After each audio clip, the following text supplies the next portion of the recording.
In a strange and sandy land, a porter fights for his life against a weaker level mob, with him barely managing to win by using an opportunity to stab it from the inside.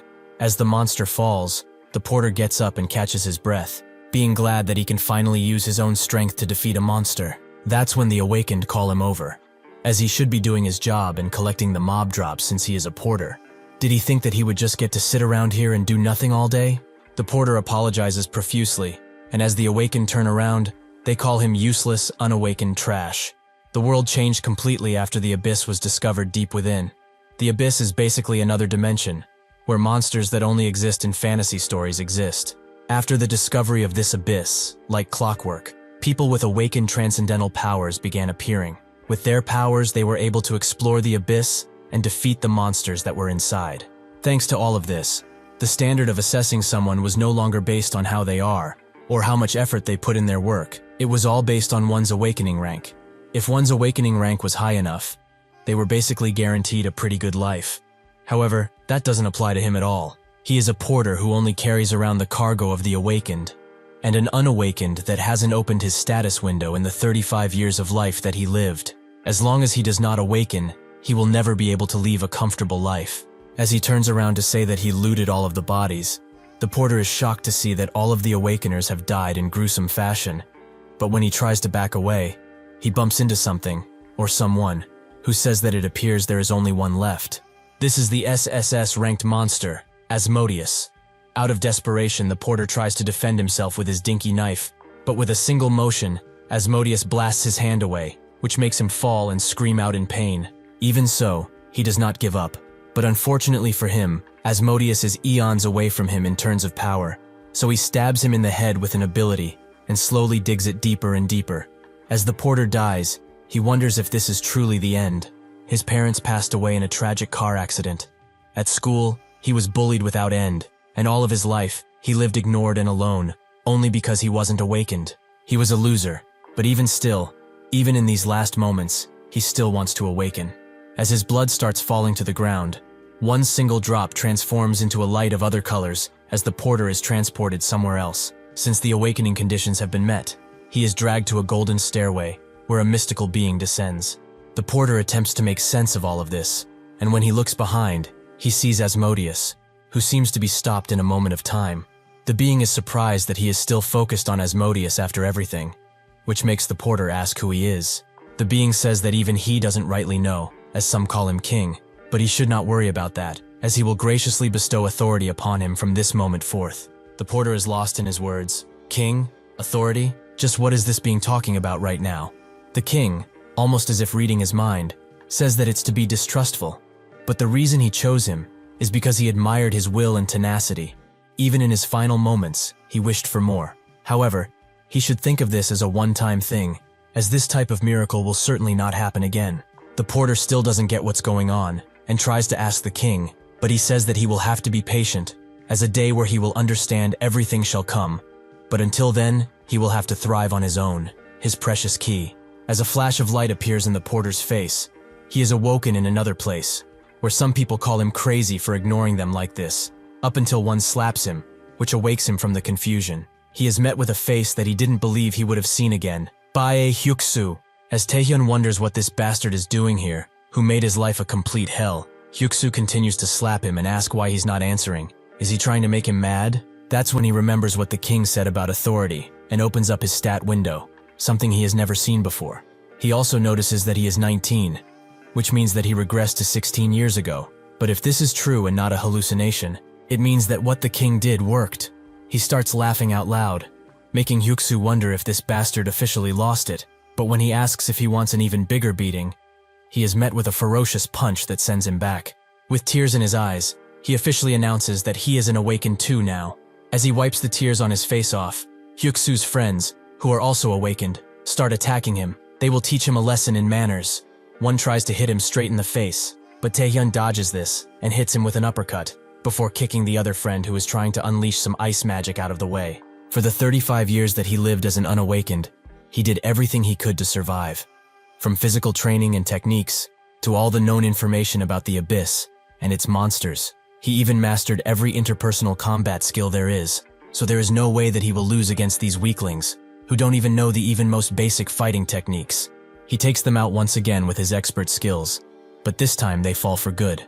As Taehyun stands above them, he notices that he will have to redo his physical training routine if he wants to create a fighting body. Hyuk-soo slowly gets up from his unconsciousness and thinks that this is nonsense. Is he awakened? He just got lucky, but he will be sure to cripple him so that he never walks again. With that, he activates his stone skin ability, which strengthens the body. He tries to punch Taehyun with his rock-hard fist, which proves to be challenging to dodge, as his attack speed has also increased. As he dodges another attack, he is caught by surprise, as Hyuk-soo jumps high into the air and tries to smash him completely, with an attack that would have most likely killed him. As the dust from the attack clears, Taehyun tries to take him by surprise from behind, but unfortunately Hyuk-soo notices and just turns around as he hardens his face, something which blocks his attack completely. Taehyun tries to defend himself from the incoming attack, but even with his blocking, he is still sent flying into the ground, which makes him bleed, although he is still conscious. As Hyuk-soo approaches, he tells Taehyun that he shouldn't have acted up, but now he probably came back to his senses, right? He should realize now that he is a slowly unawakened piece of trash. What is he even going to do now? Run away? Or perhaps try to fight with his awakened skill if he even has one? Taehyun thinks that all awakened possess a skill and a rank, starting from F rank, which is basically the same as a normal human, all the way up to S, which at that point, monstrous abilities appear. Unfortunately, what Taehyun possesses is a skill that is unknown, that he has never heard of before even with his knowledge, but worst of all, it's F rank. There is no way that he has a chance of winning against Hyuk-soo, who has a C rank skill. However, for some odd reason, he doesn't feel like he's going to lose, ever again. As his red aura starts permeating through the area, Hyuk-soo becomes scared, as he can't believe that the lowly Taehyun is really awakened. Taehyun feels like his body has been invigorated, and he can feel magic now. Is this the power of the predation skill? Hyuk-soo charges in once again, this time with much more rock skin on him, as he wants to take Taehyun down in one blow so as to not risk his own life. Before his attack can even reach, Taehyun puts his hand forwards, and a strange dark being appears above them, with the predation skill slowly starting to consume Hyuk-soo's rock skin. Taehyun removes his ability with even greater will put into it, eventually eating all of it, as the rocks fall from Hyuk-soo's body. Everyone in class just chats like normal, and as if nothing has happened, but that's when the sky is colored in a dark red light from Taehyun's ability. After the dust clears, the results reveal themselves. Hyuk-soo was utterly defeated, and is now on the ground. As a result of his successful predation, Taehyun's rank changes to E, and he also gains a new skill, the same one Hyuk-soo had, Stone Skin. After their squabble, Taehyun decides to drag all of the guys he beat back to the school infirmary, with the nurse being rightfully shocked to see that all of them are extremely injured. After the fight ended, everyone was taken to the school clinic by Taehyun, with the nurse and her healing abilities being able to treat all of their injuries quite well. Naturally, he lied to her about how they got the injuries, explaining that they fell down the stairs, which she was naturally confused by, but let it go, as it probably isn't in her pay grade to be asking questions. Now that he is fully healed, he can go home, but he must say this is great, as he got revenge on his childhood bully and also awakened at the same time. What a treat. However, there is a problem in all of this, that problem being predation. His rank, who he barely managed to change after committing years and years to training, increased after one fight. The skill may be F rank, but it sure is more powerful than a C rank skill. It can even steal the skills of the opponents he defeats. But why did that king guy grant him this type of power? And more importantly, why did he make him regress? He has countless questions that need answering, but the most important thing he must do now is find out more about predation and how it works. He gets back home, which makes him smile, as after his parents died, he stayed with his uncle for a while, and they all welcomed him warmly into their family. He gets inside, thinking that the uncle will come back late from work, so he should go ahead and research similar skills to this one. As he walks around the house, however, he notices 3 goons standing above Ja-young, the uncle's kid. Taehyun wants to ask him why he's not at school, but that's when he notices that he's going through his father's cash. Even before his regression, he still remembers the time when this brat wanted to hang out with the other bullies and took all of the money in the house for it, which caused quite a large fuss around the house. To think that this would happen today, of all days. The boss of the bullies stands up and is surprised to see Young's cousin home so early, but why doesn't he just take a walk? He certainly doesn't get involved in this. They will just take what they are here for and leave. So he should act like the good little unawakened that he is, and walk away.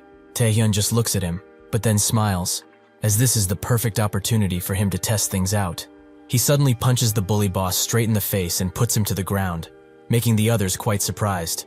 With that, Taehyun moves on by using predation, which scares the bully boss. But when he tries to activate the skill, it tells him that the main function is inaccessible at the time. The boss is confused about what he's doing, but Taehyun is even more so, as he can't believe that predation didn't activate. The boss punches him away while he is confused, calling him a crazy bastard while he's at it, and then him and his goons unleash a flurry of spells on him. One unleashes bind, another poison, and the boss bleed.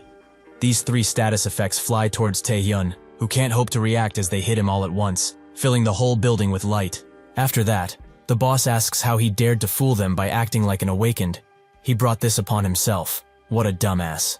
Unfortunately, this is not over yet, as the usage of their skills has been sensed by predation, which confirms the use of all of the status effects and resists them, due to a mysterious power. Taehyung laughs, as this technique didn't work, yet it neutralized their skills as it pleased. How interesting. Before the boss can even wonder what's happening, Taehyun engulfs his fist with rock skin and punches him so hard he breaks the floor.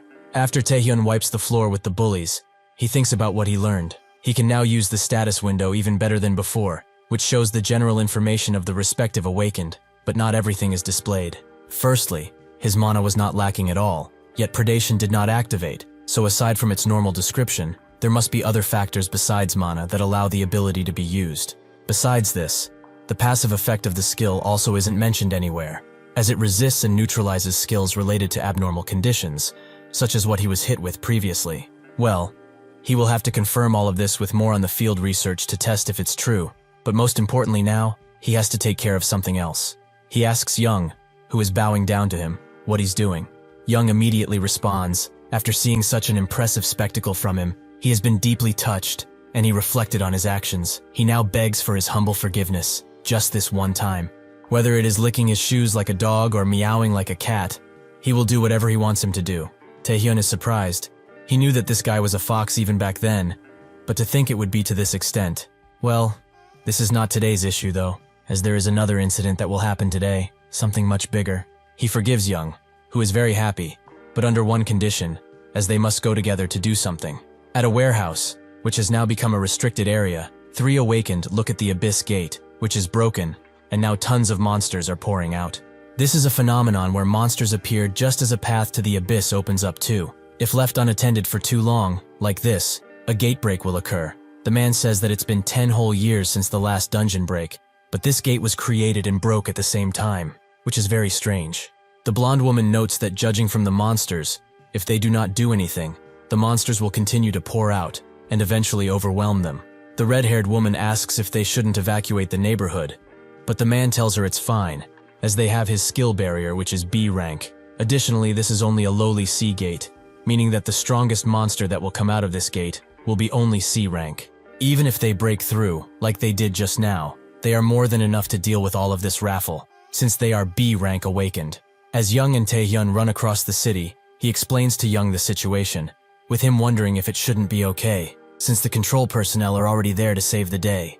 He keeps calling him sir after every sentence, which makes Taehyun tell him to drop it, but he is correct. The gate break's mana estimate is around C rank, so with the control personnel who are B rank, there shouldn't be any issues, and this event will be without casualties. Young notes that this is exactly what he's been saying, but Taehyun says that this is only if that dungeon really is C rank. Back at the gate, the awakened defeat the various monsters that appear, but the man thinks that it's strange, as weak monsters like these ones shouldn't be piercing through his barrier so easily. That's when he thinks that perhaps the mana coming from the dungeon might actually be of a higher rank. The women call him over, as something big is coming out from the gate. Sure enough, a large beast comes out, and with a single scream it breaks the barrier entirely. The giant ogre, which is rank A, laughs, as he knows that these weaklings will have their lives taken. The man can only be shocked, as he didn't expect for the dungeon to be A rank, but after thinking that, a sudden explosion occurs, seemingly taking them out. Young asks Taehyun how he would know all of this, as it doesn't seem like there are any monsters around, and there was no evacuation order from the government. Taehyun can't tell him that he regressed, so he tells him that it was just intuition, which Young doesn't accept as an answer. But that's when they arrive at a road where people are running from monsters, announcing that a gate has broken. Young doesn't even know what to say, as nothing indicated that this would happen. Taehyun tells him to go and do the thing that they talked about, as he has other plans, more specifically to get rid of these bastards. At the largest skyscraper in the city, a man tells someone that the situation has escalated far beyond their control, as a gate they thought to be only C rank has turned out to be A rank, and that gate has unfortunately broken. No reinforcements are possible, as other awakened are busy with the exploration of the abyss. So now, the only solution is for an A-ranked awakened to appear. He is their only hope for survival. So he asks for help from him, the Blade of Lunacy, An Hyun-soo. With tears in his eyes, he tells everyone to hang in there, as the hero named Hyun-soo is coming to save them. This guy's specialty is that he has 8th grader syndrome. Back on the street, Taehyun is easily taking care of the lower-ranked monsters, who prove to be no challenge. He also uses predation on them, which consumes all of their bodies in a split. As he presumed, the reason why predation didn't activate earlier is because of fatigue, as if he passes 70% fatigue, the skill will not activate. Most skills don't do this, and only use mana, but even with the other skills, fatigue is still an important stat to look after. As the higher it gets, the lower the power becomes, and the heavier one's body gets. It is rather unfortunate that he has to take so many things into consideration, but he also found out that if he absorbs the dead monsters, he can recover mana without using mana. Additionally, as he continues to do this, his rank also increases, with his skills also gaining ranks and becoming stronger. With this constant growth, he might even be able to become an SS rank, or even higher than that, the first SSS rank to ever exist. After he is done clearing out the monsters, Taehyun thinks that he should go back to Young and see how the situation is. But that's when he notices someone in the distance, who is fighting a red ogre, but is also monologuing. He tells the ogre that he will pay for the people he killed, and on this day, the great warrior of justice, An Hyun-soo, will judge him for his actions. Taehyun is not impressed by his act. Hyun-soo continues to fight the ogre, which proves to not be a challenge to him, as he cuts it up in tons of small pieces, and also creates a yellow explosion with his abilities. Taehyun is surprised at how easily he defeated that monster. This must mean that this awakened is the one who solved the gate break situation before he regressed. The Blade of Lunacy Hyun-soo. He is just as strong as advertised. He is also just as dumb as advertised, since he acts like he's playing a superhero in some action movie. But why is he here in the first place? As before he regressed, he knows that he had a pretty bloody battle with a gigantic ogre that was on the other side of the city. As Hyun-soo prays for the citizens that were lost to find peace in the afterlife, Taehyun's skill activates as it has sensed a skill. Sure enough, someone decloaks from behind Hyun-soo and stabs him directly in the chest, which seems to be a crazed lunatic, who is glad to have finally caught the famous Hyun-soo. In a shopping complex, Young looks after the school nurse who has passed out, but wonders if this truly is okay. He remembers what Taehyun told him, that tonight, tons of people will pass away. One of those people will be their school nurse, Na-young, because she will be focusing on rescuing other people rather than evacuating to save herself. He knows that he can put people to sleep using his sleep skill, so he should put her to sleep and drag her to a safe space, as he will be handling the rest. Young can only wonder how Taehyun knows all of this, but after thinking a while, he comes to a conclusion. Certainly this must be why. There's no other explanation for it. Taehyun is actually a future seer. He awakened with that skill. That's so cool. He could go crazy from it. Anyways, if he knows that much, nothing in his plan can go wrong. Taehyun thinks that something is very wrong with this situation, as this didn't happen before. Hyun-soo demands the identity of the man who stabbed him, but the man doesn't say. He is just surprised that he survived after being stabbed in a critical spot. Truly, A ranks are a different breed. However, this will make his hunt much more fun, as he likes the ones that put up resistance. This is the B-ranked villain Sangdo, with the stealth skill. The awakened who commit crimes using their abilities are called villains, and this one in particular is a maniac, who during the gate break, went around everywhere and murdered for his own enjoyment, but he is sure that he shouldn't be here. Did the future change because of his actions? Hyun-soo calls him an evil bastard that he will righteously take down with his own 2 hands. As he charges in, the monster they were standing on starts to rumble, as it hasn't been defeated just yet, and it wants to get up. This throws both Sangdo and Hyun-soo away, with Sangdo noting that the ogre's regeneration ability is truly amazing, as expected of an A-rank beast. The ogre punches the ground, separating them, but Sangdo wasn't going to fight it anyway, as he will leave it to Hyun-soo. However, his hunt won't stop here, as he noticed this dear spectator a while ago now. With that, he charges Taehyun, as he believes that he will be an extremely easy target. In response, Taehyun makes his face rock hard and calls him a moron. This blunder allows him to kick Sangdo straight in the chin, who isn't that amazed by him, even though he is awakened. That's when Taehyun reveals everything about him, including that he is a murderer and that he has a stealth skill. But this is great, as he always wanted one of those. They begin trading blows, with their dance of attacks creating electrified gusts of wind. Sangdo laughs, as it seems he is skilled enough to be that confident. Who knew that a blade would be completely useless against him? He doesn't know how he knows about him, but he must be thinking that he will win, since his attacks aren't working. However, unfortunately for him, things will not go as planned. That's when Sangdo disappears completely using his stealth. But Taehyun stands confident, as this will not change the fact that he can't damage him. He tries to punch where he feels Sangdo is, but misses, allowing Sangdo to attack once again, with an attack that actually goes through. He begins laughing, as he has hunted many people like him, those who make mistakes only because they think of themselves as invincible. With his weakness now exposed, he will get flustered and eventually die. He better keep something in mind before he dies, however. All skills have a weakness. He strikes Taehyun once again, who didn't expect for Stone Skin to have this kind of flaw. The skill isn't actually blocking the attacks, as the shock breaks the stone, with the crushed part being replaced by a formation of lower quality stone that breaks easily. This murderer was aiming for this all of this time. As he expected though, he is positive now that a hand-to-hand fight is still doable even against a higher ranked opponent, so his physical abilities are also increasing. He says that it's about time he wraps this up, which makes Sangdo laugh as he goes in again, as this boy must have been driven mad from desperation. Taehyun asks if he knows why he wanted them to meet, but Sangdo thinks his blabbering, up until Taehyun unleashes predation, and says that he wanted his skill. Sangdo can't believe how wicked this mana feels. Was this bastard hiding this all this time? However, even with this ability, he won't be able to do anything with it if he doesn't see him. Taehyun says that he told him that all skills have a weakness, and that includes his. He realized something after eating the monsters. Even among the monsters, countless of them escaped his sight, but not a single one truly escaped. Predation hunted them down without mercy. So it doesn't matter where he hides now, as Predation already has his scent. Sangdo can only scream as the skill touches him and cuts him into bits, with Taehyun taking his skill for himself. Morning eventually arrives, with Hyunsu on the ground, defeated. He thinks that if it wasn't for the villain, he would have been able to do something, but it seems that even the invincible warrior cannot defy death. The giant ogre inches closer to him, ready to take his life, but when it punches the ground, Hyunsu isn't there anymore, as Taehyun, who has used his new invisibility skill, has rescued him. After everything is done, Taehyun goes back with Young to their home, with his uncle and aunt being very glad to see them both, as they thought something bad happened because they found the house completely ravaged. But Young assures them that nothing of consequence happened, which Taehyun can't confirm nor deny. In the news, it is revealed that, as of this moment forth, the gate break warning has been lifted. Due to the chance of another subsequent outbreak occurring, the government has closed schools for a week, and as news regarding the survivors keep coming in, concerned families and spouses breathe a sigh of relief. The awakened, who managed to survive the whole ordeal, are still in the hospital, and the school nurse details to the police how she inexplicably appeared in this place. Hyunsu, who is showered in attention because of reporters, announces that he was not the one who took down the gigantic ogre. The true hero is somebody else, somebody with a true heart. Even with this good news, the ogre's corpse has not yet been discovered, and the whereabouts of the villain who was reported to be attacking the public are still unknown.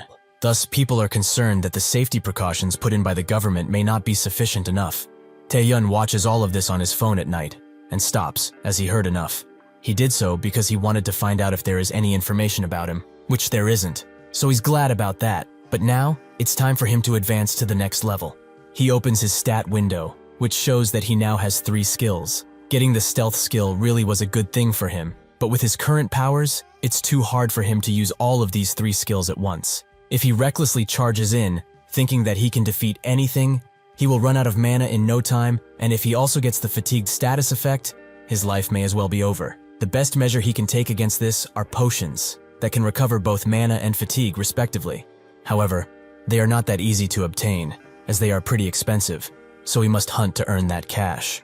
One needs to have a legal permission to hunt. Even using skills requires a permit, otherwise it's considered illegal. All of this leaves Taehyun with a single choice, to explore the undiscovered dungeons. As he enters the dungeon, the B-rank Spider Sisters wonder how a lowly human found them, as they were pretty well hidden. But no matter, as they will paralyze him and feast on his blood. Taehyun is surprised that they are intelligent enough to talk, but they are only B-rank, which isn't enough to change his rank with just a few. Does he have to eat hundreds for that? The sisters think that he is being truly arrogant. This human does not realize the position he is in. In unison, they all spit out balls of web at him that combine to create a bigger attack. The sisters laugh at Taehyun as the ball flies towards him, as he will suffer a fate worse than death. But Taehyun just smiles, as the web is a stat effect, which predation easily takes care of. The Spider Sisters are quite surprised and actually try to reason with him, but their blood-curdling screams can be heard from inside of the train passageway, as Taehyun consumes all of them. With that, he also gains a new skill, paralysis. At the new South Korea Player Association, some pretty important people are having a meeting behind closed doors, with the deputy manager, Tae-wook, thinking that he can't believe he's meeting two of the association's best players. This term player is basically an awakened who is permitted by the law to use their skills for various objectives and abyss explorations. This includes dungeon clearing and the like. Currently, there are 5 player centers of the new South Korea Player Association. Out of these, 4 are a part of the 4 great guilds, the largest guilds ever: the Fighters, Undivided, the Crafters, Alchemists, the Mages, Magicians, the Informants, Nightwalkers. Additionally, there is also the authorized agency that manages players, including the 4 guilds, the new South Korea Player Association. Right in front of Tae-wook, there are 2 amazing players: the Guild Master of the Nightwalkers and an S-rank player Yu, and the chairman of the new South Korea Player Association, also an S-rank player, Ji Jin-hui. He asks Yu if she found out anything about the Malignant Guild. The Malignant Guild is an organization of criminal fame formed by the most brutal villains. The guild members wear gold rings with 3 skulls carved on them to represent where they are from. Yu gives him a paper containing the movements of that guild along with a list of players they are targeting. But she is sure that he didn't call her over just for this document. So what is this truly about? Jinhui laughs and says that actually he wanted her opinion on something. He asks when she took the player test, which she responds with 19 years ago, though she still remembers it pretty clearly. She seems to understand what he's trying to ask, and Jinhui asks her directly, does she think that a high school student could rival a monster in a one-on-one fight? Taehyun, who defeated everything in that undiscovered dungeon, now has a backpack full of gems.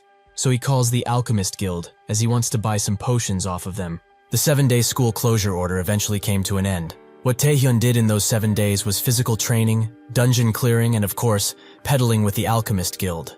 When he first presented them with so many mana stones, they were shocked and treated him like a special VIP. Thus, he was able to get a lot of potions. Besides all of this, his stats also increased by a little, but his rank is still C. He has a long way to go, however. He still has to go to school, unfortunately. Every single one of his classmates are surprised by his sudden change in attitude, and they also heard rumors that he beat Hyuk-soo and his friends to a pulp, meaning he must have awakened too. One says that whatever happened, he is in real big trouble now. As with things escalating to this level, someone he doesn't want to ever mess with will certainly show up and flex his prowess, that person being Lee Jung-jae, who just came into the classroom. The reason he has so much power is because he is an S-ranked awakened. Jung-jae is the 3rd-generation child of the Taeson Group, a conglomerate that sponsors the Taeson School, and he is also the boss of all of the bullies in here, as well as the bastard, the filth who ordered Hyuk-soo to bully him, only because he was unawakened. Jung-jae asks Taehyun how his old friend has been doing, but Taehyun laughs. Old friend? A damn bastard like him? He should cut the nonsense and get out while he's being nice. One of Jung-jae's lackeys asks how he dares to talk to the boss in such a disrespectful manner, but that's when Jung-jae punches him and asks if he's blind. Did he not see that they were having a damn conversation? He moves back to Taehyun, saying he understands he might be thinking he's powerful and out of the mud because he beat Hyuk-soo. However, he should be more careful, as he is certainly not at the level to talk back. Taehyun feels his burning mana all over, which indeed is all quite amazing, but this only makes him wonder, how will that power compare to predation?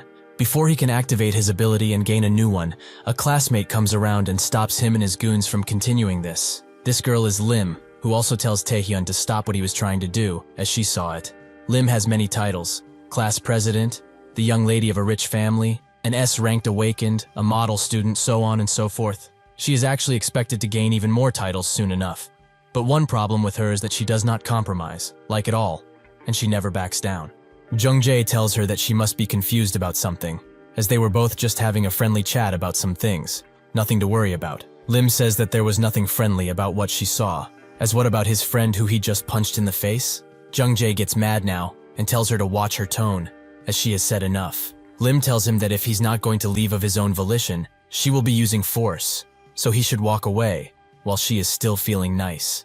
Taehyun thinks that if this keeps going on, the entire classroom will become a medley of ice and fire. But after Jung-jae and Lim give each other deadly glares, he decides to leave, as he had no intention to fight in this place anyways. That was a trick, however, as at the same time he turns around and tries to unleash an attack, while noting that he won't allow this type of disrespect. Before any of them can activate their abilities, the school speaker dings, as there is a special announcement from the broadcasting club. A special lecture has been organized by the Player Association in the main hall, so all of the students are expected to come there immediately. As Youngjae hears this, he rethinks his actions and looks at Lim, who is still ready for battle. He smiles, and as he leaves he says that he sure got lucky, but he wonders how much that will last. He closes the door behind him with a loud thud, so Lim turns around and asks Taehyun if he's alright, but he's not even there, as he is in front of the doorway already, noting that they should go too, since it's the Player Association they are talking about here. Lim is extremely confused by his confidence. Was he really always like this? At the main hall, the students wonder why the Player Association is here, with some speculating that it's because of the gate break. Eventually, the lecture starts, with Taewook introducing himself first. He says that today he is here for 2 reasons.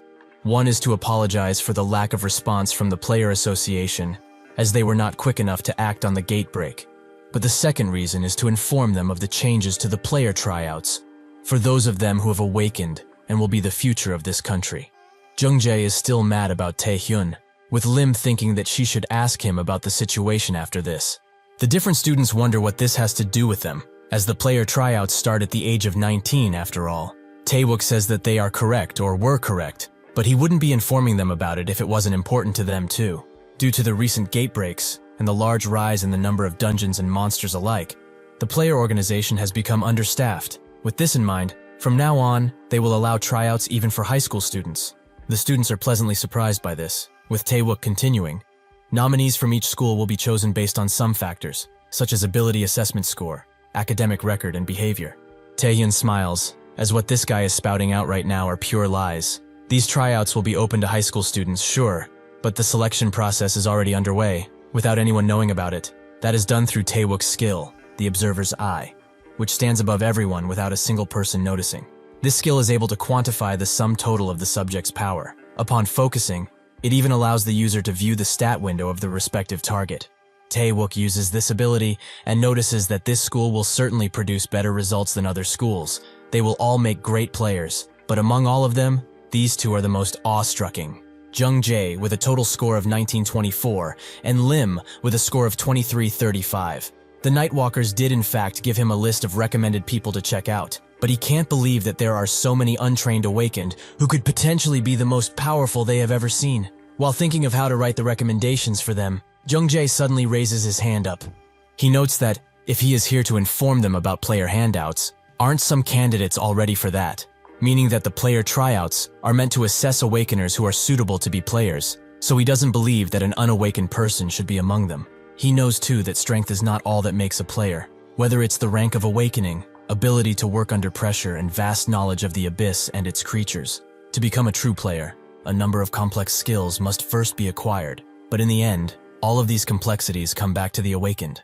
So an unawakened has nothing to do here, right? Taehyun scoffs at him. Is he willing to go this far only to find out if he's awakened or not? Jungjae is doing just that, as he wants to see for himself. Lim tries to make him stop, but then thinks that Taehyun will just become rude because he doesn't want her help, so she sits this one out, as she doesn't care anymore. Jungjae asks Taewook to just send the unawakened out of here, but even if he gets what he's saying, it's up for the student to decide if they want to attend or not. Jungjae asks Taehyun how he's not humiliated, as he must be dreaming about becoming awakened. Or perhaps he just doesn't care about the tryouts? Taehyun just smiles. Does he think that is actually possible? Sure, without proving himself as awakened, he can't get a peek at the tryouts, but to get recommended, he really doesn't need to show his powers. Taewook thinks of Jungjae as pathetic, since he is bullying others. But what does he have with Taehyun, as he is just an unawakened with unknown latent rank? A pitiful existence, truly. That's when he tries to analyze him, but it just doesn't work, surprising him quite a bit. Taehyun says that he's right. He really was thoughtless when he came here. What use would it be for a lowly, unawakened person such as him to attend a lecture like this? It would only hurt his pride after all, so he will get out of this shitty place himself without his help. They can stay cooped up in this den and keep praising each other. Jungjae is very mad at him now, as he probably has never been flipped off before. Taewook is still amazed that his ability didn't work on that boy, as this wasn't a problem with anyone, not even the chairman or you. This never happened before, yet that boy is defying all the rules. Before he walks out fully, Taehyun stops and looks directly at Taewook, who notices his true power and the figure next to him. After that, Taehyun goes to the library and starts reading books to maybe figure out more about the king. But that's when Junjae's goons come and tell him to come with them, as the boss is looking for him. Taehyun asks what happens if he refuses this, so the goons threaten him with his aunt's restaurant. This is a straight message from Jungjae, so he shouldn't take it the wrong way. He is an orphan, an extremely athletic one. So does he really want to give his aunt a hard time when she is already seeming to struggle in her business? Before he can mutter another word, Taehyun punches him so hard the entire library is in bits and pieces, with him leaving only one of the goons conscious. He will not ask him this twice. Where is Jungjae?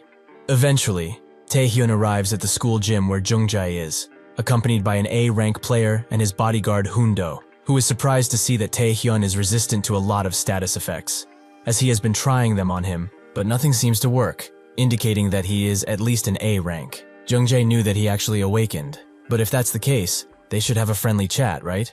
His words really have been crude, but he has no intention of hurting him at all. In fact, he has a proposition for him, one that he cannot refuse.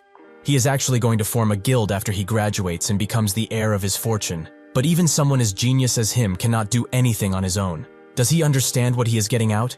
What he needs is pure talent, not like that idiot Hyuksu, but real talent. Just like he has. So he should forget about his old plots of revenge and come to work under him, as not only will he give him more wealth and honor than he imagined, but he will also make his family rich. Taehyun thinks that what he just said now is a load of crap, Scout. Honor and wealth? Unfortunately for him, he crossed a line already, one that he cannot uncross. Jungjae is shocked at his words at first, but then smiles, as he forgot that dogs like him need to be trained. With that, the fight is on, and Hundo creates a room, a skill which makes a space unable to be detected from the outside. With this, nobody will bother them in their fight, so he can sit back and enjoy the show. Jungjae and Taehyun punch each other's fists, with Taehyun being pushed back, since Jungjae has much more power. Next, he kicks Taehyun away with a giant explosion, which makes him spit out blood. Jungjae laughs, as this dog must finally know where he stands now. Hundo feels kinda sorry for Taehyun, as even though he probably has a high-grade body strengthening skill, and is also an A-ranked awakened, with combat skill and mental power that one wouldn't expect from a student, it's hard for him to find a reasonable opponent. Unfortunately for him, his opponent is someone who is epitome of power, an S-ranked awakened. Taehyun has no real chance of winning. He'd better give up and learn his place in the world. He will suffer less if he does that. That's when he notices something strange. Jungjae is actually getting pushed back and hard, to the point where Taehyun throws him around. He thinks that this is impossible. Was the young master really overpowered in a strength competition?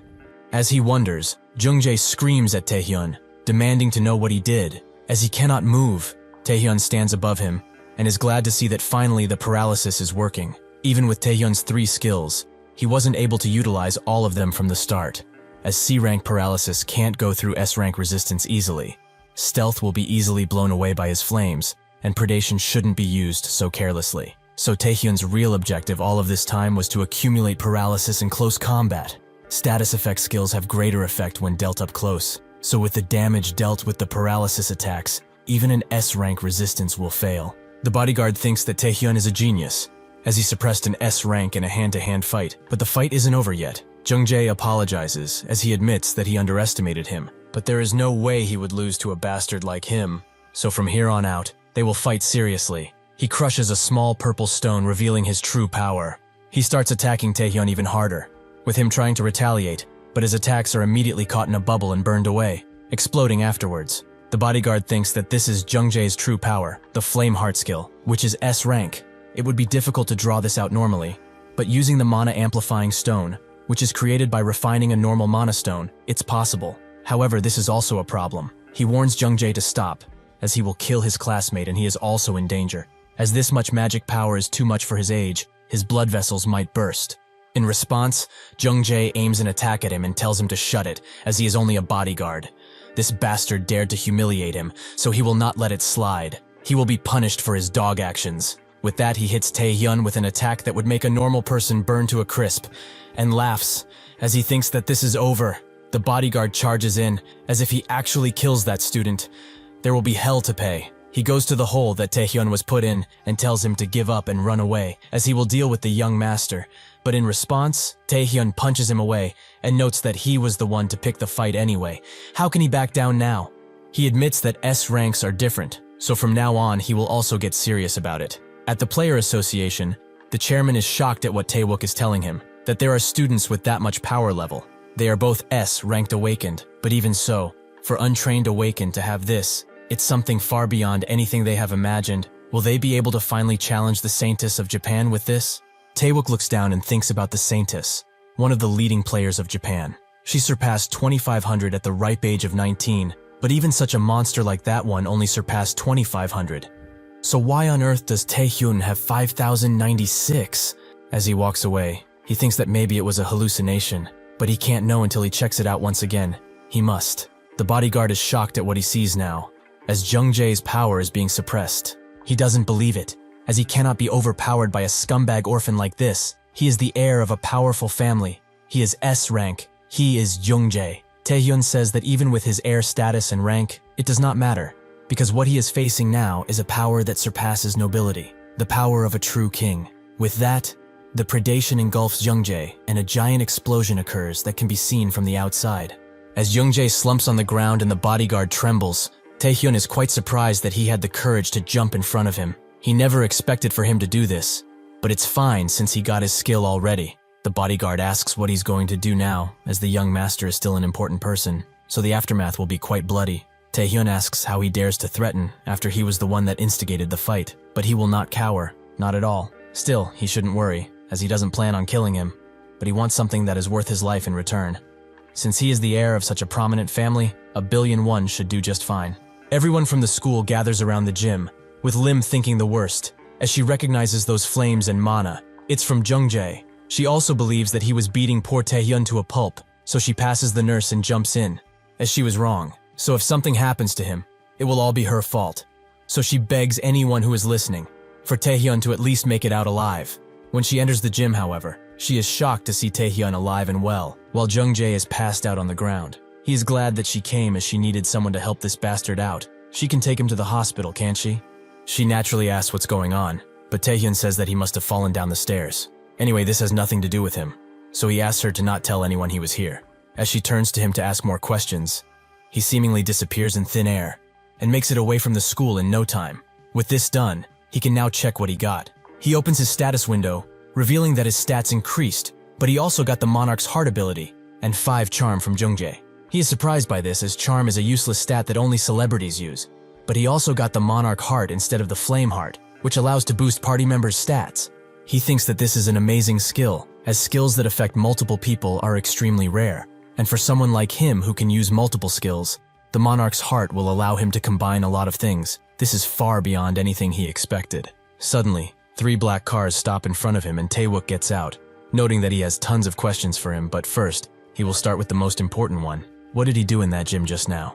At Jungjae's home, his father gets the news that his only son is in the hospital, and the one who beat him is asking for 1,000,000,000 won from him, while also wanting the matter to be dealt with quietly. The bodyguard says that it's precisely so, but he apologizes, as he wasn't able to do anything. The father tells him to fulfill the wishes of that student, as he is quite interesting, but he must also pay for his disrespectful act.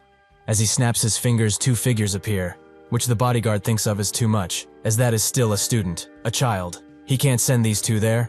The father tells him to shut up, as he will not tolerate him barking around anymore. This is the S-rank player, Lee Jung-soo, the president of the Taesun group.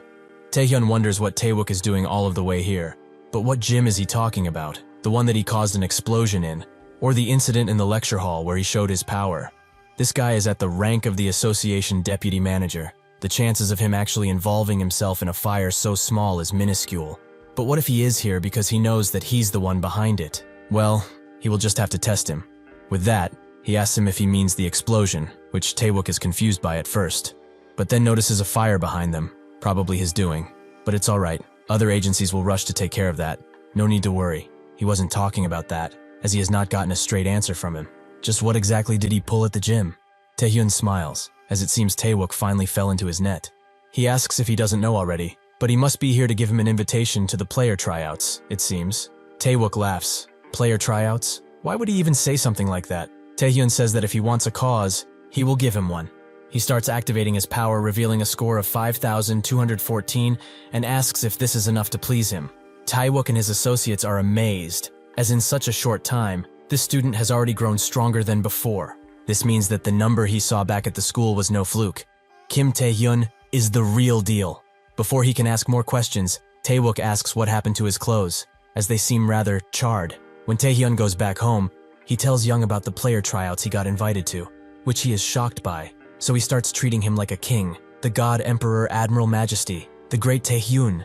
He tells him to stop this mockery, but also thinks that the Taesin will most likely take good care of the gym matter, so that it doesn't blow out of proportion, so that should decrease Tae-wook's suspicions of him. Anyway, since the tryouts are in a month, he just has to focus on training so that he can be the best there is. Hopefully he will have the time to do that, as he doesn't want any more problems. That's when someone calls him, someone unknown. Unfortunately, outside of his home, the two shadowy figures appear, catching the player that the association put up as a bodyguard for Tae-hyun, which they are surprised about, but it is also pretty annoying. Well, it's probably because he is a player candidate. Those guys are protected pretty well, since they are future prospects, but not good enough it seems. This is the two-person assassination unit.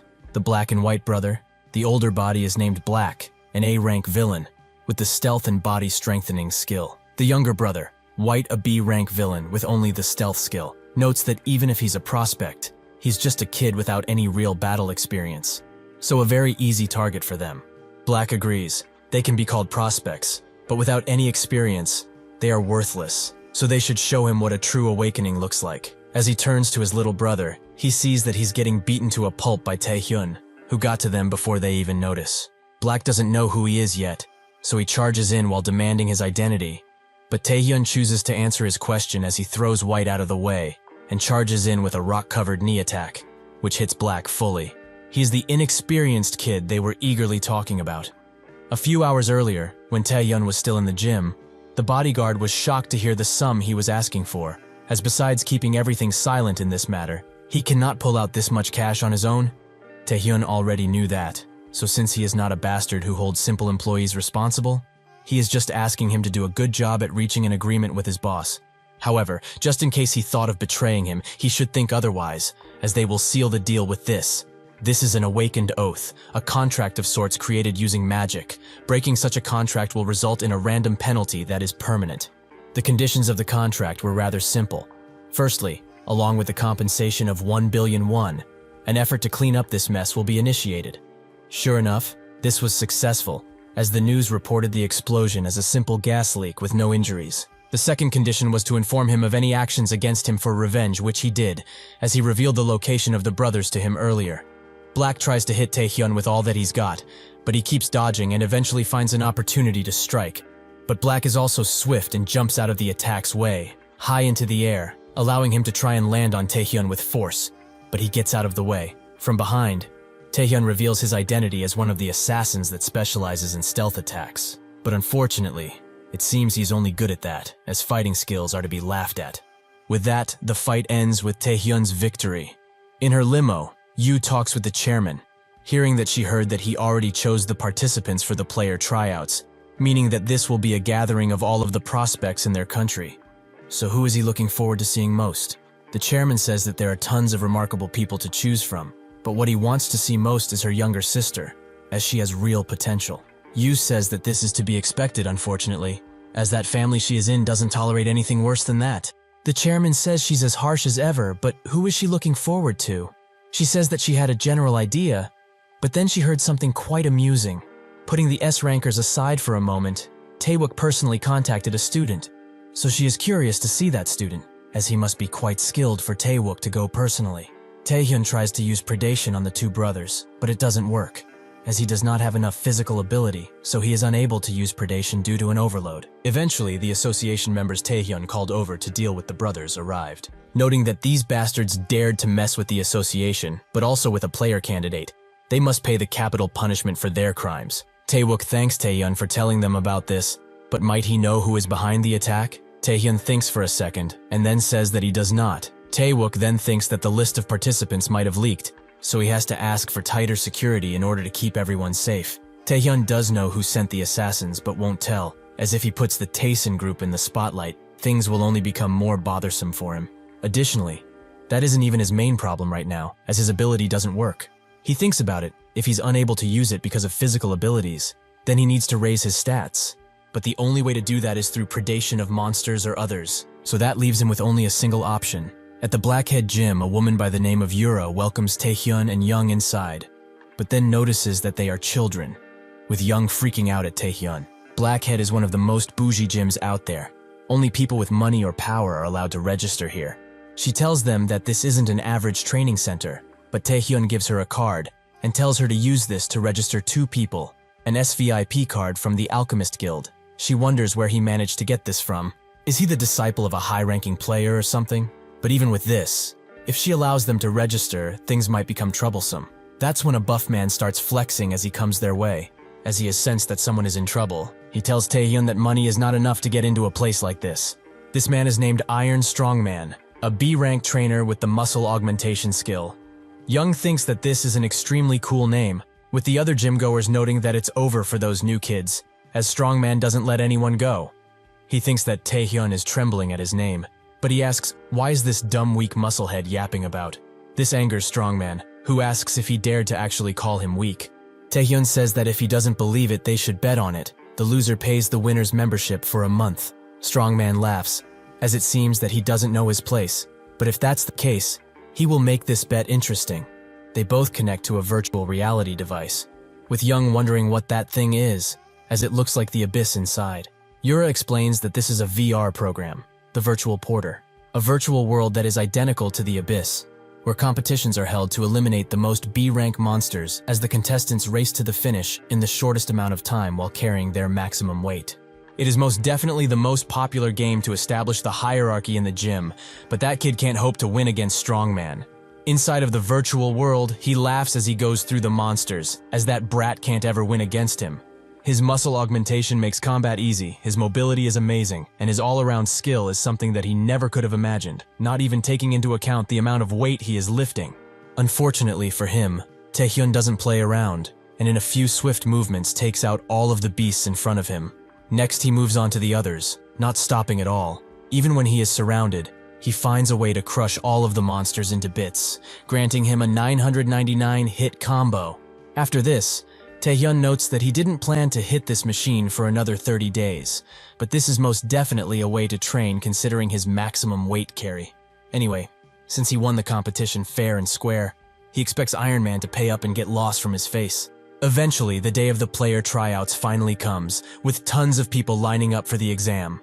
With the association now allowing minors to participate, people of every age and walk of life have to prove their worth. But the awakened they are looking for the most are these talents. The close combat expert, Iron Fist A ranked Hong Junwook. The A rank druid, who challenges even S rankers, Lee Gilsan. The thunder god of Busan, S rank Shin Yunbok. The awakened who is rumored to have the best numbers, the S rank Lim Ah-young, and many other talents are waiting for the exam eagerly. A reporter by the name of Kim Gi-ha from Psy Economy has the objective of interviewing test takers, but the line is too long, so she thinks that she won't ever make it. She will be lucky if she manages to snap a picture. As she laments, Taehyun appears behind her and wonders how he's supposed to pass all of them. Really, this entire event is a hassle to go through. Seeing an opportunity, Gi-ha reaches for him and asks if she can perhaps interview him. Taehyun makes it to the testing grounds with just 1 minute before it starts, due to a certain reporter taking a lot of his time, but whatever, as he should think about setting up his image now. Tons of people are gathered in a single room, where eventually, Taehyun bumps into Lim, who's extremely shocked to see him so tall and toned out. He says that this is because he trained a little bit, but Liam thinks that it wasn't a little bit, it was a lot. How can he change this much in just a month? Before she can ask what she did with Jung Jae, the test manager welcomes them, as they are the future of their beautiful country. This will be the first test to select the awakened who will become players. So here are the rules. Everyone should have an exam ticket on their chest with their exam numbers. The test is to collect 5 of them, including their own. In other words, if they do not have their own ticket, they fail. With that out of the way, it's time to start. The time limit is only 1 hour. All methods are legal except murder. Test, start.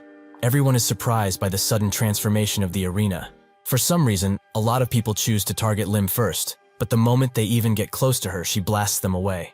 The association members that are looking at this are amazed. Truly, Lim is a powerful candidate, but they should also look at Shin, who seems to be also wiping out anyone who dares to get close to him. Taewook sits behind them and looks at his own screen. He thinks that their interest is understandable considering the ranks. However, he is the only one who saw those unbelievable numbers. He is sure that Taehyun will go through this test without worry, so he should show them the true power he has been hiding. When he looks at Taehyun, however, he sees him fist-fighting with Jungwook, which shocks him to no end. Taehyun and Jungwook continue to trade blows, but Taewook doesn't understand why that A-ranked awakened is pushing him back. Did he misjudge his abilities? Why isn't he dodging? That's when he finally gets it. He knows why he's not dodging.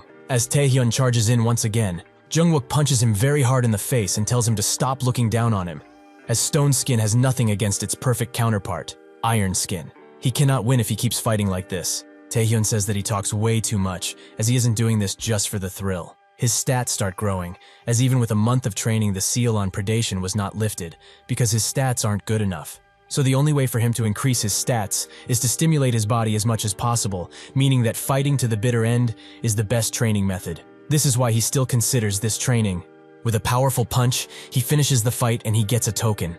Taewook laughs out loud, as this guy really isn't normal at all. The others look at him as he does this, but he doesn't care, as using this exam as training is so bold, it's sending chills down his spine. However, there will be a problem in the future, as he needs to conserve stamina, target the weaker guys and win. That is a perfect strategy that he is sure Taehyun will do. Unfortunately for him, Taehyun has other plans, as he goes straight for Shin, who now has 147 tickets in his possession. Taehyun tries counting them, but gives up, as he needs only 3 more to pass. With that, they start fighting. Shin keeping Taehyun light on his feet, but he is also not defenseless, as the moment an attack almost reaches him, lightning zaps away any danger. Shin congratulates him for being so fast, as he couldn't even see through his attacks at first. With a large zap, he pushes Taehyun away, who thinks that he didn't expect for Shin to be so tricky to defeat. Not only does he have the capability to envelop himself with powerful lighting that acts like a shield, he also has enough destructive force to attack in both melee and range situations.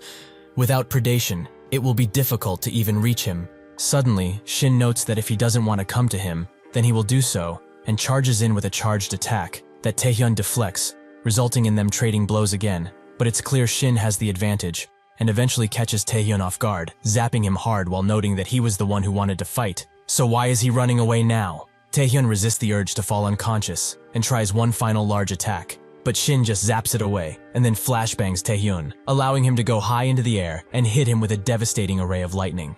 As he does that, he laughs, as this guy is still resisting. Truly, this is a lot of fun. Everyone was busy running away from him. He thought that Lim would be the only one to challenge him, but he is fortunate enough to have found a fun toy that keeps surviving. As he thinks that, a single rock passes through his attacks and lightning shield, hitting him straight in the forehead.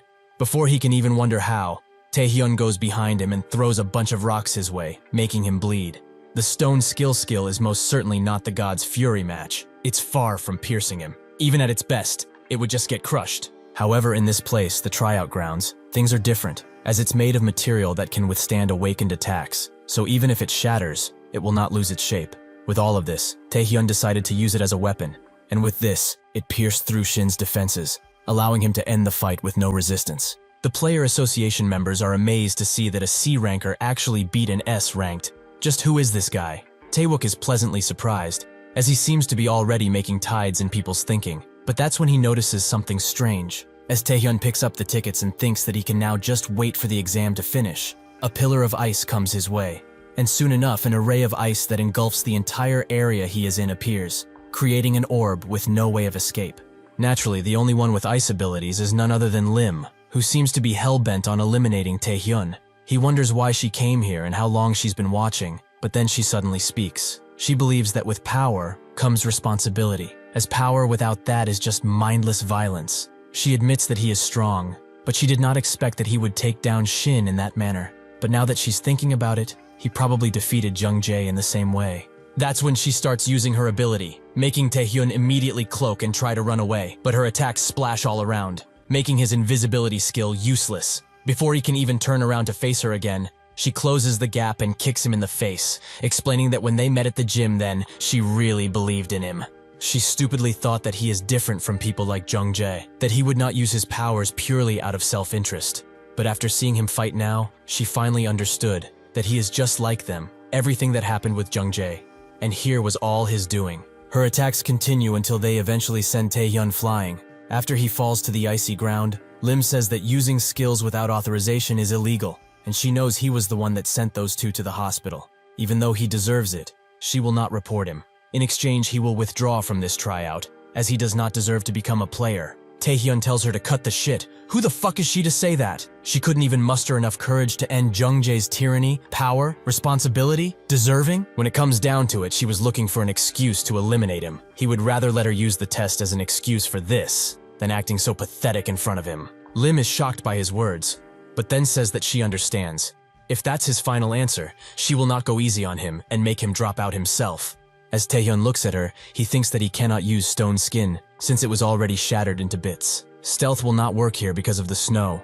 Monarch's heart is already active, but it's not enough. Predation is still sealed and he has no stamina to use paralysis. In the bitter end, he has only one technique left that may turn the tide of battle. He charges in and Lim does the same, with the snow arena shattering. The association members wonder what happened because they can't see yet, with Taewook eagerly waiting. But when he spots what is going on, his eyes widen, as well as the eyes of the members, who are too stunned to speak. In a successful effort for survival, Taehyun pinned Lim down and kissed her, something which she is also extremely confused about. When he charged in, he jumped over Lim's attack and directly kissed her, but that was only from the looks of it, as he actually used his paralysis skill. Abnormal status effects work better in close range, and if directed inward, they have a much higher chance of success. So Taehyun infused his blood with paralysis and made Lim swallow it. So even though she is S-ranked, he successfully managed to paralyze her, and he also apparently dealt psychological shock to her, gaining 3 charm.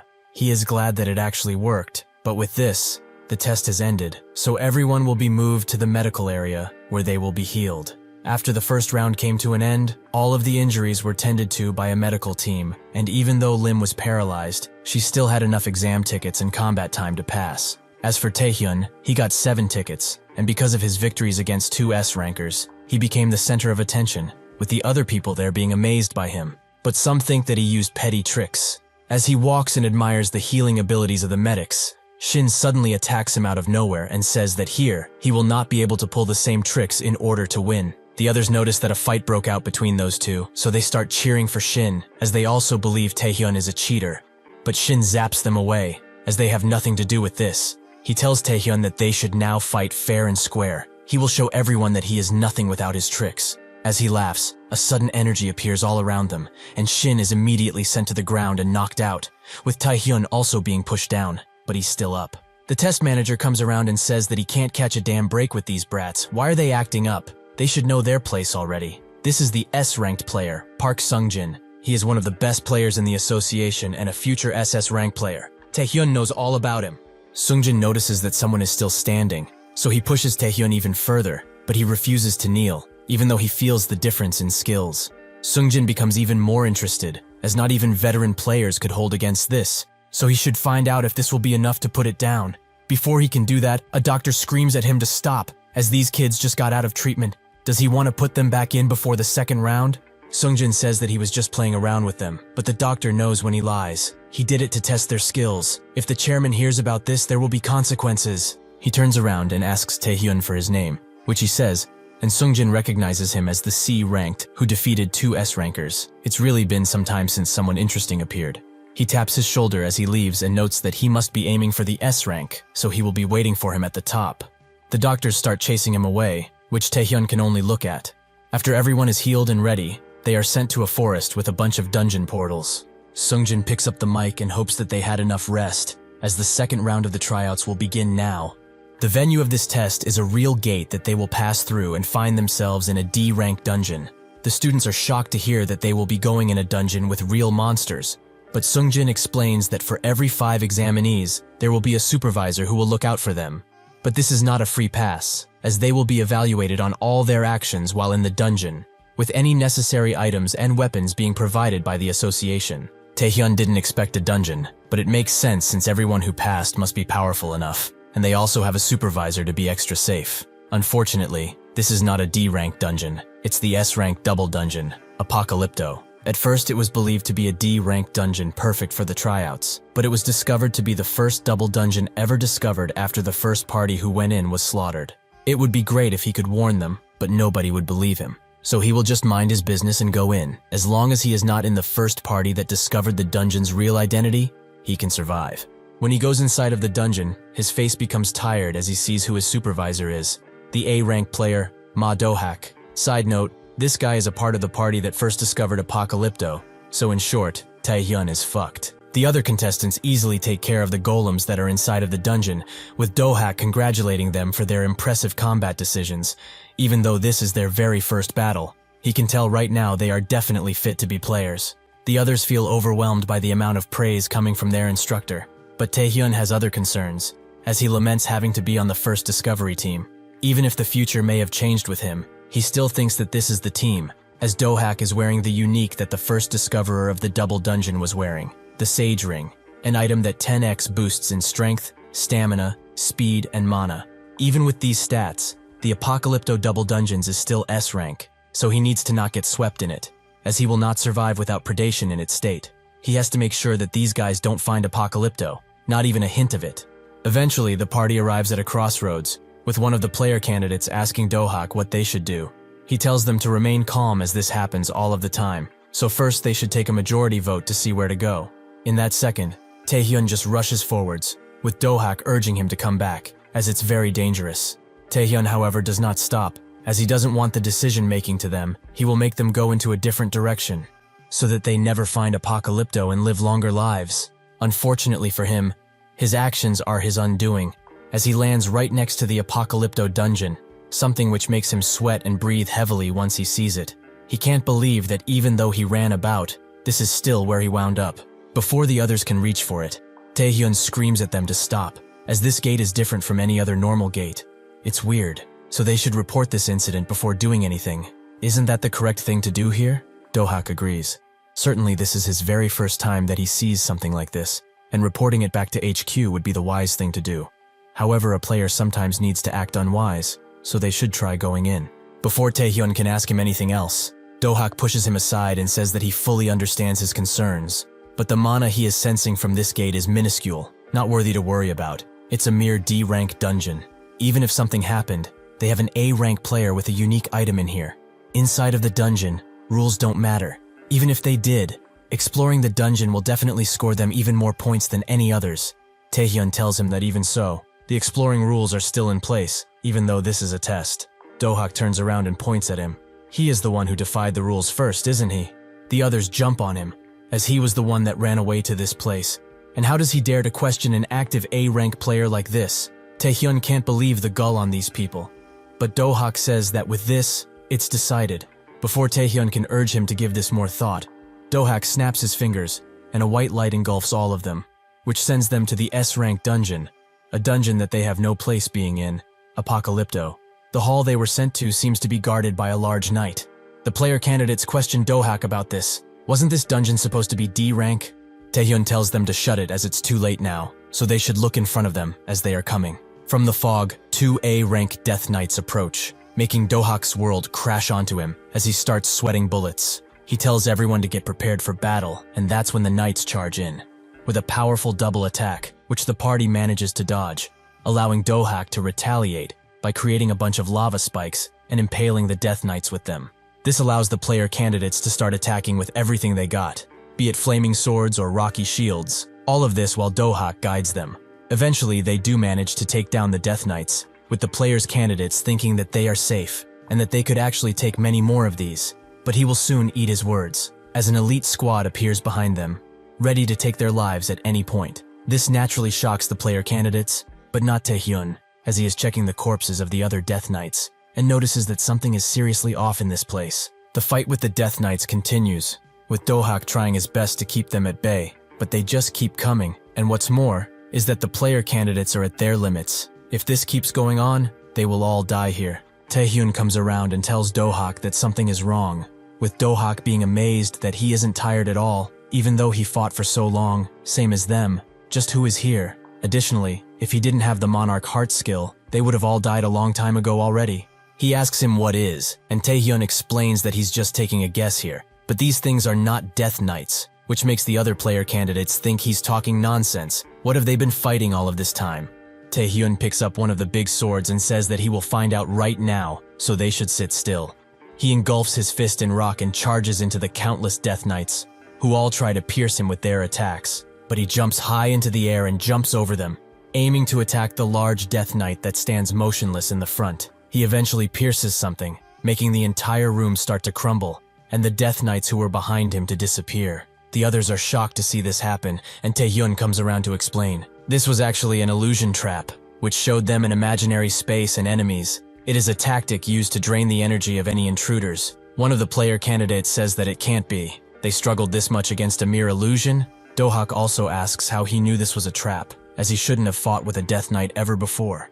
Taehyun notes that even though he does not know much, there is no way that the Death Knights are really this weak. This statement shocks Dohak, but Taehyun tells them to get a move on, before they get attacked by something else. Even after the illusion faded away, things did not get any better, as after Apocalypto manifested, the dungeon was completely transformed from its usual self, and the injuries that were inflicted in the illusion battle got worse. But they also couldn't just find a way for someone to come and rescue them. Their only hope of escaping was to find the dungeon exit. Eventually they find it, as Dohak feels it's just right before this skull-infested gate. One of the candidates asks if it's not even more dangerous, but Dohak says they have no choice here. This time, it's really do or die. When they open the gate, they see a single Death Knight bowing down, making the player candidates laugh. However, as the night rises, more and more of the room lights up and eventually the entire room is revealed, with an entire tall room being absolutely filled with Death Knights, something which these guys can never hope to defeat. Suddenly, a loud laugh can be heard from above. These lowly humans actually dared to come all of the way here. How brave. But now, the final battle will commence. This is the Master of Apocalypto and the Lord of the Death Knights, an S-rank creature. The Death Knights all pull up their weapons and then aim them at the group, with one of the candidates asking why they are doing this. Taehyun notes that they are requesting an one-on-one duel, making the candidates go insane with fear, as they don't have a chance. Taehyun tries to calm them down, but they start running away, as they would rather wait things out.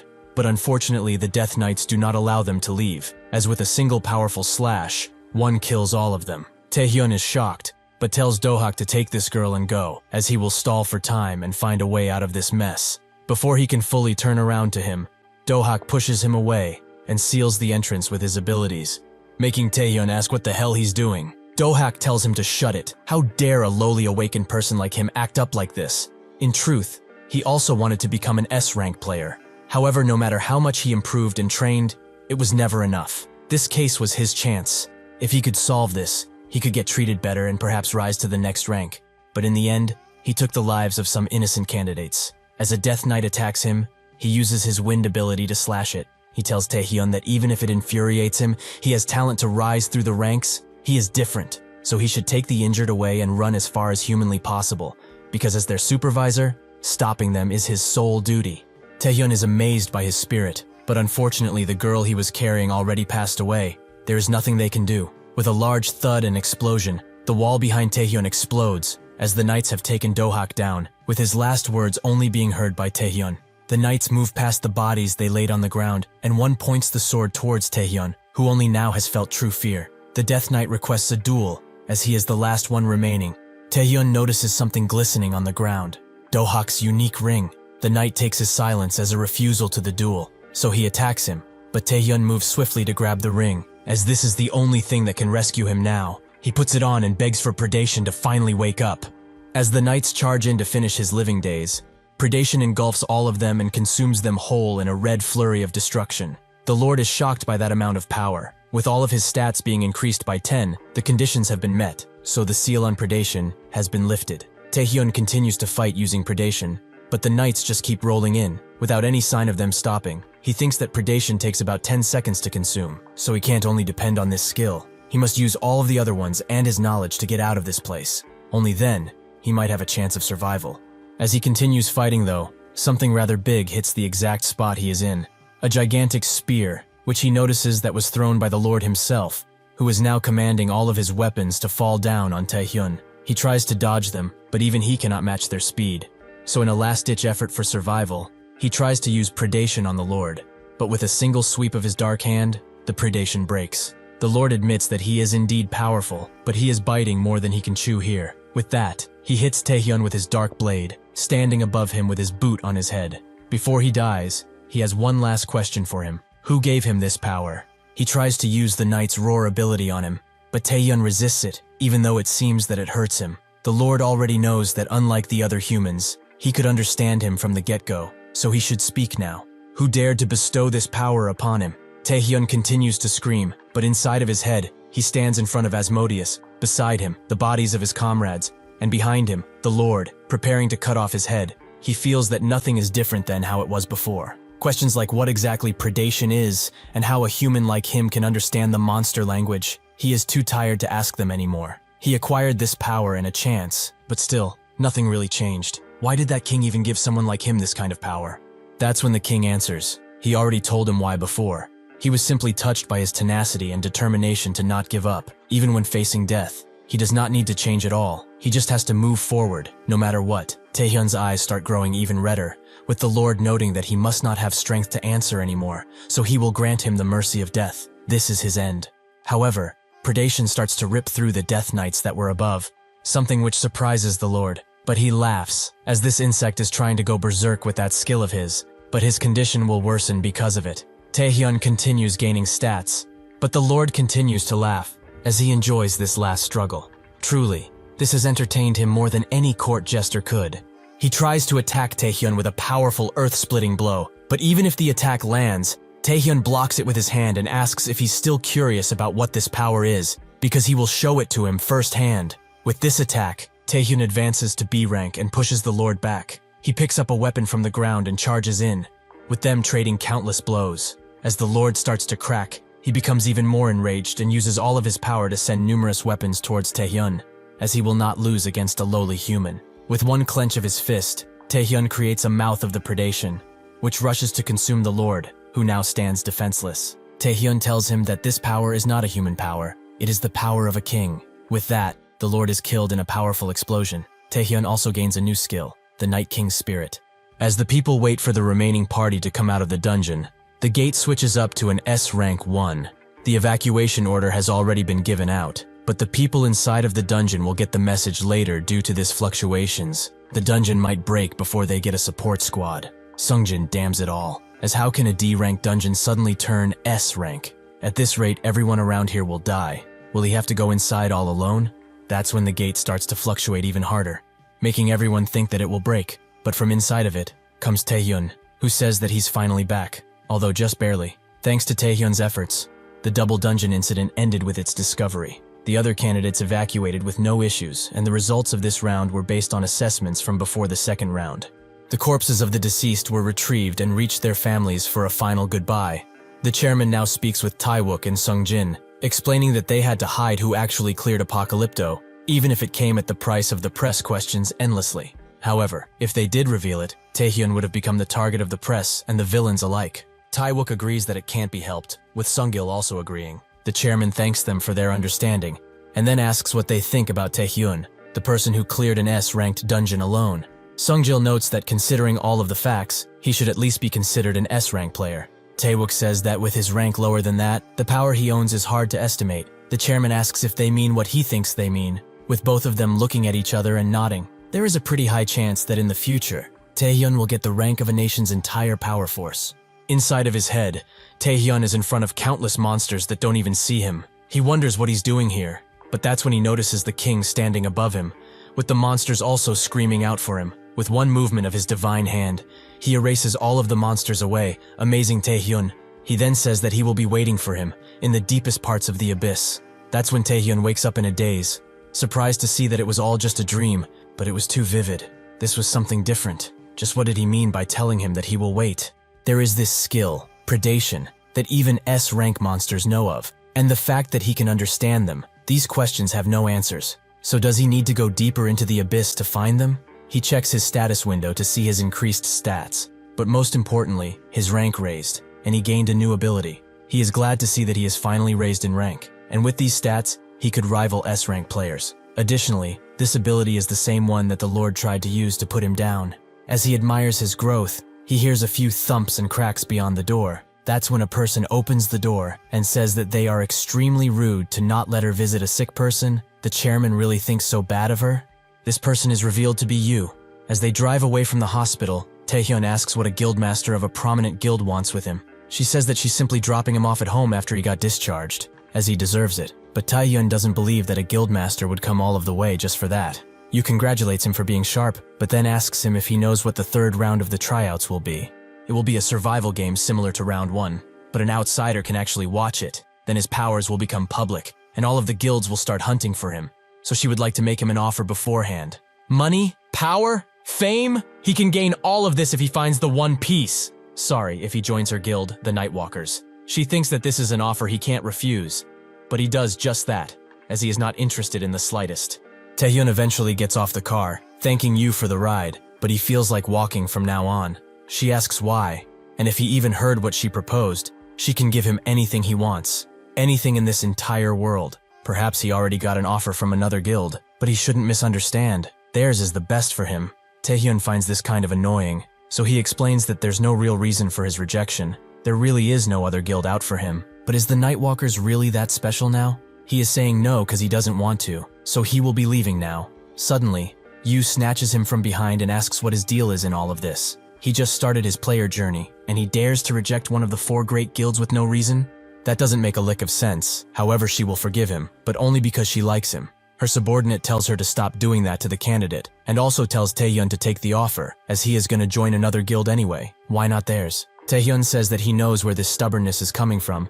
It's no wonder she is related to Lim. Yu asks how he knows about that, and then Taehyun reveals that he knows more about the stolen name too, as he says that the entire alleyway they are in is engulfed in green light, as Yu has let go of her limits and is holding Taehyun by his neck. The subordinate thinks that this is going to be bad, as Yu's real name is actually Lim. She was raised by the Yuksung Group's CEO as the heir of his fortune and power, but everything changed when another daughter was born into the family. She was stripped of her name and reduced to only an outsider.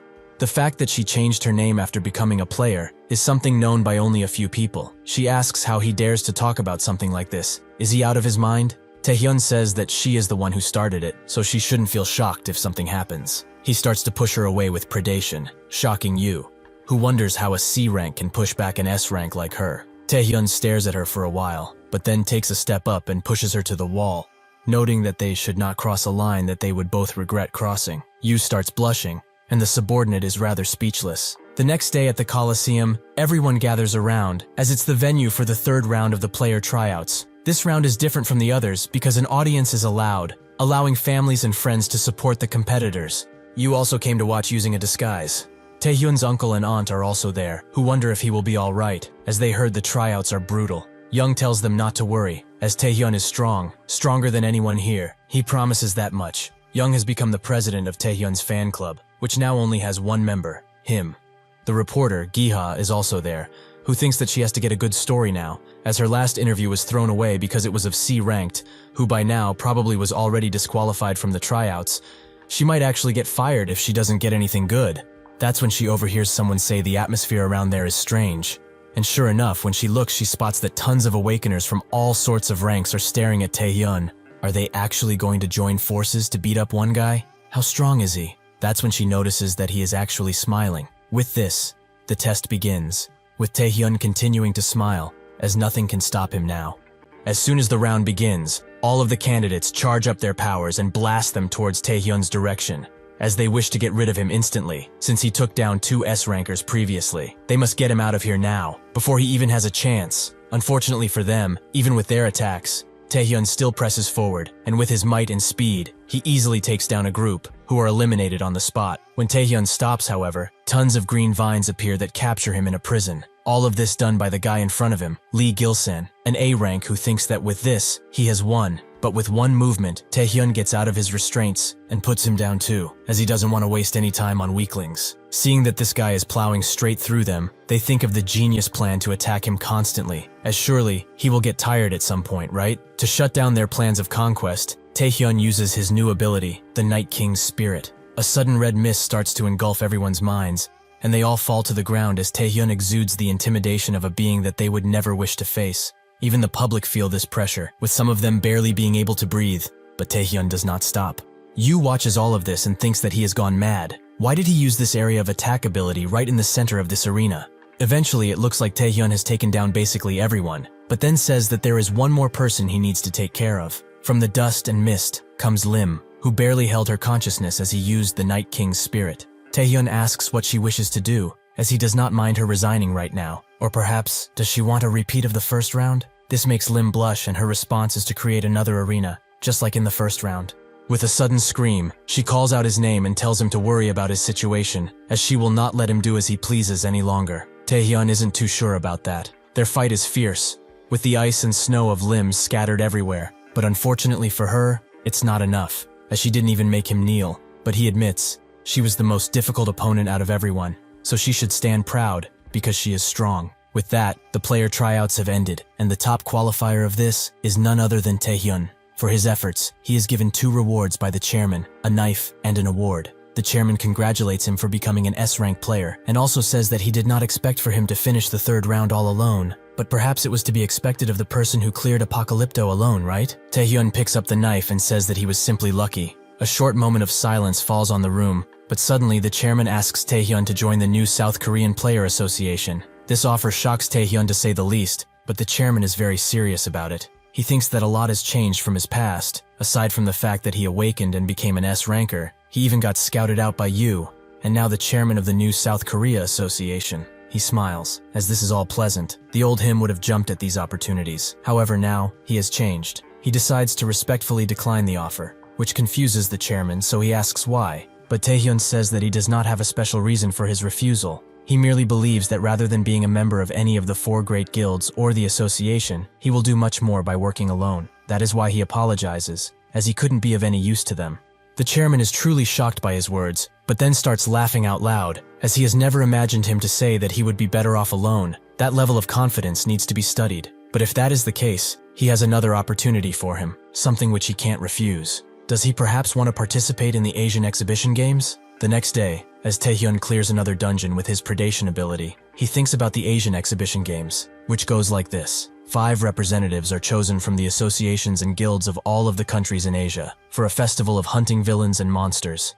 However, to be picked as one of these national representatives, one needs to prove themselves by hunting down monsters and villains for the sake of the country, so basically, merit points. The chairman said that it should be easy for him considering his history of sudden advancements, but that's easier said than done, as he just became a player. To even catch up to the merit points everyone has been stacking over the years, he needs to hunt down monsters and villains that are way stronger. Recently, he has been clearing all of the dungeons known to the association for about a month, but even without thinking about the merit points, he has not been able to advance much further in abilities either. He has no choice but to go into dangerous places, but the rewards should suffice, considering the risks.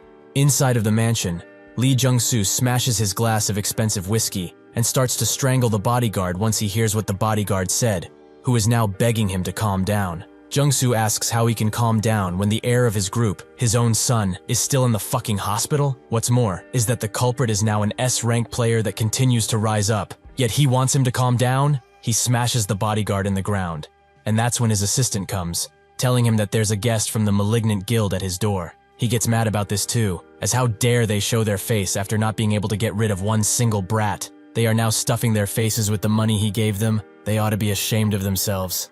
Before he can say any more, a dark presence permeates throughout the room, as the guest from the malignant guild just phases through the door. He says that what happened to his son was just an unfortunate event, but he should calm down now, as that brat isn't his group's final target, right? He also forgot to introduce himself. He is the vice guild master of the malignant guild, but he may call him Shadow. Eventually, Taehyun gets out of the portal, which sends him right to the front of a building, where a man awkwardly says that he is going to be his guide for the auction he joined. He is also an A-ranker from the Alchemists. He also reveals his name to be Park Jeonwung. It's truly an honor to meet his excellence. This guy is a hired bodyguard by the Alchemist Guild for the auction, and also a member of Taehyun's fan club, with his skill being gate manipulation. This must be the reason why Taehyun landed here. He starts fanboying at Taehyun, and even asks for his autograph, which he will frame in his home. But Taehyun isn't that impressed, to say the least. This place is where the greatest auction in Asia is held, East Point, the largest in scale within Asia. The auctioned items here are of top quality. They also have automatic interpretation support, so on and so forth. East Point has a lot of positives, but among them, the best would be considered their security. Taehyun asks Wung if he's alright with having that autograph on his forehead, but he continues with his explanation. Bodyguards from the guilds such as himself are definitely an important role in the protection, but the constant changing of their warp point makes it impossible for anyone to reach this place without approval. That is why they have not had a security risk in the past decades. Taehyun agrees that indeed, this place is like a fortress, but today, a large-scale attack devised by an S-rank villain will take place. That is the reason he came here in the first place. As the auction continues, and the woman who is in charge of the auction tells everyone about the next item, the Phoenix Potion, Taehyun stands above as he waits. All he has to do is this, as the villain's attack will certainly happen soon, and all he needs to do is defeat him for some easy merit points. At the same time, however, he has no information about this, as in his past life, the news only said that there was some serious damage caused, and that the culprit was one Narendra Nairu. The other important question is, who stopped the attack? As Woong comes over with ice cream in hand, Taehyun asks who the chief security officer is. Woong is quite frightened by this question, which makes Taehyun ask if it's something that he should press him about, but Woong says that it's fine, as it's not that, it's something else entirely. That's when someone from behind them notes that he did not expect to see the 12th S-Ranker from South Korea, and also one of the youngest S-Rankers in history. He must say, he is so very glad to meet him. This man is Isaki Ryohei, a Japanese S-Rank player, the chief security officer of this place, and also has a very ominous nickname, the Devil. Woong tells him to be mindful of how he acts near him, as he has previously stabbed his own comrades if it meant that he would gain something from it, hence his nickname, the Devil. He reaches out a hand to Taehyun as he says that he heard from a little bird that the South Korean Association sent a genius over here, but he did not expect to meet him here in person. What a joyous situation. Taehyun notices that he's trying to handshake with his left hand, which he is mindful of, but thinks it would be rude to not accept, so he does just that. But the moment they connect hands, a surge of power starts going through Taehyun, as Isaki starts laughing out loud like a maniac. Who would have thought that he could endure this personal test of his? It seems that even if he's half-baked, he is still an S-Ranker. Taehyun thinks of escalating the situation, but then notices that the pressure is getting to the harmless civilians that are next to them, so he cannot do that. Isaki laughs again as he says that this was just a prank, but perhaps it was too careless of him to go this far on a kid like him. However, he thinks that this was a pretty good lesson for him, as he may be S-Rank, but they will never be at the same level. He does not know the reason he decided to come here, but he shouldn't try to pull any stunts and get lost if he values his useless life. With that, Isaki leaves, wishing him fun at the auction while laughing away. Taehyun looks at him and thinks that things will be much more difficult with this bastard around.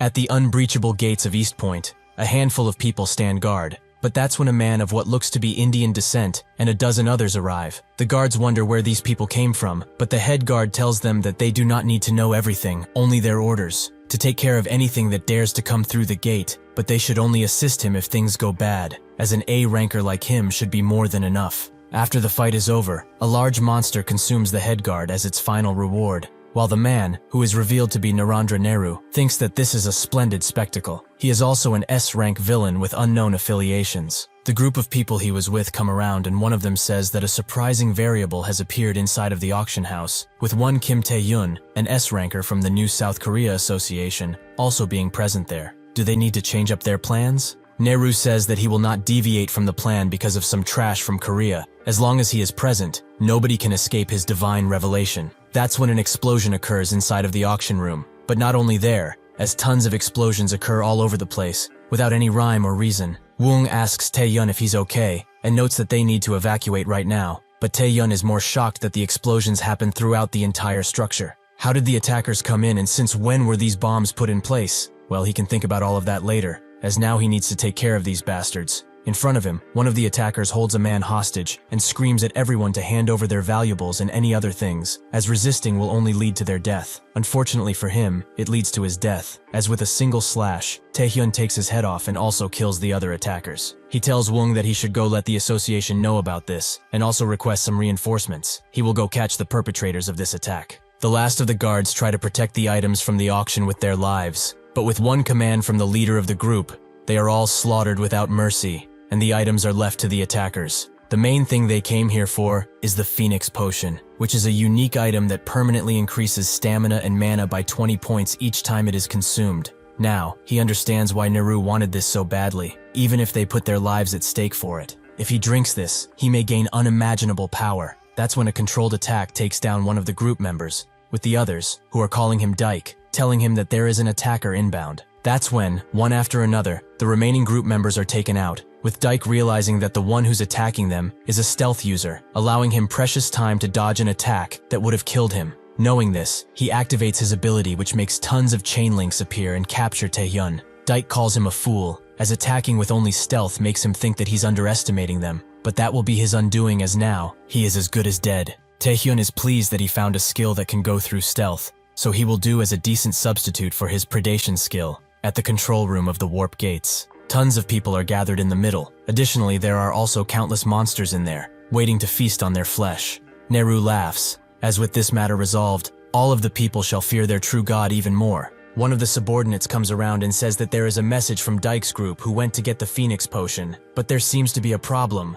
That's when the radio that the subordinate is holding starts working, and the person over it asks if he's speaking with Neru, something which makes him furious. He asks for his identity, but Taehyun only says that he is the one who has what he desperately wants. If he wants this precious item back, then he should come down here right now, like the weakling that he is. Seeing that there's nothing else to do, Taehyun starts drinking some of the Phoenix potion, which increases his stats and also freshens him up. For a unique, it's definitely in its own league, as he cleared countless dungeons, yet his stats did not increase at all. But with one sip of this, he gains amazing stats that will allow him to protect the potion from the others. Suddenly, Isaki and his team arrive at the scene, where they only see the bodies of the dead and the loot. The team think that the people who sent the SOS message must have run away, since there is nobody here. But Isaki tells them to look a little bit closer, as the perpetrator is right in front of them. He should stop hiding in plain sight and reveal himself. Taehyun decloaks himself and says that this is unexpected, as he was sure his skill was perfect already. Isaki asks what an S-ranker like him is doing over here, but Taehyun asks him the same, as he is the head of security, so he should go and clean up this attack.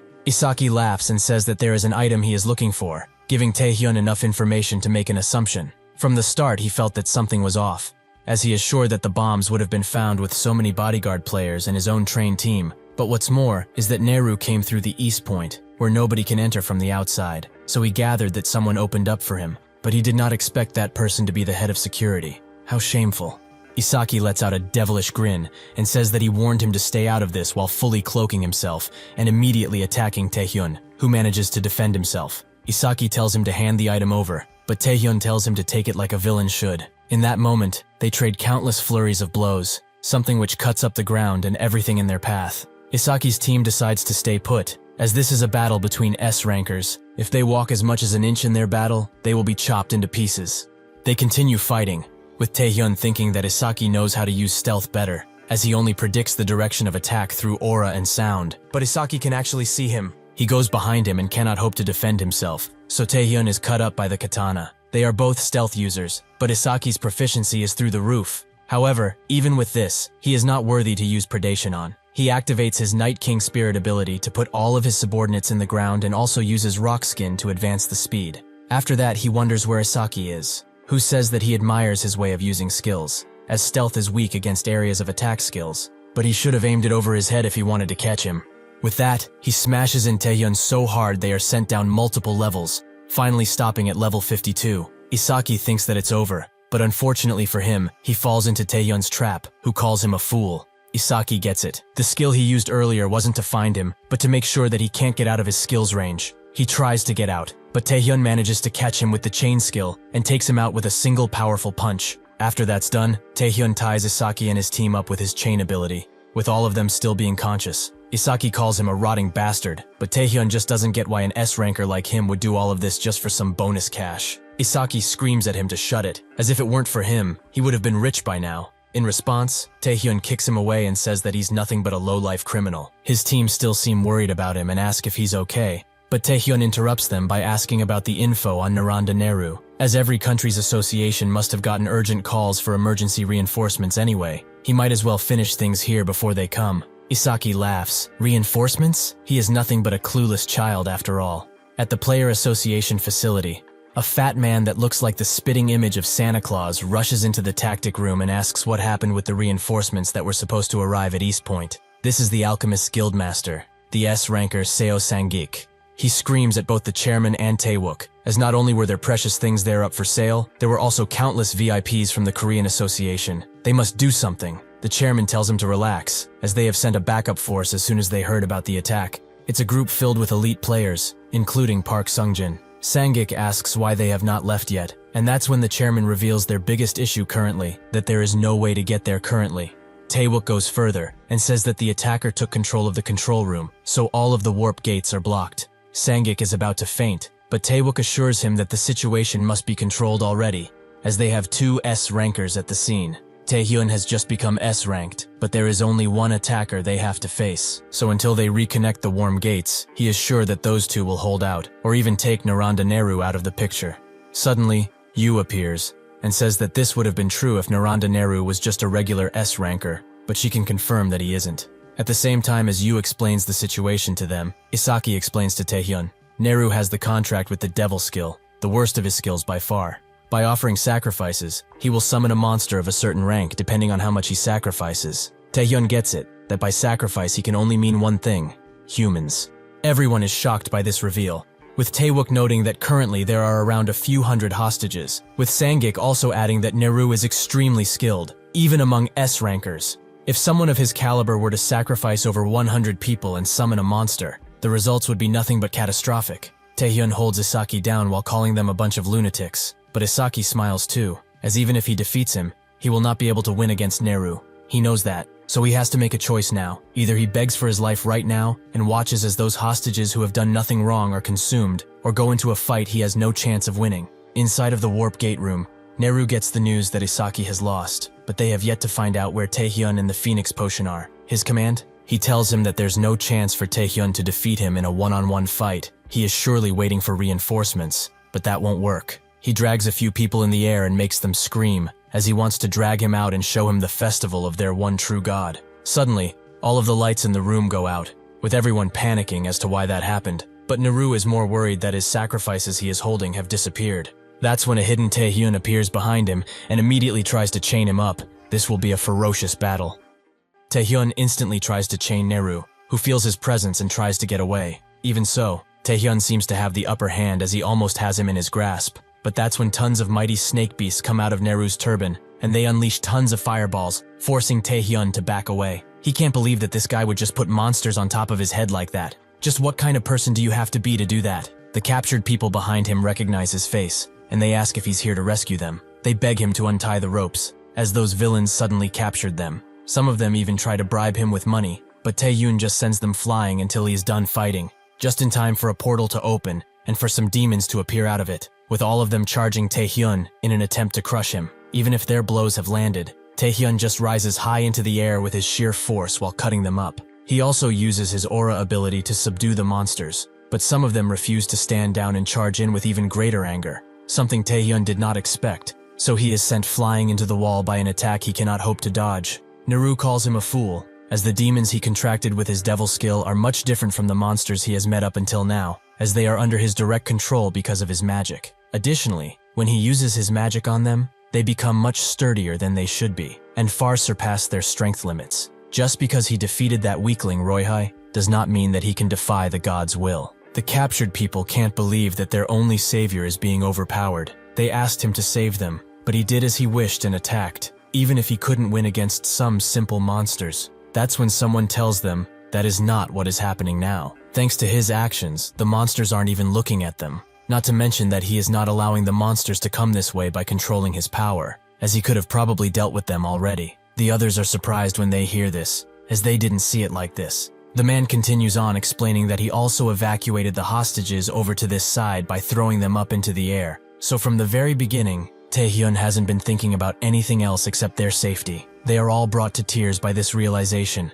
and urge him to not give up. Taehyun suddenly chains all of the monsters up and tells them to shut up already as they aren't helping, which confuses them, and even Neru, who just watches. Taehyun screams that the hostages keep getting in his way, and the monsters just keep on coming. He cannot deal with this dumbass shit anymore. The hostages don't know what to think anymore, but Neru just laughs out loud and asks if he would like to give up, but Taehyun does not answer him. Instead, he begs Jeonwung to finish it already. That's when Neru feels his presence too, and wonders who he is and how he even got here without being noticed. Wung apologized for keeping him so long, but he's ready now. Back when Roihei was defeated, Wung came around, and Taehyun told him that the security was in bed with the attackers, so he had to deal with them. Wung couldn't believe that so much happened while he was gone, but Taehyun told him that they have more pressing matters, as by now, the warp gate control room is probably filled to the brim with monsters. Fighting them wouldn't be a problem normally, but the monsters will instantly jump on the defenseless hostages once they see them. That is precisely why they need his skill now, gate manipulation. Wung was surprised to hear that he would be helping, but explained that if he does not know the exact warp point, connecting the gate with the association is going to be impossible. Taehyun didn't really care about that, as he needed to focus on one thing only, sending out the pesky monsters. As soon as Woong is done casting, the monsters start to get swept into a large gate that they cannot hope to escape from. Woong cannot believe that the plan actually worked, as he thought it to be absurd, but seeing it now, he gets it, as only Naru and the villains are left to fight. Suddenly, Taehyun screams his name and says that his job here is done. He will take the hostages and get as far away as possible. Woong is surprised at first, but refuses, as he is going to fight by his side. But Taehyun denies this, as the opponent is an S-Ranker like him. From this point on, he cannot hope to protect a single being. Naru, now more enraged than ever, screams out Taehyun's name, who notes that he is right here. Woon does as he is ordered, and tells everyone to come with him, which Taehyun sees, and he is pleased by this. But now that this is sorted out, all that is left is to defeat this guy. Naru attacks him with a bunch of explosions, but Taehyun gets out of their way and tries to attack him with a few rocks, which Naru easily defects and calls him a fool once again, as he cannot hope to stop him with his powers. He summons a large beast that instantly rushes to Taehyun. He says that no matter how many hostages he rescues or how many demons he slays, he cannot hope to win against him, as he will not let his efforts go without meaning. He is just a filthy non-believer, whom he will punish for dirtying the name of God with death. As soon as he finishes speaking, the monsters rush in, but Taehyun gets up and notes that he really likes to yap for someone so old. However, he should know one thing, that he is the one that's going to die. He instantly summons a ferocious beast to crush through Naru's dirty monsters, with him being surprised that he has been hiding this power all of this time, but he starts to laugh once again. He acknowledges that he has talent. He is the highest quality sacrifice he could ever ask for, but he is not the only one who can hide his powers. The moment he activates his other ability, the other villains start to fall to the ground while coughing up blood and slowly disappear from existence. With all of these human sacrifices, Naru begs his lord to bless him with divine punishment so that he may distribute it to the non-believers. Taehyun stares horrified at the beast that Naru has summoned this time, an entire bone dragon, which is an S-ranked beast. Woong is eventually stopped by the villains, who wonder why they are here, as they should have all been on the above floor. But he does not get to relish in the fact that they caught this runaway group for long, as they all start to cough up blood and disappear for the sacrifice. The whole building starts to shake afterwards, and Woong can only guess what is happening at Taehyun's location now. The bone dragon charges him as he falls to the ground, completely defenseless. Naru, who is riding the dragon, says that the dragon is the strongest species. He cannot hope to defeat it. Taehyun didn't expect to battle a dragon today, but he latches a chain into a nearby building and manages to climb inside before falling even further. He cannot even wonder where he had the power to summon such a monster, as the dragon charges through once again and throws him into the air. Naru says that he will die on this day, which makes Taehyun try to retaliate, but the dragon is much stronger in that regard, and completely overpowers him with a breath attack. Even if he has taken the full brunt of it, Taehyun is still alive, something that Naru did not expect. Taehyun now knows that this dragon is extremely strong. He barely managed to block the attack with his predation skill, but even so, he was still hurt. Not all hope is lost, however, as he knows that even if Naru is forcefully controlling such power, it must be pretty taxing for him too, so he might not last longer. If he can stall a bit longer, he is sure that he can deal with him. Naru laughs, and says that he can see right through his ridiculous schemes. Since a head-on fight did not work out well for him, he is probably thinking of stalling until he can't. That is most definitely not a bad idea. However, he will find out that his tricks will not work on someone like him. He orders the dragon to charge in another direction, right into Woong and the group of survivors, who look in horror at their impending doom. The dragon just swiped the area they were in with a tail attack. At the Korean player branch, the emergency warp gate is successfully connected directly to the east point, but Korea is the only country that's currently connected, so the manager there warns Sungjin not to enter now, as there might be more danger than they expected. Sungjin says that he can't ignore the fact that people are in grave danger there, especially that kid, so they will all be entering East Point and killing the villains before rescuing everyone that is still alive. Woon and the others, even if injured, are still alive, as Taehyun has blocked the dragon's breath attack using his predation skill. Naru expected him to choose this option, but now he will burn into ashes with the others. Woong tells him not to worry about them, as everything will be over if he dies. Taehyun knows that he is right, as now that he cannot fight the bone dragon one-on-one, the only hope that he has is to wait for Naru to reach his limits. But even so, he cannot give up yet. No, he refuses to. Thousands of thoughts rummage through his brain as he thinks of a way to save everyone, but that's when someone from behind him says that they cannot take this anymore. But when he looks behind him, there's only Woong, who didn't utter a thing. As he wonders what that voice was, Taehyun's predation skill suddenly increases to A rank. Since his powers have surpassed his limits, His body cannot handle predation any longer, but it does not stop there, as it goes to rank S, then rank SS. Neru is extremely confused as predation becomes rank SSS and engulfs him whole. Predation tries to deactivate, but it is unable to, which means that Taehyun's body will be ravaged. He does not know why predation is doing this, but he recognized that voice earlier. It was the king. He gave him his powers, but his body cannot hope to hold on much longer. Indeed, it starts to chip away as Taehyun thinks that he cannot die in such a way. He hasn't achieved anything yet. Unfortunately, his consciousness leaves him as one of his arms is fully destroyed. Neru feels that this is a skill going berserk. But what is with this amount of energy? And why didn't the skill deactivate even though the user fainted already? Still, he refuses to give up and says that he will end his life here and now, in the name of his god. As soon as the dragon charges in, however, Taehyun wakes up and pushes him back with his sheer energy, as predation reveals its true nature to Neru, who cannot believe what he is seeing. Suddenly, Taehyun begins talking in another tone, noting that his god must be a joke or something. Neru can feel that this man is no longer the same one that he fought before, as he has an entirely different aura to him. Who is he? The mysterious man says that it's not his concern any longer, as he is already dead. Before Neru can say Nani, he is engulfed by predation in a matter of milliseconds,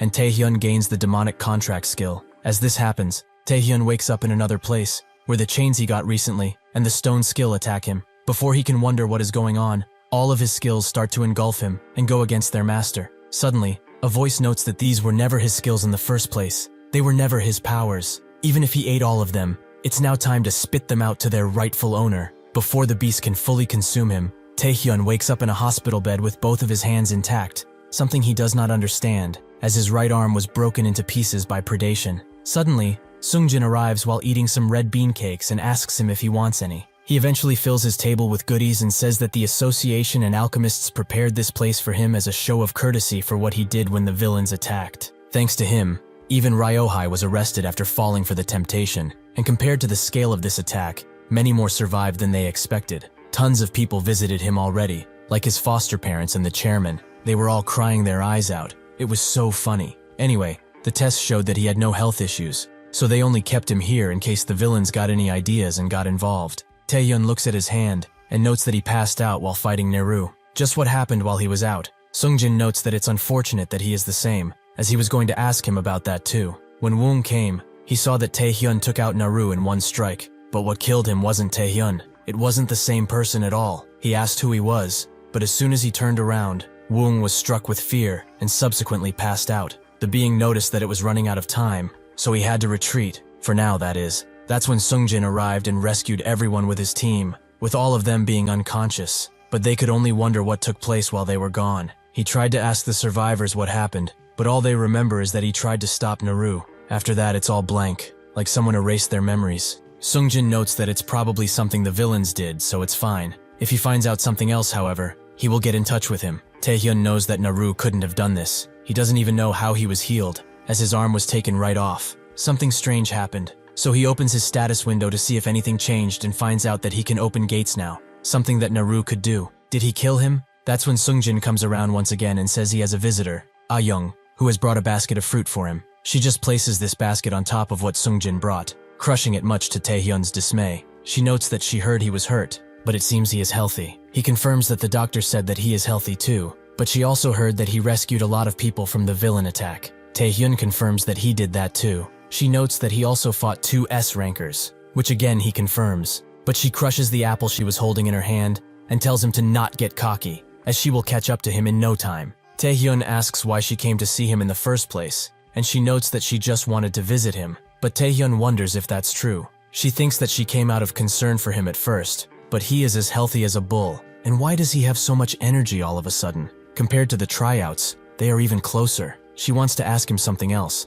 but that's when a large thump happens at the door, and a few steps approach them. The one who has barged in unannounced is Yu, which makes Ah-young ask how she knows the password to his house. She tries to tell her that this was given by the association, which she is a part of, but that's when she gets a funny idea. She instantly grabs Taehyun and starts touching his body. This makes Ah-young instantly ask what she's trying to do, but she asks her something instead. If 2 S-Rankers are sharing the same home, what kind of relationship does she think they have? Ah-young immediately screams out that he is still a minor and that what she is doing is a crime, but Taehyun has had enough of her jokes and slaps her hand away. Why is she here anyway? He already rejected her guild offer, right? Yu notes that he's as fussy as usual. She just came to check on him. And she also wanted to give him a present, as she heard from the chairman that he was going to the exhibition games. Even with his feats at East Point, he has only 30 merit points. So to become a representative, he will need more, something that she can provide. For example, something like raiding rights for the Double Dungeon Fire Temple. Where the East Point once was, a strange group of men came on a boat and examined the situation. One of them asks where Naru is, but the lackey notes that they cannot find him.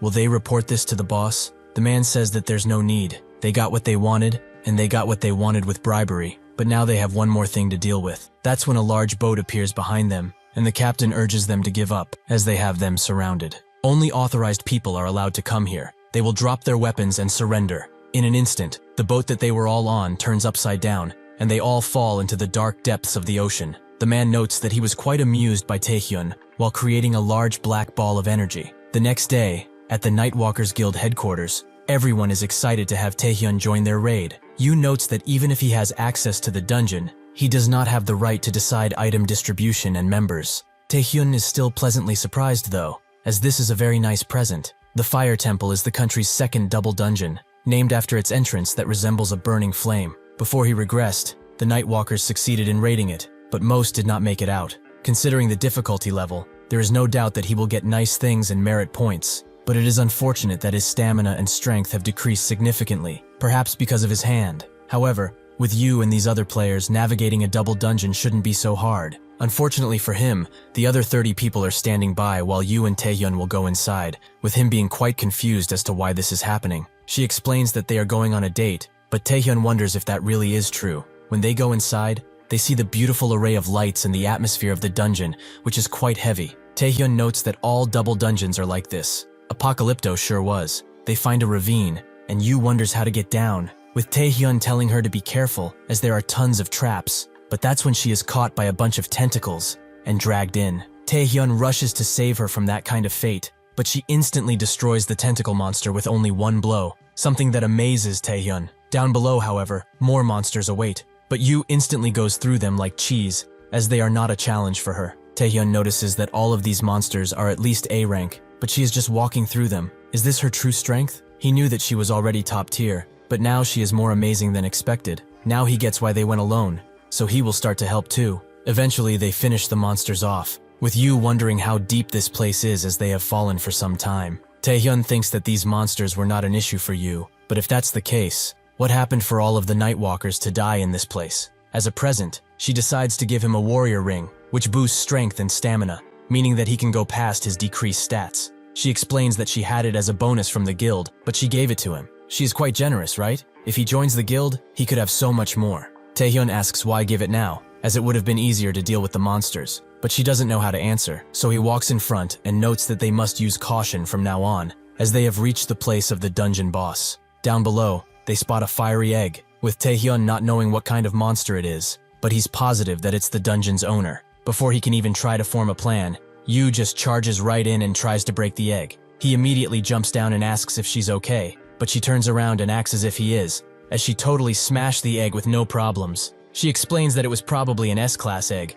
but it just fell with one blow. How strange. Taehyun knows that this isn't the end, and sure enough, blinding energy starts to come out of the egg, with someone noting that he didn't expect humans to reach him. He also heard her bragging, which was quite funny, but they will all fade away before his blue flames. This is the dungeon owner, Phoenix. Both of them are shocked, as a phoenix is commonly mistaken for an immortal, as it has amazing regeneration ability and magical resistance. But who would have thought that the dungeon owner is a phoenix with blue flames? It starts to emit energy again, so Taehyun warns you that it can control minds. Unfortunately for him, that has already happened, as she is in the phoenix's control. As Yu tries to take Taehyun down, he dodges her attacks to the best of his abilities, until he is forced to use the aura ability to put her into the ground. He begs for her to wake up, as they cannot fight among themselves in this place. But even in her pressured state, Yu rises up and launches a devastating attack into Taehyun that blows up most of the area he was in. The phoenix watches from above and laughs, as this is going exactly how he expected.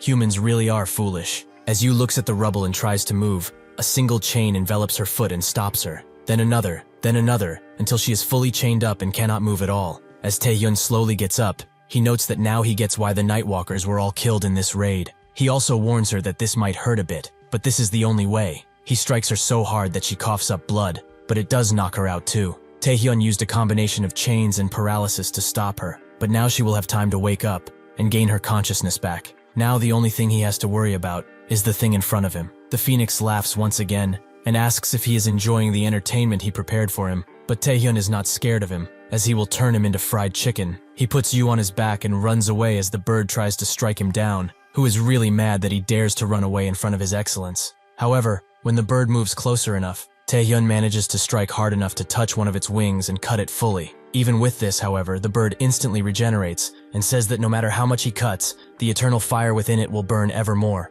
A human being cannot hope to deal damage to such power. The bird unleashes fire everywhere, but Taehyun manages to dodge it by climbing somewhere high and thinks about what to do with the regeneration. And he also noticed that the bird got bigger. Could this perhaps be a greater phoenix? Unlike normal monsters, it would have tremendous strength, as it's considered a mutant. It is also similar in strength to an S-rank player. So if it's really a great phoenix, he can't do anything to it. The only thing he can use now is predation. However, it might explode in his face like last time, so he should weaken the bird first. But he can't do that without predation. What should he do? That's when Yu starts to wake up and notices that she is tied up, and her body is tied up. Besides the increasingly larger bird getting closer to them, she tells Taehyun to release her, but he explains that she was mentally controlled. He cannot do that. Yu does not believe it, but still insists to be let go. And that's when the bird attacks, feeling insulted that they dared to look away from its grace. As he starts monologuing, both Yu and Taehyun strike, with Taehyun telling her to watch out for the control. The bird,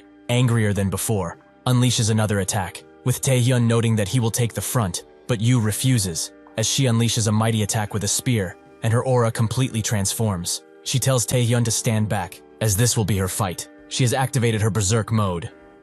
This concept of going berserk triggers the reverse mana flow for all available skills. Most avoid using it since it will most likely cause permanent body damage. However, if one can control the power even for a limited time, the power they will receive is tremendous and earth-splitting. Yu uses this same power to cut the phoenix's head clean off, but she doesn't stop there and charges in once again. She punches and kicks the head again and again, until eventually she lands on the ground with it and creates a large explosion. She catches her breath afterwards, but it is becoming increasingly harder to breathe, and soon enough she falls to the ground, unable to control the berserk power any longer. The phoenix is still alive, and can't believe that a human dared to do something like this to him. He desperately tries to retaliate against Yu, but that's when Taehyun summons his chains and holds the beast in place. He can't believe that Yu had enough force to completely eliminate this bastard's regenerative powers. She really is extremely powerful. Even if he doesn't want to, he will have to deal the right blow, won't he? The others patiently wait for them at the portal's entrance, with one of them noting that they are pretty late, making him wonder if they will be alright. Another says that there shouldn't be any complications, as the ones who entered are both S-rankers. The only thing he can think about is that Yu tends to just speed through everything without a second thought, so Taehyun might be in danger because of this side of her. That's when Taehyun appears, carrying Yu all the while. The others attempt to rush in, but stop as they see Taehyun has everything under control. He announces that the fire temple has been cleaned out. Someone took a photo of this scene, and rumors started spreading around that Yu was dating Taehyun and went on a date in the dungeon. She instantly sees this after she wakes up and asks her subordinates what the meaning of this is. In the first place, this dungeon raid was unannounced. How did this leak to outside sources? Secondly, why is it such an embarrassing article? She knows for a fact that they did this. The subordinates all confirm it in their own way. One notes that confidentiality is hard to keep, and another confirms that he only told a few friends, but they are all trustworthy. The final one doesn't beat around the bush at all, and says that her judgment is unfair. He told everyone for her sake, as he is fully devoted to her. Yu just smiles and tells them that today is the day they die together. Jinhui comes around, as he heard that she used berserk mode, so he wondered if she's alright. But seeing the three employees in different stages of subconsciousness, he gets that she's as healthy as they come. They go outside for her to chill out, and eventually she says that he shouldn't worry about her berserk skill anymore, since she can use it easily for 1 minute and not much will happen, though now she was forced to do it for longer. Jinhui asks how Taehyun's capability is, since this is the main reason she went on that raid, right? She explains that after she passed out, Taehyun was the one who dealt the final blow to the phoenix and ended the fight, so that told her everything she needed to know. It's also been only 2 weeks since they cleared the final temple, yet he is already on his way to the abyssal depths. Just how strong does he want to get? Jinhui is surprised to hear this, but this only shows how fast he is growing. Great news for their country, right? Yu just looks at him and says that she doesn't get it at all. Everyone has a desire to go further with their abilities, but after having progressed enough, most get satisfied and stop. She saw this happen firsthand in her guild after all. However, Taehyun keeps pushing and pushing. Even now, he is using any method available to advance even further. Just what is he trying to achieve with all of this power? The leaves rustle as Jinhui tries to come up with an answer, but then he finally gets it. He is doing it for the love he harbors for his country. In these times when portals appear everywhere and monsters destroy society, he wishes for his country to push above this. His sheer will and desire to help must be pushing him to this point. Yu doesn't know what to say, but can confirm that this isn't it. Most definitely not. Somewhere in the abyssal depths, in a floating castle, a bunch of people lay on the ground in front of a throne, all seeming to be dead. A single human is still alive and kisses the hand of the monster in front of him, who says that now they are bonded by a blood oath. This is the Archduke of the Abyss, the vampire lord Igman. The man thanks him, and Igman asks how it feels to get the powers of his people. The man slowly takes his cloak off, while noting that there were a lot of skilled people in this group.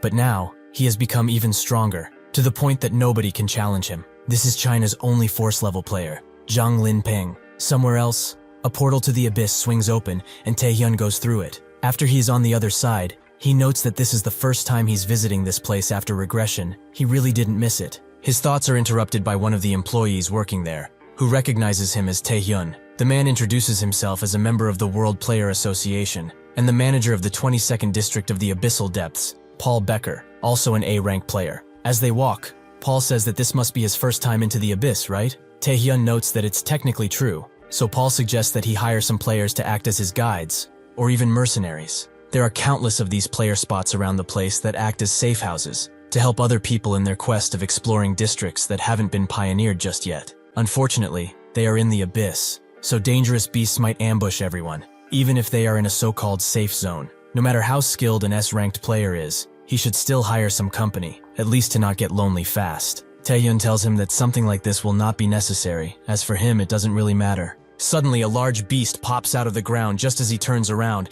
and Paul screams at him to dodge, but Taehyun instantly cuts the monster in two. He notes that he will go on a short walk around here, as the atmosphere is pretty nice. After walking and killing a lot of beasts, he thinks that this should be far enough so nobody is around. Because he used predation on the phoenix at the fire temple, he met the requirement of 200 magic power, which was needed to activate the demonic contract ability. He would have liked to activate it, but the ability seemingly changed, as now it can open a gate to the abyss, and this seems to be a one-time skill for some reason. Perhaps predation was the thing that changed this ability, but it doesn't matter. For him, having one powerful monster is much better than having an army of weaklings. He crushes some mana-amplifying stones in his palm, which, as the name implies, boosts magic power, and a gate starts to form, brandishing a skeleton head and other bony parts. After the summoning is successful, Taehyun is curious to see what is on the side. He expects to go to a place similar to this one, but when he goes through the portal, he is met with a beautiful castle under an even more mesmerizing sky. He didn't know such a place existed in the abyss, and even if he maximized his abilities by using the mana stones, this place seems a little overkill.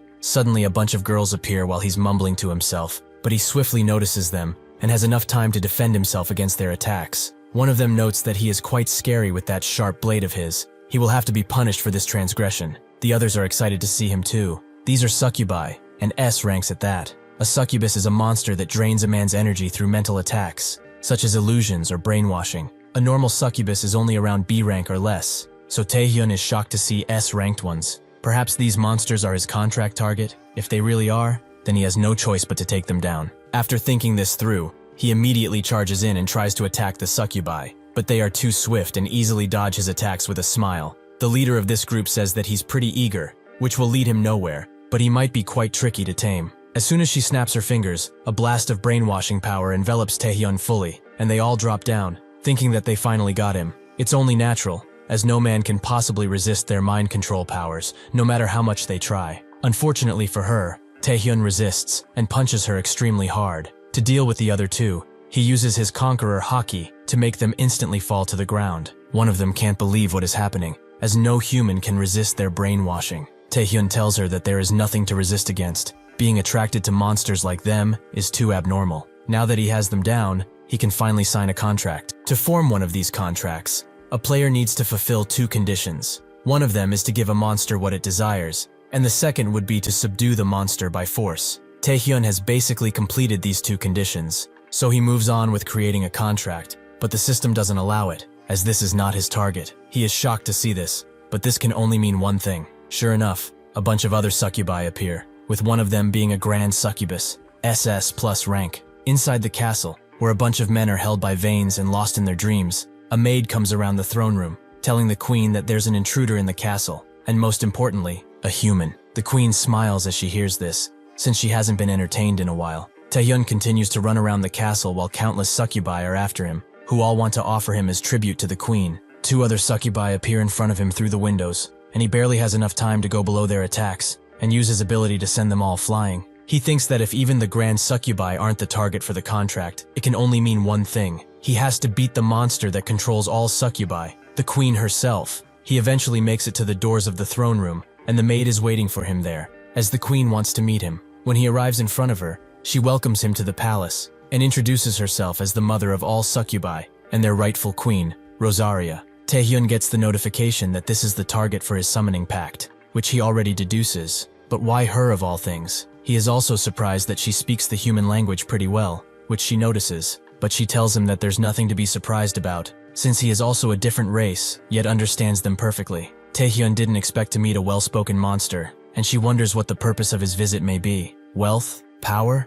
Or perhaps he's just meandering about. Has he come to satisfy his lust like many more before him? Taehyun says that he's after none of those choices. He has come here to make a summoning pact with her. Rosaria starts laughing very loudly after she hears this, as she never expected a guest to be so confident all of a sudden. However, he should keep his delusions to himself, as she will never make a contract with a toy she can just break. Rosaria is also an Archduke of the Abyss, with an unknown rank. With that, she starts to attack Taehyun, who knew that it wasn't going to be this easy, and blocks the incoming tentacles with his pressure ability, while noting that he will make her bow down to him soon enough. He dodges attack after attack until he gets the idea to chain the knife to his hands and use it as a range weapon. He finally gets rid of the tentacles and rushes to hit her with one powerful stone-covered strike. But as soon as he approaches Rosaria, his ability breaks, and she notes that he's quite pitiful. With a snap, Taehyun starts falling down into a city, and he cannot use his skills at all. He wonders what is going on, but he realizes that he is in an illusion. The question that is lingering on his mind now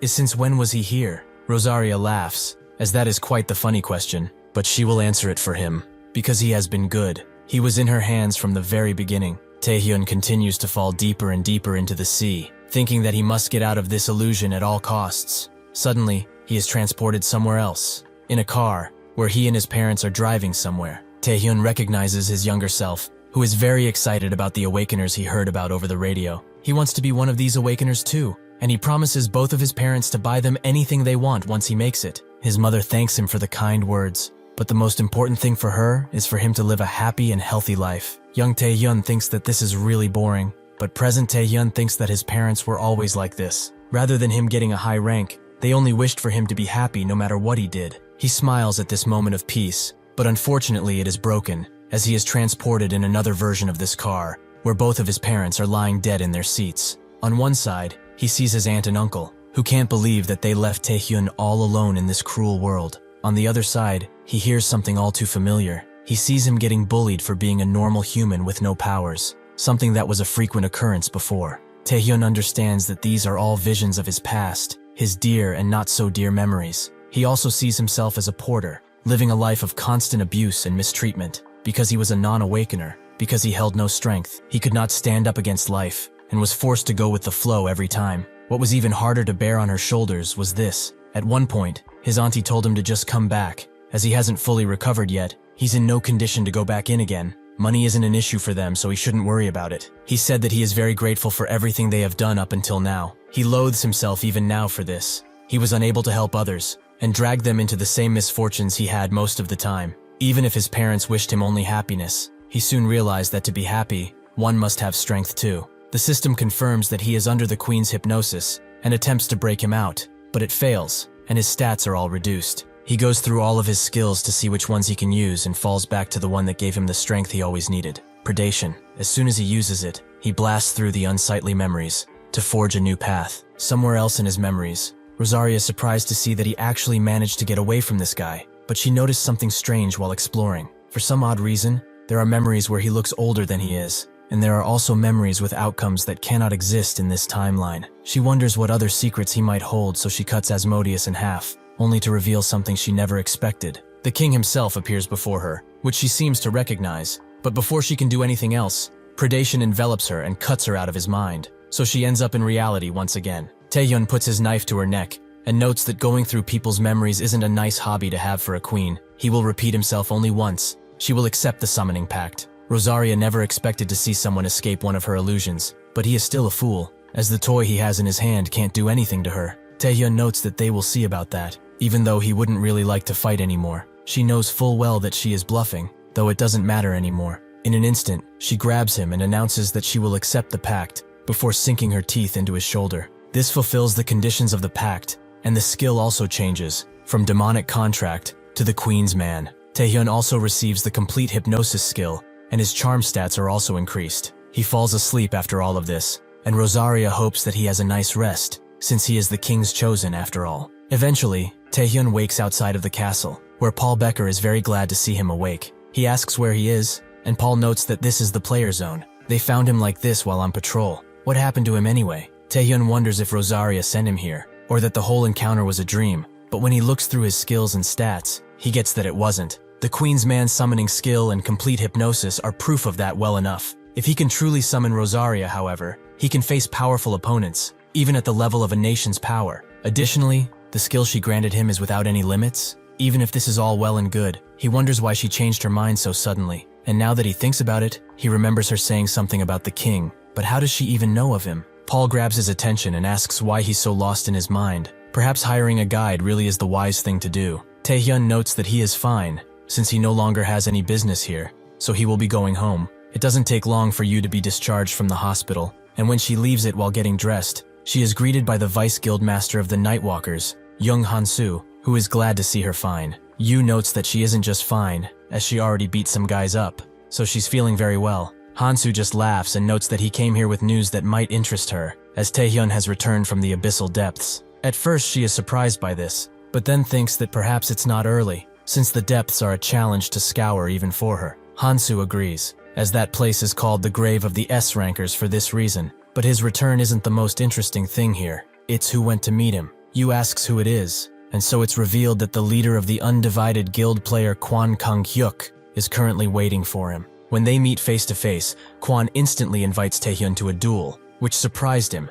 as this guy is the leader of Undivided, which is one of the 4 great guilds, and also known as the best tank in Korea. However, he is very notorious for one single thing, that is recruiting people by forcefully dueling them. Suddenly, his secretary comes around and slaps the fight out of him, as they will get another call from the Human Rights Committee if he continues to act like this. She doesn't want to come up with excuses for him again. Taehyun is quite confused by this, until she introduces herself as the Secretariat of the Undivided Guild, Secretary Kim, and notes that despite their guildmaster's ugly way of acting, they are here to scout him officially. If he does want to join them, there is no need for the duel. Taehyun doesn't like the wording on that, and asks if this means that they will force him if he refuses. Kim can't deny it, but it's not like he doesn't get benefits from it. And he is also participating in the Asian exhibition games, right? Their guild is the best when it comes to abyss exploration, and they even have raid schedules with full abyss exploration support. If he were to join, he would definitely get the merit points he lacks now. Kwan tells her to stop trying,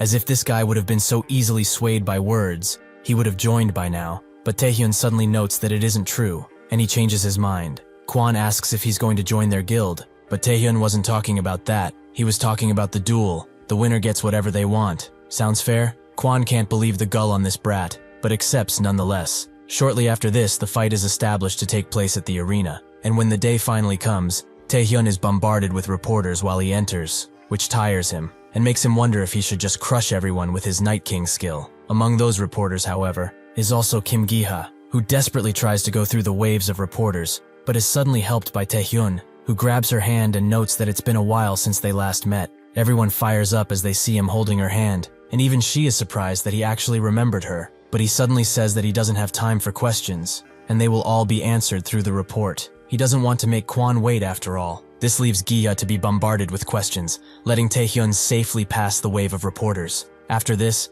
he walks straight to the podium and meets face to face with Kwan. He notes that he was worried he would run away, but Taehyun says that he thought the same, though now it's time to settle everything once and for all. The announcer, Choi Haeseol, notes that finally they get to see the match everyone has anticipated. There is only a condition for victory: make the opponent kneel in front of their might. With that, they both get into position, and Taehyun is the first one to make a move, using the Night King's spirit. He thinks that it should be able to take him down since S-rank monsters aren't an issue, but Kwon still stands. He agrees that his power is quite impressive, but not enough to work on him. He uses his cheetah ability to dash behind Taehyun and uses the power of a bear to send him flying. Taehyun is forced to use his chain ability to try and do something, which makes Kwon say that he has a few decent tricks up his sleeve, but he will not be able to stand on his own 2 feet for long. He uses a rhino's power to charge in with great force, and then switches to an elephant's weight to crash right into Taehyun, who cannot hope to not be damaged by this attack. After the attack lands, Kwon jumps away and says that he has a real talent for running away, as he didn't expect him to get away, but Taehyun notes that he's just biding his time. Unless he has another mysterious beast to show him, making him kneel won't be easy at all. Kwon says that he sure talks a lot for someone who is completely cornered, but since he has challenged him so confidently, he will end this with a new beast. With that, he summons the power of a T-Rex at his fingertips, making everyone think that this is over, since Taehyun has no chance to beat the Guildmaster after he uses that ability. Yu is also watching, glad that she came to watch, which surprises her subordinate, who notes that Taehyun seems to be losing, meaning that he will have to join undivided. Yu says that he's right, making the subordinate suggest they stop the duel. Kwon has the blessing of the beast's skill. He mimics the strength of various beasts, and this skill has amazing power just because of it. Even if it's Taehyun, winning a 1v1 is too impossible. Yu tells him not to worry so much, as no matter what happens, Taehyun seems to always have something surprising to reveal. Kwon charges in with full power, but Taehyun does something that makes everyone in the stadium shocked.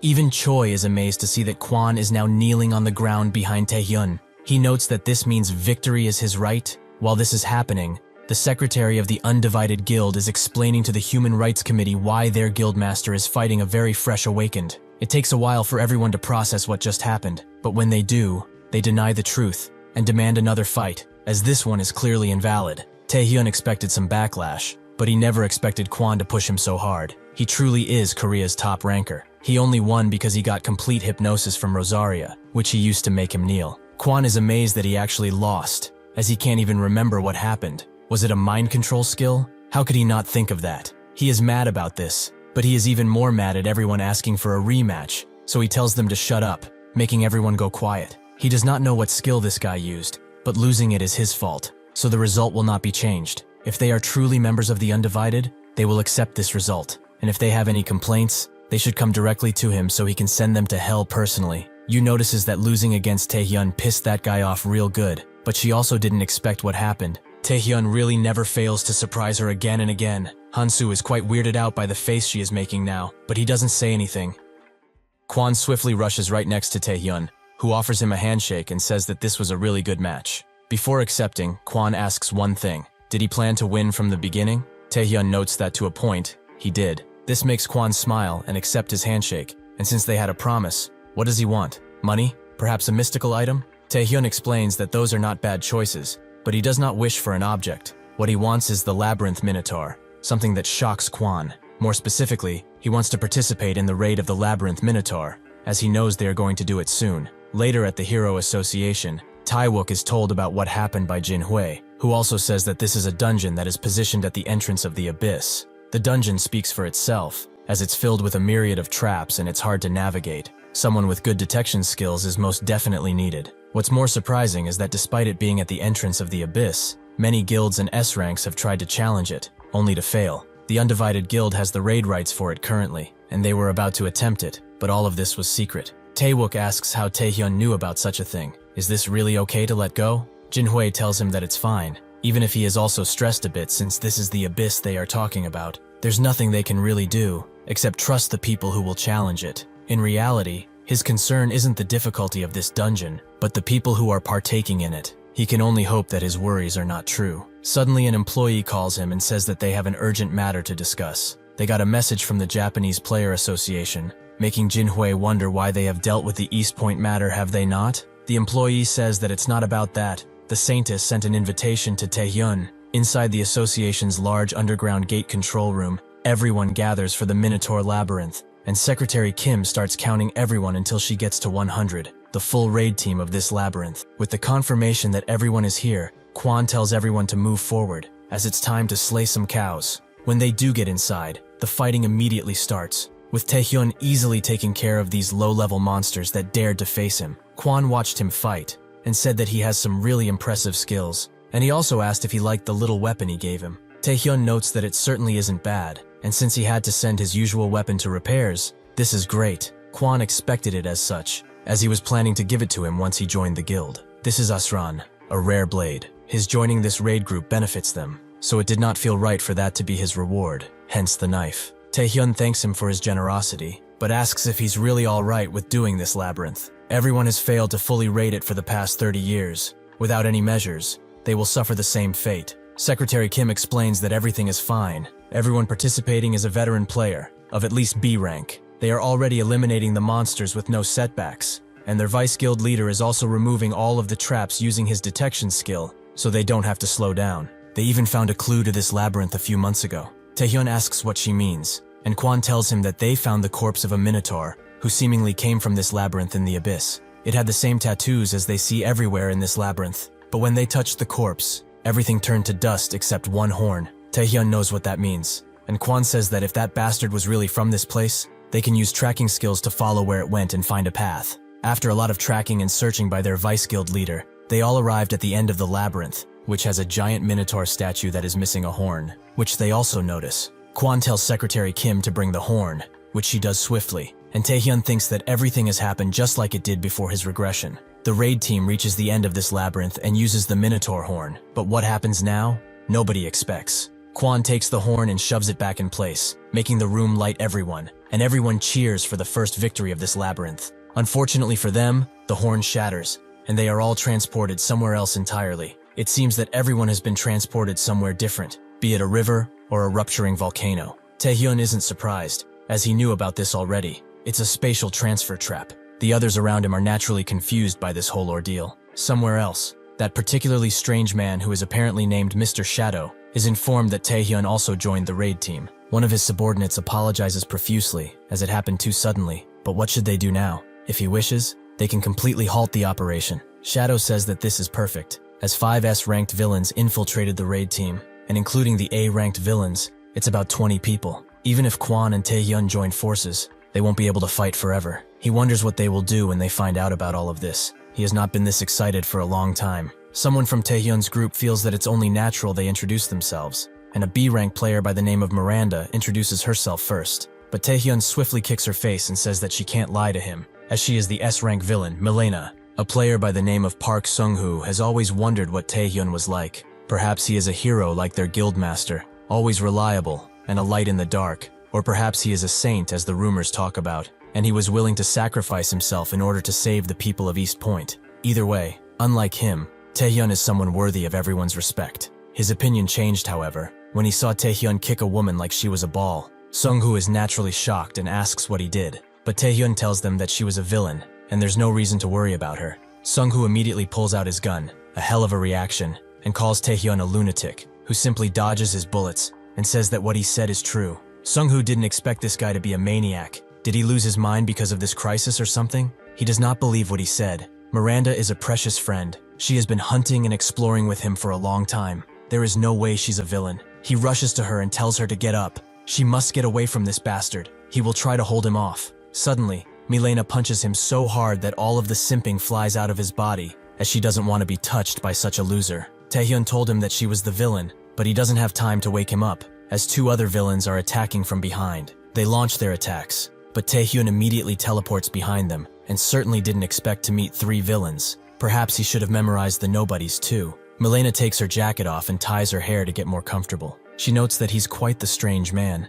as she has been infiltrated into the undivided guild for years, but nobody noticed a single wrong thing about her. So how did he? Taehyun tells her not to worry too much about it. She did nothing wrong. It's just that he came from the future. Milena naturally thinks that he's lying, but since she heard that he and you are in that kind of relationship, perhaps the Nightwalkers found out somehow? It doesn't matter anyway now, as he will die where he stands. She attacks him with her extended claws, which he dodges, but the other villains follow up with their attacks, which miss again. Taehyun uses this opportunity to tie both of them up with his chains and send them flying, allowing him to have a 1 versus 1 with Milena, who wonders how he was able to do such a thing so swiftly. She knows that he is no ordinary person, but even so, her skill is witch nails. It spreads poison to the entire body the moment her claws rip into someone's flesh, and they cause vomiting and hallucinations among other things. Even an S-rank player cannot hope to stand against it. and she knows that she scratched him on his face already, so how is he still standing? Taehyun notices her confused face and apologizes.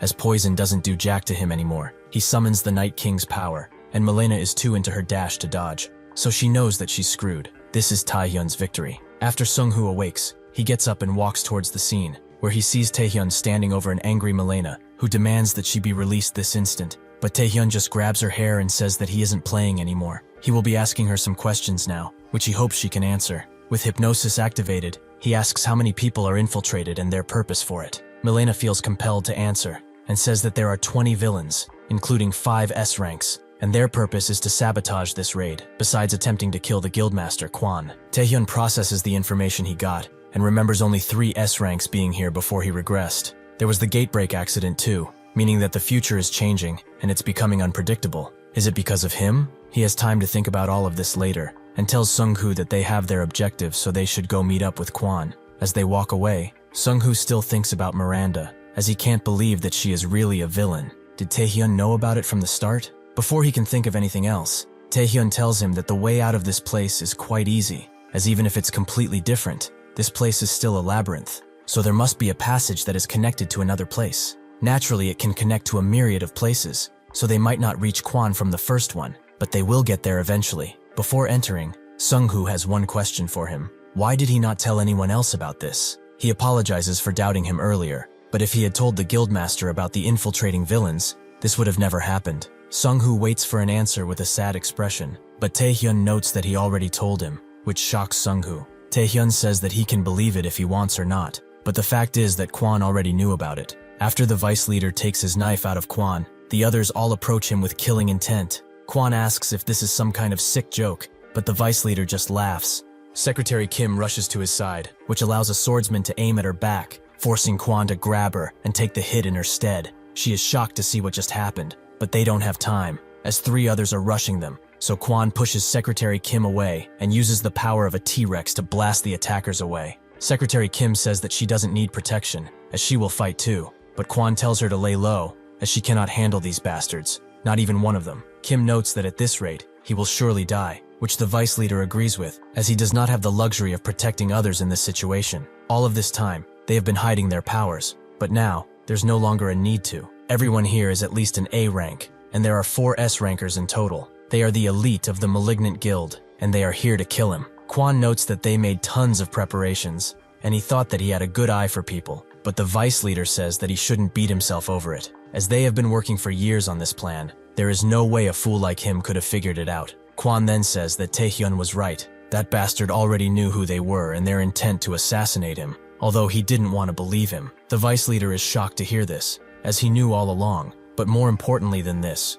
why did Kwan not do anything? He explains that a real man does not doubt his brothers. As a guildmaster, he could never do that to them. Everyone around him is shocked at how stupid he is, and even Kim wants to rip his head off now, but she doesn't have the time, as the vice leader strikes. He thanks him for being so dumb, as their plan will now be a success. He should rest easy, as he will give him a painless death. Kwan activates his powers, and notes that he didn't doubt them, but that doesn't mean he will not defend himself. With one strike of the ancient dragon, the vice commander goes down. This is Kwan's true power. Before all of this, when Taehyun told him, he didn't say anything, which made Taehyun mad. Was he going to take it while doing nothing? Kwan just sighed and told him that he had never seen his true power, so he shouldn't worry, as he believed him, but he would never take it lying down. Surprisingly enough, Taehyun and Sungho make it to Kwan quite fast, who is glad to see them here. After landing down, Kwan asks if they saw anyone else, and Taehyun says that they saw a few, but given the situation, he ignored them, as they are big enough to help themselves. Anyway, what does he plan to do now? Kwan looks at him and says that even if it is frustrating, they have to retreat, as there are still some villains, and the boss of the labyrinth has yet to show up. Even with this, the only option left would be to aim for an escape so that they don't suffer more damage. He would also like to apologize, as it's stubbornness that did this. Taehyun says that as long as he understands that, it's fine, which angers Kwan, but Taehyun thinks that he wasted some time since he did not gain merit points. But this was the right choice. He shared all of the information he knew about the villains to help with the raid, but considering Kwan's injuries, he isn't in a state to fight. Additionally, he only had bits and pieces of information about this raid, so they should leave before more variables come up. Suddenly though, he hears something interesting when Kim asks Sungho if there were any monsters or traps in the other spaces. Sungho confirms that they have not seen anything, But this confuses Taehyun, as they should have seen at least some types of traps, if not regional monsters, but they pass through without a breeze. But why? If there are no monsters and traps, how did Kwon come across the master labyrinth before regression? That's when a mystical door opens,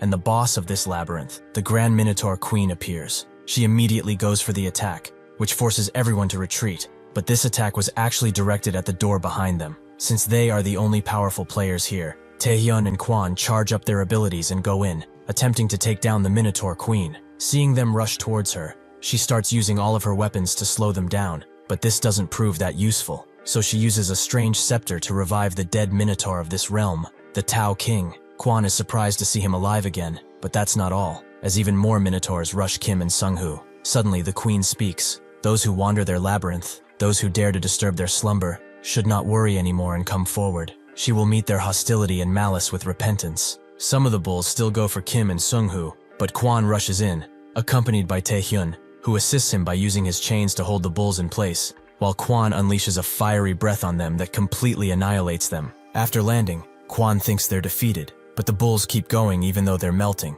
frightening them. With this in mind, Kwon goes for their heads, to completely annihilate them, but even with their entire heads taken off, they still manage to regenerate, making Kwon wonder how he should even take down this many, including the Queen. Even if he were able to deal with the Queen, she's not somebody he can fight with while also protecting Kim and Sungho at the same time. Taehyun is already doing everything he can, so they won't be able to hold out for longer. What should he do as a guildmaster? What is the best way to get as many people out of here as possible? He remembers the talk he had with that old man from the association, who told him to make a choice, as no matter how strong he was, if he forces someone to join him through a duel, the association will most certainly take action. Additionally, if he is going to accept a new comrade, he should consider not just their skills, but also what kind of person they really are. Kwon told him that he doesn't live his life doubting every single thing, like he does, which the old man could not deny as it suited him, but he needs to have doubt too. During his time as a player, he has seen countless things, and one small mistake can destroy a team,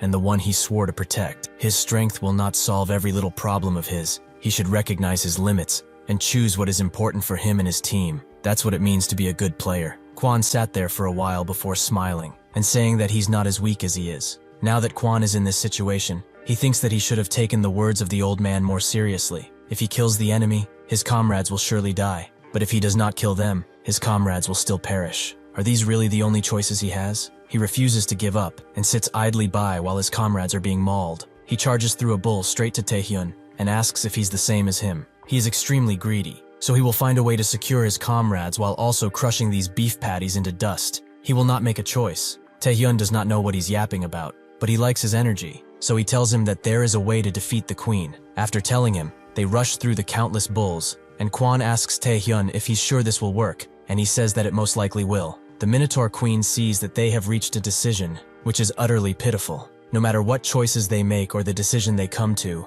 the result will always be the same. As the bulls charge, Kwon unleashes another fiery breath, and the Queen tells him that what he's doing is futile. His powers will not work on her children. That's when Taehyun rises from the fire like a phoenix, and uses his king's ability to grab the Queen by the neck and send her flying through the portal she was coming out of. Before charging the Queen, Kwon asked where they were going, and Taehyun told him about his theory. This is just guesswork, but just like how the spaces here are connected through the doors, the gap where the Queen is coming from is likely another one of those spaces. The Tao Kings are just being revived by the Queen, who is constantly staying in that space. If the Queen disappeared, they would too. Kwon laughed, and said that if he's wrong, everyone will die. Taehyun felt like their current situation was not that different, so it was worth a shot. Sure enough, the Tao Kings all disappear as soon as the Queen leaves the area. Taehyun continues to push her back with his ability, but she summons enough strength to start hitting him. But just in time, Kwon comes and protects him. The Queen lands gracefully, while Taehyun crashes into the ground. But he's in much better shape than Kwon, as his entire right arm is missing. Taehyun is shocked to see this, but Kwon tells him to focus, as the Queen won't stop attacking. Sure enough, she comes hurling out of the darkness, with both Kwon and Taehyun attacking with all of their might, but they still get thrown around like puppets. The Queen notes that they are truly amazing for children. She never expected them to think about using the space she created. But now that she's not using her powers to revive the Tao Kings, it gives her much more options. Taehyun can only scream out as the Queen rushes in to attack him and starts to bash him again and again. Taehyun cannot believe that the gap in their abilities is so huge. If he doesn't use predation now, he threatens death. He begins doubting himself, however. Even with predation, will he be able to bring that towering beast to the ground? If he doesn't finish this in one blow, predation will surely go berserk again, and now he cannot afford it. As he wonders what to do, he remembers what he talked about with Ayoung, about application. Taehyun was asking about how to use skills, which Ayoung didn't inquire about, but she told him that the skill descriptions are rather lackluster. The way to handle a skill in reality can change in many ways, unlike what is written about it. Adjusting its power can also change the amount of mana used. For example, she only uses Amazon's spirit, but she can apply chi to strengthen her body, and even create surprisingly powerful bullets. In combat, he sometimes mixes skills, and usually only applies stealth to the ring he's wearing, right? So if there is a skill he is not that great at controlling, he should try coating his weapon with it, or even another skill. That will certainly improve his odds. With this realization, Taehyun snaps back at the queen using his predation-coated knife, which actually works and pushes her back, even cracking one of her axes. Now Taehyun knows that he has a fighting chance. The queen naturally gets mad and attacks widely, allowing Taehyun to strike her again and again, eliminating all of her weapons. He also uses a predation-coated chain to puncture her shoulder, and then punches her with the Skeleton King ability. He vaguely felt it before, that predation changes its form according to his wishes, which means that he can apply it to anything. He does not know much about the ability, but no matter what kind of nature it has, he intends to use it as much as possible. The attacks Taehyun left on the queen have broken her, and as her soul passes from her body, her domain breaks as well, freeing everyone from their respective situations. As they all wonder what happened, they see two figures coming out of the shadows. It's Taehyun, who is carrying an injured Kwan. Everyone immediately jumps on them and celebrates their victory. After the queen was defeated, the raid team discovered countless gold and silver treasures deep in the labyrinth. Among the treasures, the most valuable was an elixir which, upon being drunk, would boost anyone's stats significantly. The unique Great Elixir, Fountain of Vitality. There was not enough elixir for everyone, so it was only given to the two who contributed the most in this raid, Kwan and Taehyun. Although Kwan lost a lot more stats than he would have gained considering the loss of an arm, the villains that infiltrated Undivided were arrested on the spot, and the players who participated all focused on recuperation and rest. These days were filled with smiles and laughs. The chaotic raid they all experienced came to an end. Not long after it, Kwan appears to the public and says something that leaves the reporters shocked. Is he really retiring? Kwan grabs the mic and tells everyone that they are idiots. Do they not understand that he just said he was resting? One of them stupidly asks if it's because of his arm, and others wonder who will replace him in the Asian exhibition games. Kwan confirms that it's because of his arm injury, but they don't need to worry about the exhibition games, as he has found a replacement. In fact, he is here to speak right now. Kim Taehyun. The reporters start to bombard him with questions, as most know of the rumor that they found the Fountain of Vitality in the labyrinth, which some say made him the rank of a national force. One of them says that's impossible. Those who say that don't even know what the national force rank even means. The people in that rank are monsters from a different world, even among S-rankers. The rank was created for them, as the S rank was too low, so Taehyun reaching that is far too early. Taehyun grabs the mic and introduces himself, before saying that he will represent Korea in the exhibition games. They must be worried that he will be replacing Kwang as he's still a rookie compared to everyone else. He also can't confirm that he will perform as well as the previous representatives. There are also currently no way to prove the rumors going around about the national force rank. Many people watch this broadcast from different places, most thinking that he's not confident at all. Taehyun suddenly grabs the mic tighter, and notes that he hopes this opportunity will be a place where he can prove himself. Naturally, that will include the rumors about the national force rank too. In a dark place, one of the villains who escaped begs for mercy, but her master gives her none, as he does not need weaklings. To even see trash like her alive was infuriating enough. He tells his subordinates to clean up, as the masked man thinks that something is strange. They invested a lot of manpower to avoid another East Point situation, and even if Kwan's assassination failed, the labyrinth shouldn't have been cleared. The thing connecting these incidents is Taehyun, so this year's exhibition games are going to be quite interesting. Later, Taehyun is taken to the top players of Korea, the people who will be joining them in the games. As Taehyun enters, he sees all of Korea's representatives looking at him. Jang Jin-soo, rank 7, notes that he is quite young. Seo Hong-gil, rank 8, says that this must be some kind of illegal. Kwak Seong, rank 4, tells them that it's enough. Age doesn't matter when it comes to skills. Park Sung-jin, currently ranked 3, expected him to come someday, but he didn't expect it to be so soon. The chairman sits in the main chair and tells him to have a seat,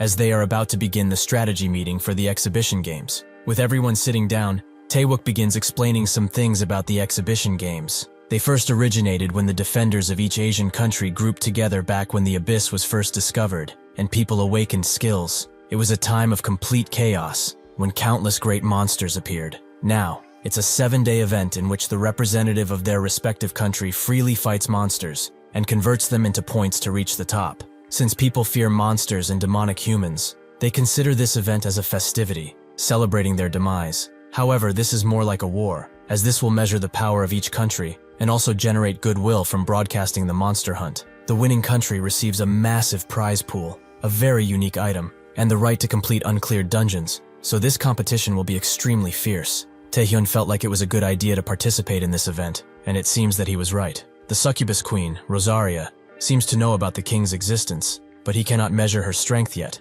and can't expect her to spill such information with ease. He will have to get stronger to get it, much stronger in fact. That is why the Asian exhibition games are an opportunity for him, as fighting the strongest the world has, and even winning a prize is like a goldmine to him. Taewook notes that there's an issue with their team. Their top ranker is still missing, and other players like Kwon and Ah Young are unable to participate due to personal matters. This has rendered their team much weaker than before, which they have to discuss. Sungjin raises his hand and notes that this issue is solved, since there's a rumor that Taehyun has become a national-level asset. Everyone is shocked by this, and they ask if it's true, with Taehyun calming them down, as it's just a rumor. They should not consider what is unproved while discussing plans, right? Everyone is disappointed, and they wonder what they are going to do, find someone else. The chairman gets up and notes that it's not a bad idea at all. Unlike Japan or China, they lack a national-level player, but the exhibition games are no fight to the death. It's a hunt. If they play it calmly, they have a chance at winning. Sungjin, Kwak Siang, and Seo Hangil each have a lot of abyss experience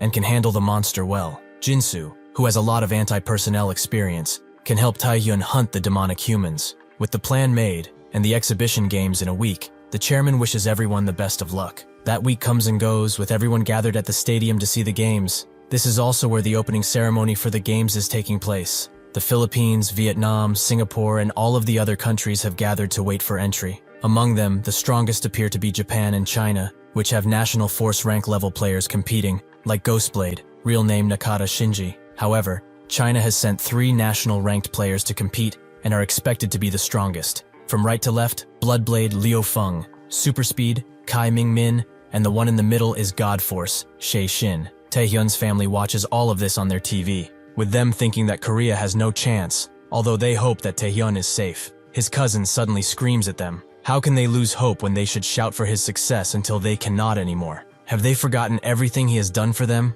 He bought them this amazing house, and every time he wins big in a dungeon, he gives them tons of allowance. This means that the more Taehyun succeeds, the more he gains. The parents wonder where they went wrong for him to get so greedy, but he continues to shout for Taehyun. As he waits around, a woman approaches him, noting that he must be the youngest S rank in the Korean team. She really owes him for what he did at East Point. She was going to go there, but things had been resolved by the time she could arrive. This is the Holy Maiden, Yoshikawa Tsurara. Taehyun didn't expect her to have solved this incident if he hadn't intervened. That's why it was covered up like hell in his previous life. She notes that she sent him an invitation to properly thank him, so why did he refuse? As everyone left the meeting, the chairman stopped Taehyun to tell him something. He was invited by the Holy Maiden. Although he cannot be sure of her intentions, she has a hyper-regeneration ability, so she could help treat Kwon. He suggested that it shouldn't be bad for him to meet her before the games start, but Taehyun immediately refused. Taewook asked how he could be so heartless. Kwon gave his arm to protect him. The chairman calmed him down, as he wanted to see Taehyun's reasoning for the refusal. He said that he can't fully explain now, but the answer is simple. He knows of her true nature. She's a wretch hiding behind the facade of the Holy Maiden, something he also tells her now. After he leaves, Shinji comes around and asks how he fared, and Sarara notes that he's as expected. He didn't refuse her invitation for nothing. He knows something about her, but it's not time to act on him. Fools often only focus on his growth, but the most interesting thing about him is what he knows. He is constantly performing feats not possible with just strength. She also has no clue how he might have gotten such information on her. All that to say that she cannot wait for the day he becomes her property. He will certainly be delicious. With the Asian Games about to begin, Alex Go, a Singaporean A-rank player and the official host, begins the countdown to the games. Everyone prepares in their own way. Some are just happy that they are about to shed some blood. When it comes to the Korean team, however, while Sungjin tells everyone to get ready, he notices that Taehyun is nowhere to be found. Alex doesn't stop the timer, and just when he's about to begin the games, his head is chopped off by Taehyun. With everyone being shocked to see something like this, almost immediately,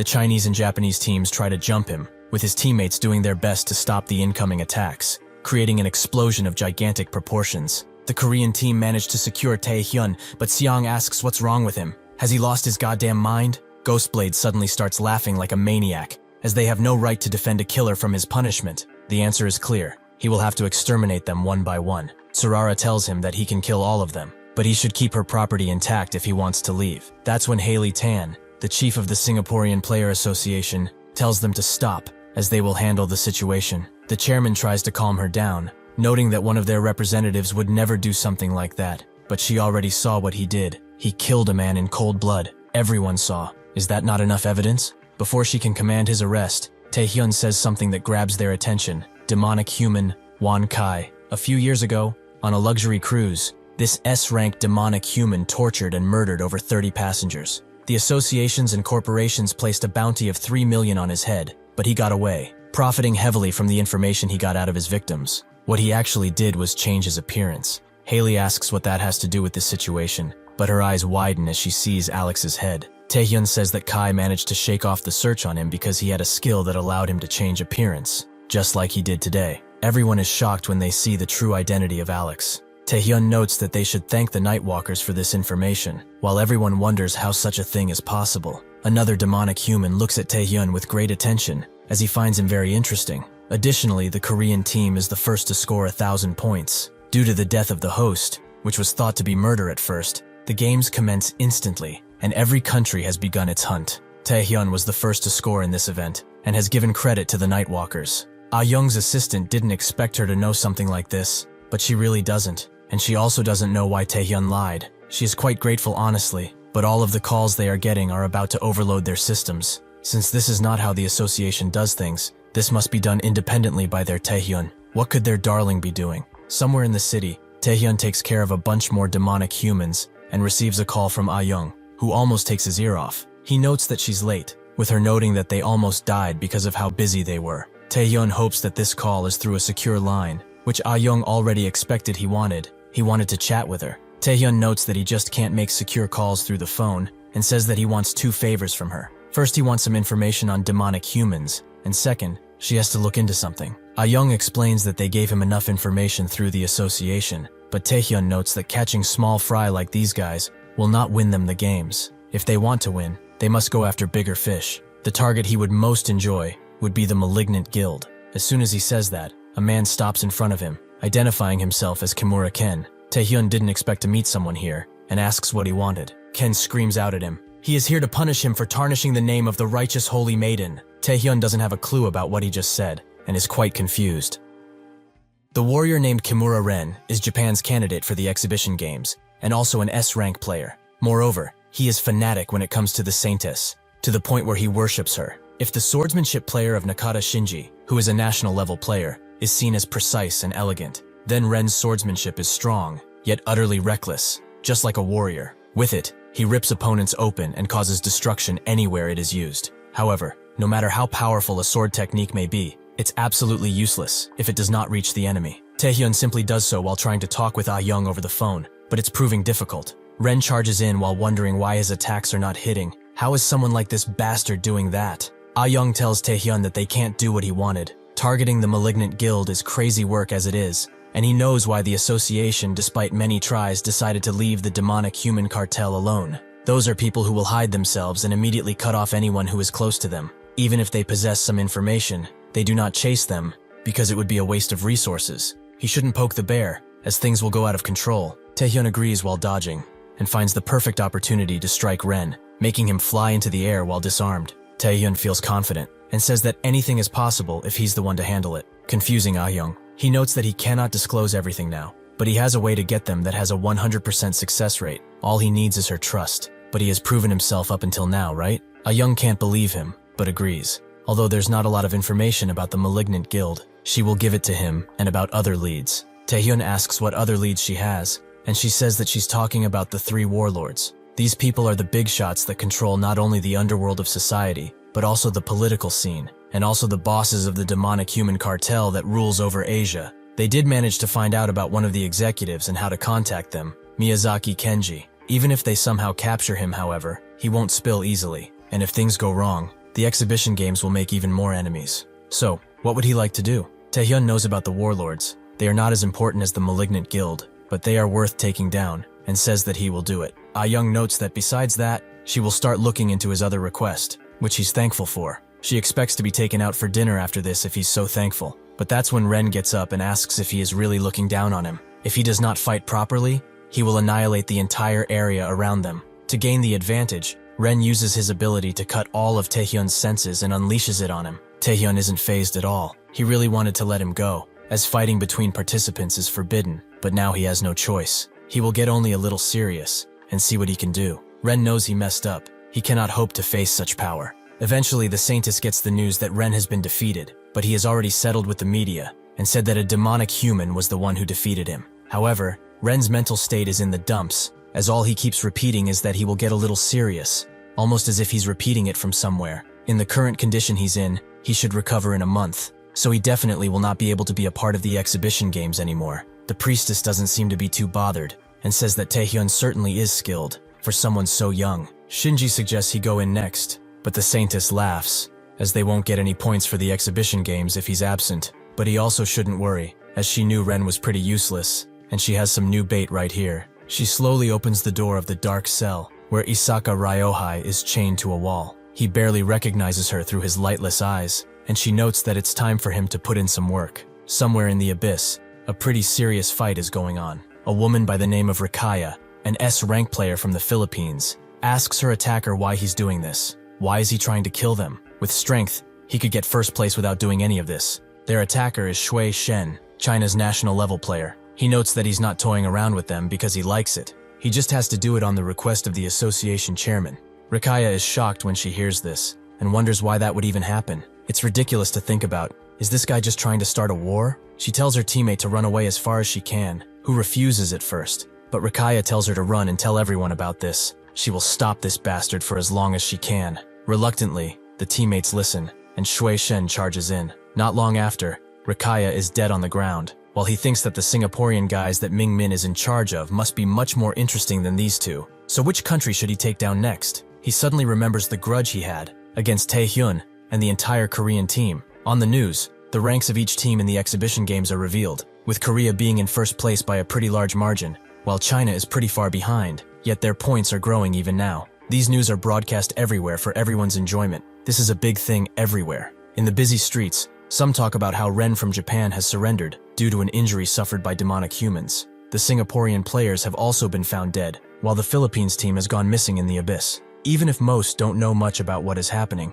they do know that something is seriously wrong. In his room, Taehyun watches the news about all of this, and thinks that in the past, this happened on the third day, meaning that stuff has been put in motion quicker. If this is really the same incident as in the past, then the culprits should be the national level players of China, and the reasons for them to show off their strengths by getting rid of Team Solo are many. The biggest reason would be because the head of the China national level players has the personal ambition of a certain person. It seems like between the Saintess and these bastards, he won't find any peace. But before thinking about anything else, he hears a knock on the door, even if it's pretty late. He asks who it is. Jang Jinsu tells him to come out, as they need to have a talk about something. They both go to the roof of the hotel, and Jinsu immediately starts ripping into him for what he did at the opening ceremony. Even if it worked out, he just did as he pleased while ignoring them completely. Are they not supposed to be a team? Taehyun feels like he heard something similar before, but Jinsu doesn't stop there. He's just utterly disappointed in him. He could have at least shared information with him, since he is in charge of demonic humans.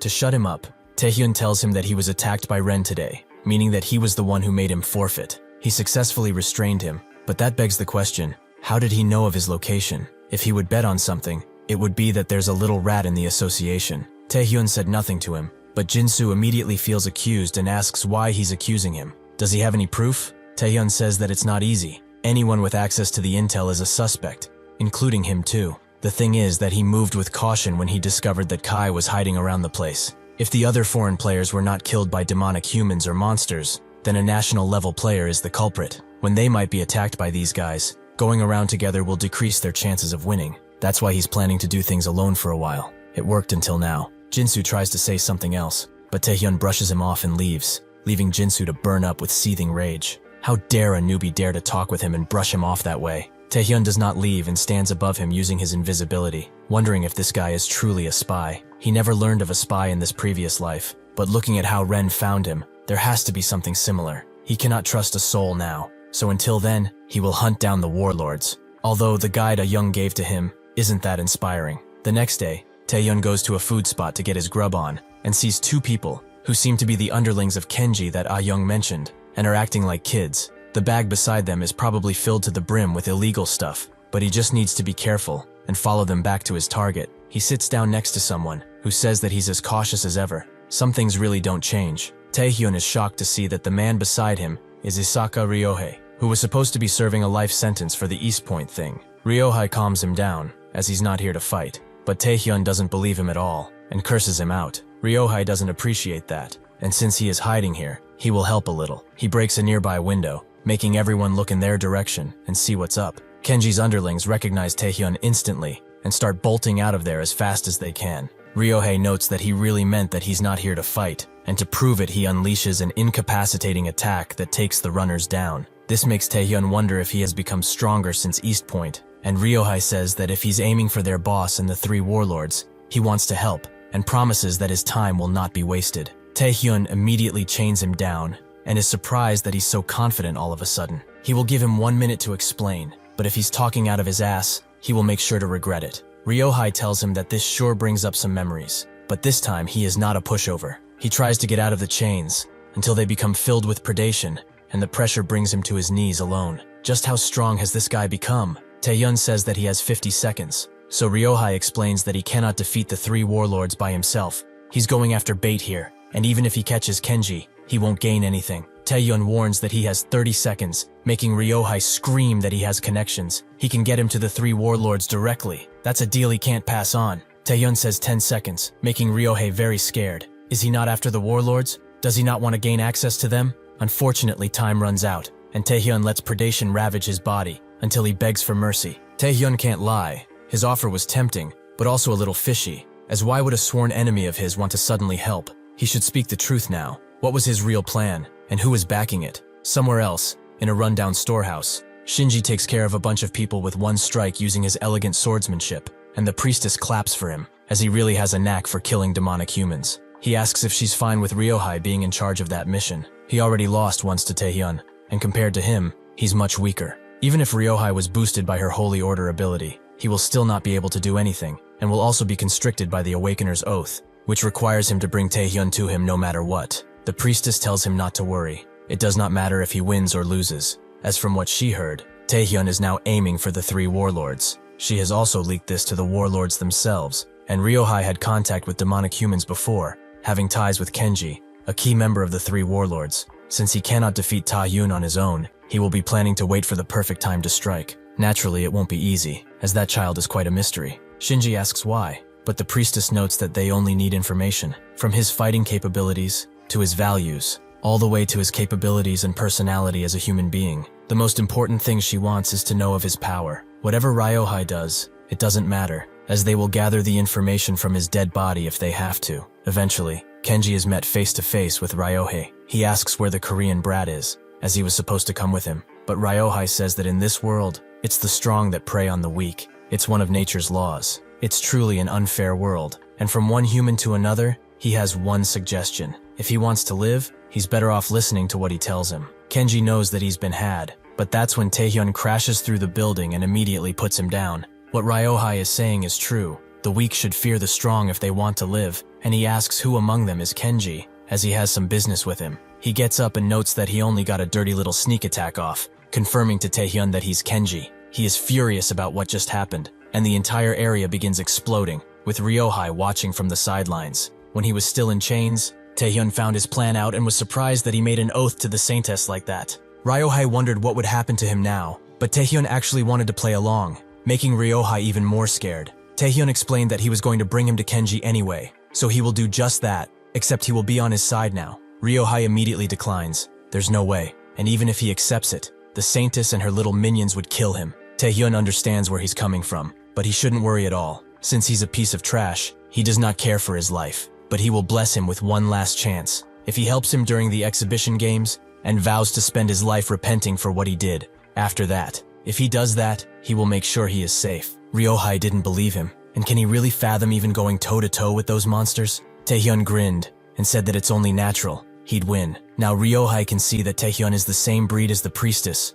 or any other powerful player, a true monster. He has successfully captured Kenji and asks for the portal which sends him to the three warlords. Somewhere in the abyss, in the hideout of Tetsu, one of the three warlords, a bunch of dead people litter the ground as Shen sits in the throne and asks why he was brought there all of a sudden. If it is insignificant, he will crush his head like his underlings. Tetsu bows down and explains that he simply wanted to give a legendary item to him. They are holding it abroad for security purposes, but they intend to show it to him soon. Before that, he begs him to eliminate a fly that's on him constantly. They have already set a trap for him, but it might fail. Shen is surprised that there's someone he would fear other than him, and asks who it is. Before Tetsu can say anything, a bunch of crashing and bashing occurs outside their room, until the door bursts open, and they all begin clashing their powers. Tatsu recognizes Ryohei, who tells Taehyun that they have to win now. Shen is happy to see him like this, and Taehyun tells Ryohei to do as they talked about. They all back away from the clash, with Taehyun thinking that he never expected to see a national-level hunter here,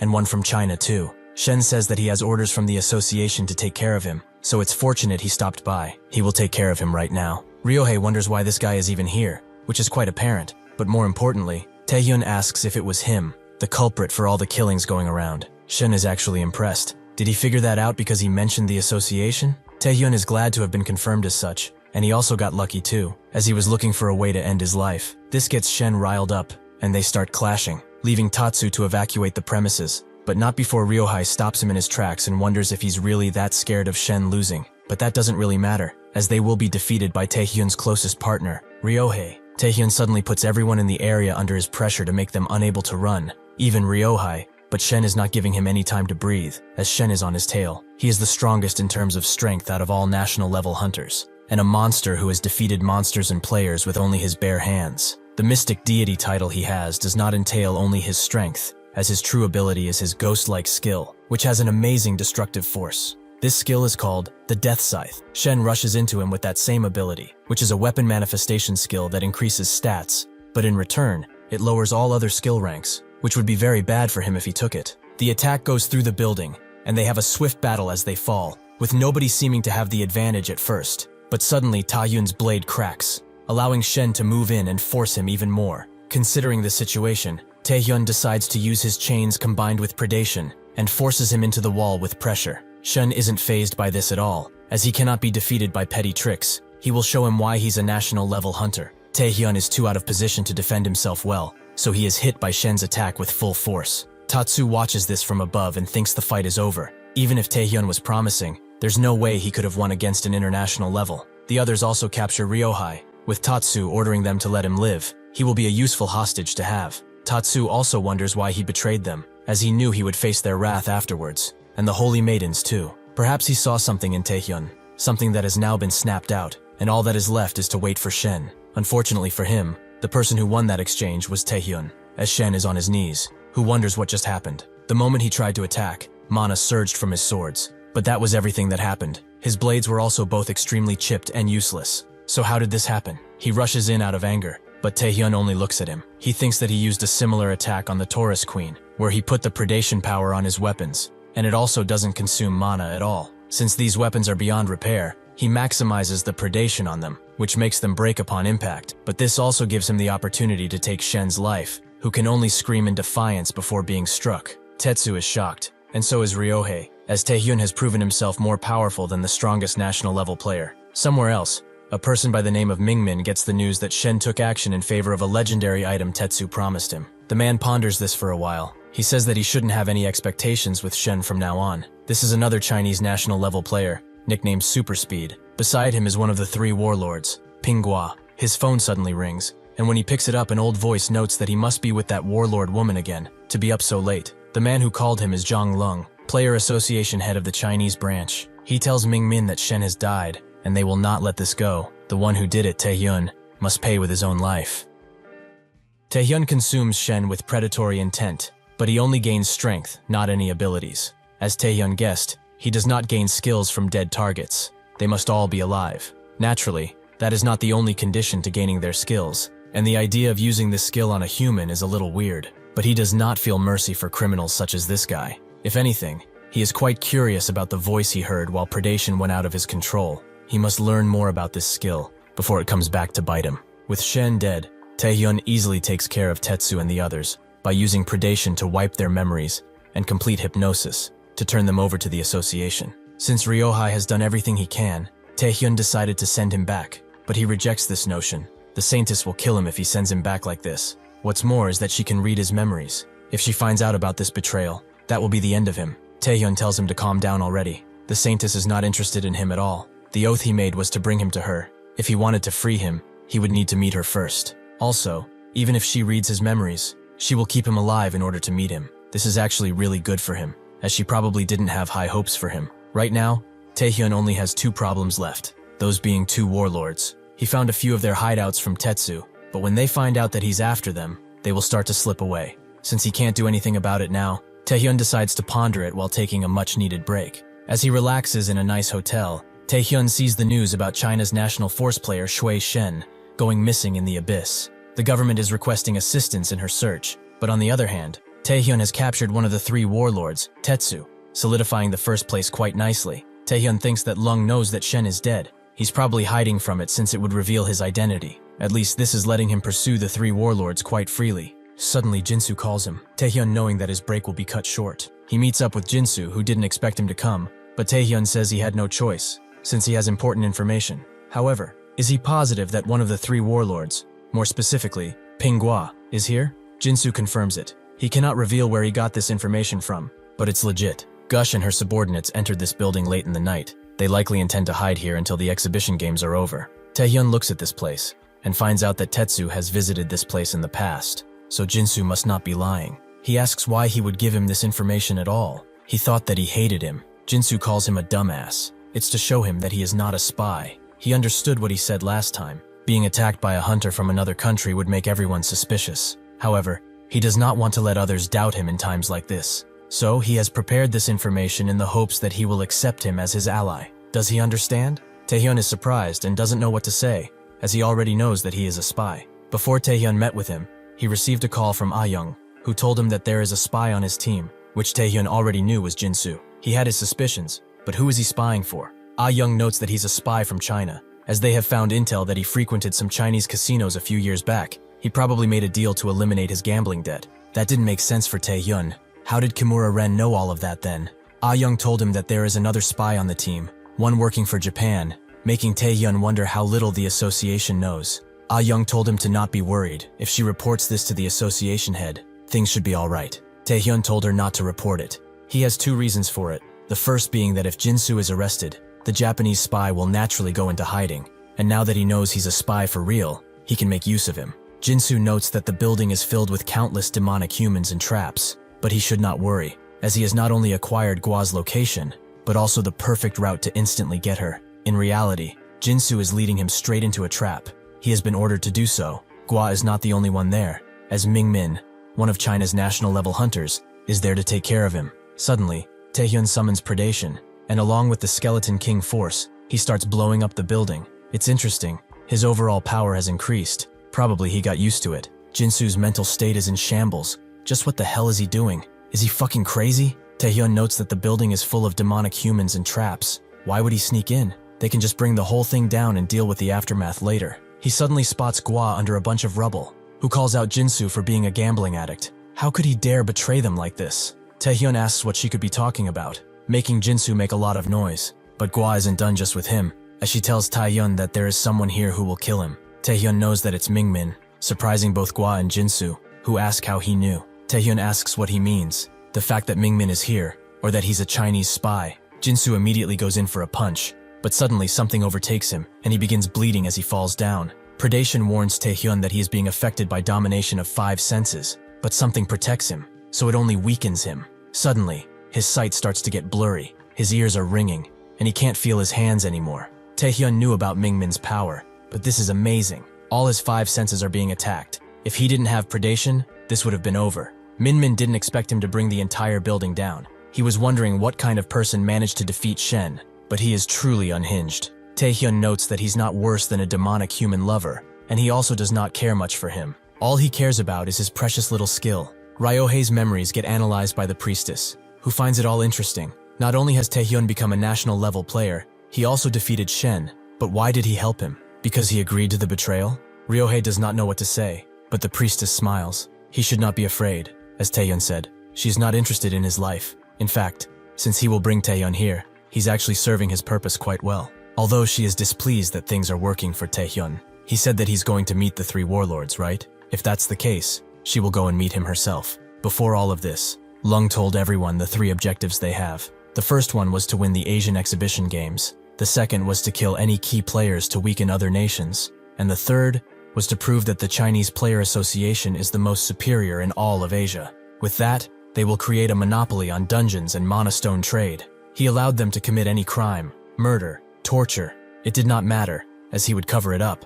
Everyone was all right with this. Pretty happy, actually. But Mingmin thought they were all insane, even though it did not matter to him. He killed countless people in order to maintain his relationship with Gua. He cannot judge these people. When he got the order to kill Taehyun, Gua also encouraged him, so he will have to do it without remorse. He suddenly stops from his charge, as a mighty beast looms over Taehyun and starts to roar. Mingmin can feel that his skill is no longer working. He expected Taehyun to be powerful since he beat Shen, but what is this monstrous ability? This is no ordinary player. This is past the realm of any human. Taehyun is quite interested in his skill. It disables the senses of a person. If he didn't have predation, he would have been in trouble. However, that's alright. He will make sure that his skill is put to good use. The beast charges Mingmin, who cannot hope to dodge, so he gets swallowed whole, granting Taehyun the domination of 5 senses skill. Mingmin's weapon survives the encounter, which is fortunate for Taehyun, as he needed one. This blade is called Redic, a unique rank blade. With this situation handled, China has lost 2 national-level players. There's only one remaining now. Even if he is powerful, he will not be able to catch up with them now. If he takes down Gua, the exhibition games are pretty much won. Before Taehyun can do anything, a helicopter suddenly appears, and the Saintess jumps out of it, landing in front of Taehyun. They finally met again. She knew he would be around here somewhere. The priestess has a skill that can even regenerate missing limbs. It's called hyper-regeneration. She used this to cure a lot of people. This is alongside her holy orders, which is a skill that calms everyone around her and bestows them with buffs. That is how she ended up being called the Saintess. However, her true power is that of brainwashing. She has used this skill to make her enemies into her zealots, who would do her every whim without denial. Now it seems that it's Taehyun's turn. He knows that Ryohei never got his exact location. So how did she find him? The priestess laughs. He should have known that she was not capturing the 3 warlords because she did not know where they were. Taehyun asks, "Why do all this then? Just to meet him?" The priestess maintains her composure, but asks why he's so calm after seeing her. She knows her duties as saintess. She must give others the willpower to keep living in this cruel world. So how does she do something like that? By making them worship her, of course. Meeting someone as elegant, as beautiful, and as holy as her is a joy that everyone wants. Worshipping her becomes their entire life purpose. So why is he so calm? Taehyun is amazed. He knew she was crazy, but she's actually completely insane. The priestess doesn't mind, however. It's her duty to lead people like him into salvation. Suddenly, a bunch of cars pull up, which all seem to be civilians, but they are being brainwashed by the Saintess. Even though she dug around in Ryohei's brain, there was one thing she could not understand: the source of his information and the skills he is hiding. So she prepared this in advance. No matter how many secrets he may hold or how powerful his skills are, she will just make him unable to use them. The civilians start rushing him, and the priestess gives him a choice. Either he kills these civilians or accepts her salvation. Taehyun is in a dire situation, as this is something he has never expected to encounter. Somewhere else, Yu's subordinates are on a mission, but they suddenly find their objective: the hideout of the last of the 3 warlords, Shadow. They never expected it to be hidden in plain sight like this. The mission leader turns around to ask why the other guy hasn't called Yu yet, but his head is missing. Suddenly, Shadow appears behind him, who is annoyed to see that there are pests around his humble abode. Shadow is the vice guildmaster of the Malignant Guild. He is one of the 3 warlords, and suspected to be at the national force level rank. The mission leader can only whimper as his head is blown off, and Shadow leaves the alley. He didn't expect an information guild to dig after him like this. Did Tetsu leak such info when he died? Taehyun has been ruining his plans left and right. He killed Shen too. Suddenly, his subordinates instantly prepare a portal for him, and he thinks that Taehyun will soon feel his wrath. He is not the only genius around the world. He has already seen the pinnacle of talent 10 years ago. It's time for him to go to the abyss. All of the civilians start piling on Taehyun, with the priestess knowing that he is a well-mannered person who saved countless people and thus is respected. For someone like him, he cannot easily use skills against civilians, even if brainwashed. She will wait for him to get exhausted, and then she will move in. Unfortunately for her, Taehyun starts punching the civilians like it's no bother, making the Saintess ask how he can do that, but he was only defending himself, as they were the ones who rushed him. The one controlling the civilians is her. With a pull of his chain, Taehyun is able to kick the Saintess straight in the face. She begins bleeding, but her mind is only thinking about how her prediction was wrong. She would have never expected that the hero from East Point is actually a trash human, but that's not it either. Even if he hit the civilians, he only used light attacks, so there are no fatalities. She will not allow something like this, so using a bunch of sprouts, she summons a bunch of trees that throw away cars and people alike. Taehyun is forced to rescue the brainwashed people, but he never expected her to do something like this. The priestess expected for him to jump in. However, the violence he showed earlier was only to trick her. In reality, he's a softie, just like they say, and now she knows. Suddenly, the woman he was holding begins convulsing and trying to strangle him, even if she is already plenty injured. From now on, no matter what happens to him, even if the civilians rip his flesh apart, she will not stop. The best way to stop all this is to accept her salvation. Taehyun is surprised she doesn't have an ounce of guilt even as a saint. She truly is beyond all salvation. With one flick of his hand, the Saintess is cast into a world of insensitivity. Her eyes bleed, her mouth and arms become numb, and her mana slows down. The Saintess knows that this is Mingmin's skill, but how does this guy have it? If he had it from the beginning, he would have used it by now. Taehyun suddenly rushes in, throwing a mighty punch her way. He lets the civilians go, but even after that beating, the saint is still alive and well. She asks how he has the skill of another, but Taehyun was wondering the same thing. That's why he was looking for her. He wants her to try and use the brainwashing on him, with her so-called revelation. Taehyun knows he was going to meet her someday anyhow. The holy revelation skill she has manipulates a target's memories and mind. It allows the user to see the mental world. The memory loss he had at East Point and that dream, Rosaria's changed attitude after seeing his memories. Surely there is something related to predation in his mind, and he wants to dig it out using the Saintess. She begins laughing. He must probably think she's a joke or something, but she accepts. She will do as he pleases. Only this time, he will become her loyal dog. She begins pouring all her power into the skill,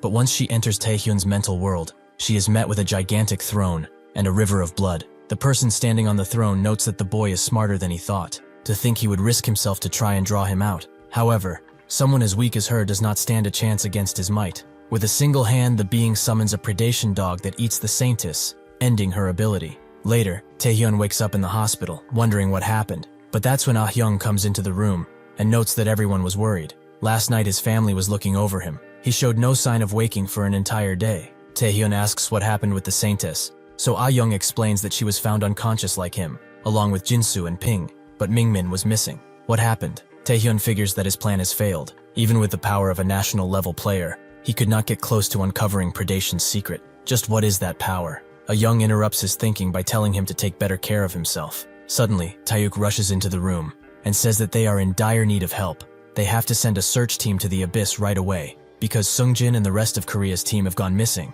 Taehyun tells them that he will go alone into the Abyss at the surprise of everyone, but his reasoning is that forming a party will cause a lot of casualties. The place they went missing into is dangerous. The entire New Korea team are veterans, so if they have gone missing, it means that something at a national level of power attacked them, so that's why he will go alone. Taehyuk feels like that doesn't help his case. He is a patient who just woke up. Suddenly his family arrives. All worried for him, he is not even fully healed yet, but he dares to jump back into action. Ah Hyung says that she called them. They are family, so they should know about him. Taehyun is surprised. When he was a non-awakened, there were only people who bullied him instead of worrying. No matter what he did, all he received in return was stares and anger. However, it's nice to see people worried for him. He thanks them for it, but he must go. Even if they were temporary, those guys were still his comrades, and right now only he can save them, so he will go. They don't see him as someone who would just abandon people, right? Jae-young is amazed, and Ah Hyung slaps him hard because of how cheesy he is. But it's decided, he should come back safely. Inside the Abyss, Sungjin is trying his best, but failing miserably. His attacker notes that he did not expect him to last this long. It's not bad for someone so weak, but it's time they end this show. This is China's national-level player, Liu Ping. He will give him an opportunity to live. If he swears loyalty to him, he will spare his life. Sungjin is amazed that someone would ask him to do something like that, as nobody on this team would do that. Ping is impressed in his pride, but it appears that he is wrong, as his comrade is thinking otherwise. Hangul raises his hand in surrender, as these two are fools. Now is the perfect time to go on his side. as Ping is clearly a beast among beasts. Besides, this is not the first time he betrayed this team. One night, the Saintess caught him. She knew that he was one of Korea's players, and she wanted to deliver a revelation to him. He will become her follower and report everything regarding Taehyun and the Korean team. If he refuses, she will force him, but he really won't like to do that. Hangul knows that betraying them again is the only option, but Sungjin tells him that it's alright. He must be scared, but he will risk his life to make sure he escapes. If they die, only then can he betray them. Hangul is amazed by everyone's mental fortitude, and he apologizes. He will fight too. Ping is amazed by their stupidity, but it seems like they haven't lost hope yet. This is because he was toying with them all this time. However, now he will show them the absolute difference in power. Hundreds of blades appear in the sky, making Sungjin's eyes lose all focus. Ping hopes they understood now. They were only alive because he permitted them to. As the blades close in on them, Ping becomes engulfed in a world of numbness. His blades slowly begin to break, but he knows that this is Mingmin's ability. However, Mingmin won't use it like this, meaning that the user is the one who killed him. Ping seems to know about Taehyun. He has been waiting to fight him, but Taehyun tells him to shut it, and he strikes the ground, creating a large dust cloud. One of Ping's subordinates rushes in to see if he's alright, but Ping is more concerned about the place these guys ran to, the Yongin Tower. It's an impregnable dungeon that has never been conquered. Those guys are a bunch of fools. Inside the dungeon, Taehyun pours a bunch of potion into Sungjin's mouth, with the others asking what they should do from now on. This place is something that the most powerful veterans could not defeat. That's why it's called impregnable. One can never leave it after they enter, so even without Ping, this situation is dire. Taehyun notes that it can't be helped. This is just a dungeon, so they will have to just clear it, right? The others now know that he has not a single plan in mind, meaning that he's just guessing they can do it. The Draconian Tower is a place that is deep into the abyss, highly considered to be an unbeatable dungeon because of its two special features. Firstly, there are an insane amount of traps on each floor, and the second is the Draconians, monsters who, despite having large numbers, are very intelligent and highly durable. However, right now, Taehyun is easily taking care of the enemies and traps without a hitch. Xiang wonders how this is possible, but she does not know that this guy is a pre-regression Draconian Tower survivor. He has reviewed the information on it more than 2,000 times. Taehyun knows that even if this place is called unbeatable, it's not impossible to return out of it alive. The escape portal they have to get to is hidden midway through the tower. They will not even meet the first boss. This means that they will easily get out, because he has all the information about the traps, and all the power to defeat the monsters. With all of this combined, returning back to the abyss is the last thing he's thinking about now. They eventually arrive at their location after a bit of fighting, where a lonely gate sits at the top. Everyone is very glad to see that they are about to get out, and Xiang asks how he knew about all this. Taehyun excuses this by saying that he was just lucky. But enough about that now. They should head out before any monsters rush into this place. One by one they enter the portal and get out. But before Sungjin leaves, he thanks Taehyun for coming. He's the only reason they are alive after all. He will repay this favor to him, even if it takes his whole life to do so. Taehyun sighs and tells him that it wasn't a problem, but he's quite happy that the Sungjin actually thanked him. Truthfully, it is because of him that everyone got out safely, and since Gangil already outed himself as the Japanese spy, that problem is solved too. The last thing he has to do now is stop Ghostblade, who will be enraged when he sees the Saintess's condition, and Liu Feng, who always seems to be plotting something. All in all, things are not too bad for a regressor like him. Unfortunately, the gate spikes out energy, sending him down on his ass. Predation warns him that he cannot use the gate while the owner of the tower, Kaiselin, is observing him directly. Only now can Taehyun feel a strange pressure overwhelming him, and soon enough the ceiling cracks open, letting the mighty Kaiselin through. He was wondering what type of human child was roaming around in his tower, but he did not expect him to be so insignificant. This is the master of the Draconian Tower, the red dragon Kaiselin. Dragons are one of the species that are at the top of the food chain, and the ones found in the abyss are sorted into 4 levels. First are hatchlings, which are small, but even so, they are S-rank monsters. Adult dragons are S+ rank, while their next evolution, worms, are SS rank. Finally, there are the mythical, and not really identifiable ancient dragons. The dragon in front of Taehyun at this moment is a worm at the least, and even if he has fought a bone dragon, that thing was created from the corpse of an adult dragon. Why did this thing appear anyway? He has never heard of something like this within the intelligence he has acquired. Taehyun believes that he can get out of this with his charming personality, but Kaiselin calls him a lowly insect, proving where he stands. With a roar, he blasts Taehyun with mighty fire, but he naturally is unaffected, and summons the dead king to punch Kaiselin straight in the jaw. With that surprise at his side, Taehyun moves in and slashes around his body again and again. He believes that this is undeniable proof that he can actually kill this SS rank monster. But Kaiselin was unaffected by his little strikes. He's actually quite annoyed. He crashes his scaly claw into Taehyun, sending him into the ground. But Taehyun is more interested in his durability. Even if SS rank, how can this be normal? He thinks that he must buy more time. But suddenly, a human like Kaiselin speeds behind him and strikes him into the ground again. Taehyun recognizes the skill he used to look like this. It's called polymorph, but he doesn't have time to worry about that, as Kaiselin is now holding a flaming ball of power, which he strikes Taehyun with. After that, he holds Taehyun to the wall, who wonders if this is the true power of an SS rank, as he could not even react properly to it. Kaiselin is interested in him, so he begins verifying everything within him. Predation tries to resist, but that resistance soon falls, allowing Kaiselin to block most of his skills and observe them. Kaiselin does not see anything out of the ordinary. This power which swept through his tower like it was nothing, and became even more beautiful when they were fighting, is not here. Additionally, he knows that it's not his power. So where did he get such awe-striking power from? He must know their identity. Taehyun can't know that, but he would like to know for himself, more than anyone in this world. Suddenly, Rosaria's tentacles grab Kaiselin before sending him flying to the other side of the room. He is naturally shocked that a mere human could do such a thing. But then Rosaria speaks. She did not expect to see a red lizard here. She actually needed a new guard dog, so she will allow him to become her pet. She also speaks with Taehyun, asking why it took him so long to talk with her. Taehyun smiles, and says that trusting a monster comes hard for someone like him. She gets it, right? Back home, the chairman is shocked to hear that Taehyun is missing. Just how the hell is the one that rescued them missing? Hangul explains that they are not sure. They were just crossing the gate together, but he didn't come out. The chairman then asks about Sungjin, who apparently is causing a scene, as he wants to return to the abyss and go save Taehyun. Taeuk further explains that Ah Young is stopping him as they speak, which the chairman is fine with, but this situation has just become dire. They don't know what Liu Feng and Zhang Lung will even do,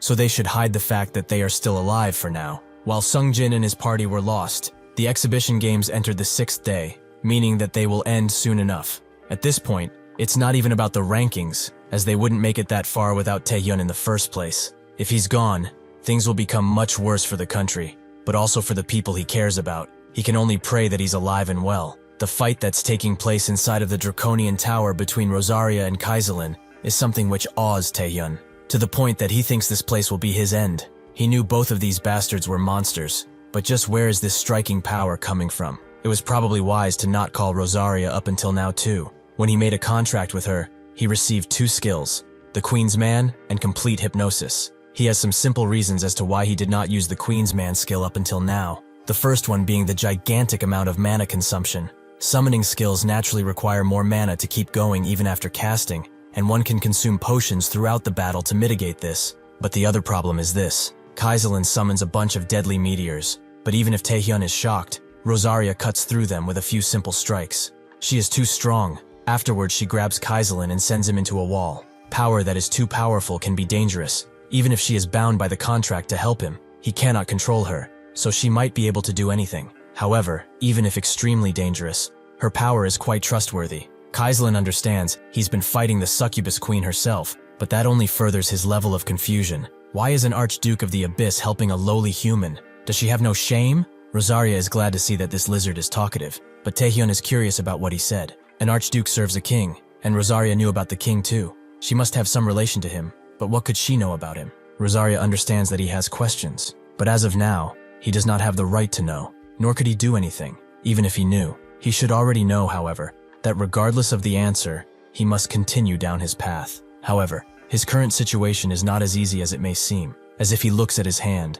he will see mana backflow. Kaiselin knows of this weakness. Even if he's fighting an Archduke, she was still summoned by a human, and a human cannot handle such power. If they continue to resist against his might, he will have no choice but to incinerate them both into ash. Back in his draconic form, he begins unleashing a mighty flame strike, and Taehyun calls Rosaria close, before the strike overwhelms that entire side of the tower. Rosaria has protected Taehyun, but it is as Kaiselin says, Rosaria's powers are limited by Taehyun's, and she has reached her limit already. If she would use more power or stay by his side, he would die, so she will leave him with one last gift before she disappears. Taehyun wonders what that is, but Rosaria pulls him close and kisses his forehead, praying that he will not die. This kiss gives him a power boost, changing the rank of Complete Hypnosis to S. With this new power, he drags Kaiselin in another realm, where the man on the throne sits. He didn't expect for that succubus to be so witty. She left the cleanup to him, like he's her caretaker or something. Kaiselin does not understand what is going on. Is this the inside of his opponent's mind? Then who is that man? He looks like the human from earlier, but it's not. He can feel that it's someone or something else. The overwhelming power he is exerting makes him wonder if this is even a real living being. The man has no business with him, so he has to get out of here now. Kaiselin can barely look behind him as the shark swallows him up, which damages him in the real world too, both his mind and body. Taehyun doesn't understand what happened, even if the rank changed. This is quite the reaction. He thinks that perhaps Kaiselin endured something in his mind, but he cannot allow himself to get distracted, as now he has a chance. He rushes in with predation and blade in hand, Kaiselin trying to retaliate the best he can in his condition, but Taehyun manages to strike him, and this time, his attacks seem to be doing damage. He remembers Rosaria's wish for him to not die, but he will not allow himself to. He needs to learn more about the king's power and have his revenge against Asmodeus. He never had a chance to live a proper life either, so he will not die. He will defeat this lizard and go back home. He summons every ounce of his power into predation just as Kaiselin attacks. Taehyun has survived, and with this, he is able to cut Kaiselin's limbs off and use predation successfully. He has won this battle, and even if it was hard, his rank rose from B to A. The final day of the tournament comes, with the staff doing the final point rally right now. After looking closely, Japan has gained a score of 4,600 points, which is not enough to win, as China has 4,800 points. Ghostblade is more mad that he couldn't get his revenge on Taehyun, who is still missing. He decides to leave while the tournament is still going on, and Chairman Ji-hee can only watch. Despite Taehyun's effort, they ended up third place in the tournament. Due to the disappearance of Taehyun, South Korea's score has stagnated, and from first, they ended up in third place. Unless they find hundreds of stones or hunt an SS-ranked monster, they cannot hope to catch up to them. He apologizes to Taehyun for being so incompetent, but that's when he hears someone laugh from behind, that someone being Chairman Long, who is accompanied by Fung. Long says that this is unfortunate. Just when South Korea produced some promising talent,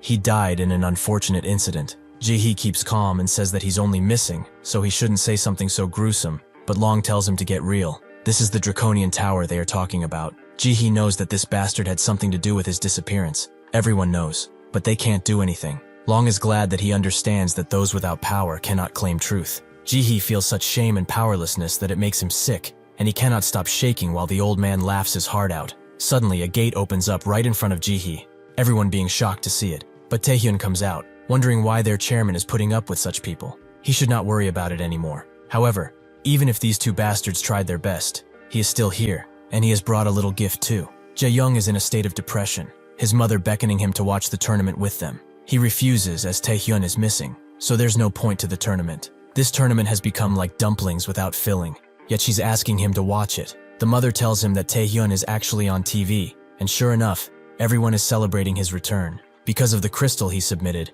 which is the stone of an SS rank monster, South Korea is sure to win. Everyone is surprised to see him, but more surprised to see that South Korea actually won the tournament because of him. The spectators cheer for him, and Long is overwhelmed by anger. He asks Fung what he has done. He said that he took care of this guy. Fung is shocked. Not only did this bastard survive the Draconian Tower, but also took down an SS rank monster. Taehyun really enjoys the attention they are giving him, but this was too close for comfort. Maybe it was because Kaiselin was strong, but even after consuming him, his magic stone was untouched. If not for that, he would have came back empty-handed, but there is no way that Long and Fung will back down now. He knows that's coming next. Before his mind can plan any further, Ji-hee rushes in with a tight hug, as he is very relieved to see him alive, to the point where he cries his eyes out. Taehyun lets him have his fill, and so the chairman wept for a long time, with the tournament coming to an end. Due to this amazing comeback, this story flooded the internet, and so the South Korean players celebrated their victory with a gathering.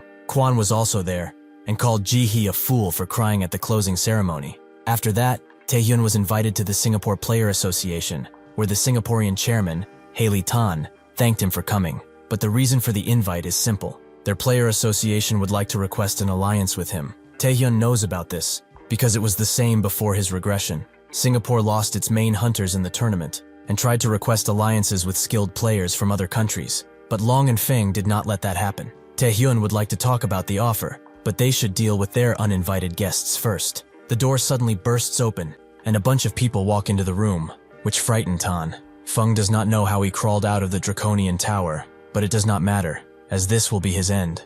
Taehyun is not impressed by his appearance, as he already knew he would come. Suddenly, the windows begin to crack behind them, and hunters start appearing one by one. Sungjin can't believe that they are attacking in broad daylight, while Hangul vows to repay his debt here. Hyunsu is also here practicing his heroism, with Xiang wondering if it's okay for him to be here. Taehyuk tells her that he will be of some help, so it's fine. Taehyun smiles, as he remembers Feng saying something about it not mattering now. Well, he agrees, because he is going to die here, along with his cronies. Before all of this, Taehyun told Ji-hee and everyone that Feng would go to the Singaporean Association head and do something horrible, which confused everyone, as the games were already over. Taehyun explained that there's no way Long would just back off now, as his objective is to eliminate the other associations and run a monopoly on dungeons and mana stones. They are not the only ones at risk of Feng's wrath now. Ji-hee asked what he was planning, but Taehyun said it was simple. Evil people like that bastard certainly need to be taught a lesson. The players from South Korea easily overwhelm Feng's goons,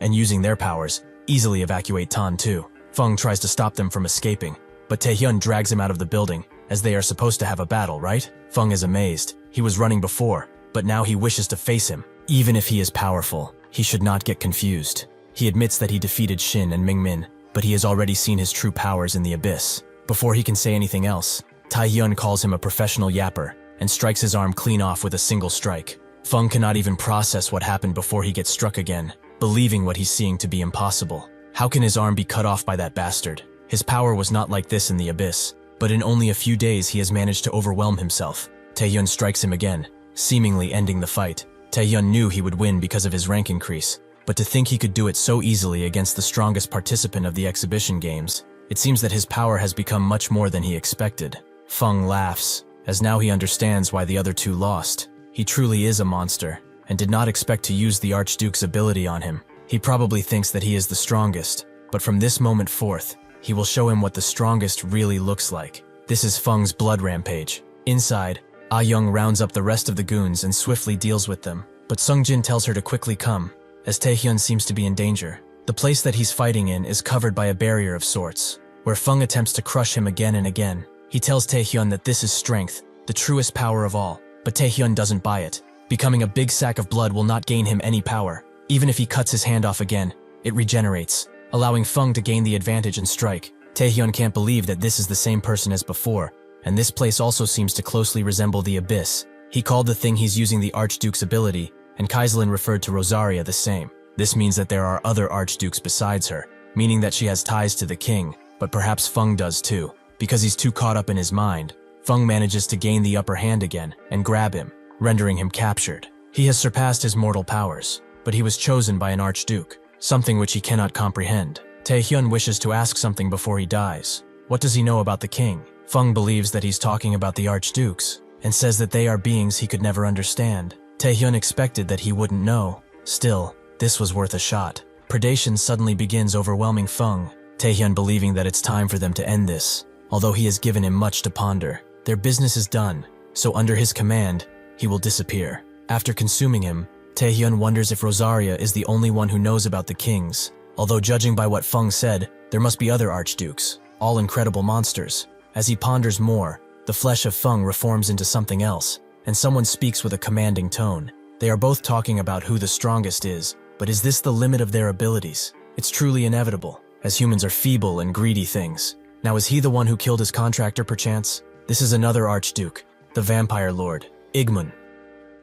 Taehyun wonders who the contractor is. Was it Feng? More importantly, this aura can only mean one thing.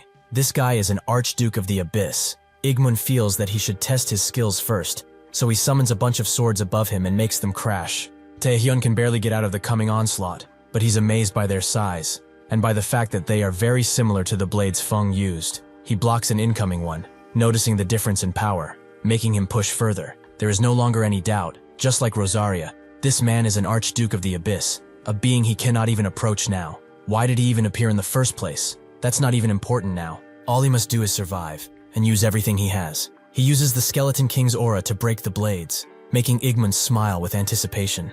Every summoned thing is inevitably affected by the power of its contractor. So if the contractor is stronger than the beast, it will gain greater strength. In the same way, if the summoned beast exceeds the contractor's strength, their body will probably not withstand the power and suffer a magic backlash, or the summon could get cancelled. If Taehyun is correct, the contractor of that guy, Fung, is already dead. So right now, it's only being forcibly summoned through his decaying corpse. There must be a time limit on how long it can be summoned, so he just has to hold out. Igman tells him that he's nothing like his contractor. However, his trying to survive is very ambitious, and that deserves praise. Within a second, before Taehyun can even do anything, he summons a blood tornado, hitting Taehyun. He creates more, saying that no matter how powerful he is, it's hard for one to know his place without a little injury. He will have to kill him because of his transgressions, though. Before he can rip Taehyun apart, the tornado turns into a beam of flower petals, which Igman knows that they can only belong to a certain someone. Rosaria has rescued Taehyun, being not so surprised to see that once again, she has been summoned into an amusing situation.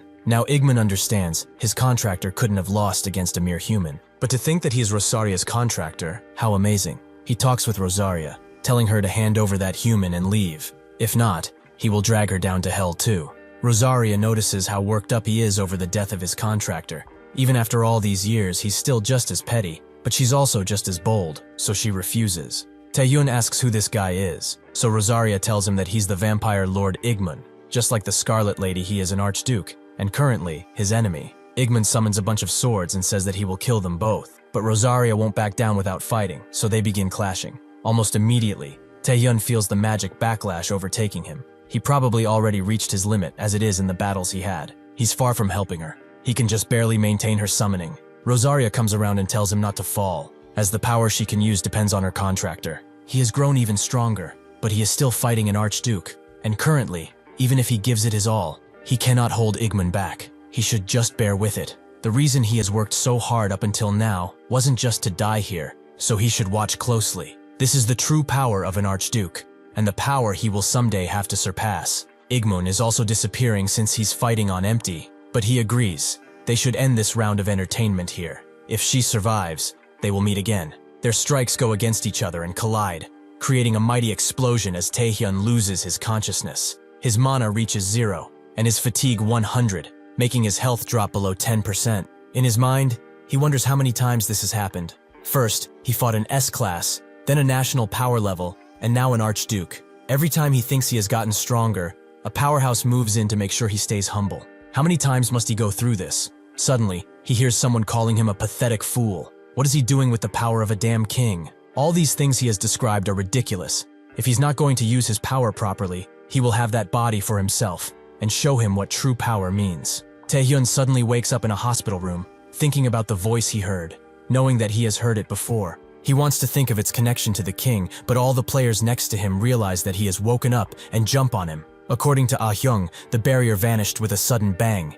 and he was there, unconscious and bloody. Fortunately, Fung's assassination attempt on President Haley failed, thanks to the efforts of the Korean players, like the Light Sword, Hyun-soo. Zhang Long, the association president suspected of giving the orders, will not be able to avoid backlash from the World Player Association. After Taehyun's treatment is complete, he thinks about the Archduke and the man that looks like him. The more he learns about the king and Devour, the more unknown things are coming. Before he can think further, he sees that he has acquired a new skill called Blood Frenzy, which cannot be used at this time, as he must consume some powerful blood. Yu and Taehyun go on a date, where she asks if he's okay, which he confirms. She is surprised by his ability to scare people, but now that he has eaten, what is next? Taehyun says that he will make use of his friendly match reward and raid the dungeons in Japan and China. Yu wasn't asking about that, as he said himself that they would go on a real date after the friendly match, but Taehyun only promised her this one meal. Yu also says that even if he has the rights, he will be unable to raid, because dungeons have valuable resources, so they won't let a stranger just raid it, no matter how many rights he has. Both the Japanese and Chinese associations will come up with some excuses and stall his raid until his rights expire. Taehyun says that it's fine. He already has a plan for that, and even if it gets delayed, he will get to do what he has to. He has realized that he has some shortcomings. The skill he took from Fung, Blood Frenzy, is something really strange. He tried activating it a few times, but there was no message or change. The only thing he must do is to consume powerful blood, but who knows? It might even require a special condition or something. Even after reaching the level of a national level, he could not properly fight the Duke. To stand against him, and to uncover more about the king and devouring, he must get stronger. He eventually arrives at a spot named Bang Chae-Soo Brewery, which is closed for business. He opens the door anyway, making the owner, Chae-Soo, ask if young people have forgotten how to read. They are no longer in business, so he should just leave. Taehyun tells him that he's not here for some drinks. He's here because of his skill fusion.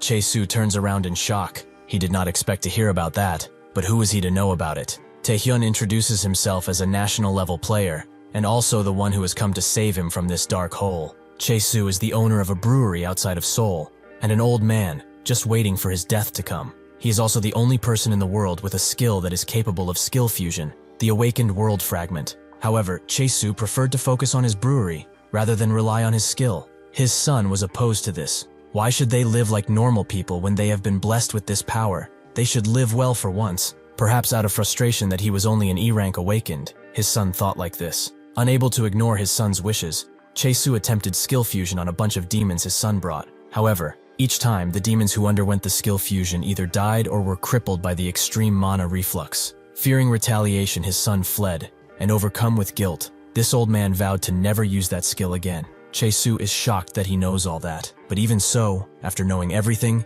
he's still asking to perform skill fusion. He is insane, and should leave instantly, as he couldn't care less. Even if he's S-rank or national level, the lives he ruined already taint his mind every single night. He will not have another soul lingering in his mind. Taehyun tells him to not worry, as he will not be broken by his skill. Chae-Soo is convinced somehow, but asks if what he said is true. Taehyun confirms the information. The mana reflux experienced by the demons was not his fault. It only occurred because his rank was higher than the demons. The skill they obtained through fusion was far beyond their capability, so it was a simple side effect. With his current stats, he doesn't have to worry. Even if mana reflux appears, nothing bad will happen. Chae-Soo wondered if such a thing is possible. He always considered this skill, and his hands that activated it cursed things that simply ruined lives. However, this young fellow has resolved this in an instant. Just who is he? To put some more fuel on the fire, Taehyun says that he told nobody about coming here. Even if he dies, he will be fine. Chae-Soo begs him to not say such horrible things. The fact that his skill had no issues would be revealed 10 years later through an association investigation. It was already too late, however, as Chae-Soo began to drown his guilt because of his son's death. He lived in a haze of alcohol until his health eventually gave up. If this misunderstanding was not resolved, he would have lived with this guilt to his grave. But now he is fine, as he is not too late. 3 skill combinations pop up which shock Chae-Soo, making him ask if he's sure that he will be alright. Taehyun didn't expect it, but he's still surprised that predation has not popped up. He tells Chae-Soo to proceed, who does just that and unleashes his skill on him. At the United States Player Association HQ, a meeting is taking place, where Kevin Ian, the president of the association, and an S-rank player, notes that it's been a while since the top forces of the US have gathered in a single place. Gregor Gale, 10th ranked national power player, asks, "What's this about? Are they going to war?" Dylan Gray, the 3rd ranked US national power player, tells him to show some respect to the president. Ricky Harris, the 2nd ranked US national power player, is not surprised that this has turned into another fight. So she asks Cody to say something, as he's supposed to be the leader. He says that they are not kids. It's just a formal ranking anyway, and he's not forcing anyone. This is Cody Wood, the 1st ranked US national power player. Ian says that they should get to the point. Did everyone heard about the participants from China in the recent Asia-friendly tourney? Montel Roman, the 5th ranked US national power player, has heard of them. Ming Min, Feng, and the others, right? Nick Lowen, 6th ranked US national power player, notes that 2 died during the Sam Rodu raid. One attempted to assassinate the Singaporean Association president and was killed. Gale asks what they are to do about it. They are dead anyway, right? Ian says that this is what the official reports say, but according to new intel they have received, it is confirmed that all 3 individuals were killed by a single man, especially Feng, who was known to be contracted with the vampire lord Igmun. Everyone is shocked, but Cody remains calm and asks who dealt with them. Ian stops for a second and says that it was Kim Taehyun of New Korea. Naturally, even if he defeats Feng, he is still nowhere near the level of a world-class player. However, they must investigate him urgently, as he might get stronger. Taehyun's skill fusion has succeeded, bringing him not to S, but to AA rank. The next day at the Korean airport, Gale walks with another man, wondering why they had to come to this backwater only to investigate a single man. If he could just get rid of him, maybe they wouldn't have to travel so much. Marcus Gore, 8th ranked US national power player, tells him that they are not here to fight. Not yet, at least. With the skill fusion completed, Taehyun only thinks about wanting to test these skills soon. If he uses these here, he will probably cause some chaos, so it's better to hold off for now. Before he can go inside his apartment, Gore says that they have been expecting him for quite some time at this point. Gale can't believe that this guy defeated Feng, he's just some kid. Taehyun knows about them. They are the US national level players, but why are they here? Taehyun invites them inside and asks what business they have with him. Gore tells him to not be so impatient. They are here for a simple conversation, but before that, if he would allow him an analysis for just a moment. Taehyun knows about his power. It's called Ziggurat, a skill that allows Gore to reveal the target's stats, skills, and status window information. It also tells him their height, weight, and mental state. Gore is surprised. This is the first time he has seen an AA rank, and while the stats are at the national power level, they seem to be insufficient to defeat Feng. Suddenly, predation springs out, not allowing him to identify any other skills. Taehyun tells him that for his well-being, they should stop now. What he has learned should suffice. Gore is shocked. Nobody has surpassed his ziggurat before, so he apologizes, as it's become a habit to just do it. Taehyun is the first national-level player of Neo-Korea, but now he understands why Ian was so concerned with him. Taehyun asks what their real business is, so Gore requests a share of the unclaimed Chinese dungeon rights, which were the reward for the friendly match. They cannot disclose a specific location, but their chairman has recently expressed interest in investigating that exact area. Since he defeated Feng,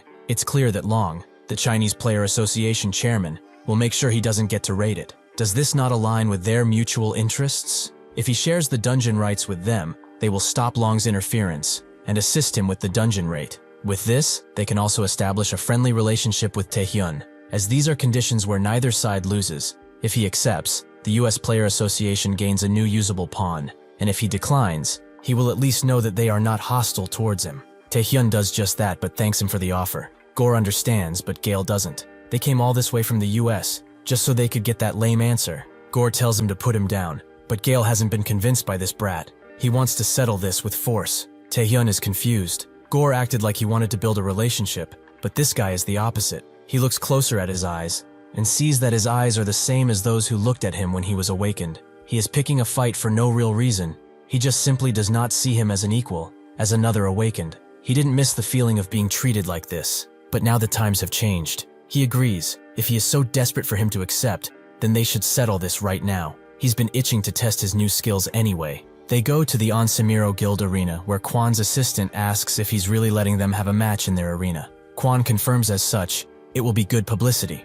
No? The assistant has had enough. Does he really think that this arena was built to withstand a fight between two national-level players? Gale quite likes the idea of fighting in an arena, but Taehyun hopes he will be satisfied with the result too. Gale tells him not to worry about his pretty little head, as he will enjoy a good slaughter. He turns into a huge werewolf and smashes Taehyun, Kwan being more interested in his form changing rather than the arena. Gore explains that it's called the Heart of the Wolf, a skill trained to the extreme that transforms the user into a werewolf, increasing their physical abilities drastically. He thinks that it's really unfortunate they could not establish a friendly relationship with Taehyun, but perhaps this can work too, as it will be a chance for them to see how strong this guy really is. Gale continues to go after him, but thinks he is a fool. He already heard from Gore. He could not confirm some skills with his ability, but besides that, his stats are nothing compared to his. And using the boost of his ability, there is no way that a kid like him can do anything. After he successfully pins Taehyun down, he thinks that this is the end. But Taehyun is only glad that he's at a good enough level. He will not die when he tests on him. Instantly, he pulls out a black veil that engulfs the entire arena. Taehyun gained 3 brand new skills through skill fusion. Amongst them is this one, the King's Domain, combining a world of silence and the heart of the king. This place lowers the stats of enemies inside while boosting Taehyun's, a perfect battleground for him. Gale is shocked at this, but he doesn't have much time to be, as Taehyun punches him away with his second new skill, Shadow Skin, which is stone skin combined with stealth. This provides a physical enhancement beyond stone skin and allows stealth to be turned at will. Gale is now being punched again and again by an invisible Taehyun, which enrages him to no end, so he begins to wail around, only to be caught in his final skill, the third new skill, King's Aura, combining the aura of the Night King and paralysis. This makes Gale stop in his place. His heart barely beats, as Taehyun commands him to kneel. The sheer power of the strike goes through the veil, leaving everyone shocked at the result. Taehyun has won, and hopes that they can have a rematch sometime. Everyone is shocked, but Gore the most, as the fight ended in an instant after that veil appeared. Just what happened in there? Gale refuses to give up. Who the hell is he to say the fight ended? He hasn't heard a bell yet, so he will kill him. He transforms once again, but this time the Korean players are in front of him, ready to defend their comrade. Yu tells him that this was supposed to be a non-violent bet. Does he want to go to war? Kwan advises him to accept the outcome before it's too late, and Sungjin tells him that he lost the wager already. Taehyun is surprised, but Jihee comes around and says that they have been watching since the beginning. They were planning to just watch, but this got out of hand. He shouldn't worry, as they will deal with this rowdy person. Gale is furious. They are all insolent insects, and he will kill them right now. Gore arrives next to him and advises him to shut it. Cody will sanction him if he escalates this further. Even if it's him, he must know what Cody is like. Gale reluctantly transforms back, and Gore apologizes to Taehyun, as this was a mistake. He knows this may be funny considering what just happened, but is he interested in becoming a player for the US Player Association? Gale and the others are shocked. Ji-hee mad that he would dare to ask this in front of him. Gore says that they will give him any condition he has. The Chinese dungeon, for example, will be easily cleared, and all rewards given to him. Taehyun takes this offer as a compliment to his skills, but since he mentioned dungeons, his next destination is Japan. It seems that the Saintess has finally woken up, and he must pay her a visit. She keeps having the same dream. She tries to run away, but the tentacles always catch and drag her back inside. She begs mercy, but the predation figure says that she started this. She should have some shame and not ask for mercy, as it's revolting. Once again, she is eaten alive by the predation beast, and once again she wakes up screaming. 2 guards immediately come into her room, but she only thinks about this nightmare. All of this began when she entered a coma from peering into Taehyun's mind. Whenever she brought through the tentacles, she was always greeted by a mysterious person who looks like Taehyun. How long must she endure this pain and sweat? Will she not be able to get rid of it? She asks where Ghostblade is, as she needs him, but the guards can't really answer that. She rushes out of her room on her own, only to see him fight Taehyun, who is not here to fight. But Ghostblade wants payback for what he did to the Saintess. He will repay the shame dealt in kind. He rushes in with his Soulbringer blade, which is a sword infused with such thick mana that it can cut through souls. But that's just too simple for him. For idiots like these who do not listen, a beating is in order. With his shadow skin, Taehyun takes hold of the blade and kicks him so hard he passes out. Taehyun slowly approaches the Saintess and says that he's here for 2 reasons. The first would be to ask what she saw in his mind, and the other is to prevent the largest dungeon break in the history of mankind. Outside of the uncleared dungeon, 2 watchmen stand next to it, one of them saying that the storm around it is caused by the mana flowing out of the gate. They shouldn't worry, however, as there are no signs of a dungeon break. They are just here to watch. The other one would like to believe him, but he sees something in that storm. Sure enough, just outside of the gate, on the other side, an army of Minotaur prepared under their lord, Kenthazanat. The other singing praise and begging for their lord's orders is grabbed by that said lord, and crunches him between his molars as he says that they get stronger the more they eat. There is only one thing they must do.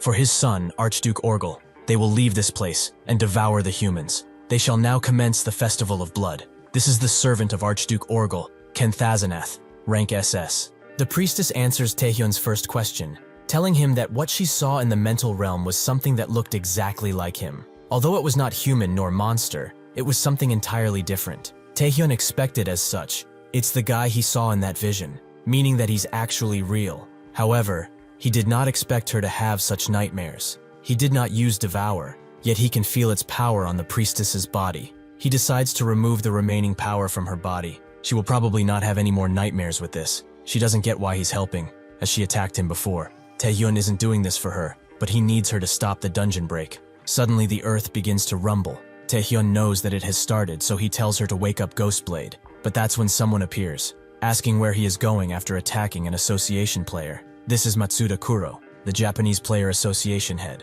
In his prime, he was a national-level player who defeated countless monsters, and after retiring, he discovered talents like the Saintess and Ghostblade. That is why he is called one of, if not the best, Player Association head in Japan's history. However, the reality is that he's somebody who does not care about civilians, as long as it benefits him. Taehyun asks if he's aware of what's going on in his country. A dungeon break just happened, and he's here to help. Kuro already knows the alarms have been ringing for a while after all, but what does that have to do with him? His right to clear this dungeon was only valid while it was still intact, but it broke, so it's meaningless now. On top of all that, he dared to embarrass them during the friendly match. If he solves this dungeon break too, what will happen to Japan? And most importantly, his standing. He apologizes for this, but he must be detained for the crime of ambushing their association players. The priestess tries to convince him otherwise, but he tells her to back off. She should not easily forget that he condoned letting her use those skills on people. If she sides with that brat right now, both she and that passed-out bastard next to her are done. The guards who came to cuff Taehyun barely move out of fear, but he lets them do their job.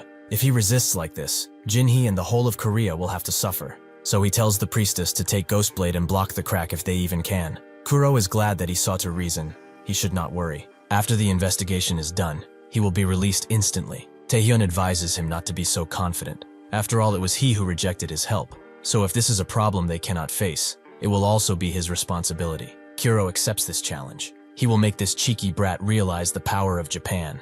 The attack on the country begins in earnest. The Minotaurs making their way through the players who are trying to defend their motherland, but it's becoming impossible. They see that the monsters that just keep pouring out are all A or S ranked. Ren believes that they still have to stop them, as they can't leave these beasts to wander and hurt the innocents. Unfortunately for him, Kenthazanath captures him. He is a worthy foe to devour after all. The players all lose hope after seeing this, thinking that they will die just like their leader. But before he can be devoured, Ghostblade moves in and liberates him from Kenthazanath's grasp, giving the others hope. At the same time, they all feel a ray of health come over them, because the priestess has arrived too. Ghostblade rushes down to her side and asks if she's fine now, which she confirms. The strange power that has been inside her body all this time has disappeared, and even if she cannot use her full strength just yet, she can support him without any problem. Kenthazanath is amazed to see that there's such worthy prey around here. He has decided they will all be made into a succulent meal for his beloved son. Ghostblade immediately moves in with the priestess's support, allowing him to hold on, but it's becoming harder and harder. The priestess orders the others to charge in while they are dealing with these monsters, and the Minotaurs think the same thing. Ghostblade is slowly being pushed back, but he expected as such from an SS rank monster. He knows that if he makes one mistake, he will lose one of his limbs. All the while, even if he cuts him, this bastard immediately regenerates. This is why his past attempts to defeat it have failed. However, this is not the same river, and he is not the same man. Now, he can cut him down. Ghostblade was tortured by the fact that he failed this dungeon, so for 5 years he has been training only to defeat this bastard. This training combined with the priestess's holy revelation, he can cut down anything, even an undefeatable demon.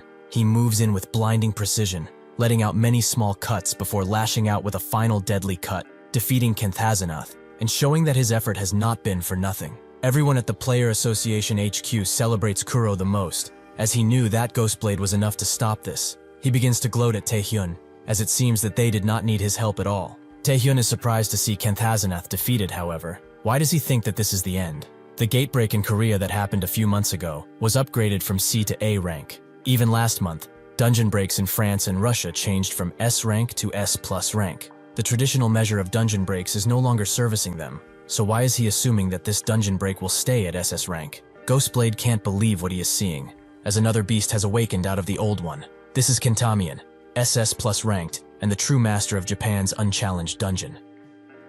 Thank you for watching. See you next time. Ghostblade is surprised by the fact that something appeared out of Kenthazanath's corpse. He wonders what it plans to do, but that does not matter to him anymore. That thing is a monster, and he has sworn to eliminate all of them. Even with his powerful charge, Kentamian simply grabs his sword and asks if he was the one who killed his father. Ghostblade sees that his appearance has changed, but does not have time to wonder why, as Kentamian smashes him into a building. The Saintess worries for him, but Kentamian moves on to her, smashing his hoof into her before she even realizes it. He tells them to not worry, as he will devour all of them soon enough. Everyone at the Player Association HQ is shocked to see what is transpiring on the battlefield. They thought Kenthazanath was the end, but this new challenge took their best players down in just mere seconds. Taehyun expected this to happen, for the true master of the uncleared dungeon to appear. Kentamian is an SS plus ranked monster, and even though his initial shape and strength are nowhere near that rank, it grows as it consumes more monsters and humans. Because of this, its danger level can skyrocket high above any other monster they have met up until now. If only Kuro would request help from him, the damage would be minimized, but that's not going to happen. Everyone screams at him about what they should do, but in a situation like this, even he is stumped for words. Just like everyone else, he did not expect to see an SS plus ranked monster appear out of nowhere. His mind screams at him to call another nation's hunter to help, but if the Saintess and Ghostblade were not able to defeat this guy, nobody would. That demon will destroy everything they have built up until now.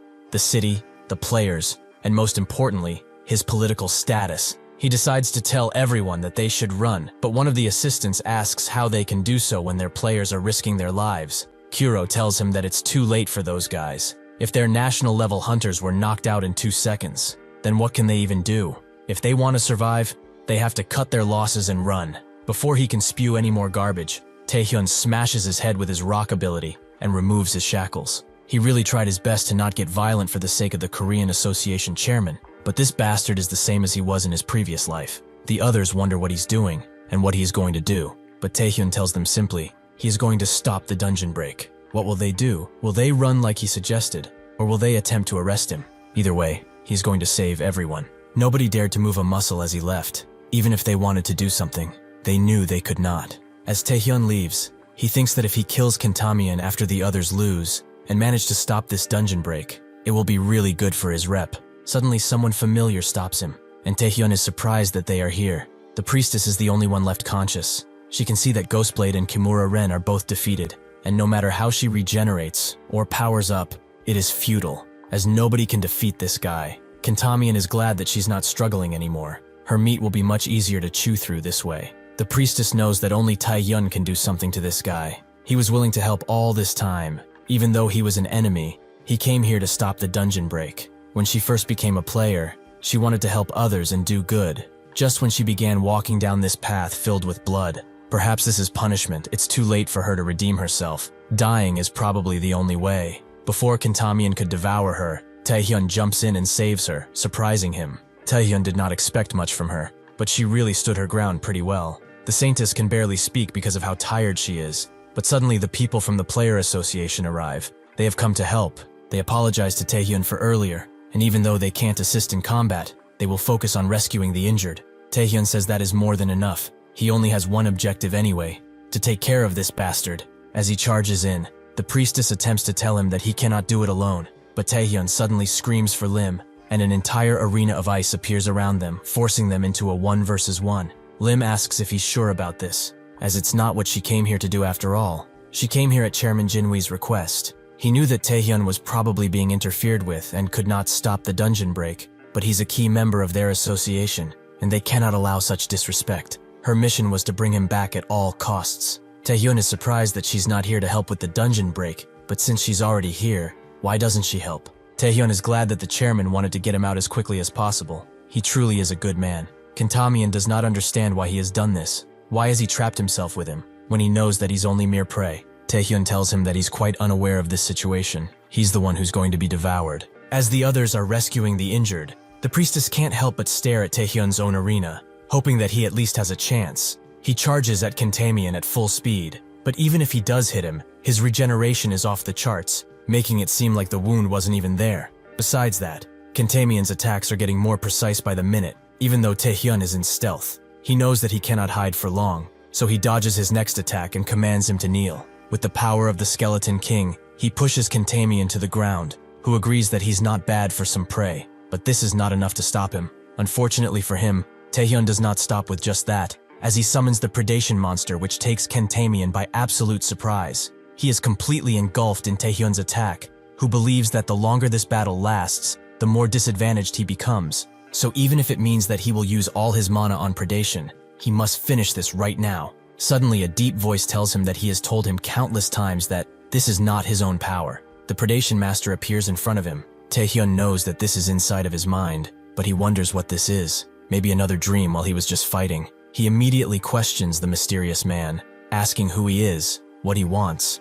and why he's showing himself to him. The Predation Master laughs. He only wants him to reach that guy, but in order to do that, he mustn't be drunk on power that is not his, but still someone who can make it through a challenge on their own. He should think of this as a test to see if he is really worthy. Before Taehyun can ask who the hell he is to say that his predation suddenly stops, it is subsequently cancelled and makes itself unusable. Because of this, all the abilities that he has stolen up until now become unavailable. So Kentamian easily crashes through his domain and smashes him into the ice wall that Lim made, who is rightfully shocked to see him in this state. Taehyun's mind races to understand what happened. That bastard just popped up and stole all his skills, but he already knows that this is not his own power. He has known that since the beginning. He wasn't even awakened. He was merely chosen. However, for all of that to be taken away in a single moment is far too cruel. Kentamian is mad that mere prayer dared to hurt him, but Taehyun's too in his thoughts to even recognize this. Why did he even do everything he did if this was going to happen?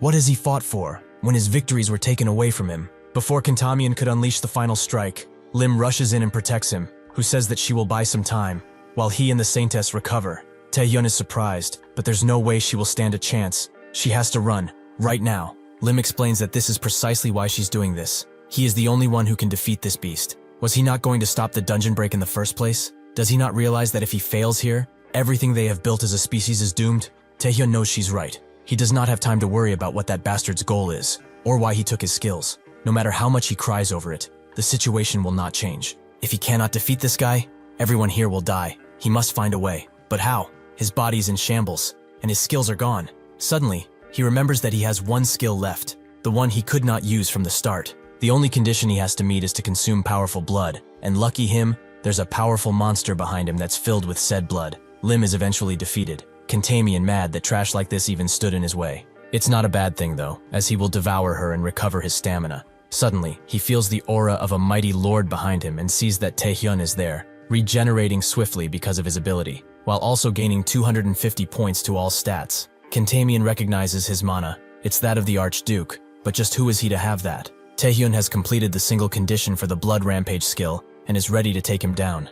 The Predation Master considered whether he should let Taehyun use one or two skills, but it seems like he worried for nothing. For him to awaken Igman's powers, he went as far as consuming a monster. This is how someone is supposed to grow, through desperation, through absolute misery. It was about time for him to realize the idle nature of his ways, and grasp the different nature of this power, compared to how he was using it until now. That is how he will be able to overcome this challenge and get closer to that person. Taehyun's punch sends Kentamian flying, who can barely get up as he wonders what the hell just happened. Wasn't that bastard not standing a moment ago? How is it that a mere human is using the power of an Archduke? It doesn't matter either way. He still has to die in the end. He cannot fathom how he got his powers. But this is Archduke Orgel's realm. If this current body is not enough to defeat him, he will consume as many bodies and mana as he has to, until he will be ripped to shreds. Taehyun looks at Lim, who is still breathing despite everything. He takes a look at himself, surprised by the power of the Blood Rampage skill. His blood is boiling,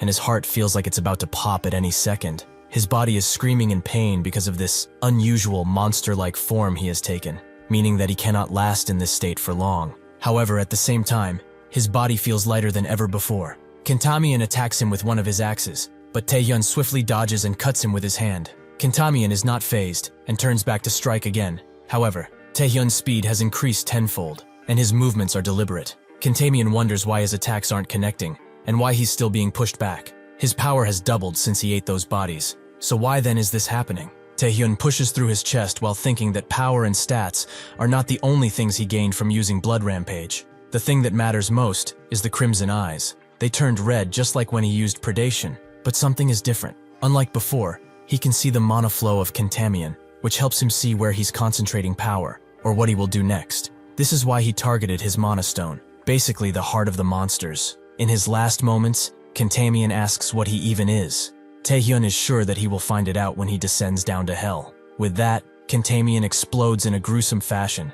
Taehyun is glad that it's over, but he will have to figure out what he is too. Since he has succeeded in defeating Kentamian, the dungeon break in Japan came to an end. The player association there did its best to help the survivors and clean up the mess, while Kuro, who refused outside help for his own selfish needs, was arrested. Lim did not receive any major injuries, so she was left wondering if she was going to get punished. But the Korean chairman was simply glad that she was okay. The Saintess and Ghost Blade decided to come out to the public. They admitted to their crimes and misuse of abilities. The Saintess specifically revealed that she used her ability to brainwash people and do whatever she wants. She will take any punishment she receives, and once that has been served, she will restart from the bottom and be a real player this time. The American Player Association has also gotten footage of what Taehyun did. Kevin knew that he was talented, but to kill an SS Plus ranked monster alone is on a different level. He thought Cody was the only one capable of doing something like this if he's honest. Gore can see that he has gained more power since the friendly match with Gregor. Besides that, the red aura he let out is certainly that of an Archduke. Kevin thinks it's a real shame that they cannot bring someone so powerful to their country. But in this case, it can't be helped. People like this cannot be swayed by simple things like money or power. What moves them is their ideals and beliefs. All they can even hope for is that their beliefs won't ever clash, lest the world come to an end. Gore asks if the association has come to a decision, which Kevin confirms. They will begin making some moves of their own. Taehyun be damned. Either way, all they do is to progress humanity. He stares at something angelic, something of unknown rank and origin. Back in Korea, Taehyun attempts to solve his predation issue with potions, but even after using them, the skill is still blocked. His body returned to normal once the blood rampage ended, but the skills he lost did not come back. What he can use right now is Blood Rampage, and a new skill that was revealed by it, Monster's Eyes. He tried to use Sangik in his potions, but Sangik, who is a S-tier alchemist, was also shocked that it did not work. His primary skill is potion making. He creates them using different mana stones and additives to create what regular alchemy cannot. The effects range from simple buffs to monster lures, and even cures to incurable diseases. Sangik apologizes, as he asks for his help, but Taehyun says it's fine. The curse he's afflicted with is on a different level after all. There is only one way since Sangik's potions don't work, and that doppelganger does not want to lift up the curse. Sangik is curious as to what he will do now, but Taehyun thinks that he will have to find answers abroad. Sangik knows that this can only mean one thing. He is going to America. Taehyun confirms it. More precisely, he is going to find the second-ranked player who is the greatest curse lifter, Ricky Hollies. Right now, she is at Zhang Lung's abode. She has told him many times, but she's not here as a representative of the American Association, but as an investigator of the World Player Association. She is also here to investigate the various assassination charges, as well as the unauthorized experiments occurring in this land, near the unconquered dungeons. Would he like to comply with the investigation? Lung asks what will happen if he refuses, and Taehyun knows that he must find her before she goes missing entirely. Before coming here, Gore told her that there are 2 unexplored dungeons. One was the one in Japan, conquered by Taehyun, and the other was the one that destroyed countless parties, which is in China, the Grey Pit. Their focus will fall on the Chinese one, as they have detected unidentified laboratories and mana in the area. Naturally, this was likely organized by Lung to conduct some kind of experiment. They cannot just let this happen, so her mission is to go there and find out what is going on behind closed doors. She decides that the talk is over. She will have to use force if he refuses. Lung is surprised. He expected her to be powerful, but to have so much mana that she's overpowering him? She's interesting and perfect for their plans. He laughs and tells her to relax as it was just a joke. He cannot possibly go against the World Player Association, so he will cooperate. However, he feels that it would be better for her to see everything for herself, so he forwards her an invitation to the lab. They should really continue their talk after she sees their experiments. Night falls, and Ricky is placed in a hotel, where she wonders what that old man is planning to invite her like this. She really can't know what he's thinking, so she has to be careful. Since she has taken care of that, she can move her attention to Taehyun, telling him that it's quite rude to enter a lady's room like this. He's the newest rising star from New South Korea. The US Player Association was looking at him too, so they thought they would meet soon, but not really like this. Taehyun doesn't hold back and simply says that she's going to die here. He knows about her. She already has worldwide fame, but the most famous ability of hers is a skill known as Canceller, which allows her to nullify even the awakened oath. Currently, he cannot use any abilities besides Blood Rampage and Monster Eyes, so she has the thing he wants. However, she is infamous for not negotiating with anyone who is not working under her. Before he regressed, she died in a dungeon in Guangzhou. It was such a popular incident that the entire world wished to know more. However, she is still a human, and humans want to live, right? Unfortunately for him, she doesn't care much, as players are always exposed to the outcome of death before she can even begin to believe him. Having these powers carries some form of responsibility. Taehyun asks if she does not want to save herself. Any normal person would, right? Ricky believes that the term person does not define her well. Would a person be able to do something like this? With just a flick of this hand, she can kill everyone in this entire building. So in that manner, they are basically more akin to monsters. That's why players need something to tie them down to this world, whether it be ideals or just cold hard cash. If that is the case, what holds him down? Is he a person that controls themselves, or a mere beast that is consumed by desire? Taehyun admits it. He was surprised, as players are not akin to monsters in that regard, but they do tend to lose their humanity with each battle. She is pretty inflexible, but he's quite the hardhead too. Ricky looks at him for a second before giving up and noting that he must have come here for something. Taehyun explains that he wants to use her Canceller skill, as unfortunately all of his skills are locked down. Ricky is surprised that he's asking so much from a stranger, but what does she get out of helping him? Taehyun knows that her greatest interest currently is helping the victims in that lab, so would his assistance with that matter not be enough? Ricky wonders if he will be really of use, but Taehyun says that they'll just have to find out. The next day, at the Zhang Lung laboratory entrance, the assistants welcome her inside, but question who this new face is. Ricky explains that he's her bodyguard. As they descend down the lab, Taehyun thinks that only she was invited, so him going in normally is a no-go. There's no way they would allow him in. Besides that, he's pretty famous for clearing the Japanese dungeon. That's why he took on this disguise. Lung is surprised to see that she has a bodyguard for someone so powerful. Truly odd. She explains that everyone has to be careful, so he will allow this, right? Taehyun would want to have a go at this bastard right now. He's the one who paid for the assassination in the Asian game, and the man at the center of all tragedies in the future. One of the scientists believes she should take an Awakener oath before she enters, but Ricky simply exudes her mana, saying that won't do anything to her. Taehyun is shocked. This woman held a speech last night about how she's a human, but the aura she's letting out right now says otherwise. Lung believes that it's fine. They cannot stop her anyway, so they should officially start the tour. This is a project aimed at creating S-Rank Awakened. Ricky is shocked when she sees the people in tubes. She expects something bad, but this is on another level. Lung explains that they are creating S-Ranked Awakened through experiments by injecting monster mana into them. Is this power to go against the nature of the world amazing? Ricky is abhorred, but Taehyun advises her not to use her skills here, as the people will be hurt too. Lung believes that they came just in time, as another awakened person is about to be born, and it's quite a spectacle to see. However, something immediately goes wrong, as his heart rate increases rapidly, and his mana is getting out of hand. Before the man can even think of where he is, he explodes inside the tube, leaving only a pile of blood behind. Lung is quite sad to see that another experiment failed, but Ricky has had enough. Taehyun tries to make her stop, but she doesn't care anymore. With just a raise of her hand, she shakes the entire lab. She will bring him to justice, as he must pay for the crimes he has committed here.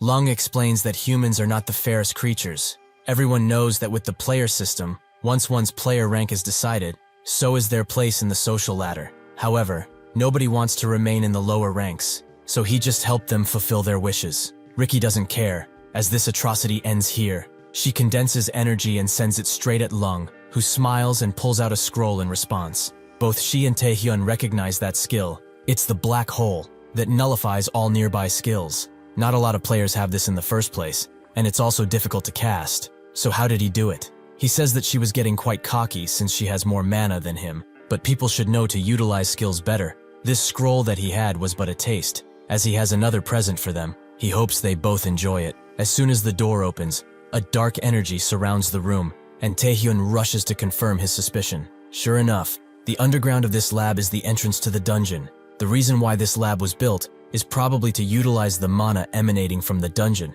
Most of this mana is probably already his. Lung is quite shamed. He thought that out of all people, she would understand his motives, and he still has a score to settle with Taehyun, which he has recognized at first sight. He tells his assistant to seal the gate, who wonders what they will do with the researchers and subjects that are down there. But Lung doesn't care. They have enough of both already. If they can take those two out with this, it would be a worthwhile trade. Taehyun is not surprised that they fell into a trap, but Nikki is quite mad about him sealing her skills. She never had this happen before. The scientists run away as the monsters come out of the gate. More specifically, a simple orc, which the scientists believe they can take down. But one of them realizes that it's a parasite-infected orc, which begins throwing out its infected spew everywhere. Once the parasite enters someone, that person is left with only one purpose: to attack and infect others in order to spread the parasite. Another scientist tells everyone to watch out. If that aura touches them, they will become infected. The orc immediately goes for Ricky, so Taehyun reacts swiftly and grabs her out of there using his vampiric skill. Ricky is naturally surprised, as they are not able to use skills here. Most of the scientists have succumbed to the parasite, so Taehyun feels obligated to stop this parasite from leaving this lab no matter what. If it spreads, it will cause terrible damage. He goes right for the one in charge of the parasites. He can actually see the parasite inside of the orc's brain, but as soon as he attacks, the parasite dodges and goes right for those that are not infected yet. Taehyun knows that he cannot allow this, so he tackles the orc, hoping that the attack actually did some damage. Unfortunately, the orc gets right back up and tries to infect him too, causing a massive explosion of dust. Ricky can see Taehyun through it, but she assumes the worst has happened. If that guy truly is infected, then there's nothing in the entire world that could stop him. Taehyun smiles, as he anticipated the parasite would want to attack head first. He thought that he could get away, but it's what caused him to perish. After striking down the orc, he asks Ricky if she's ready. They have to go catch Lung after all. As he ascends to the top with the elevator, the assistant can't help but wonder what will happen if they survive. They are nationally ranked players after all. Lung strokes his beard and tells him that he worries too much. This laboratory is made of a special material. It is an amalgamation of high-tech materials actually, meant to contain monsters that may escape. It is strong enough to withstand most attacks, and at the end of the elevator, there is a thick door of the same material. If they seal it closed as they leave, they can never get out. Ricky and Taehyun are fated to die here while fighting hordes of dungeon monsters. Suddenly the entire structure shakes, and before anyone can even wonder what's happening, Taehyun breaks through the elevator and lands on it. Lung wonders how he got through the wall, but Taehyun only cares about the score they have to settle. Lung is mad that this brat continues to get in his way until the very end. He's an annoyance of preposterous proportions. Taehyun rushes in, as Lung has never been in action. In all likelihood, he probably can't do anything on his own. Lung seriously asks if he thinks this is enough, as he blocks his blood rampage with a single hand before throwing an attack of his own, leaving Taehyun on the retreat. He wondered how he even got this much strength, but now he can see it with his monster eyes. Lung has inserted monster powers into his own body. At this point, he's basically half monster. He expected there might be something unusual, but to think this bastard had the gall to experiment on himself. Lung says that he really did not want to do this personally, but they really bother him to no end. He is still a child, and he will show him the difference between them. Taehyun simply tanks the strikes, making Lung vulnerable enough to be dragged down with some thread. He recognizes this thing, sapping away his power. The only one who can do that is Ricky, who apologizes for being so late, but she can't jump like a superhuman. She had to take care of a few things on the way here too. Anyways, he is quite impressive, being able to use his abilities in the black hole, to the point where he's strong enough to break down a wall. Since he asked her to use Canceller on him, he must have other skills, which she hopes she can discover soon. Taehyun says that she hasn't seen anything yet, but Lung has had enough of their yapping and breaks out of his chains, as this is not the end. Since he still has some energy left, both of them think that it's about time they put an end to this cockroach. Lung jumps in, but this lets Ricky simply cut his arm off. Taehyun moves in next. He uses his powers to cut Lung's other arm, rendering him useless. Ricky is amazed by his strength and speed, but it seems that Lung is not done yet. He regenerates, and his strike against Ricky goes through. Taehyun looks behind him at her, allowing Lung to kick him too. He did not expect Lung to have body regeneration, who tells them that their attacks mean nothing. He can infinitely regenerate. Taehyun's entire arm shakes from his strike, making him wonder if he can even counter. Lung does not plan on killing him. Ending his powers like this would be a waste, so he should come to work for him, as he will be a valuable resource since he's contracted with an Archduke. Taehyun is surprised that he knows of the Archdukes, but Lung goes further. The nationally ranked players mean nothing. To contractors of the Archdukes like them, other humans are but insects. If they join hands, they will be unstoppable. Taehyun tells him to cut the crap. He will never trust sleazy bastards like him. At the same time, Ricky unlocks his powers, allowing him to use the spirit of the monarch. Lung immediately feels an immense power, but Taehyun is not done. As he summons predation to completely swallow Lung, they will never be the same.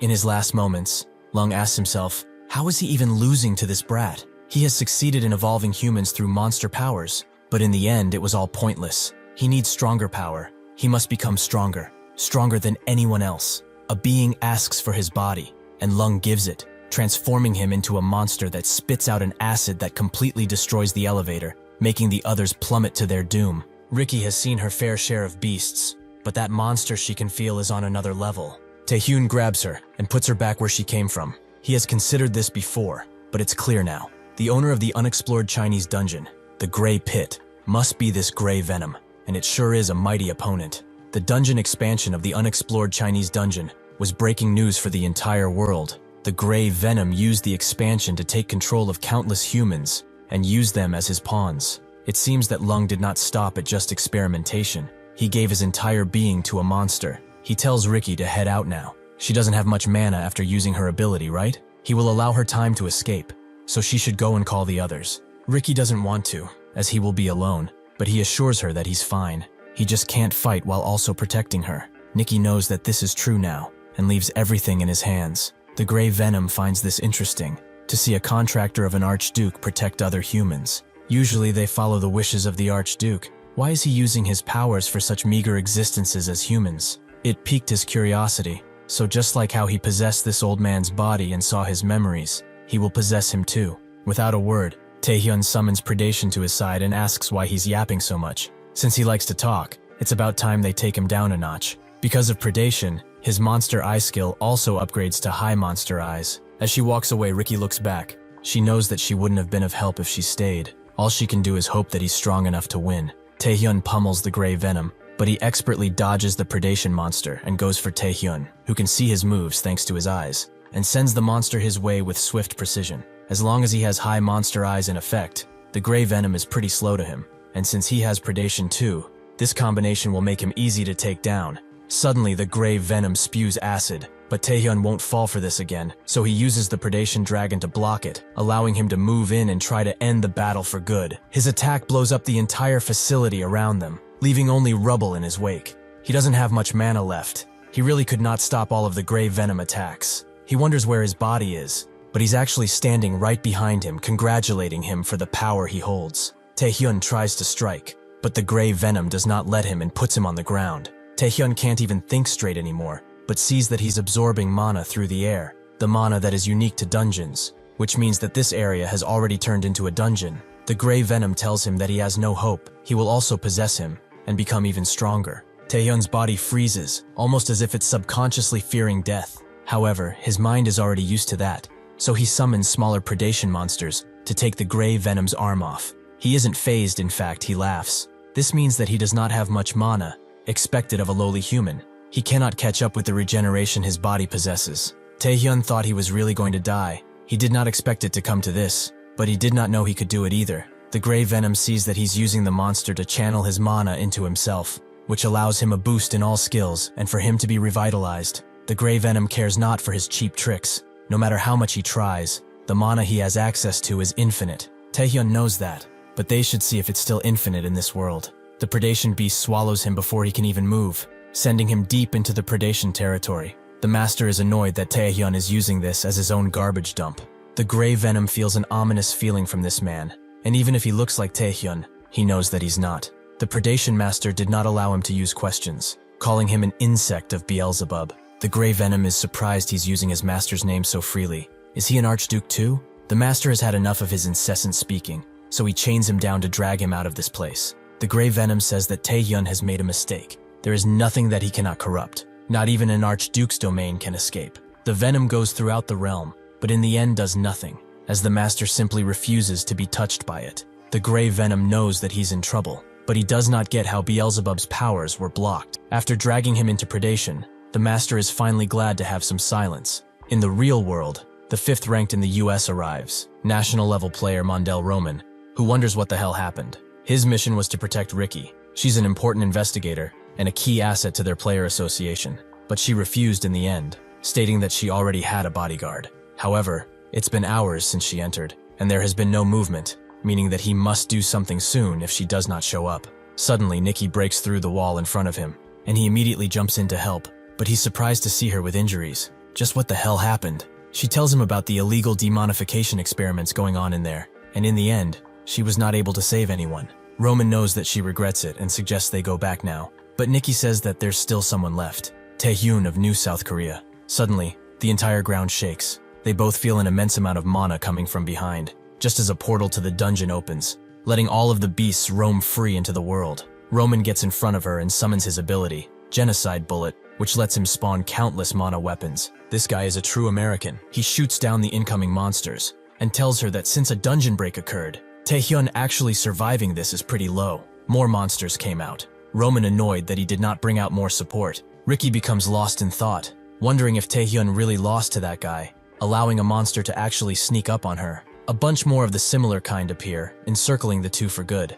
Fortunately, Taehyun appears in the nick of time. He announces that the gray venom is dead, so they should take care of the leftovers together. Following the break of the storm of Kenthazanath Dungeon and the Gray Pit Dungeon, the one who stopped what could have been disaster after disaster was just one player, Taehyun of New South Korea. Now not just the Asian and US player associations look at him, but the entire world is watching him attentively. On the other hand, at the World Player Association there are discussions about adding a new system as Taehyun and some others began defeating more and more SS rank demons. They have reached a level that can no longer be described as S. They have entered the SS rank. In the abyss, Shadow walks alone, amazed to see the progress that a strange person has made. He explains that one of the archdukes, Beastmaster Orgel, formed a contract with him. Shadow sees this as a power fit for a ruler, but the mysterious guy knows that he hasn't come here to congratulate him. He came all of the way here because there are problems outside, right? Shadow confirms as such. Much happened while he was gone. The strange guy just smiles, saying that he's looking forward to it. A few weeks have passed since the unexplored Chinese dungeon, Gray Pit, has been cleared, and on an isolated island in New South Korea, Ricky seems to be relaxing, having not done such a thing in a long time. Taehyun did not invite her here to have fun, but Ricky tells him that all of this time they've been busy for the longest time. They have to enjoy it while they can. Taehyun thinks about her.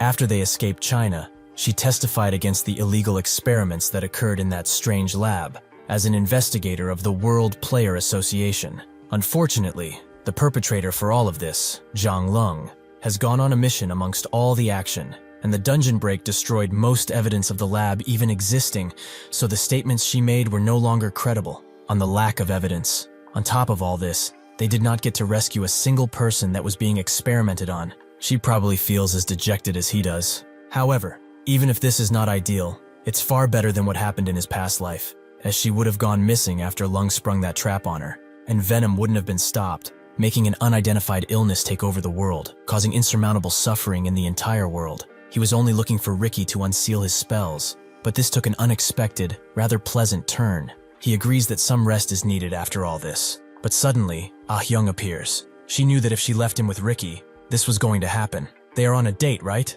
Taehyun denies such a thing, and Ricky apologizes, as she seems quite mad. Taehyun doesn't remember ever calling her here, so why has she come? She immediately says that she wants to observe, but soon changes her words. Actually, she has a few facilities here. Taehyun is confused. He already paid for everything, but Ah-hyung suggests he doesn't get corrupted by money. Who knows what he was going to do in this place? Ricky notices how much of a hot item he is around women, so she won't take much of his time. They should carry on with what he asked. They go to an underground facility, Ah-hyung explaining that, according to the appraisal of an alchemist, this wall can withstand an SS-ranked blast, and since it's far from the city center, it's a perfect place to let out his anger. They did not use it much up until now anyway. However, why does he want to use such a place? Taehyun has already gotten his skills back, but that's no longer enough. He doesn't know when that clone of himself will come again and take over his body. He does not want any more risks. So before another major fight comes, he must subdue him now. He tells Ah-hyung that he might start rampaging around. She asks if it's because of his skill, and he sort of agrees. Basically, he might lose his sense of reason. Since she decided to come all the way here, she should help too. If something goes horribly wrong, they will be responsible for stopping him. Ah-hyung does not get what's going on inside of his head, so she asks Ricky if she knows anything, who only shrugs. However, she guesses that it must be the skills she saw when she used Canceller on him at the lab. Among his skills, he felt one that was off somehow, perhaps an Archduke ability. Since she might learn something useful, of course she agreed to help. Taehyun is ready, he pulls his phone, and with the reflection, uses complete hypnosis on himself. Almost immediately his world inverts, being dragged into his own mind. Glad that this actually worked. The Predation Master is glad that he at least knows how to use his puny brain, though he did not expect him to so brazenly come here. Taehyun says that he should at least see the parasite that's living freely in his body, but since he looks exactly like him, he might as well be a doppelganger for all he knows. Who is he anyway? The Predation Master wonders why he should answer his question. Taehyun already expecting him not to cooperate. He has no intention of letting him leech off any more than he has already, so he should get the hell out of his body, while he's still being nice. The Predation Master smiles, asking what would happen if he refused. Taehyun doesn't mind telling him. He will just have to kick him out by himself. The Predation Master scoffs. Him? Forcing him out of his body? Something like that is impossible. With both of them having their abilities ready, they cast Devour into each other. This interaction causes the outside world to shake too, Ricky knowing that he has begun dealing with it. But soon enough it becomes even worse, as Taehyun begins to rupture the earth around him. She tells Ah-hyung to get ready, as this is not going to be a gentle situation. Taehyun continues to fight the Predation Master with all that he has, both using the exact same ability every time. Taehyun can see he knows that one Devourer cannot eat another, so he must do something else. The Predation Master already knows that he is thinking. He cannot use the king's power to win this, so he's going to rely on his own skills, right? He suddenly pushes him back, and reveals that even those do not entirely belong to him. Before Taehyun can even react, with a sly grin, the Predation Master uses Monarch's spirit on him, pinning Taehyun to the watery ground. Surprisingly, he actually manages to get away with only a slight injury, but he never expected for this guy to use his skills. The Predation Master thought he already knew,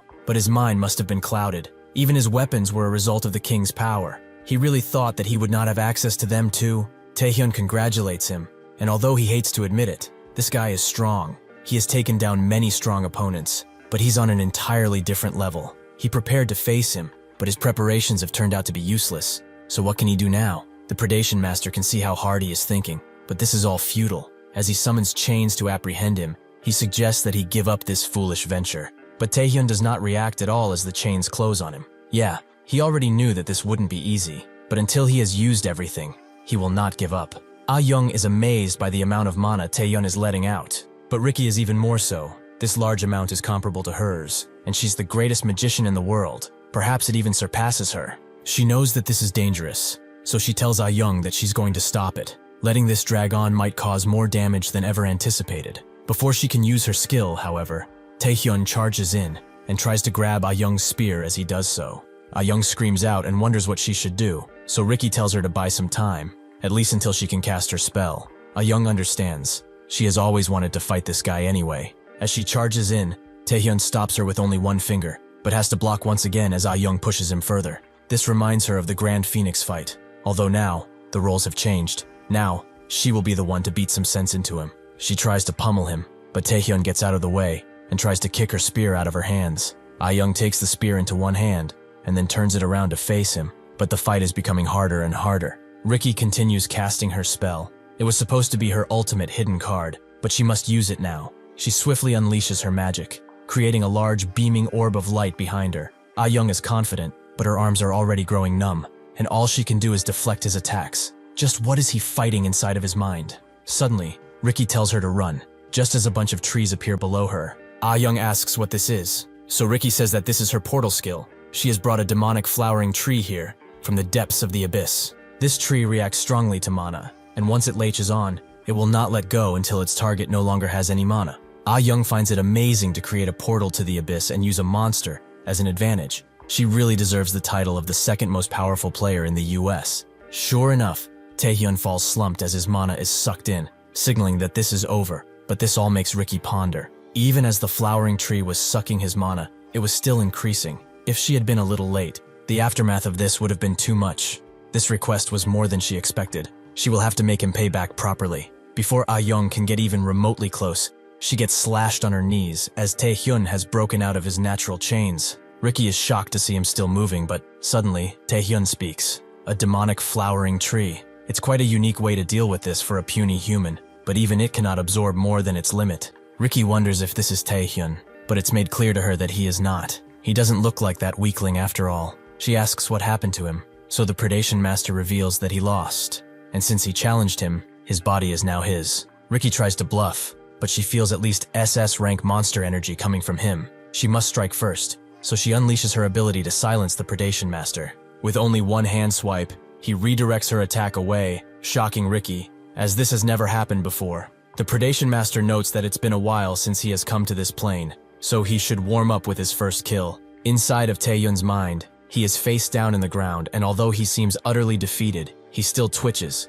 showing that he is alive. He thought he caught up to this guy, but the difference is gigantic. Just who the hell is he? He clearly isn't the king, as the guy he met wasn't some crazed bastard like this one, but it's something he planted in him. He cannot know why he did that, but he doesn't have time to wonder now. He must stop him before it's too late. Unfortunately, he's gotten hit pretty badly, to the point where he can't stand up anymore, so he must resort to something else. The Predation Master grabs Ricky by the throat. He is rather disappointed by her abilities. This is not even enough to warm him up. Ricky says that this is the first time someone has said such a thing to her. She's still a national level player after all. The Predation Master is not impressed by her pathetic human standard, but does she have something else to show him, since she is boasting so much? Suddenly, Ah-young screams Taehyun's name, trying to speak to him. He has to let go. He's not this type of person. He should wake up and show who he is already. The Predation Master is annoyed. He lets go of Ricky and slaps Ah-young away with the back of his hand. She is nothing but a mere insect, and she dares to lay a hand on him.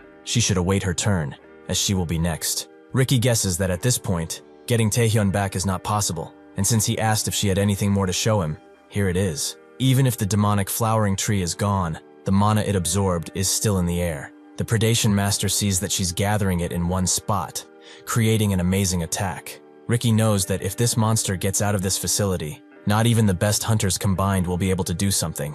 She cannot allow that to happen, so she will sacrifice herself and Taehyun by attacking with everything she has got. The Predation Master is impressed by the energy, but this is clearly not enough. With just one bite, Devour eliminates her attack, leaving only crystals that gently fall around them. The Predation Master is impressed. Does she have any more wonderful tricks like this one? Ricky falls to her knees, knowing that defeating him will be impossible. The Predation Master would like to reward her for such entertainment, so as a show of recognizing her power, he will devour her completely. Before he can do that, however, he feels something inside. Taehyun is doing something very bad. Ricky thinks that she's dead, but when she looks up, she sees the Predation Master ticked off, calling Taehyun a crazy bastard. He immediately returns, Taehyun knowing that he would be back. The predation master screams at him. What the hell is he thinking? Using predation on himself? Taehyun knew that what he thought of was correct. His objective was to make him reach a certain something, not to kill him and take his body. Him dying would be quite troublesome, wouldn't it?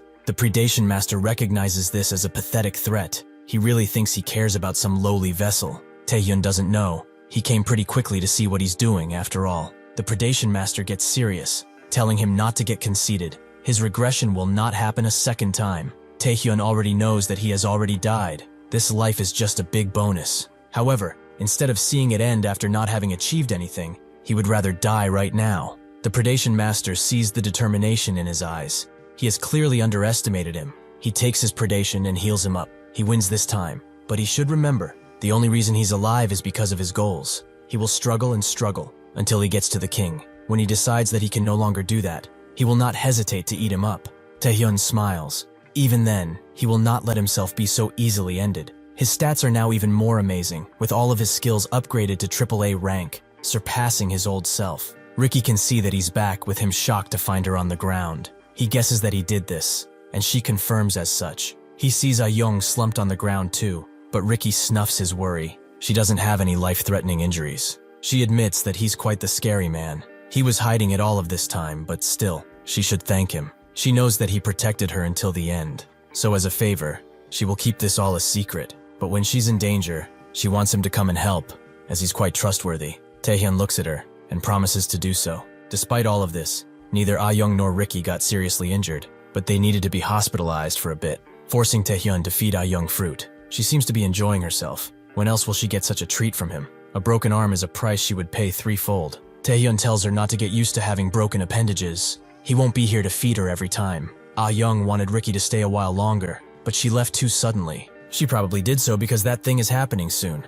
The SS-ranked license acceptance. Apparently she's a part of it too, and the World Player Association is preparing some flashy show, basically an international event. He really can't cause that much trouble here. But Taehyun thinks that this is not in his hands most of the time. Some days pass, and a lot of people gather at the World Player Association, with the president being there too. He tells them that they were pushed to the brink of extinction due to the appearance of the abyss. But through the cooperation they have proved possible throughout the nations and the effort of their players, they have conquered monsters and dungeons one after another. Now they have achieved a peace that will come with unprecedented prosperity. This is Vincent Chang, president of the World Player Association. Because of this prosperity, seasoned and skilled players have begun to emerge more frequently. The association has reviewed their performances in the recent incidents, and now they have determined that the old class system they used can no longer contain them. It is time for the SS rank classification.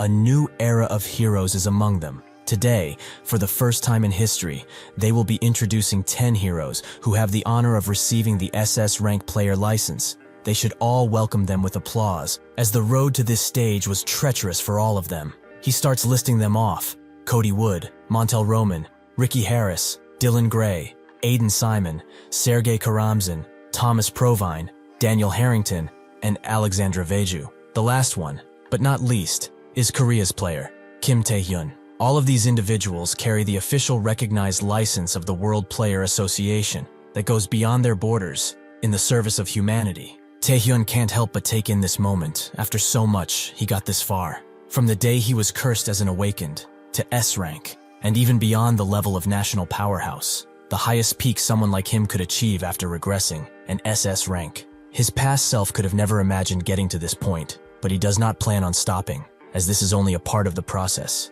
What he is after is information about the Grand Duke, his doppelganger, and the king who decided to regress him. For these reasons, he must move forward. The chairman immediately congratulates Taehyun. He never thought they would have such a big event in New Korea. Taehyun thanked him, but the punch was really unnecessary. The chairman says he's fine. What's an old man's punch to an SS rank? His assistant notes that he should understand him. He has been eagerly waiting for a great player like him to pop up in Korea. Having him means that the nation's player association grows stronger too. He will be able to accomplish even greater things from now on. The chairman tells him that just his presence is enough to give people hope.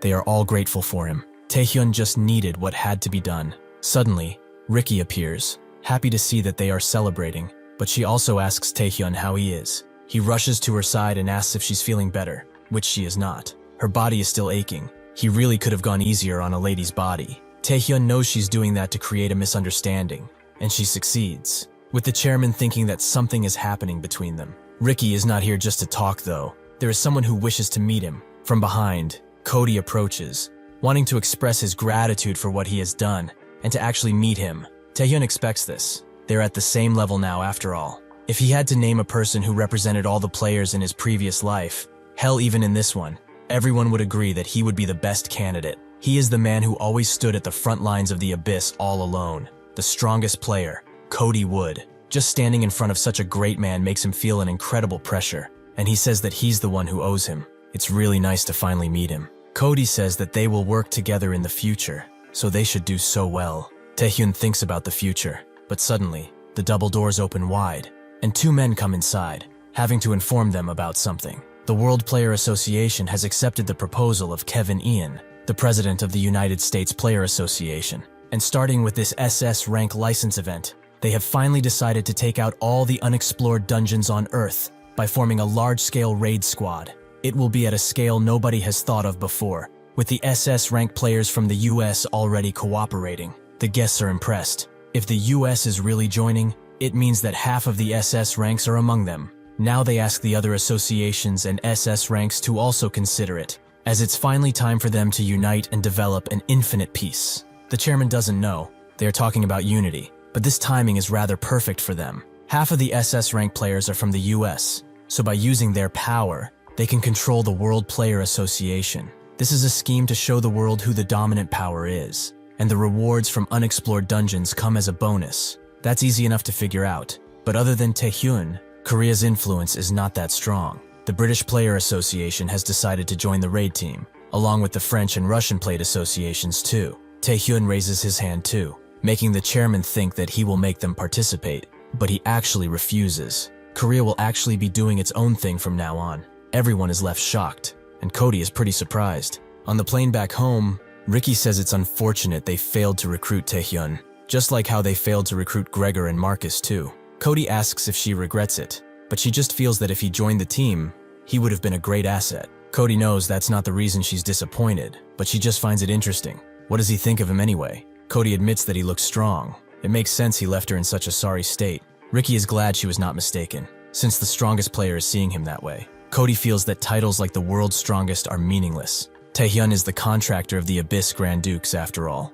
Ricky understands, but she wonders if she should change the question then. Even when compared to the other Grand Duke contractors, did he seem strong? Cody thinks on it for a moment, but then says that one day, she will find out. At the Chinese Player Association, the newly appointed president, Liu Zhiyin, despairs over the fact that every country is winning besides them. The World Player Association is acting like they don't even exist. This is all because of that Taehyun bastard, and since there's no other way, he will have to use the salvaged data from the Grey Pit Research Lab. Long has foolishly let things get destroyed, but at least he left them this to rebuild. Suddenly, he hears a bunch of screams coming from the outside, and soon, a pool of blood draws near from under the door. Somebody comes in, apologizing for dropping in so late, but he must be the new president. He just got back from the abyss, so adjusting to the time difference is a doozy. Zhiyin asks who he is, and he reveals himself to be Min Jihon, the new guildmaster of the Malicious Guild.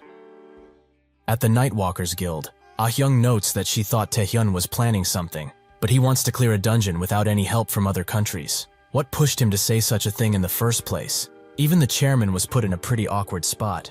She knows he's strong enough, but still. Taehyun tells her that this country cannot rely on him until the end of times. If others don't step up, things will not end well, and this unexplored dungeon will be a great opportunity for many. Young agrees, but is he not rushing with this? Taehyun tells her they haven't much time. From now on, he's going to be working primarily within the abyss. Just like how they were divided during the Asian Games, players are divided into two categories, based on where they are currently active. Players who pioneer new areas, those who venture through unexplored arrears of the abyss bravely, and those who fight against monsters and villains on Earth as well as any dungeon breaks. Taehyun has mostly been active outside of the abyss, so he has been promoted to SS rank, but now he's aiming even higher. He knows that the answers regarding the king lie in the abyss, not here. He cannot do anything here anymore, even if he operates alone. While he is gone, though, Earth might face some harsh dangers, so having someone become stronger for that is his plan. Ah-young really doesn't get him. It's like he lives in an entirely different world.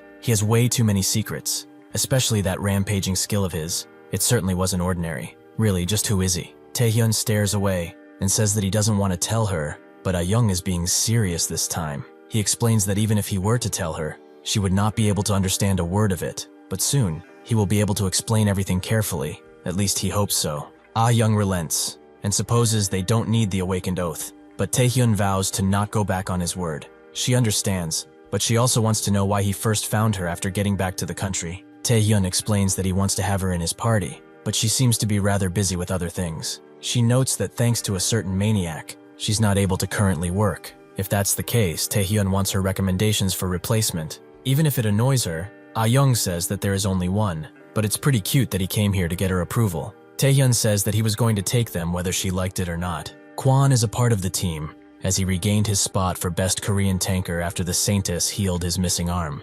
Sungjin is part of the team too, still considered one of the key S-rank players. Hangil and Siyang are here too, who have improved significantly after the Asian Games, although Hangil is still shamed about his betrayal at the exhibition games. All the players here represent what New South Korea is, and among them, she's here too, when it should have been her sister. Taehyun thanks them for responding so quickly to his request. He is sure they have heard what is going on, but if not, they are here to join his new party in order to conquer the unexplored dungeons. Sungjin is flattered to be picked by an SS-ranked player, but is that even possible? He heard the unexplored dungeons are SS rank or above at this point, and everyone here is only S rank. Taehyun notes that they are for now, but he knows, having seen all of them in action, that they have what it takes to be nationally leveled or SS-ranked players. They will see their potential in this dungeon they will be going to. He also includes Lim in this, who sheepishly thanks him. He did not say this just to make her feel better. Everyone in this room eventually became an SS rank in his past life, and naturally, that took a lot of time.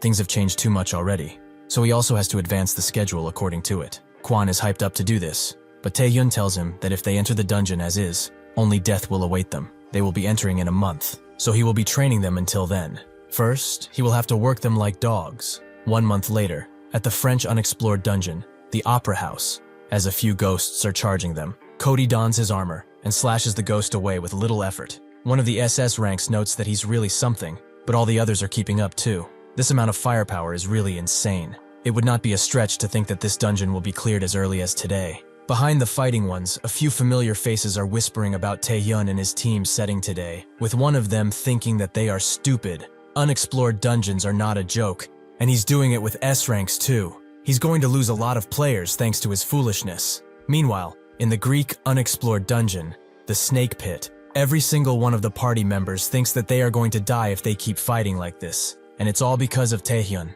Kwon tells them to keep up, or he will punish them again. As they bicker and weep, Taehyun likes that they are growing bolder. The training is certainly having some effect. After they clear the snakes, they find a bunch of strange statues, which Lim recognizes as the players who went missing in this dungeon. Suddenly, a being towers over them. It has been a while since she has increased her collection, so she doesn't mind the company. This is the owner of this dungeon, Medusa, an SS-ranked monster. Taehyun wonders who is going to collect who first. He wonders what a new snakeskin wallet will look like. Everyone is shocked when they see her, and wonder if they can really take down such a monster. They all feel like their bodies will freeze at any moment. Suddenly, Taehyun screams at them, wondering what they are doing. They should remember what they have done in the past month. They will not achieve a single thing if they set up their own limitations. They all know he's right. They have been training to surpass themselves for all this time. Even if the thing in front of them is stronger, it doesn't matter, as they will still charge forth. They all hit the Medusa at once,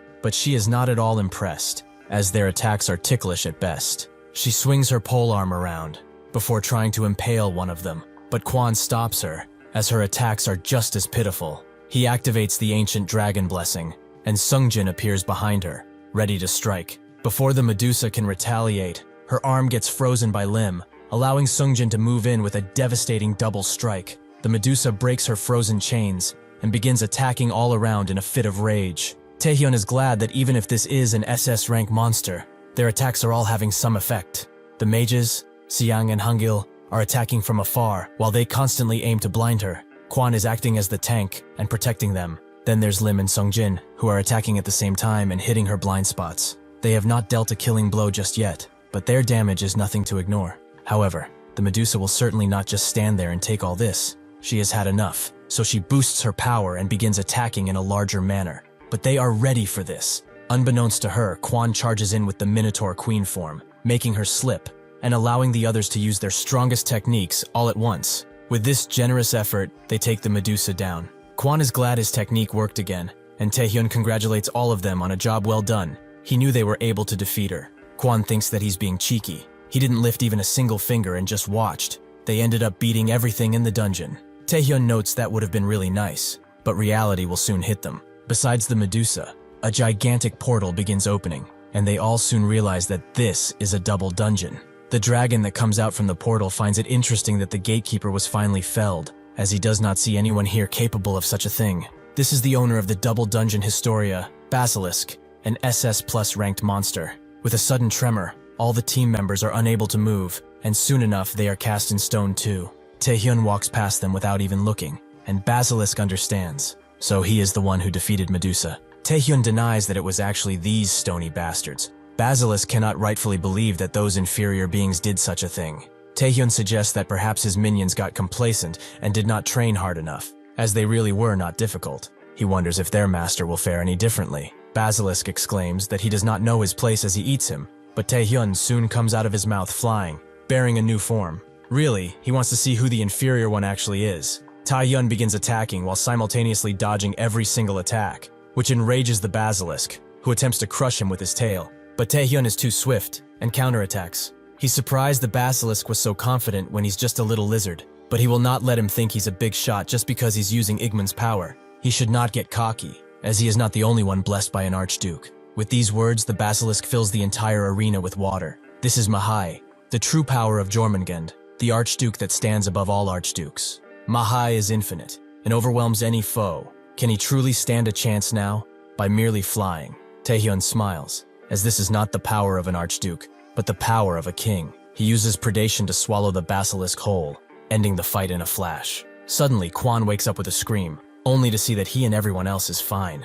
He wonders where that lizard bastard went, so Taehyun explains that he took care of that while they were frozen in stone. This marks the end of this dungeon and not a moment too soon. Lim is surprised. That monster obviously was above even an SS rank, and he took it down all alone. Quan screams that he should have told them this was a double dungeon, but how could he have told them that? Yang believes it's because he knows everything, but he certainly did not know this. Who cares what happened anyway, since it all worked out? He managed to do his part, and they did too, far exceeding his expectations. Naturally, he knew this was a double dungeon, but the reason he chose this in the first place was because he wanted them to experience the sensation of near death. They are all getting stronger with each instance, and soon they will be able to hold his place down while he is gone. As everyone celebrates the clearing of the Paris dungeon and the reporters ask their questions, they all suddenly get a call about a certain event happening with New South Korea. Most think that the team died, but that's not it. They cleared the Greek dungeon. That's not all either, as that dungeon was apparently a double dungeon. Taehyun came out unscathed. But even among the team, there was not a single person injured. Were they always this powerful? Meanwhile, the US chairman notes that Taehyun did them dirty. This event was supposed to make them shine, but whatever. They will just have to speed things along for now. As news of what Taehyun's team did spread, the US and World Player Association, as if they were competing, continued clearing dungeon after dungeon. But no matter what the players' original intention was, the world has been steadily gaining back its pace. At a dark facility, a bunch of minions try to stop someone, who defeats them all in one hit for daring to block his path. This is S-rank player Lee Jung-soo, president of the Taeson Group. He swiftly enters the facility, where a familiar voice tells him that they did not tell him this location so that he could do surprise visits. Jung-soo can't believe how shameless their malignant guild is. The first deal was to get rid of Taehyun, but now he is an SS rank, and they cannot even touch a hair of his. Because of his squad, the 4 major guilds are all over him, and there is no place for the Taeson Group to move. His son,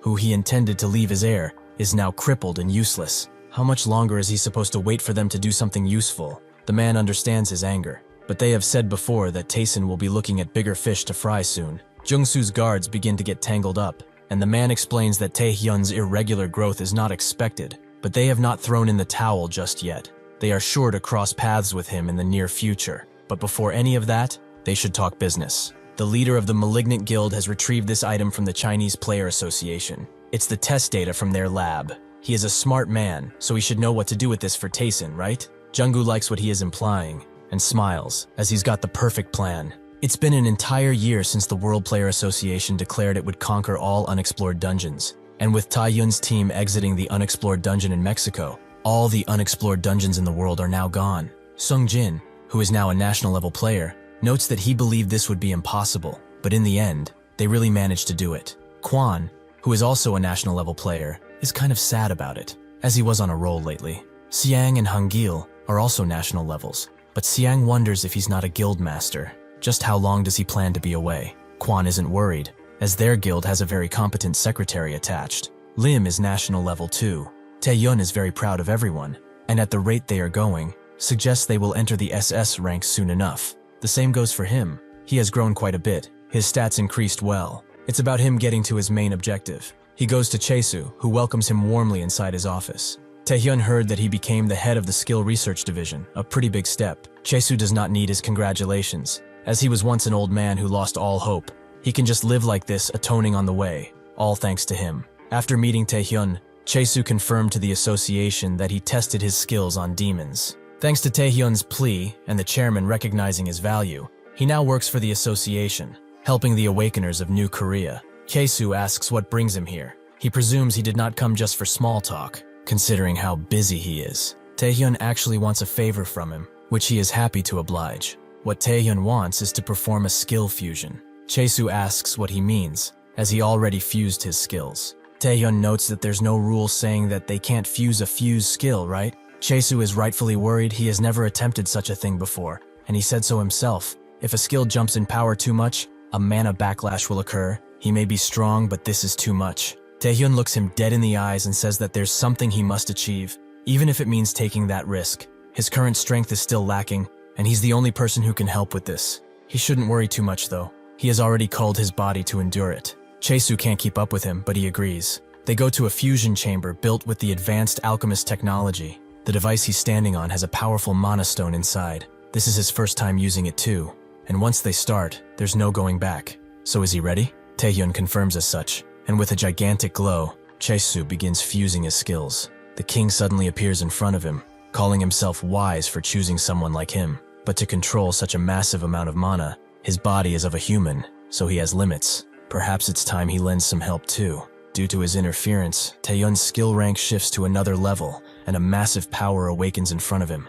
registering new skills. The entire area around him threatens to explode, but he stops before doing any serious damage. Beyond the skills just fusing, Taehyun has gained a bunch of new skills from the different enemies he has fought, and a bunch of new summon skills too, allowing him to summon his defeated opponents. Taehyun is impressed with this, and wonders if he can see them now because of his increased rank. The others heard the explosion and rush in to help, but Chaesu says it's fine. Even if this was dangerous, he would do it again, as he has just witnessed history unfold. After this, Taehyun gets scolded for a bit, with the chairman feeling that damaging association facilities is pretty problematic. Anyway, considering all that he has done, they will take care of this, especially since he fused so many skills. Taehyun feels different too. His body is overflowing with power. He feels like he can take on the entire abyss. He gained some Archduke-related skills too. He just wants to test them. The chairman is curious about his powers too, but he will not keep him any longer than he has to. There was actually a request for him too, from the World Player Association no less. Taehyun asks what it is, and the chairman says that they want him to be an examiner for the new SS rank player license. That time soon arrives, with Taehyun glad to see so many candidates. Everyone is surprised to see him here, as the entire world is talking about him. Vincent Chang, the World Player Association chairman, thanks him for coming, and since all the examiners are here, Thomas Provine and Cody Wood, the tests can begin.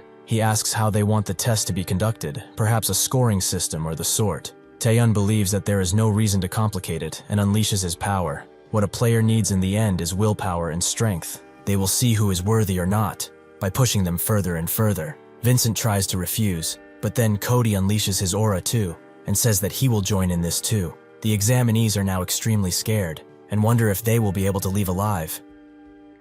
Vincent agrees with the duel format that they want to use, so they should divide up and take charge of the participants. As they assign them training rooms, one of the examinees, Jeffrey, damns the examiners. They got SS rank before them, and now they think they are better. A woman tells him to shut it, as they might hear it, but he believes himself to be right, as the SS rank was created last year. They just did not have enough time to build enough achievements like them. He knows that he can defeat all of them in a one-on-one. She cannot stay in her master's shadow forever either. This is Sarah, who doesn't know what to say, but Jeffrey vows to crush their heads, especially that arrogant bastard Tae-yun. After they enter the training room, Tae-yun introduces himself as an examiner and also explains that the rules he will set are simple. They will need to just land a solid hit on him once. That is doable, right? The examinees guess that it's not as hard as they thought, but even with that, Tae-hyun believes they won't be able to manage, so they should all come at once, to make things interesting. Jeffrey gets mad and charges in because of how much he's looking down at them, using all of his speed to close the distance,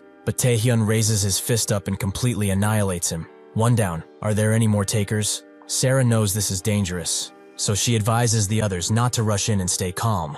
But it's already too late, as they all guess that their strength in numbers is enough to win.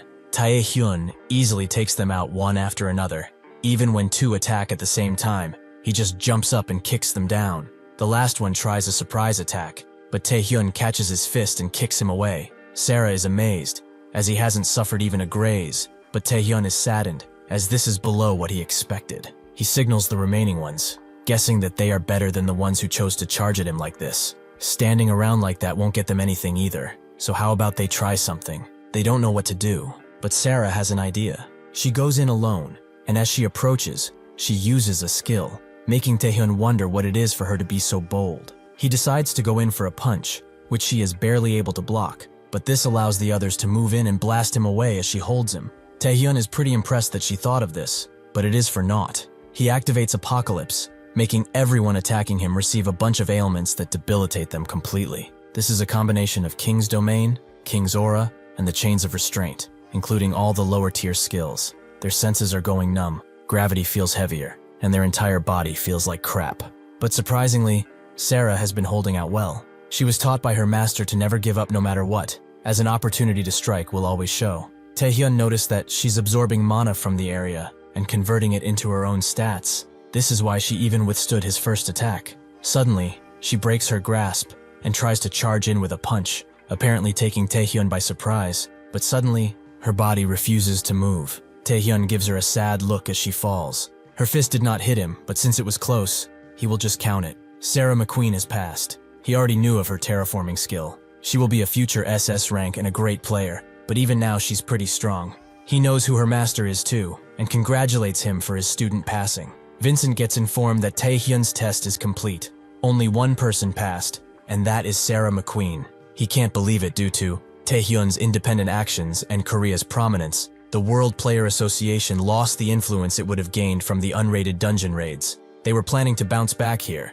but Tae-hyun passed one, and Cody and Thomas passed nobody. This was a botched exam. Suddenly, he also gets informed that Cody is requesting a sparring session with Tae-hyun, and wants the highest grade training room. They are already there, and are preparing for a mighty battle. After Tae-hyun congratulated him, he doubted he came all the way here just for that, so he asked why he came. Cody knew he felt that need too.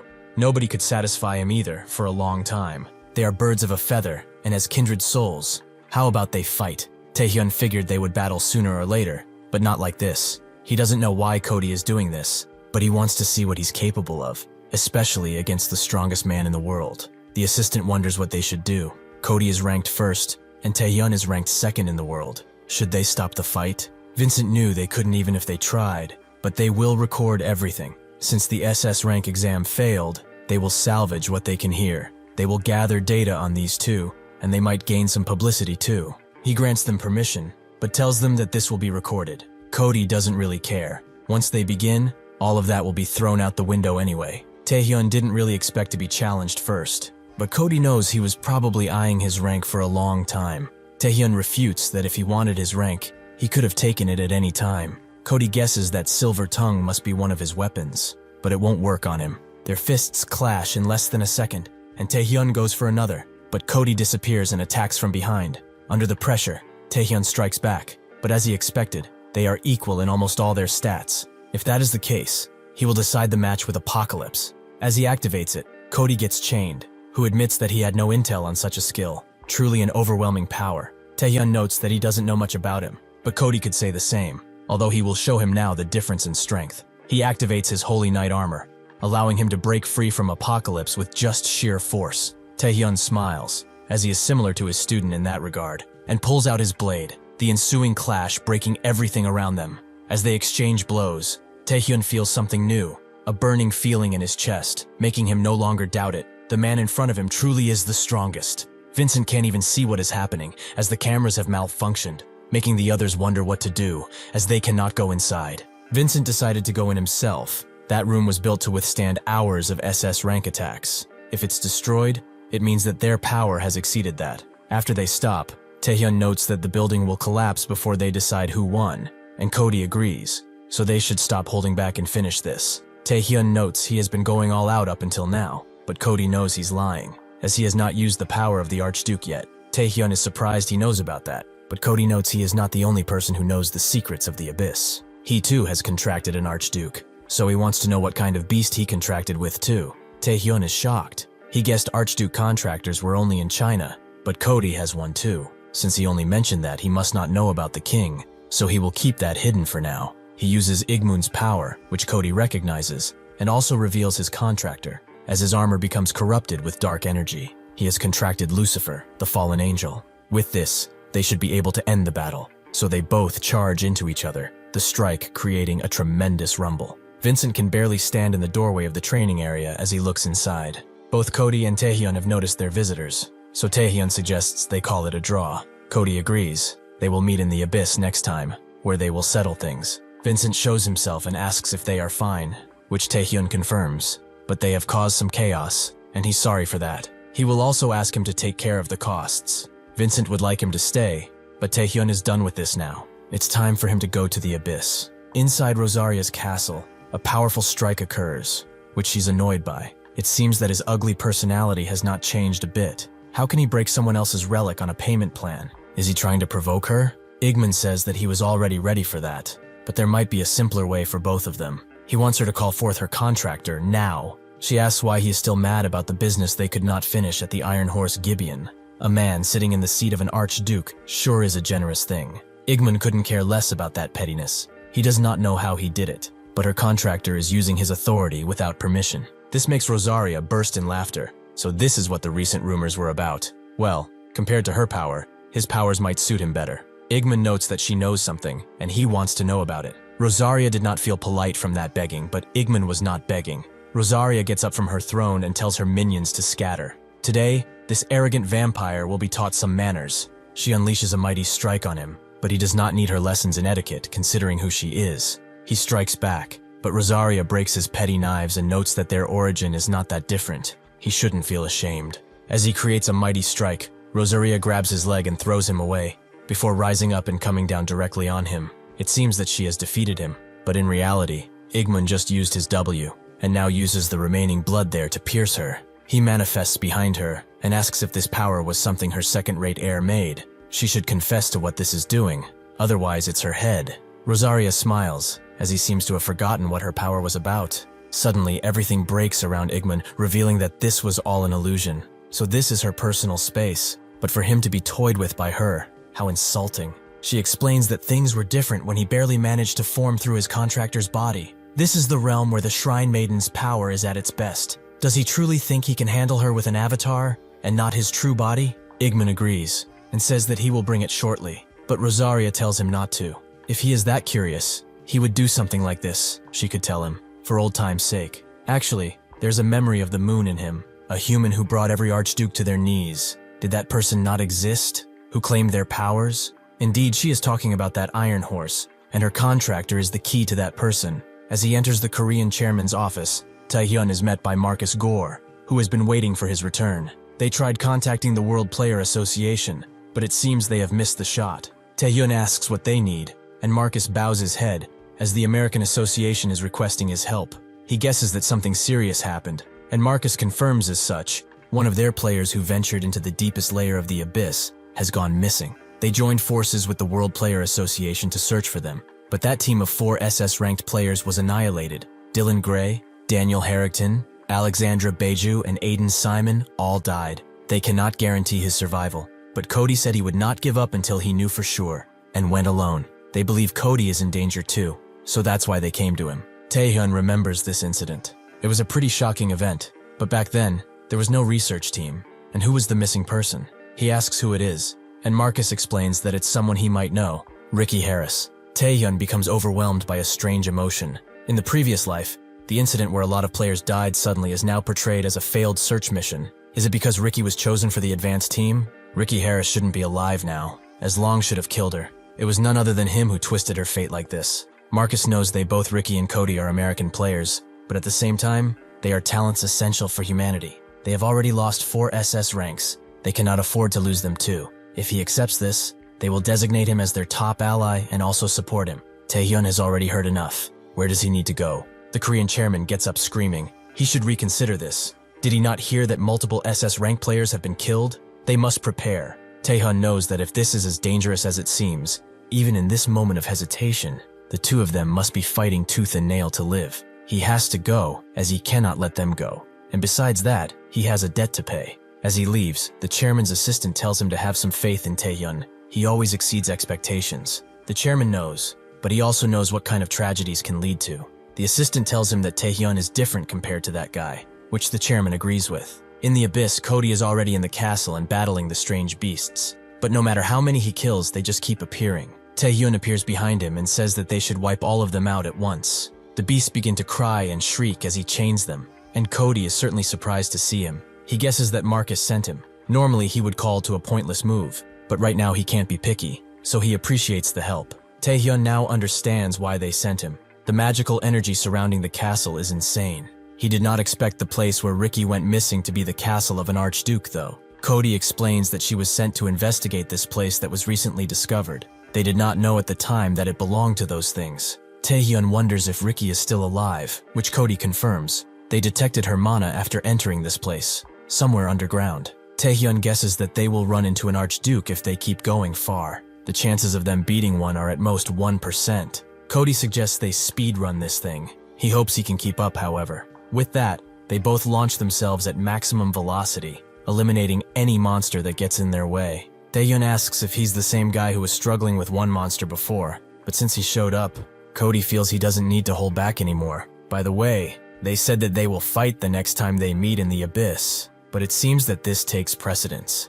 Taehyun notes that having someone like him guard his back is not bad either. They both recognize themselves as the strongest, so if they are together, they can save Ricky. They end up in the heart of the castle, where a path leading to the underground should be present. Cody guesses that they split up, but suddenly, someone sends him flying. Taehyun tries to retaliate, but the man simply grabs his knife, as he really wanted to meet him. He is the new face of Korea, is he not? Taehyun does not recognize him, which saddens Jihong, as he thought that the old man would talk about him at least. He puts Taehyun to the ground and introduces himself. He is the guild master of Akseong. He should probably call him his senior. Cody charges him, but Jihong just gets out of the way. He notes that he should never have gotten that first-ranked title, and Taehyun tells Cody about him. He already knows this guy. He's a major criminal on the international wanted list. But why is someone like him here? Jihong tells him to use that brain of his. How could a little human like him be waiting for him in the heart of an archduke's castle? Taehyun realizes, and Jihong unleashes his aura. They are all the same kind of beasts, so they should have a bloody battle to the death. Just between them, Archduke contractors. As the castle rumbles, Ricky wakes up and feels Cody's presence, but also Taehyun's. Cody did not expect the leader of the demons to be an Archduke contractor, but it makes sense why he was so hard to catch until now. Taehyun notes that they should worry about his identity later. If the Archduke really sent his contractor here, it means that he knows they have infiltrated. The Archduke not making a move himself either means that he's too arrogant or tied up with something else. They can use this to get Ricky out of here. Cody knows only one way out of this, a pincer attack, which he will lead. Taehyun promises to back him up, so Cody dashes in, but Jihong is not that impressed, as this is something he can easily dodge. Unfortunately, Taehyun grabs his feet with Apocalypse, allowing Cody what seems to be a clean slash, which leaves golden sparks behind. Unfortunately, Cody's sword could not withstand Jihong, who prepares some type of projectile. Taehyun tries to warn him, but it's too late, as Cody gets hit by the weird ball before Jihong moves in with a powerful kick, crashing Cody directly into a wall. He said before that he knew his face, but it seems that is not true for his skills. Truly, he's been a disappointing opponent. Taehyun saw what happened. It seems like Jihong sucked in Cody's sword, no diddy. He also uses the same ability to take out Taehyun's power, which makes him no longer doubt it. This is the thing he saw when he raided Zhonglong's lab. It is a black hole that nullifies skills. A good skill for sure. Jihong asks if he has seen this before, which Taehyun confirms. He had a bad time because of a scroll of that ability. Jihong remembers those scrolls. They were a nice source of cash. Such a skill would make anyone's mouth water, would it not? Watching the powerless squirm is quite entertaining. He despises the weak, but hates awakened people who rely solely on their power a lot more. He wants to see if he's different from them, see how far he can be pushed. He throws the black hole directly at Taehyun, who tries to jump away, but Jihong lands right in front of him, finding what he can do quite boring. Instead of Taehyun suffering damage though, it's Jihong, with Taehyun noting that he did not know about his skill either. The black hole cannot absorb Archduke skills. So now it's hard to tell who was the one relying on their powers. Jihong is glad to have learned something new. This is his first time facing an Archduke after all, but this is really how they were meant to fight, with their real strength. After his transformation, Cody comes back, noting that he would have liked to know that the contractor's skills are safe earlier. With 2 against 1, Jihong feels quite vulnerable, but suddenly, a deep voice bellows from the walls. It is hard to hold back when they spread their mana around his castle. Suddenly, he breaks through the ceiling, with Jihong knowing that he dragged this a little too much. Opportunities like these are rare, but he apologizes for holding him back. This is the Archduke of the Abyss and the Beast King, Orgel. He tells Jihong that he has no excuse. If he wields his power, then these contractors of lesser trash should be crushed. Jihong feels like he didn't give him enough power. Maybe if he has a little more, he can get to work. Without warning, Orgel smashes him to the ground, wondering who he is to be making demands of him. However, he will consider it only because of how foolish he is. He turns to the other 2 and says that their days are over. They should attempt to survive against him now, because escape is not possible. Taehyun screams at Cody that they cannot fight an Archduke. He should remember why he's here and get to it. He will stay behind and try to hold this guy back as much as possible. As the predation monster hits Orgel and creates a big explosion, Taehyun immediately runs away, attempting to find Ricky. He does not need to search for long though, as he uses one of her skills to guide him. The monsters don't understand how he's here, but he easily deals with them and finds Ricky chained up, who is very glad to see him. He came here to repay his debt, but she didn't expect him to come to such a dangerous place just for that. She asks where Cody is. He wants to explain what happened, but they haven't got much time. Does she know about the Archduke? Ricky confirms as such, she is an investigator for the World Player Association after all. The master of this castle is Orgel. His mana alone was more terrifying than any monster she has encountered. Taehyun is glad she knows that, as she also knows that they have to run. He stalled him, but it probably didn't do much. He tries to get her up, but her legs are barely working, so he supports her as they go to the elevator. Ricky looks at him and notes that he truly is amazing. Ever since that lab incident, even though she thought she was going to die, seeing him makes her believe she's going to survive. Once again, she thanks him for coming to her rescue. Taehyun just smiles, but suddenly Orgel appears, pondering if they really thought they could run away. If he's honest, for a hunk of meat, he had recent mana comprehension, almost enough to make him a spare. With a hostage involved though, he knew where he would go. Taehyun understands. This is a fair assessment, but why is this bastard not hurt at all? Orgel urges him to use that power of origin on him once again. So Taehyun does just so, with Orgel holding the predation beast in place. His eyes were not deceiving him. This power is that of the king, although it's still far beneath what the true king had. Taehyun still tries, despite Devour not working. He uses the blood sword from Igman, and then charges in, using Dragon's Breath to enhance his mana and go right through Orgel. He recognizes this as the Dragon Lord's authority, but Taehyun does not stop there, as he uses Beast Transformation from Orgel too. With this final strike, Ricky is amazed. She can't believe that Taehyun can fight an Archduke like that. Is he even human? Orgel grabs his arm and begins laughing maniacally. As this is fun, he has not had fun like this in ages. He wields the powers of others, just like the king. It's been almost 7 years since the king vanished. His sole aim was to fight the strongest. But after the king disappeared, his life has been dull, with nothing to do. But finally, he can throw down once again. Suddenly, Taehyun's arm is ripped off, as Orgel wants to see what else he can do. Taehyun knows he's in an extremely dangerous situation. None of his powers work, and with this brute charging in, there's only one thing left to do. He suddenly summons Rosaria, who arrives in a bud of vines right in front of him. Orgel recognizes her. She was one of the most loyal retainers of the king. Taehyun notes that he hoped he could finish this without summoning her, but alas, that's not possible. She sees his ripped arm and stares deeply at Orgel, wanting to repay him in kind. Taehyun wanted to end this without having to summon Rosaria, as an Archduke summoned through a contractor could never stand against a true Archduke body. The risk is massive too. Mana might get out of hand just like last time, or the clash between them could wipe everything around them. Even if he manages to live, there is no guarantee for Ricky. Now though, he doesn't have time to be picky. Orgel did not expect her to be so close to this man. When did she make this summoning pact? Wait, now that he thinks about it, he felt a strong incubus energy before. So it was not Isman's contractor, but hers then. Rosaria thinks he will regret realizing this late. That woman's no easy target, like that vampire. Orgel admits that this is not something he was hoping for,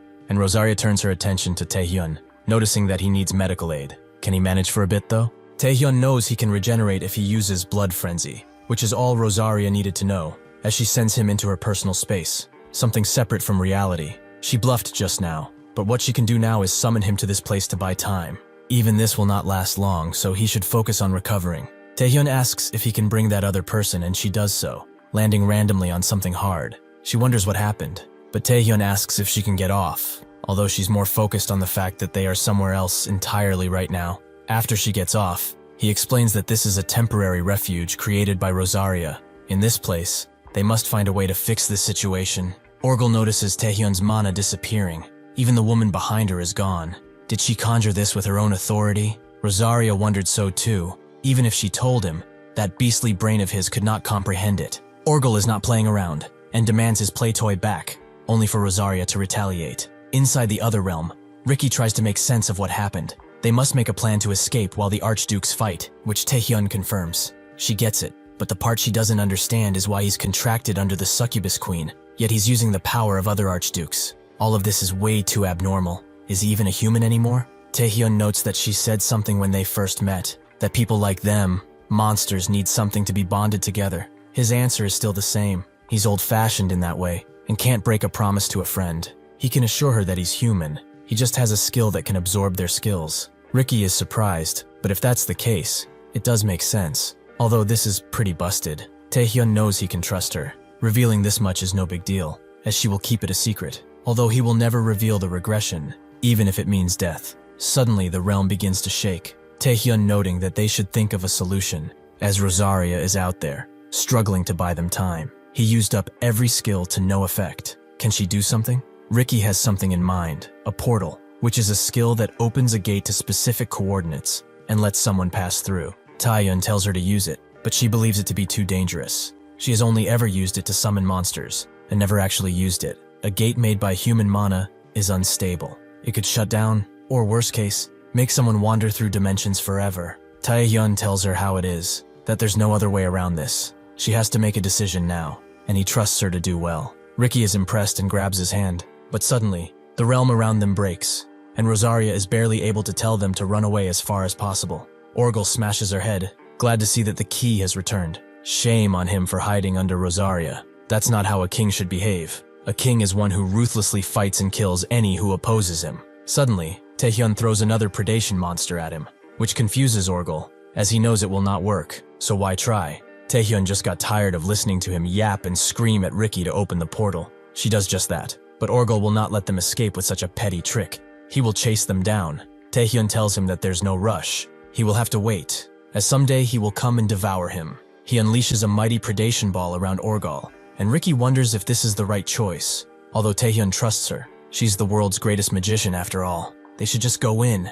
Not like they have much of a choice, right? After they do go in, they wake up somewhere else, and Ricky is extremely glad for it. They are probably the first people to go through a human-made gate. Taehyun knew it would work, and she's also glad, but that gladness will soon be over, as Orgel reaches for her right in front of Taehyun.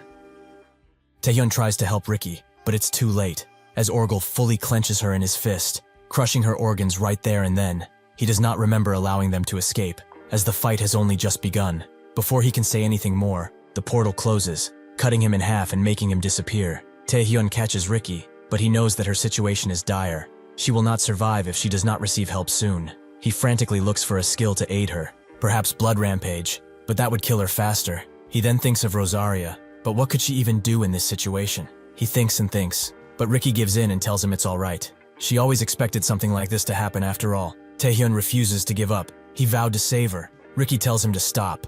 He's done enough already, and she knows better than anyone that it's too late to go back. Before she goes, she wants one last favor from him. He previously stated that he can absorb the skills of others, so she wants him to absorb hers. That way, she can continue to serve humanity. Taehyun knows how this looks, but he also knows that he can't refuse, so he reluctantly begins the procedure. As she passes away, Ricky thinks that she lived with no regrets, The only thing she truly regrets is not taking him out on a date before all this. Cody continues to fight Jihong, this being exactly what he wanted, as he just cannot sit idly by. Cody knows he needs to get rid of him soon. He can't stay with this guy while Taehyun and Ricky are in danger. He strikes heavily, but Jihong sees through his intentions of running off, which is truly disheartening, as he thought they had something. Also, if it's about Taehyun and that woman, he should just give up, as they were probably crushed by Orgel already. He stopped sensing their manas some time ago. Can he guess as to why? Before he can trash talk more, Cody pushes his blade into him and lets out a dark slash,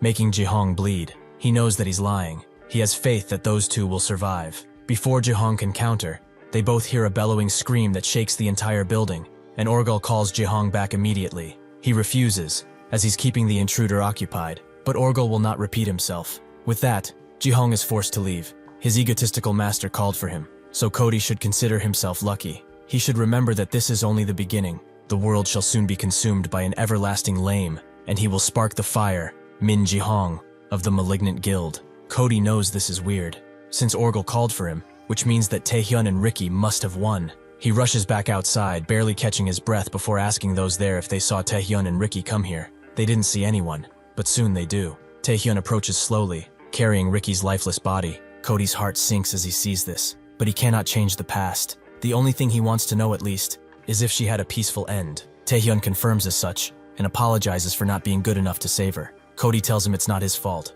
She died an honorable death for humanity, and because he was a weakling, he will take Ricky from him now, as she must go home. Taehyun refuses to let her go. He wants Cody to lead him to the United States Player Association, as he has a duty to relay an important message. With this, they all shortly gather up, and the president thanks Taehyun, on behalf of everyone, for bringing Ricky back. They have lost many great players today, though. They were busy enough as it is, but the aftermath will take a while to resolve. He hopes that the reason he called them here is truly worth it. Gale is angry. They are too busy to be forced into a damn meeting, about a failed mission no less. Cody wonders if that failed mission was directed towards him too. This makes Gale shut up, and Taehyun tells them that they will soon find out if it was worth it or not. He begins using a skill that shocks them all, Ricky's skill, which allows to replay recorded memories. Memorize. He will now let them hear her final words for themselves. He got 3 skills out of Ricky. One of those was a high-level monster's heart, which allows one to create a mana stone and freely will mana. Most of Ricky's skills were made out of this one. The reason why she seemed so intent on the difference between humans and monsters was probably this skill. The other was a portal, which she used to get them away from Orgel. If he sets a coordinate, he can even travel through dimensions. Lastly, it's Memorize, a skill that allows one to see anything related to memories, which is the exact reason why Ricky was able to act as an investigator of the World Player Association. The president is still in shock. He knows that skill was Ricky's, so how is he wielding it right now? Taehyun explains that nobody was as good as her when it came to mana manipulation. She seemed to also know how to transfer skills to others. He has to lie because predation is something he cannot reveal just yet. Cody asks what he intends to show them, so Taehyun goes ahead and shows it. What Ricky recorded was the info she found while investigating the castle. Info about the monster's language needed further investigation to fully decipher, but when Ricky looked at the painting, she knew instinctively that all those who saw next to Orgel were archdukes too. The Beastmaster, Orgel, the Queen of Nightmares, Rosaria, the Vampire Lord, Igmund, the King of the Demons, Beelzebub, the Dragon Lord Hazard, the Beast King Jurmungand, and finally, the final angel, Lucifer. The 7 archdukes continued to fight over territory and ruled over the abyss in a precarious armistice. However, who is the one that sits on the throne above them? That is when she met Orgel, who would be the cause of her death. The president is left shaking. The archdukes they identified so far included Orgel, as well as Igmund and Lucifer. It was not clear to them how strong they were, but they now know. Thanks to these sacrifices, they now know that even one archduke is enough to destroy the planet. What's even more disheartening is that there are 7 of them, and there might be someone who stands even above those bastards. They are all left to think on this realization. Meanwhile, Jihong asks Orgel if it's over now. He confirms as such, but Jihong is still surprised that such a mighty archduke as he needs his powers to regenerate. Orgel notes that this was all an accident. He would have recovered without him, but he does not like waiting, and he will squint him like a bug if he talks to him that way again. Jihong will keep it in mind, but why was he so keen on going after Taehyun? Orgel reveals that he has a special ability, one that is only allowed by a very special person, the one who had led the archdukes to fight the upper realms in the past, the King of the Abyss. However, something is different than before, so he has new orders for him, to go to Earth and accelerate his plans. Earth shall fall into chaos, and he wants that man, as he's the key to the king of the abyss. He will take the key for himself and rule over the abyss, as he always should have. Ji-hong vows to do just that, as everything is going according to plan. Taehyun goes to the president after the meeting and asks what they will do now. He notes that another meeting is required, but he doesn't know if it will be that useful to begin with. Taehyun asks why they are keeping this hidden. This is no longer a matter for the US Player Association. This concerns humanity as a whole, which everyone needs to know about. The president notes that the world will fall into chaos if they reveal this, but Taehyun knows that there will be opportunities to unify too.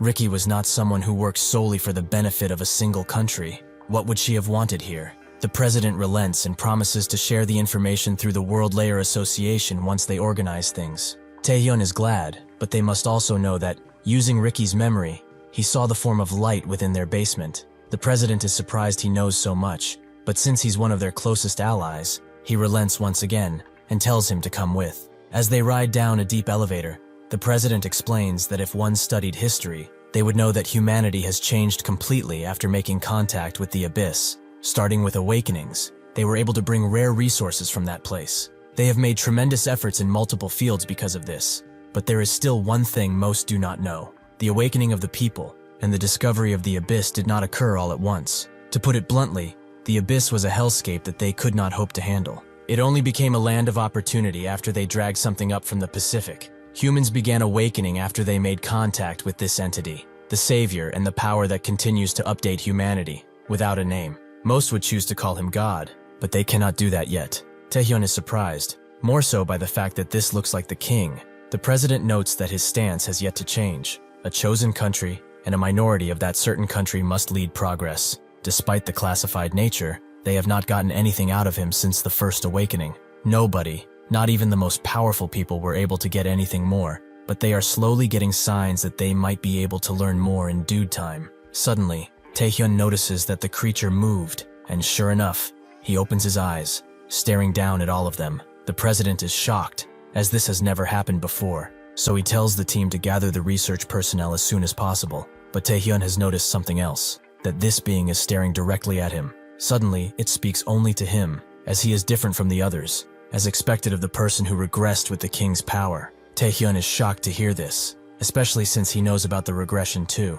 The being notes that it's almost time for the chains of reincarnation to break, and begins shaking the entire facility, which is the toughest in the known world. The others tell the president that they have to get out of here before it collapses on them, but he refuses to let his work go. The being asks Taehyun if he wishes to learn the truth. If he does, he will have to release the king's power. He cannot lose such an opportunity, so Taehyun chooses to stay, with the others heavily advising against it, as he's not safe, even if he's a powerful player. Taehyun just needs to check something, and Cody calms Marcus down, as Taehyun knows what he's doing. At least he hopes he does. With that, Taehyun uses predation on the being, transporting him into the realm of answers. The being calls Taehyun brave, a fitting trait for the key of the king. As he promised, he will now answer any of his questions. Taehyun has a lot of those, but he needs to know this before anything. Is he really God? The being notes that there is a difference between what humans think of as God and himself, but there isn't a better word to describe him otherwise. Taehyun notes that to be a god captured by humans is not giving omnipotent, but the being tells him that he's not literally God itself, but a fragment. He is no longer a piece of a big puzzle, and lacks the power to do anything on his own. He only has a general direction. Taehyun asks what that may be, and the being explains that he seeks the place where his whole self is. Taehyun doesn't understand it at all. There's a god somewhere, and this being knows how to get to him? He confirms as such. The reason why humans began awakening is for this exact reason. Additionally, the reason why he met the king also awakened. Taehyun asks if this king's power is the power of God, but why did he make him regress? And where is he now? The being shows him a vision taking place in a land familiar to him, but not quite his. The being confirms that this place is not his dimension. This is where the king is from. That right there is the king, and this is his past. On the cusp of death, the child, born with one of the scattered pieces of God, awakens. This power overtook him, and he moved his body unknowingly. The next vision Taehyun is familiar with. He has seen it in a dream. The king soon conquered the abyss and became a king, leading his 7 archdukes. Taehyun asks what being drawn to God has anything to do with subjugating the 7 archdukes, but the being only says that after the territorial wars, becoming the king of the lower dimension, was but a requirement to reach the next step. What comes after this is the unavoidable war with the upper realm. Only once one wins the species war do they have the right to challenge God. With that information, the king fought, and the archdukes helped him, but the upper realm is occupied by beings closer to God than those of the lower realm, so the king could not overcome that tremendous gap.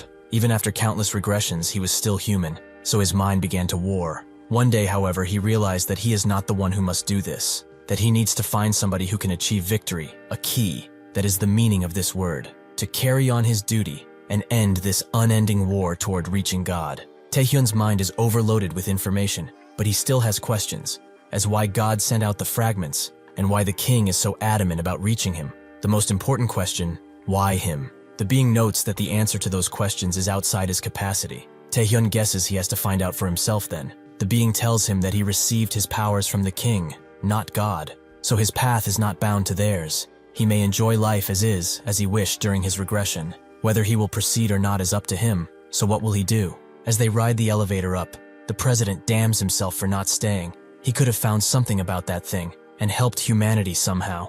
Marcus wonders if Taehyun is okay, but Cody does not know him as one who does foolish things. Sure enough, he's waiting for them at the entrance. He used Ricky's portal, but the president is more interested in what happened to the one with no name. Taehyun reveals that it disappeared, or more like, he was absorbed by him. Cody intervenes, as he has respected his ways up until now, but this is too far. Does he really have no explanation? He approaches Taehyun slowly, showing off his aura all the while. Taehyun explains what happened, that when he faced that being, he heard a voice that told him to touch it, and he absorbed it then. Cody asks what he talked about with it, but Taehyun cannot tell them at this time. The president tells him it's useless to keep secrets, as that was the property of the United States. Before he can whine more, Cody tells him it's fine, but what will he do from now on? Taehyun doesn't know yet, but he will find out what he can really do. Since he has delivered Ricky's last words, he will return to South Korea now. The president asks Cody why he didn't stop him, but Cody calls him a fool. Taehyun has already surpassed him. There's nobody on this earth who can stop him now. The president is surprised, but knows that it's because he absorbed that being. That might be true, but Cody notes that it had countless opportunities to talk with them, but it chose Taehyun. Since he was chosen by a godly being, they as humans have no right to intervene. Now everyone will be playing catch-up to him. After his return, the World Player Association announced the death of Ricky and 4 other SS ranks. They also told everyone about the 7 archdukes who rule the abyss. The world began to mourn the death of the players who died for them, but in the back of their minds, the fear of the archdukes continued to rise. The Korean branch leader hears what he went through and asks if he's injured, which he is not. He also knows about Ricky and knows how it feels to lose someone important, but it was never his fault. He apologizes for rushing him in this hour of mourning, but he heard from Young that he will be working in the abyss. Did the plans change because of the archdukes? Taehyun denies this claim. It's because the abyss needs him more than ever. The assistant tries to tell him something, but the chairman tells him it's fine. Taehyun asks what this is about, so the assistant tells him that the chairman wanted to keep this hidden from him since he would work in the abyss, but it's high time they tell him. While he was busy, a mysterious plague began spreading all around the world. It's been causing gray spots to appear on the skin along with a high fever. Has he seen something like that before? Taehyun remembers something about this from his past life. The disease that has plagued humanity for a very long time. The disease that came out of the Chinese dungeon after Venom was killed. But he thought he put an end to it by killing Venom early. So how did it surface? According to the pathologists, this is something that was created by humans here, in New South Korea specifically. Additionally, they have it on good authority that this is linked with the malignant guild. It is not a weak guild, but they shouldn't have anything that allows them to create diseases of all things. There must be someone they are working with, who is the target of their current investigation. The malignant guild is a global guild, but they are based in this country. The association is trying to root them out as of now. Before he can say anything more, Taehyun interrupts him, noting that he had something to ask. He met the malignant guild leader in Orgel's castle, Jihong. Who is he? The assistant is shocked, but Taehyun also mentions that he's working for Orgel now, and seemed to know them well. The chairman cannot believe that boy is siding with the monsters now. Just how low will he go? He decides to bear the burden of telling Taehyun. He really was not keeping it from him. He just didn't want to cause him trouble with it. It has been almost 20 years. Back when he was still an active player, there was a dungeon break in the countryside, and he was assigned to it. However, he was too late, as the monsters there were defeated, and in their place, an awakened child who had lost his parents. It was all done unconsciously, but a child, who was only 7, stopped a B-rank dungeon on his lonesome. That was his first encounter with Jihong, and he quickly realized the anger within him, but also his talent. He felt a sense of responsibility for not being there in time to save his parents. So he took him in. He trained him hard, trying to keep that hatred of his abated, and hoping that he would become one of New South Korea's saviors. He was even more talented than he expected. He handled all that training with ease. ADN was already one of the strongest in the country before reaching high school. Looking back at it now, it was all for nothing, as he ended up pushing him over the edge. Taehyun asks where it all went wrong, but the chairman finds it hard to speak.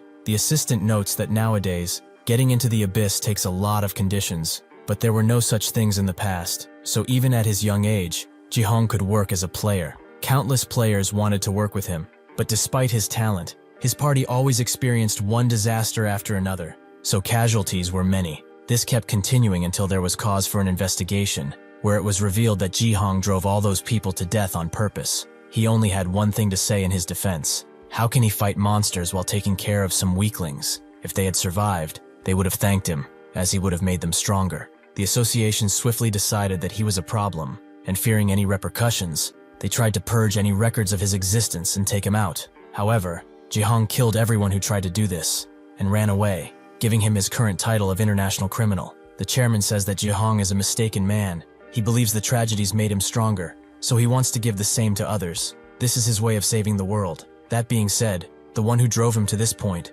was none other than him. Taehyun thinks on it, and can't really say that he isn't responsible. But if he knew he was so twisted, he should have kicked his ass, as that's what fathers do. He will bring him here, and give him one more chance at redemption. He doesn't like his contempt for the weak, but he knows what it feels like to lose anything without being able to do anything about it. The assistant asks if he will join them, which he will, but not right now, as he has something to take care of first. It appears that a new status window has shown up after consuming the Boeing, a quest, counting down the beginning of the race war. He goes to Rosaria, but carries a worried expression upon seeing her, as she is in shambles. He guesses it's because of him, but considering that she fought the true form of an archduke, Rosaria notes that this is a good outcome. Taehyun is curious about the castle too, so she explains that Igmun paid a visit, but he needn't worry, as the archdukes aren't friends after all. It's her fault that people envy her so much. Taehyun vows that he will make it so that she will never be treated in this way again, which she takes as a joke at first, but then sees something within him,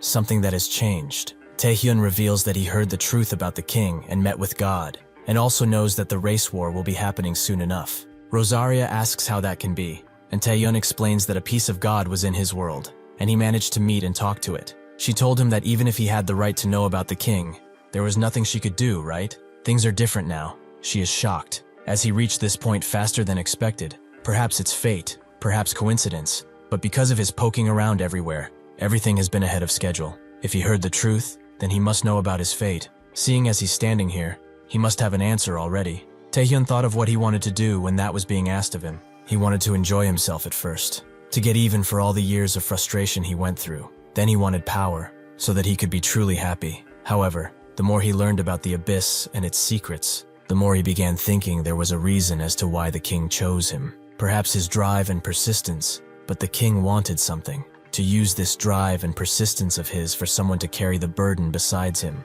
Knowing this, he has decided to walk the same path as the king. This concerns Earth too, and to protect his world, he's going to take control of the upcoming war. That is why he asks for her strength, as he will bring her to a higher plane. Rosaria finds his speech very interesting, but he's the key, not the king. So to become as strong, he has a long way to walk. To prove her wrong, Taehyun activates his new power, shocking Rosaria to the point where she gets up.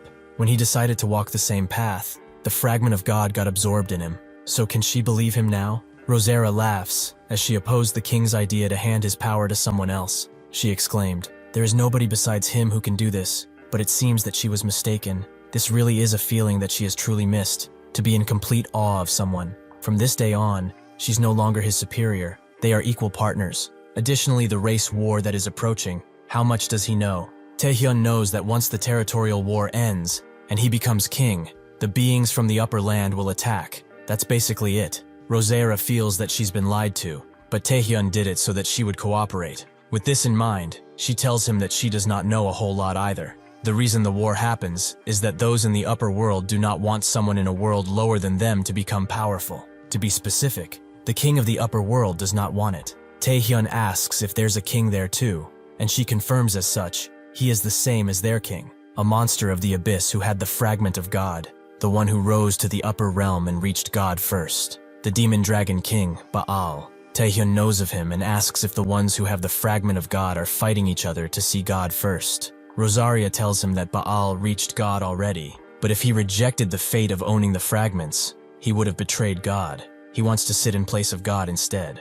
The king knew of it, and wanted to return everything to the status quo. That's why the upper realm king fights the lower realm king. Taehyun asks why they don't just attack now, with Rosaria guessing that there's some king of restraint against them that does not allow them to move unless some conditions are met. That must be something the king created. Taehyun knows what he must do until then. Beat the archdukes and create an army to oppose the upper realm, which is the key to this war. Rosaria is glad he understands, but now she will explain about the powers and forces that each of the archdukes wield. They continue talking about this for a long time, and when they are done, Rosaria asks where he will begin, and Taehyun decides that Orgul will be first, as he had a debt to repay. Unfortunately, Orgul has the biggest territory here. They will be at a disadvantage if this becomes a war of attrition. Before he can decide otherwise, a maid comes in with important news. Within the Western territories, there's been an attack. Rosaria sees this as a set stage. Since he told her that she will rise higher, he has a chance to prove his words. In Rosaria's Western territory, which has been contested by Igman, her soldiers are fighting bravely, but they are being overwhelmed little by little. The Grand Succubus Knight Museran has been overwhelmed by Bludia, rank SSS, who pities her for being connected to Rosaria. Well, her master is known to be the weakest archduke, so this is obvious. Mysaran tells her to not insult the queen, but Bludia feels that she should have beaten her if she wanted to demand things. This abyss is survival of the fittest. They all, and their little queen, will all bow before the Crimson Archduke. Taehyun likes that speech. Really powerful stuff there. Bludia asks who he is, but he's just a lowly mercenary of their prideful queen, or at least she would think of him that way, wouldn't she? Most monsters in the abyss do not have any sort of intelligence. They just eat, destroy, and sleep as their instincts demand. Among those that are like that, however, there are mutants, who are born greater, both in strength and intelligence. They are called the Chosen Ones, born to rule over the others. And just like humans have their ranking system, so do these guys, but only with levels. Those with a certain level are bound to face off against others of a similar level. The abyss is a constant battleground for survival, and she, Bludia, was always the one who came out on top. She killed so-called leaders countless times, and eventually there was nobody left to challenge her in an entire area. That was until she met him, an apex predator of the abyss, an archduke. She could not hope to stand a chance against him, putting her entire resume from before that to complete shame. For the first time in her life, she realized that there were bigger things than she. The archduke saw the look in her eyes. She understood the difference between them, yet she still dared to attack. The maximum power a monster can hope to achieve is predetermined at birth. She has just met her limit, and there is only one way to surpass it: to receive power from someone stronger than she. With this, Igman offered her a place by his side, shameful as it was, and just as distant. She still did it, because the power she received was something beyond herself. She felt it was well worth serving him. If she were wise and hid her intentions to grow, she could become an archduke herself. But is she, the one with such a big dream, losing against the servant of the weakest archduke? Taehyun grabs her hand after dodging several times and stares deep into her eyes, showing the true power Rosaria has. Bludia is stuck in place due to fear, and Taehyun claims his victory by slashing one of her arms. He knows the rules of this place, survival of the fittest and all that, so now she is his prey. However, he doesn't like the taste of monster flesh, although she did walk into his territory and talked about claiming it or whatever. He cannot let her leave, and since she serves Igman, she had better summon him now. Bludia refuses to back down. She uses the last of her stamina to heal herself and charge in. She is no servant, but a monster who will rise to the top. She charges in foolishly, allowing Taehyun to eat her with predation. Museran recognizes him as the contractor of their queen and thanks him for his service. Taehyun smiles. There was a time when an SS plus ranked monster would have been a life and death scenario, but just by synthesizing the fragment of God, he can easily wipe out even triple S ranks. His stats have increased considerably, along with a bunch of new spells. He is extremely overpowered. His newest acquisition gives him a mana cost adjustment for Blood Rampage and Summon Skill Igman. He guesses that it's because Bludia was a servant of Igman, but either way, if he continues to use predation, he can take on the missing archdukes too. Suddenly, a splash of blood appears, and Igman summons himself. Noting that he knew this was too much for Bludia, He did not expect much in the first place, but she was successful in bringing him here at least. Taehyun finds it odd. He was searching for him too, so this makes his life easier. Igman agrees. He wishes to meet the key of the king once again too. As the Korean chairman prepares to leave, he looks at a picture he has in his office, noting that they were all pretty young back then. He shouldn't dote on the past though. Only old people do that. Suddenly, his assistant comes rushing in and explains that the combined investigation team of the Player Association and the Nightwalkers just called, and there appears to be movement in the presumed location of the Malignant Guild. They are waiting on orders from the association as they speak. The chairman tells him to call the nationally ranked players now, as he is going as well. The assistant tells him that Taehyun is not back yet, and they can't contact him yet. Will they be fine like this? The chairman wonders when their player association came to rely so much on one man. It might be good, as they must put an end to this themselves. To Taehyun, he's on a path only he may tread. He would like to support the man as he walks down it. They will need to do what they must and continue the fight themselves. Igman notes that they did not get to exchange names last time they fought, so he would like to formally introduce himself. He is the Vampire Lord Igman, an Archduke of the Abyss. Taehyun does the same. He is Rosaria's contractor and the king's key. Igman hopes that the last part is true, and if it is, he would like to make him an offer to rescind his contract with Rosaria and join him instead, as he will treat him well. He will be able to attain the power and strength Rosaria could never give him, and he will also conquer the Abyss with him. Taehyun refuses, as only he would be the one conquering stuff. Rosaria warned him that once the Archdukes find out he's the key, they will all want a piece of him, so that they can become kings themselves. Does he really think he would trust such a lie? Igman notes that it would have been better for him to not realize, but if he won't come of his own will, then he will just have to make him. He'd better know though, that his body may not be complete by the end. Anyhow, he seems to dislike him, but not that woman. Quite strange. Taehyun says that Rosaria and he are equals, but Igman tells him to stop believing such lies. There are only dominators, and the dominated in the Abyss. The king knew that already, which is why he even forced the Archdukes to follow him. Taehyun never told him that he wouldn't use force, but he would be merciful if they asked for mercy, although now, he knows force cannot be avoided when it's necessary. With that said, he has an offer for him too. He invites Igman under him, as he will give him a chance to prove himself in the coming race war. Igman laughs, as he's quite a cocky individual. Has he forgotten he is but a key? He is nothing, except a spoiled little brat. Taehyun just lets the blades fall on him, as they all miss and fall on the ground. This is the last time he will treat him like this, as it's time to show him who the real leader is. Igman does not falter. He summons a bunch of blades again and sends them flying toward Taehyun, who simply jumps away and destroys them with blades of his own.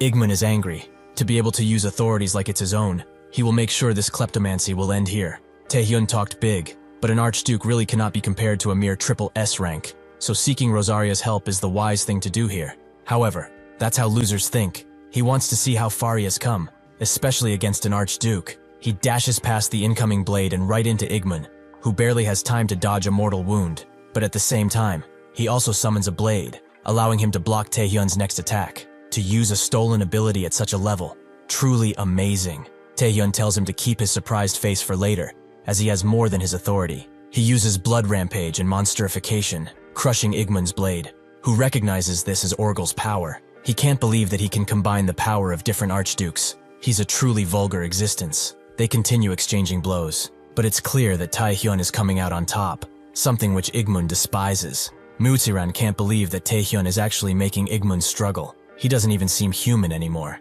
Perhaps he has become more than an archduke. Taehyun asks how it feels to lose against some brat, pushing him over the edge. He has barely shown what his authority can do, but that would be too much to use against someone like him. This is more than enough. Taehyun tells him that it's not, as he uses Dragon's Fury to double his power. The one who is the weakest one here is him. He pushes his hand into Igman's chest, using demonic fluids to poison him at the same time. Igman's blade fell into piles of blood, making Taehyun think that he actually won. Igman admits that he surpassed any expectation. This is his defeat, but naturally, having to give his all against him is already defeat enough. He will not fully repay the humiliation he gave him in this blood field. This is the depth of power achieved by the owner of this skill, when it is not cast like some throwaway spell, that is. Taehyun calls for Rosa, and Igman allows him, because he will soon find out that he will not have the mana for it. As he laughs, Taehyun finds himself in an even deeper pool of blood that keeps absorbing his mana. This was clearly a mistake. He got too ahead of himself, not expecting this to happen.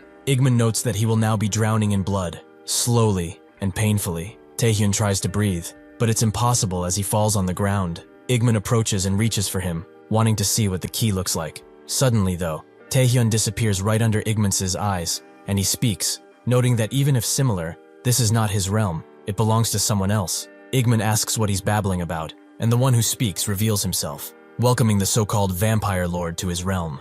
Igman asks if he's talking with the key now, and the predation master wonders that too. Everyone asks what he is when they are here, but no one has yet to hear an answer. Will he be different? Igman tells him that he's in the presence of an archduke, and he will tell the truth, or else. The predation master doesn't know why all the archdukes act like they are so special. They should know by now that there is always someone else above them. He charges his own blades at Igman, who thinks that he's no different than Taehyun, but his blades suddenly become ravenous and eat the other blades with ease. The master thanks him for the meal, as he was craving some mana. Igman cannot comprehend him daring to mock a lord of blood. He will make sure he is punished before asking questions. The master is impressed that he's taking over another internal world, but it's to be expected of an archduke. There's something that the original did not do though. To counteract this sea of blood, the master summons his own field around him, allowing ease of access right to his face. He has such a good set of skills, yet he doesn't know how to use any of them. He tried to pretend he was gone and watched from behind, but alas, Taehyun is way too inexperienced. He even used all his mana and made him appear again, but this is not such a bad thing for him either. He demands Igman to rise, as he will show him what a true fight looks like. He continues his physical assault on Igman, who tries to retaliate, but he is nowhere near as fast as the master. He suddenly grabs his head and kicks him away, before disappearing right into his face and putting him in the ground. He probably never experienced such a beating since he became Archduke, but it's time he got one anyway. Igman suddenly charges in with his blade faster than before, with the master guessing that he's really angry now, and grabs his strike before it can touch him, but he's suddenly off his feet, as it seems that one of his legs has been completely cut out. Igman is truly mad, as he has summoned a banishing sword that traps the target it cuts within. It seems he was planning to banish Taehyun to absorb the king's powers. It will take him some time to regenerate, and being in Taehyun's body made him careless. There's no other choice here but to let the original take over, as he has done enough. With that, he disappears, and Taehyun appears from behind, using predate on Igman, who has no shot at dodging.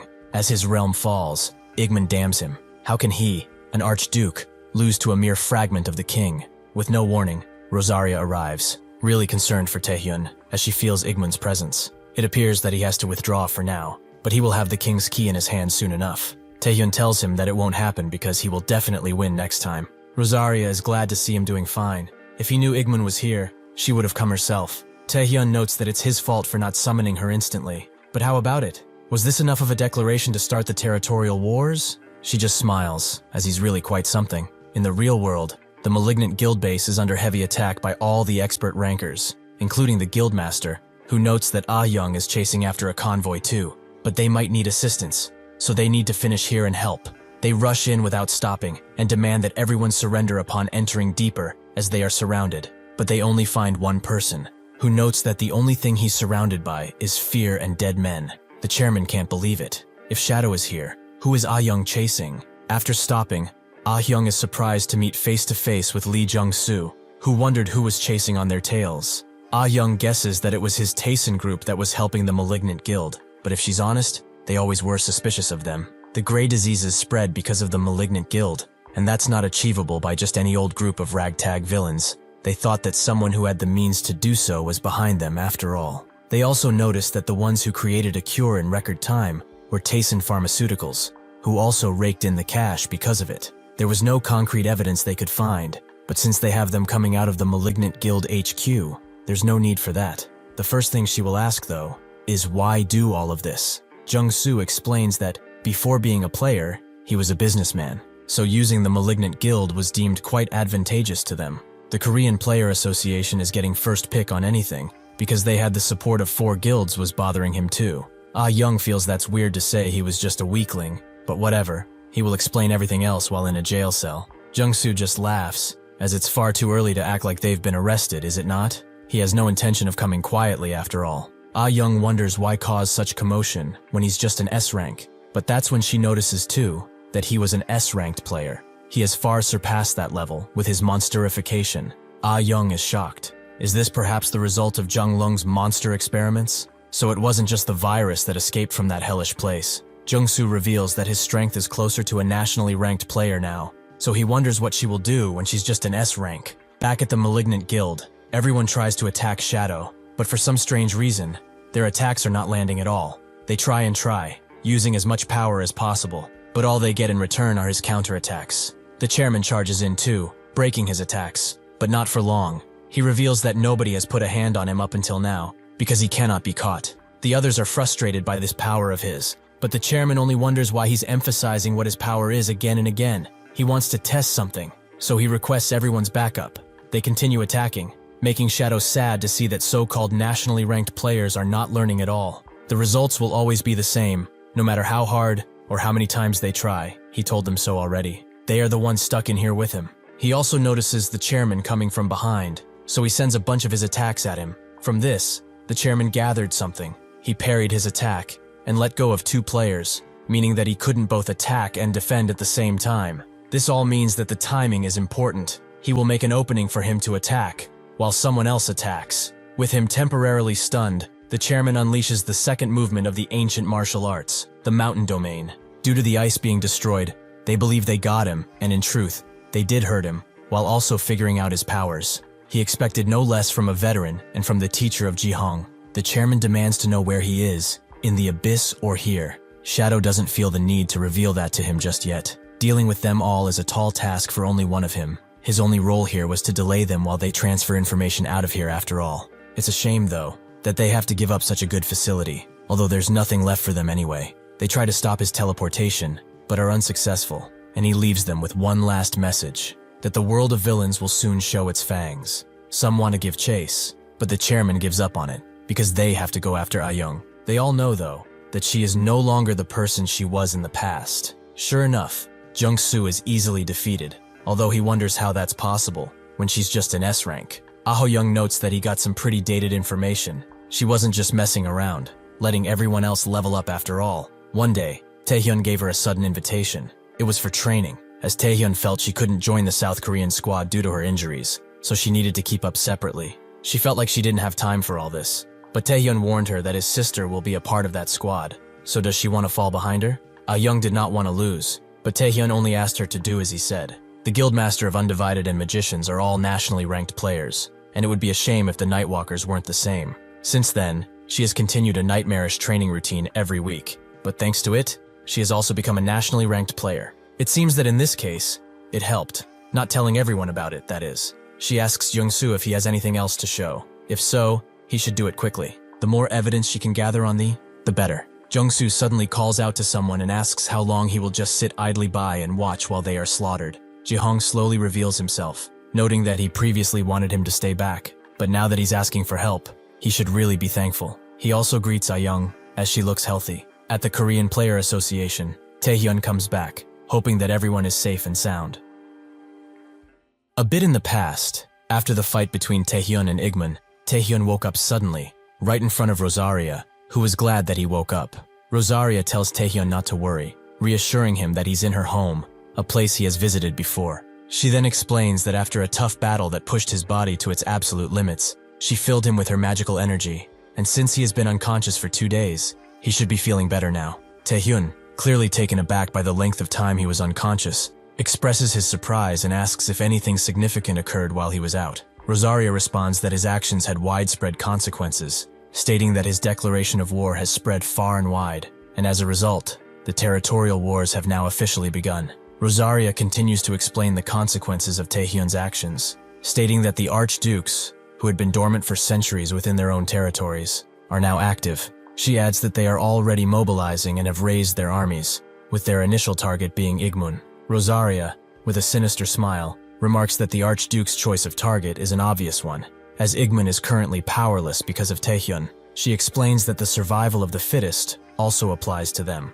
Taehyun then asks what happened to her territory. Rosaria responds that she suffered no losses during the conflict between him and Igman. Rosaria continues her explanation, telling Taehyun that he is the key, and that everyone is being cautious about attacking her because of their knowledge of him. She then addresses him as contractor, and reveals that while he was unconscious, she looked through his memories. Rosaria states that she knows his fight with Igman was not an ordinary one, because another being intervened halfway through the battle. Taehyun acknowledges Rosaria's statement, confirming that he did receive assistance during the fight. He then reflects on the situation, realizing that the being didn't fully disappear when he subjugated him on the island. Finally, he asks Rosaria if she knows anything about this mysterious entity. Rosaria tells Taehyun that the entity is likely something the king placed within him to safeguard him, but she cautions that it seems quite perilous. She then advises him that it would be unwise to depend on it, and urges him not to get into situations where he would be forced to rely on it. Taehyun acknowledges Rosaria's advice,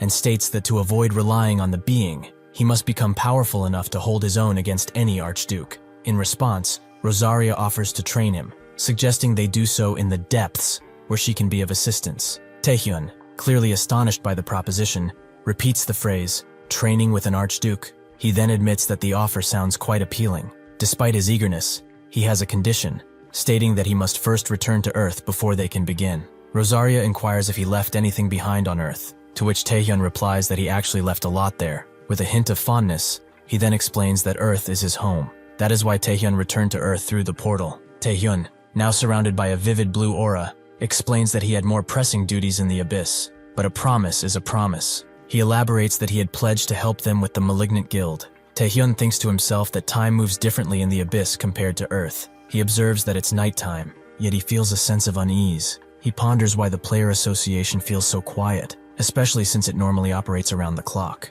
He then questions whether something has happened in his absence. In the place Ah-young fought, the chairman and the others look at the aftermath, with Ah-young missing, and her men dead. Several men from the player association try to stop Taehyun, yelling that he can't go inside and demanding that he move out of the way. Then another man recognizes him, exclaiming, "That's Kim Taehyun!" Before he can ask if something happened, the chairman tells him that Ah-young is missing. The chairman explains that while they were assaulting the enemy's base, someone pursued those who fled. He adds that they attempted to join her as quickly as possible, but by the time they arrived, it was already too late. The president of the association expresses regret, saying he shouldn't have left her alone in a place where they were unaware of the dangers that awaited her. He concludes that he doesn't deserve to be president. The others tell him that he's not to blame, but he fully believes he is, although Taehyun says it's his fault. Taehyun takes responsibility, admitting that it was his fault for setting things aside while he focused on his own matters. He thinks to himself that if he can't handle matters in the abyss, Earth will be in danger too.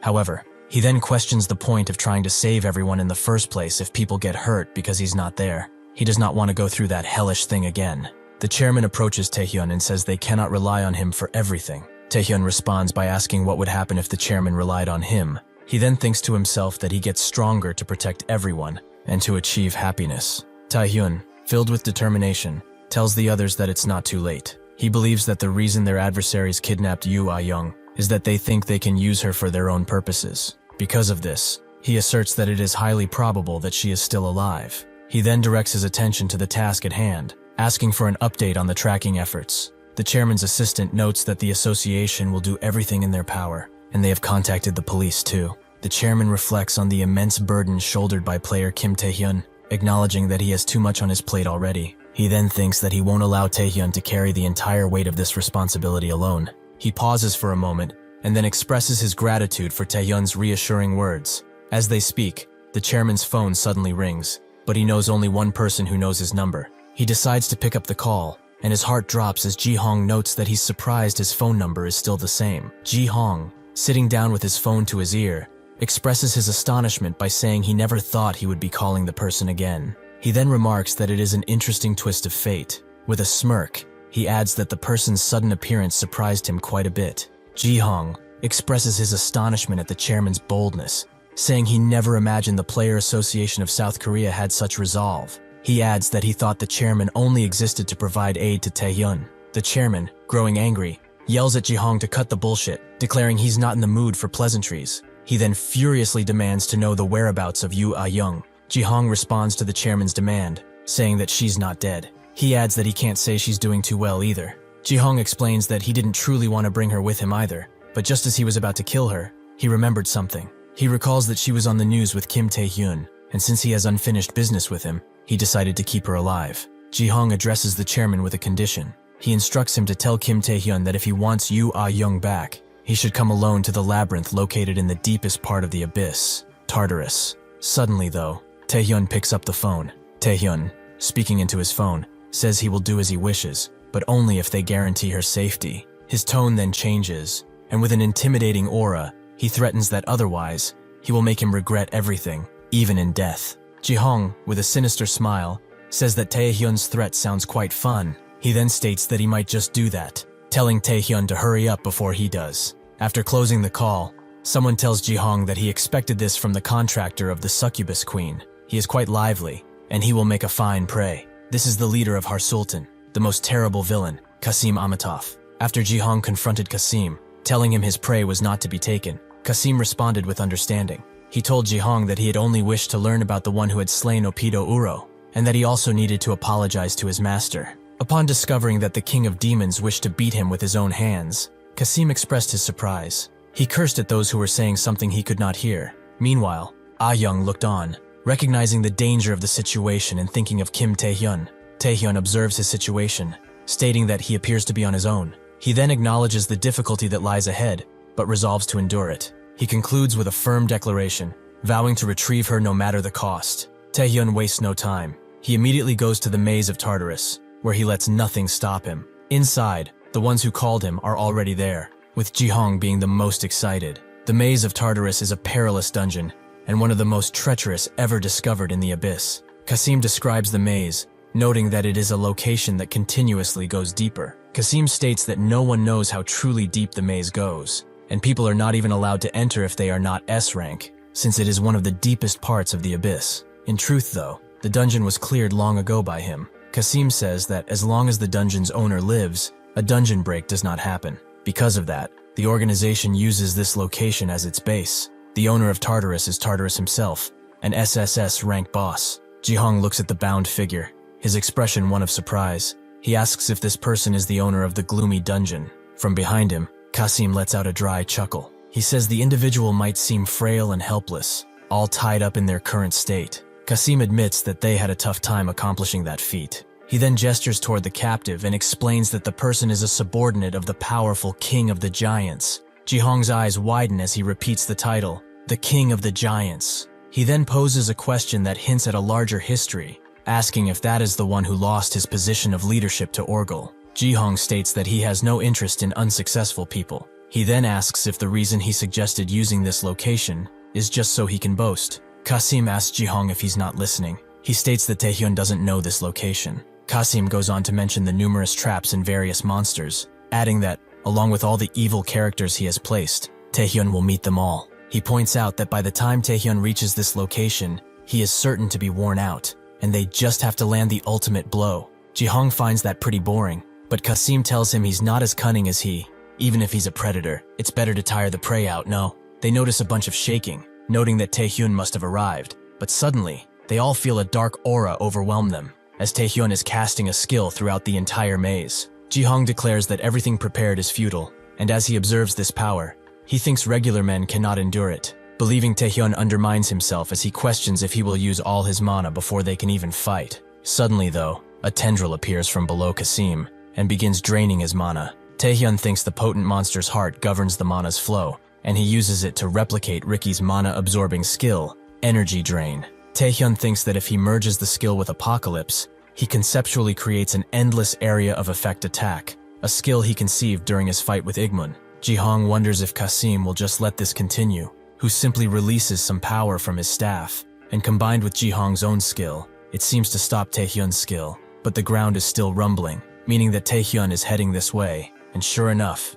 he breaks through the wall not long after. Ji-hong says that locating the skill that nullified Taehyun's skill with them is noteworthy, and in response, Taehyun says he picked the improper person to play a game of pursuit with. He is not here to play, he's here to rescue Ah-young. Before Ji-hong can respond, Qasim suddenly releases a surge of power. Qasim feels embarrassed after Taehyun rejects his gifts and acts like he doesn't exist, and he apologizes to Min Ji-hong, saying he needs time to restore his pride. Ji-hong notes that this is different than what they agreed on, but Qasim tells him not to worry, he will still have his body to play with. He unleashes his aura, even pushing Ji-hong back. Qasim laughs and asks Taehyun if he has heard of him, and Taehyun replies that it is impossible not to know who he is. Taehyun thinks that this unhinged individual committed widespread destructive assaults using monsters and demons, causing countless fatalities. Although he is unregistered and has no rank, the vast scope of his power is evident. Taehyun thinks that this individual, commonly acknowledged as a formidable villain, and at least an SSS rank in his former life, is now in the company of Min Ji-hong. Delighted that he finally recognizes him, Kasim reveals that he also knows things about him, including that his servant has caused problems for him at East Point. Taehyun questions if Opid Uro belongs to Kasim, and if he conspires with Min Ji-hong for vengeance, but Kasim scoffs, saying a malefactor like him does not care about such things, and he wonders how Taehyun endures with his immense audacity. His ability is quite unlike what Kasim expected. He explains that the skill is not from a single source, but is the result of many distinct factors working together. Kasim then boasts that he also possesses a formidable mastery in area of effect abilities, and he asks if Taehyun would care to experience one. Suddenly, Taehyun gets hit with a bunch of debuffs, and even if he tries to resist, he still gets partially afflicted. Kasim explains that his formidable dystopia skill is a potent debuff that persists until the vital statistics of a chosen adversary are completely depleted. He laughs and asks Taehyun what he is doing, commanding him to respond with the skill he used earlier, and taunting him about whether he can still move. Taehyun responds by asking why Kasim is talking so excessively. He declares that he will not participate in his schemes and that he has nothing to do with the situation. Kasim asks if the person is frantically trying to rescue that woman, then challenges them to confront him, revealing that he knows her whereabouts, and admits to toying with her due to his impatience, having wondered about the consequences of Beelzebub's essence entering an ordinary individual. His curiosity was satisfied, and as expected, she is in great pain. Kasim remarks that he genuinely savored hearing her cries, adding that such delightful praises directed at his master would have undoubtedly pleased him as well, prompting the other individual to ponder if there remains any justification to entertain this aged man. Taehyun agrees and socks him right in the mouth, leaving him on the ground. He then recalls his prior admonition, thinking that if Yu Ah-young's well-being was not ensured, he would ensure the man fully paid for his deeds in the afterlife, before finally commanding the elder to cease his pretense and rise, as he's not done with him just yet. Kasim does just that, slowly getting up from the blow he had just received. Kasim chuckles, observing that he is indeed a lively young man, noting that with just a slight provocation, he directly attacks him. He has unmatched speed too, even while affected by the countless debuffs. Simply amazing. He truly is a monster. Taehyun notes that he's the one to call him that. What's up with that disgusting body of his? Kasim then inquires if he is finally intrigued by him, though he quickly expresses doubt, suggesting they cease their immature display of abilities, and instead, as chosen individuals, contend with their inherent potentials. He, Kasim Amitov, is a contractor and worshipper of the great Beelzebub. Taehyun ponders if Kasim truly conversed with Beelzebub, as he had believed Zhang Lung was the one who did so, then recalls first sensing Beelzebub's ominous mana within Zhang Lung after he transformed into venom. Kasim chuckles, and states that the person must be referring to the former president of the Chinese Player Association, revealing that the individual was merely a spare, an extra who was discarded because he failed to meet the Archduke's rigorous expectations, a fact he apparently never realized, before proudly declaring himself as the authentic contractor of the King of Demons. Ever since his youth, Kasim confesses he harbored a profound fascination for observing creatures' desperate fight for existence, a predilection that extended to the sight of an all-consuming fire reducing everything to ashes, the subsequent devastation of ruined structures, and the fading cries of anguish, accompanied by the metallic tang of blood, all of which affirmed his inherent malevolence. Having been captivated by such dark fascinations, Kasim reflects on the decades that have passed since he initially joined a terrorist group, noting how, with no foreseeable conclusion to their operations, his adversaries resorted to discussing divine judgment and faith. Yet, Kasim recounts that he remained utterly fearless, as he believed in the absence of any divine entity, and he perceived demons as an entirely distinct category. Despite his belief that demons were a distinct category, and his lack of fear in the absence of a deity, Kasim reflects that it was not a divine being, but rather the World Player Association, that ultimately challenged their expanding faction.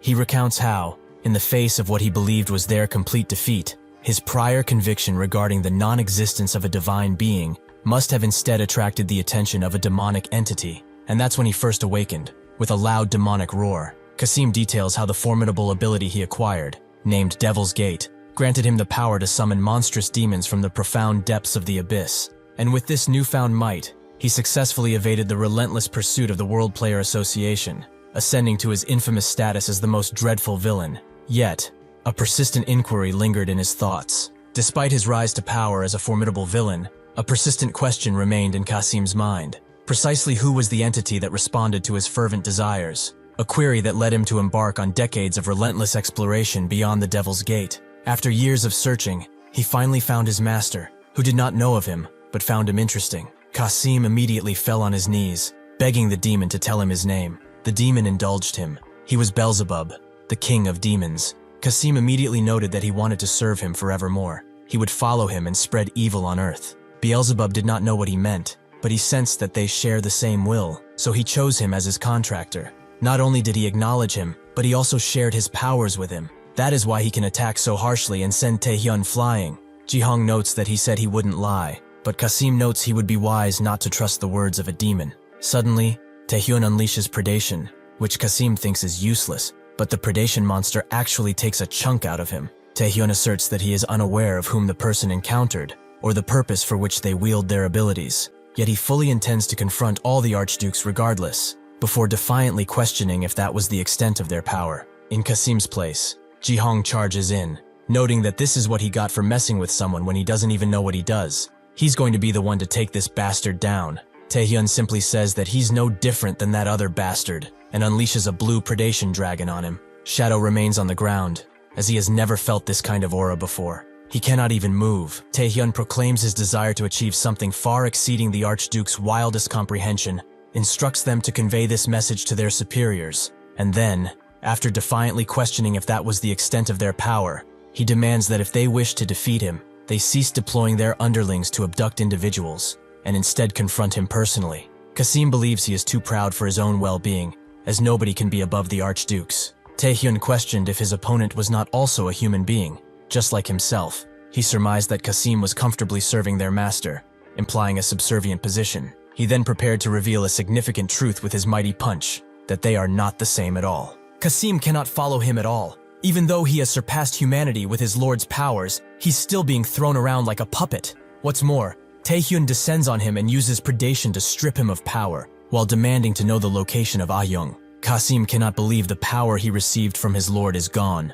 but Ji-hong jumps in with a punch to try and rescue his associate. Taehyun notes that he shouldn't interrupt his betters, but Ji-hong refuses to take part in something that looks like so much fun. They clash, exchanging blows, but it is clear as day that Taehyun has the upper hand. Shadow sees this too, the disparity between them.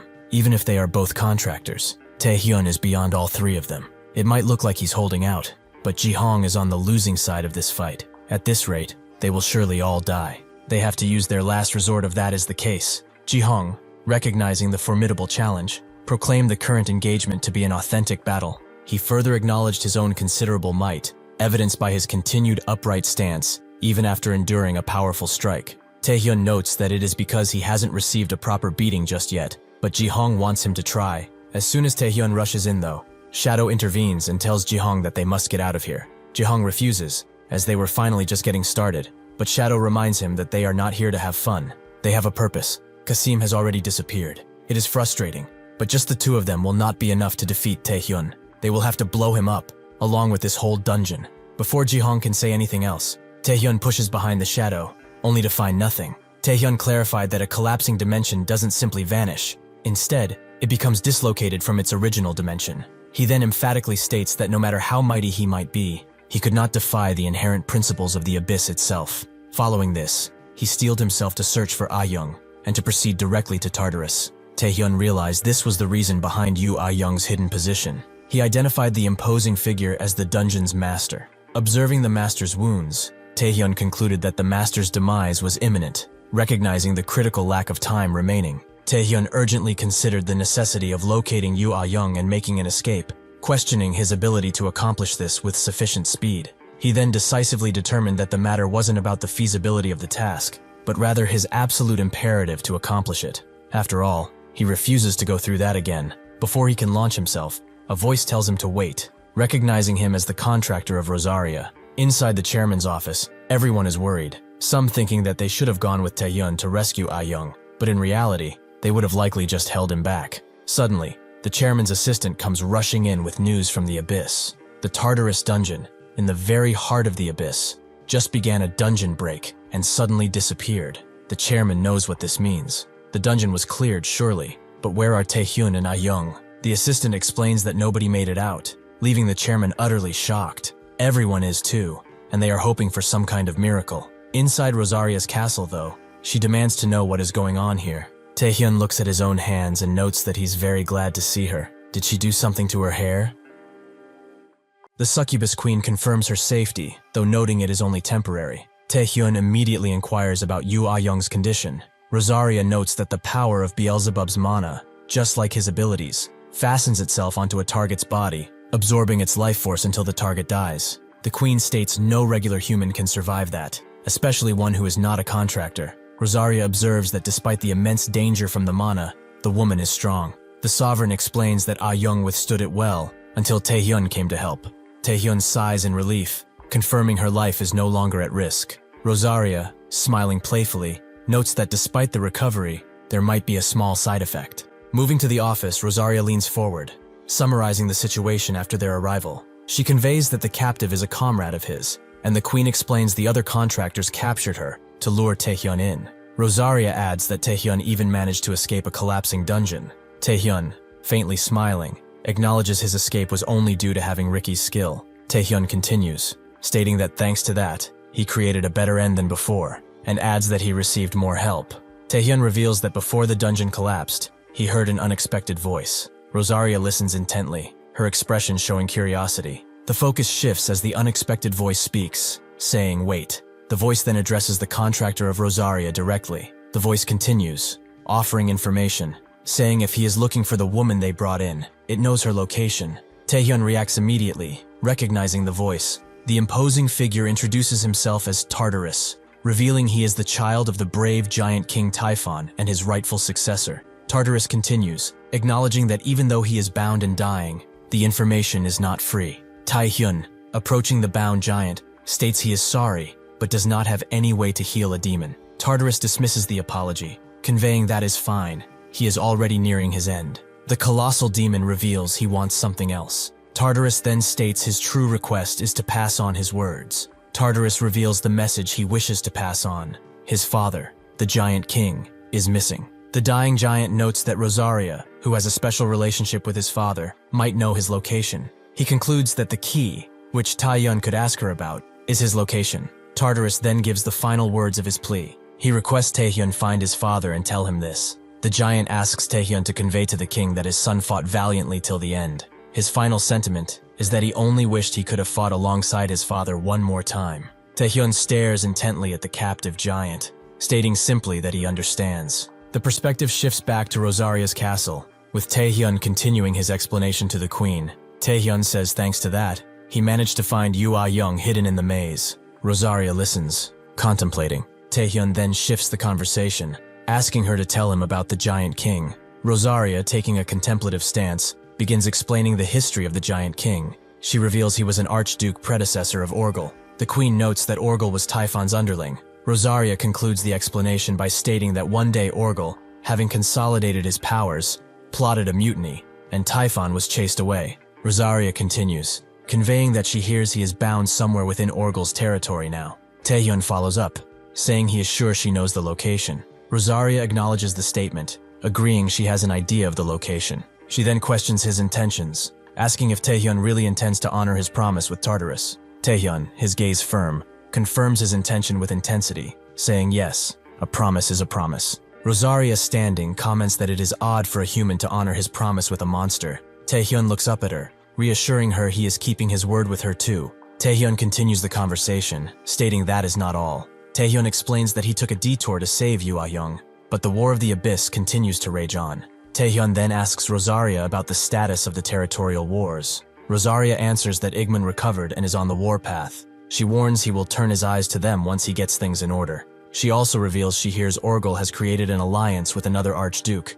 concluding he will only become more powerful. Taehyun then contemplates the path ahead, conveying the belief that many battles await them. Taehyun explains that they cannot accomplish everything alone, emphasizing their opponents will unite for a common purpose and so must they. Taehyun concludes they need an ally to fight the territorial wars with, someone to accompany them along the path of the king. Taehyun reveals his plan, stating they will liberate Typhon and ally with him. Taehyun justifies this strategy by asking if Typhon would not have hard feelings for Orgel, since he stole his seat. Taehyun concludes he could accept if they restore him to an archduke. Rosaria responds to his plan, noting most archdukes have extremely strong pride. She then questions Taehyun's conviction, asking if he thinks that is possible. Taehyun continues the exchange, conveying that Tartarus mentioned Rosaria was special to Typhon. Taehyun urges her to try, but then seems to choke. Rosaria chuckles, acknowledging that Typhon's son was close. She then asks if Tartarus was not specific about how their relationship was special. Taehyun then asks Rosaria if there was something he did not know about the relationship,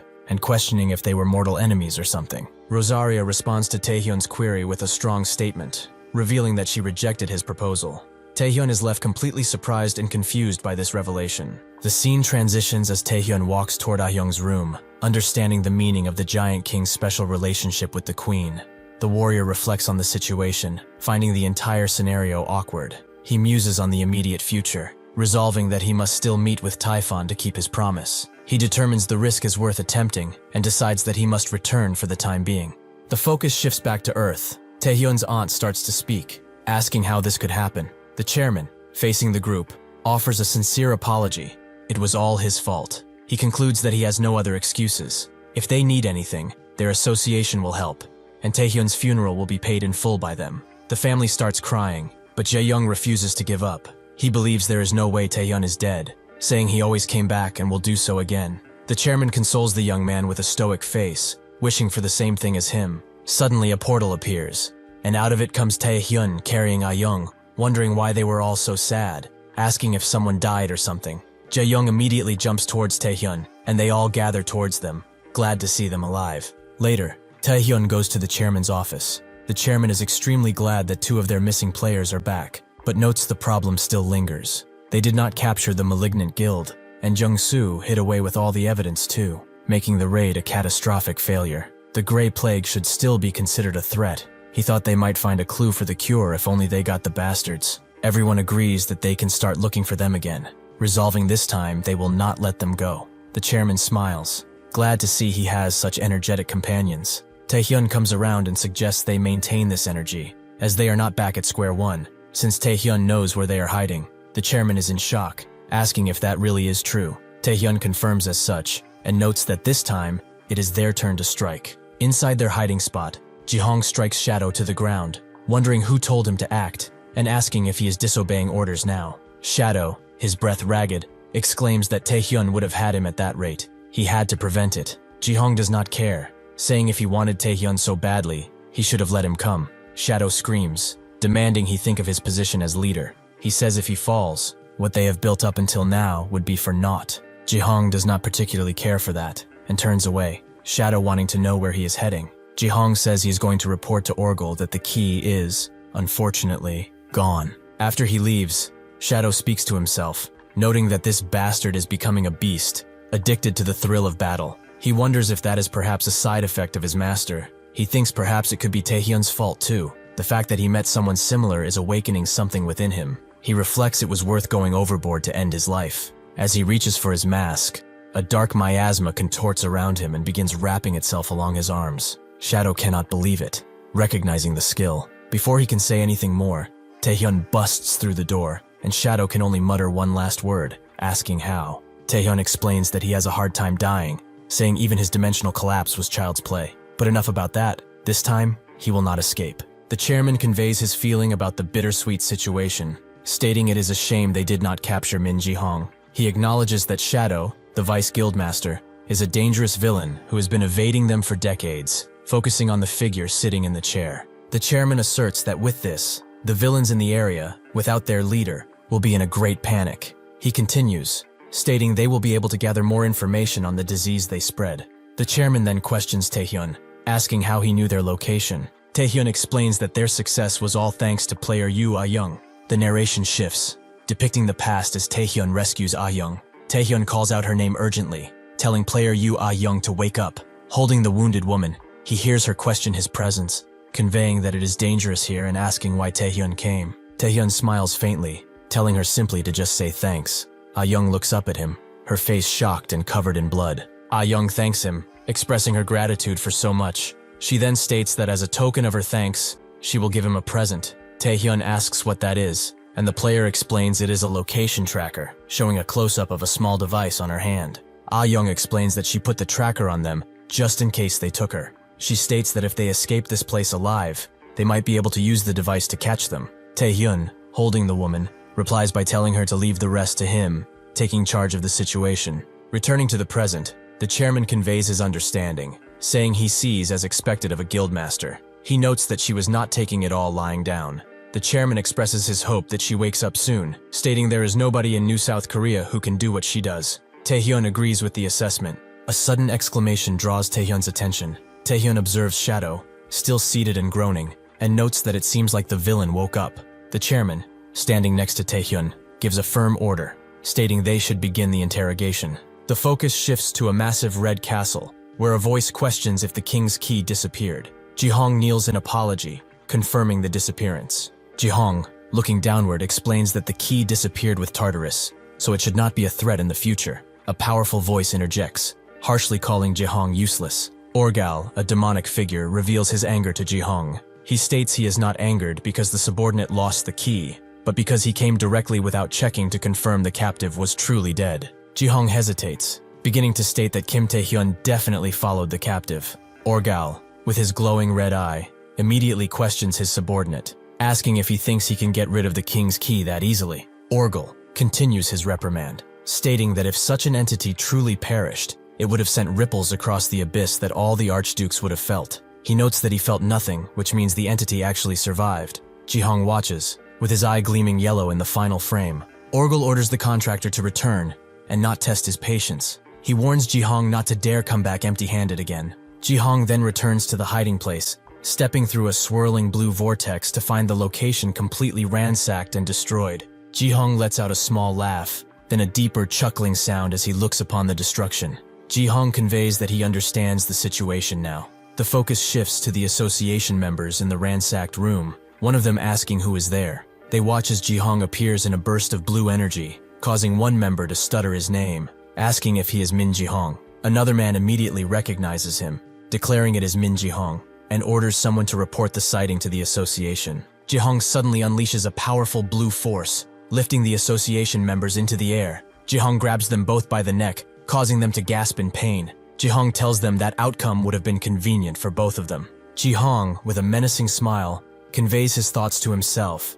stating he is glad that Kim Taehyun is still alive. Ji-hong then demands Taehyun entertain him some more, tightening his grasp on the dying association members. Back at the association headquarters, the chairman stares intently at Shadow, stating he will say it one more time. The chairman demands the captive tell him Min Ji-hong's location, where the cure to the Gray Plague is, and what his guild was planning. Shadow, his face marred by a stitched scar and his eyes glowing red, looks up and states that no matter how many times the chairman asks, his answer is the same. The villain then declares that everything his guild did was done to change this world. The chairman, standing with Taehyun, sighs and laments that even with the special truth serum from the alchemist, Shadow has a superhuman resolve. Taehyun asks the chairman if he may try to interrogate Shadow. The chairman looks at him and questions the suggestion. Taehyun explains his attempt should be the quickest, but he asks the chairman to leave so it will be just the two of them. The chairman, looking apprehensive, asks Taehyun if he is not going to get violent. Taehyun,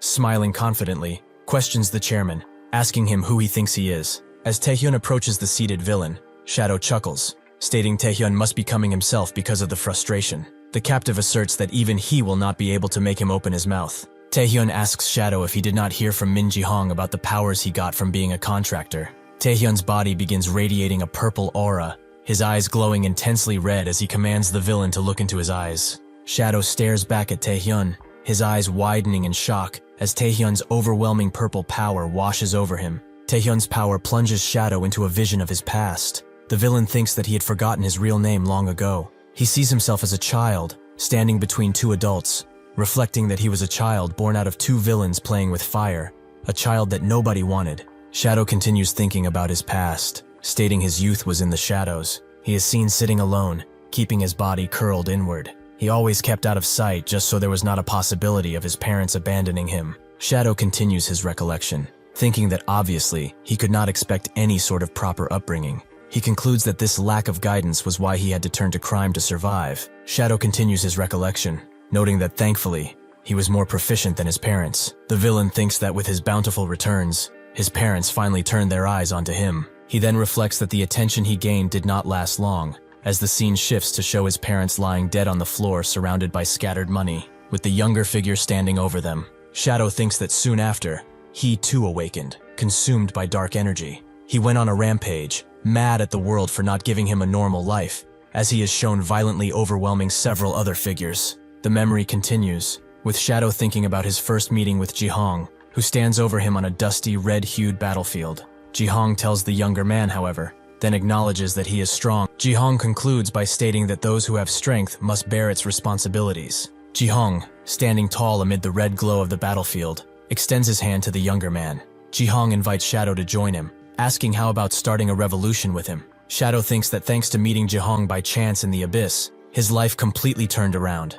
The flashback ends, and Taehyun confirms that the vision was Shadow's first meeting with Min Jihong. Taehyun, still radiating a purple aura, states that is not what he wanted to learn. Taehyun then demands the villain tell him more about the plans they have made. Shadow's inner monologue continues, flashing back to a conversation with Jihong. Jihong tells the masked man that he managed to gain something from the new president of the Chinese Player Association. Jihong continues his explanation, revealing it is test data on the virus from the unexplored dungeon and monsterification. Jihong asserts that both pieces of data should suit their plans, stating they can strengthen their villains with monsterification and create a virus to make the world fall into panic. Shadow affirms that a world in chaos should be worth seeing. Jihong, arms crossed, responds that creating chaos is only phase 1 of their plans. Taehyun, maintaining his overwhelming psychic connection with Shadow, confirms the first phase of the plan.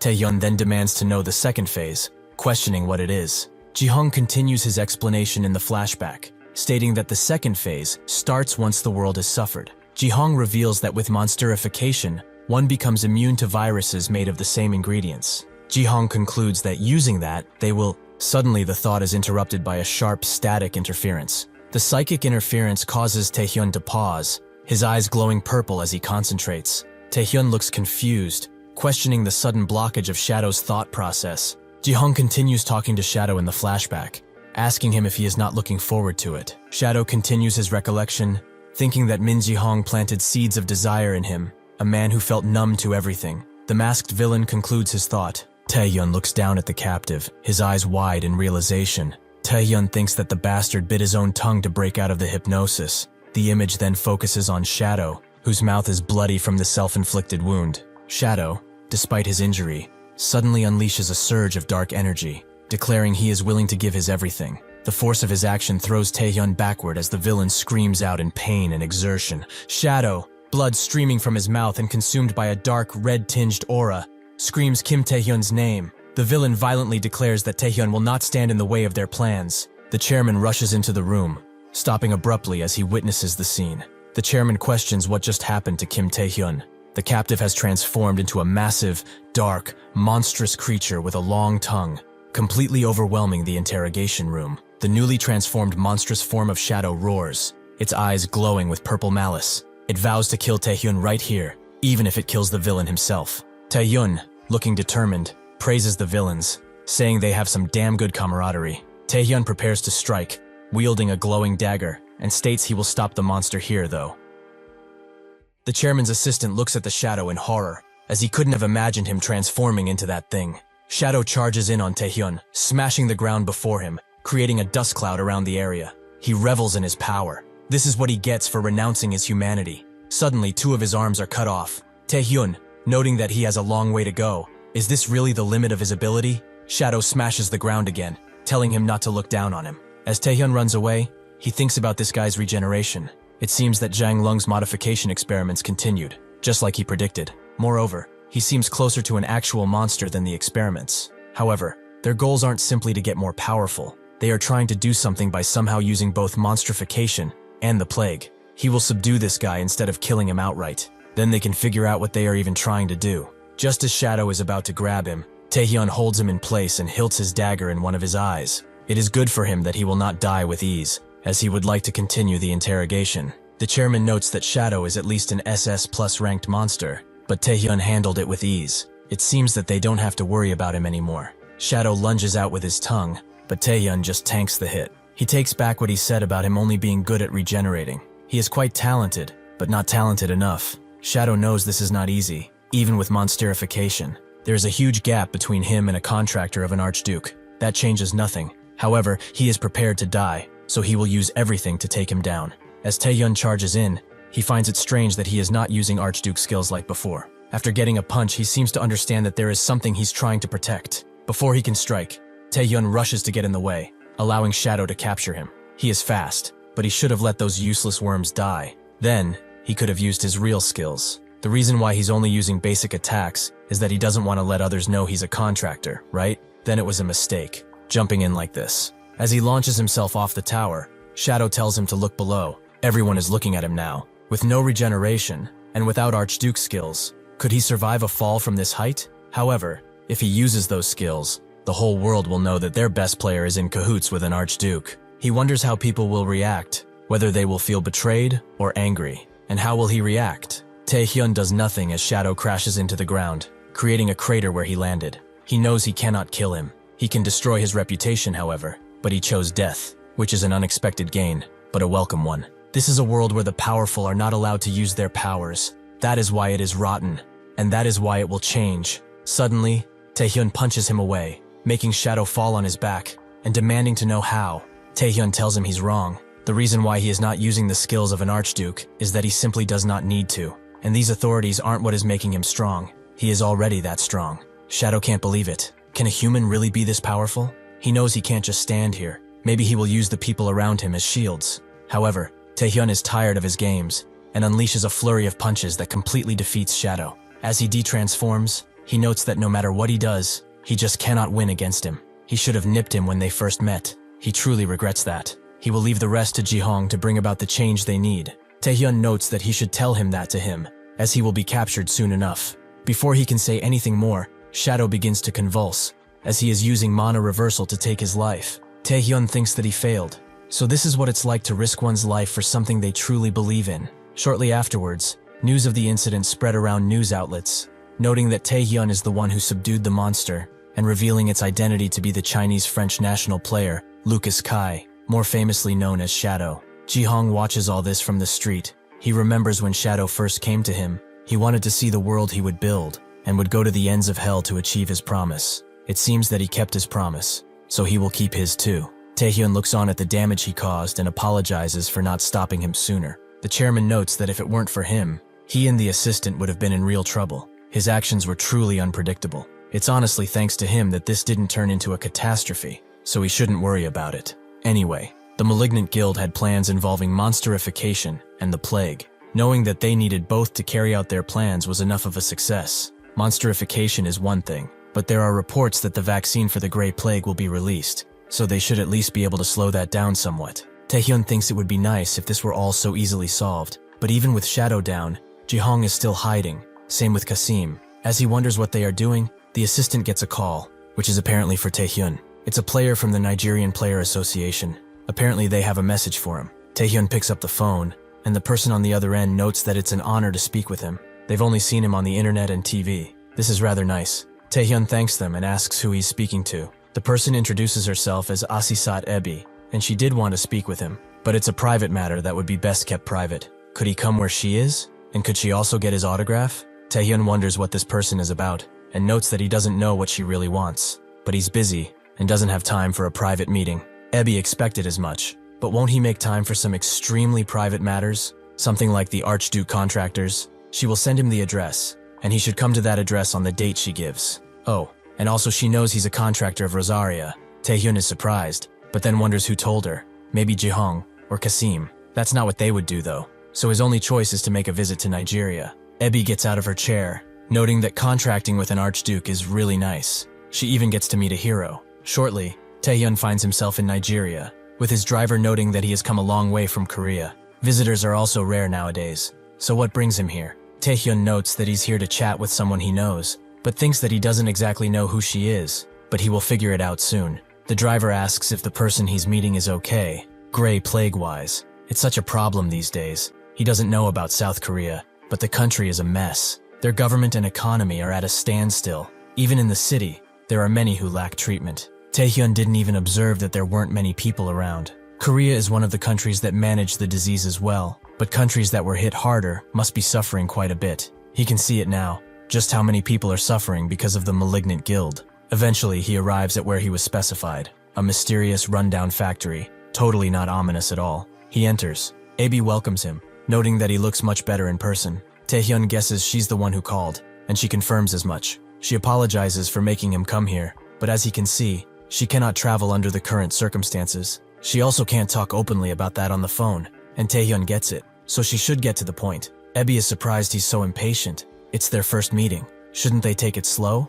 Taehyun notes that he can make her talk if that's what she wants, and Ebi relents. What she has to say is simple anyway. She is proposing an alliance with contractors who share the same fate. Taehyun expected her to be a contractor and asked why she wanted an alliance. Ebi notes that they want the same things. Wouldn't it be nice to help each other out? Unlike those villains who entered contracts seeking power, she did not make a contract of her own will. So, she wants to use these powers not for the archdukes, but for humans. She wants to be a hero, just like he is. Thinking about it, he doesn't have anything to lose by doing this, and she's quite powerful too. Taehyun refuses. If that is all, he will go back. Ebi tells him she's not done talking. Why is he even saying no? Taehyun asks what kind of idiot allies himself with someone they do not know, who has proven nothing. It's an interesting offer, but there's too much risk. For now, it's enough to know she's not hostile. Suddenly, Ebi erects a wall around the building, putting them in a separate world. Taehyun asks if this is her finally showing her true colors, and Ebi clearly looks like she didn't want to do this. It's unfortunate, but if he can't trust her, then why doesn't he give her a test? Taehyun is getting the feeling that she doesn't really want to ally, but needs to. Ebi tries to play it off, but Taehyun doesn't really care. If she wants a test, then she will kneel. Ebi is surprised. This must be the fame apocalypse that everyone was talking about. But it's not, it's all rumored to be, unfortunately. She always wanted to try it too, and she commands Taehyun to kneel, which he does. He is surprised to see she's not affected by his aura attack. Moreover, she has enough to suppress him, and he knows now who she is contracted with. In Orgel's domain, Jihong arrives at his throne room. With Orgel noting that he must not have heard properly last time, he told him not to come empty-handed. Jihong knows that he would have preferred it if he had shown up with Taehyun, but if he wants that, he should make him stronger with his authority. Orgel can't help but laugh, demanding more power than most people would dream of. Perhaps he let him roam free for too long. If this is his way of showing that he wants to capture that key, then he has no reason to refuse. But before that, he must see first if he is worthy. With that, they clash, the energy around them creating a bright light. There are a lot of skills tied to Apocalypse, but its core is the Knight's King spirit. It severely intimidates a target, and once strengthened, these spirit-type skills can even cancel out the target skills. No spirit skill on Earth surpasses his Apocalypse. However, that woman not only withstood his skill, but is also letting out a spirit of her own. That is only because she holds the authority of the dragons, who push their spirit to the extreme. Ebi can't believe that it worked. Kim Taehyun, the first-ranked player in the world, is helpless right in front of her. Now Taehyun understands what people felt when he used Apocalypse on them. It's hard to even take a single step. He never used it on his legs before, but it should work. He boosts himself into the air and crashes down on Ebi with a powerful kick, which sends her flying. After landing, she notes that it's only natural. This is only the beginning. Taehyun sees the dragon scales on her. He didn't expect her authority to reinforce the body too. She sure can take a beating. Well, she was the one who wanted to be tested, so he's not going to hold back any longer. One word of advice though, she shouldn't grit her teeth much. Taehyun continues pummeling Ebi again and again, every single blow feeling like she's getting hit by a train. How is he dealing so much damage while also moving so fast? Still, she can block his attacks. Taehyun believes her close quarters combat is mediocre, so he throws a bunch of swords at her, wanting to see her dodging skills. As Ebi dodges, she wonders what this is, but with even more coming, she decides to turn around and kick block them all. Taehyun is impressed. She did rather well for a rookie, but there is more. Ebi can't do anything as the gigantic sword descends on her. She's still alive, but soon her cuts begin to burn. These are elemental attacks. Taehyun notes that her dodging is mediocre too, and she doesn't have poison resistance either. How could she propose to be his ally in fighting the other archdukes? Ebi knows what this means. What he showed her up until now was the power of the other archdukes. How could a single contractor do all of this? Taehyun guesses her Dragon Lord didn't tell her that, but he has one last test for her, and this time, it's about psychic attacks. Seeing his eyes glow, Ebi immediately surrenders, but Taehyun is the one who will decide when the test ends.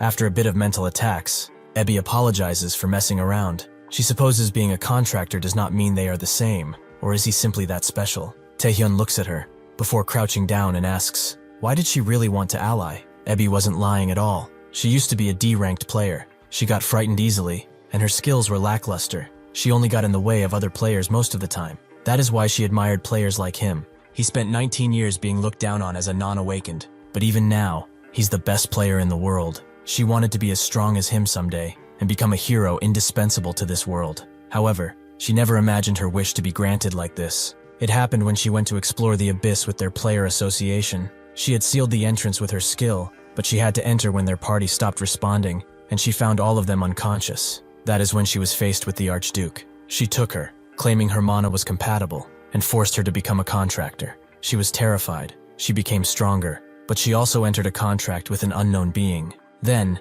she heard from the Dragon Lord that he was also a contractor, and calmed down a little. If this happened to him as well, she could also use the powers for good. So she really wanted to stand by his side and fight beside him, like a hero's sidekick. However, it seems he has goals she cannot fathom, and she won't be much help after all. Taehyun thinks they can have an alliance now. Strong or not, it matters not to him. What matters is the resolve she has. Using the powers of the Archduke for good scores high in his book, so he will take her. He also peeked inside her head during the psychic attack, and saw no ill intent. He will also need to face the Dragon Lord eventually, so it's not bad to have her contractor by her side. Ebby can't believe it. She immediately shakes his hand, and asks if she gets to fight villains alongside him. Before he can even respond, she also pulls out a pen, wanting his autograph. After that, Taehyun is called by the chairman, who asks if his business is done. Taehyun notes it's wrapped up and asks the purpose of the call. The chairman asks if he saw the news, which Taehyun hasn't, and just what is going on. The chairman notes it's not good. The pharmaceutical companies in the US that were working on the Grey Plague vaccine all collapsed because of Qasim's terror attacks. They are now back to square one with the plague vaccines. There is no way to fight back against these bastards, it seems. Taehyun notes he will be there soon and closes the call, thinking that those bastards want to stop the vaccine development no matter what. That leaves New South Korea no choice but to develop one.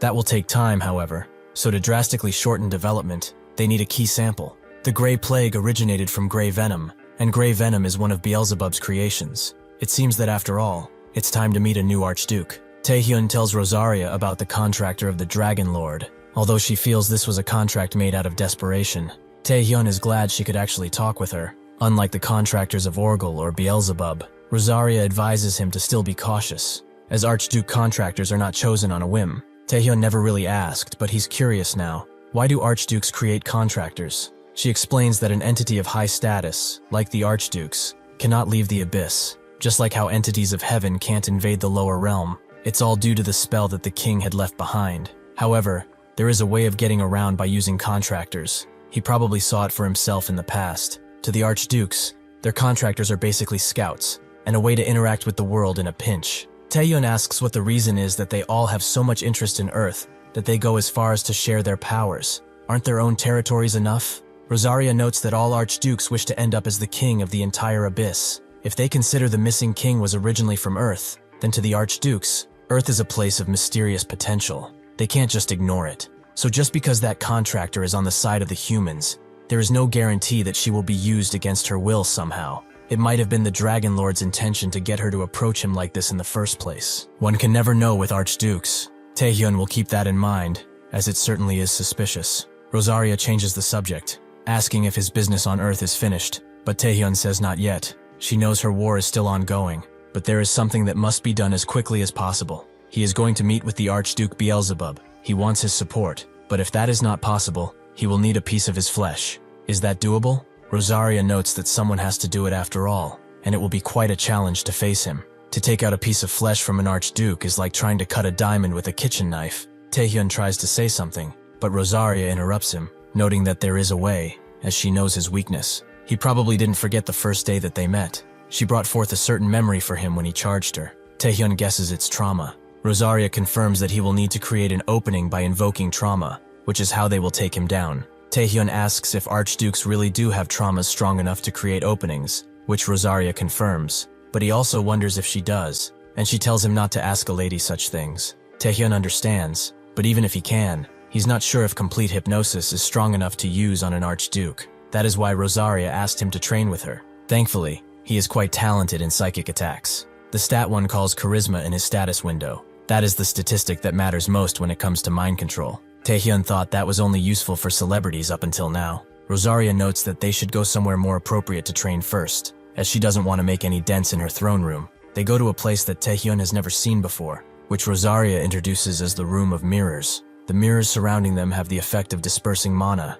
Here, her authorities are also made more powerful. Suddenly, a shadowy being smashes through, which Taehyun recognizes as Asmodeus. He barely has time to question his presence before he attacks, making Taehyun dodge. He can handle SSS rank monsters now, but he would have definitely killed him in his past life. Seeing him again is reviving memories of the past, making him shake quite a bit. But also, why is Rosaria just standing there, watching? She tells him not to get that distracted, and Taehyun understands. He blocks the next strike, finding out that this is all an elaborate illusion.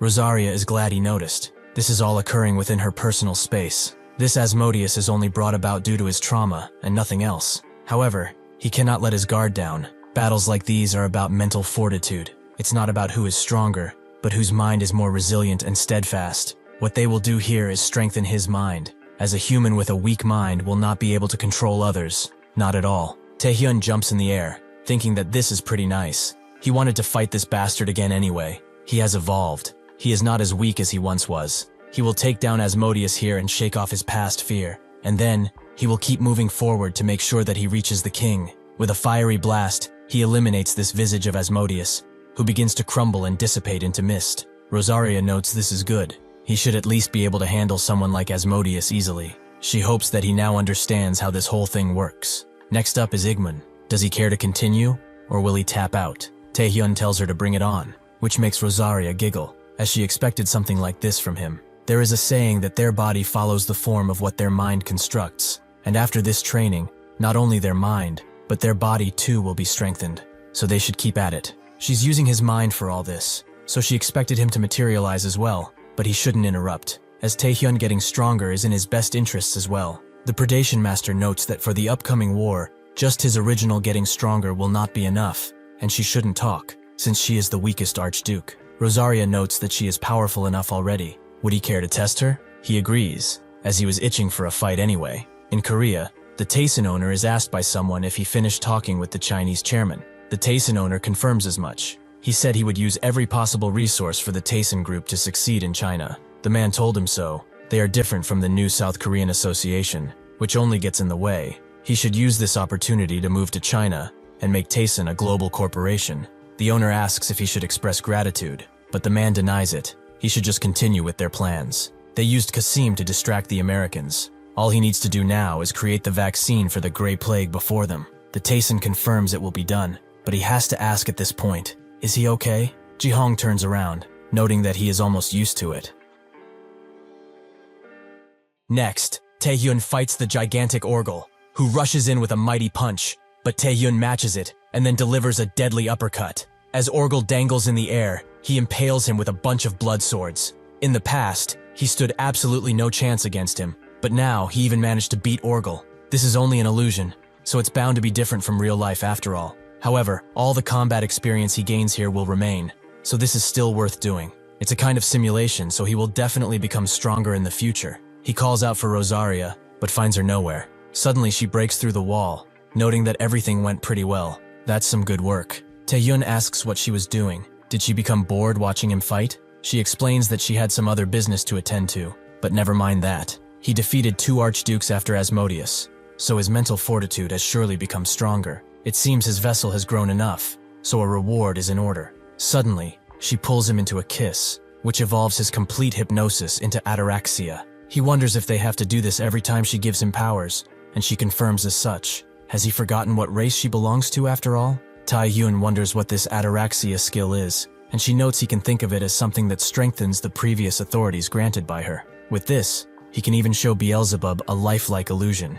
As Taehyun leaves, she notes that she's bothered to send him all alone, but he is there too, so maybe it will be fine. One of the maids told Rosaria that she must rest, as she seems quite tired. Rosaria agrees, and thinks that she created a separate mind world for the fight, so she wouldn't bother Taehyun. It hurts her pride to admit that they were evenly matched. He is as strong as an archduke, maybe more. The king sure left one hell of a bastard son behind. Eventually, Taehyun arrives at the territory of Beelzebub, but now that he's thinking about it, he doesn't know how to get to Beelzebub, but it won't matter, as he's sure knocking real hard will do it too. After striking down a bunch of low-level summons, 2 elites pop up, one named Kelhelm, who notes that he's different than other humans. He senses a demon within him. His brother, Kelbrum, notes that this is the smell of a sleep demon, but he wonders why a human would smell like one. Well, it doesn't matter, as he loves both human and sleep demon meat. Before he can strike Taehyun, his arm is cut off, and Yahello screams out for his brother. Taehyun points his blade at his head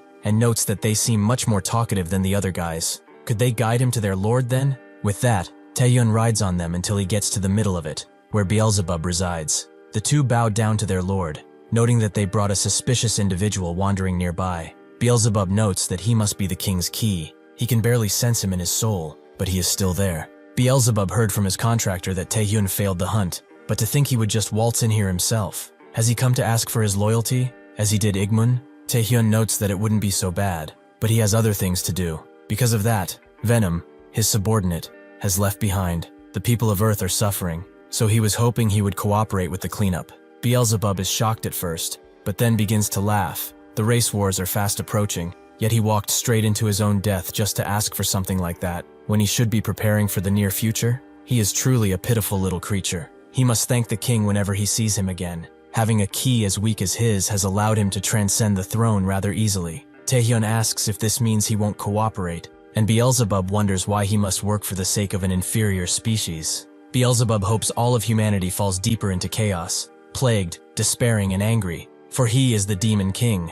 Taehyun is fine with this too. He will use force then. Beelzebub begins laughing, believing that he is powerless, but suddenly he sees the king within him. This wretched insect, does he still stray against the righteous path? Rosaria told Taehyun that Beelzebub rebelled against the king with the previous generation of archdukes, like Lilith, Behemoth, Diablo, and Leviathan. After they lost, he alone begged for mercy and maintained his archdukeship. At the mercy of the king, of course. He is mighty afraid of the king too, so he should use that to his advantage. Taehyun has done just that, using ataraxia. Beelzebub does not get it. How is it that the king who disappeared is standing right in front of him? How? The king demands he choose, obey him, and fight the upper realm alongside him, or end his life here as mere prey. Beelzebub charges in, asking how he dares impose an ultimatum on him. He a mere insect. Suddenly the king catches him and notes that he is no puny creature, but his king. Beelzebub falls into this mental trap completely, and the two subordinates wonder what he did to their king. Taehyun is glad to see it working.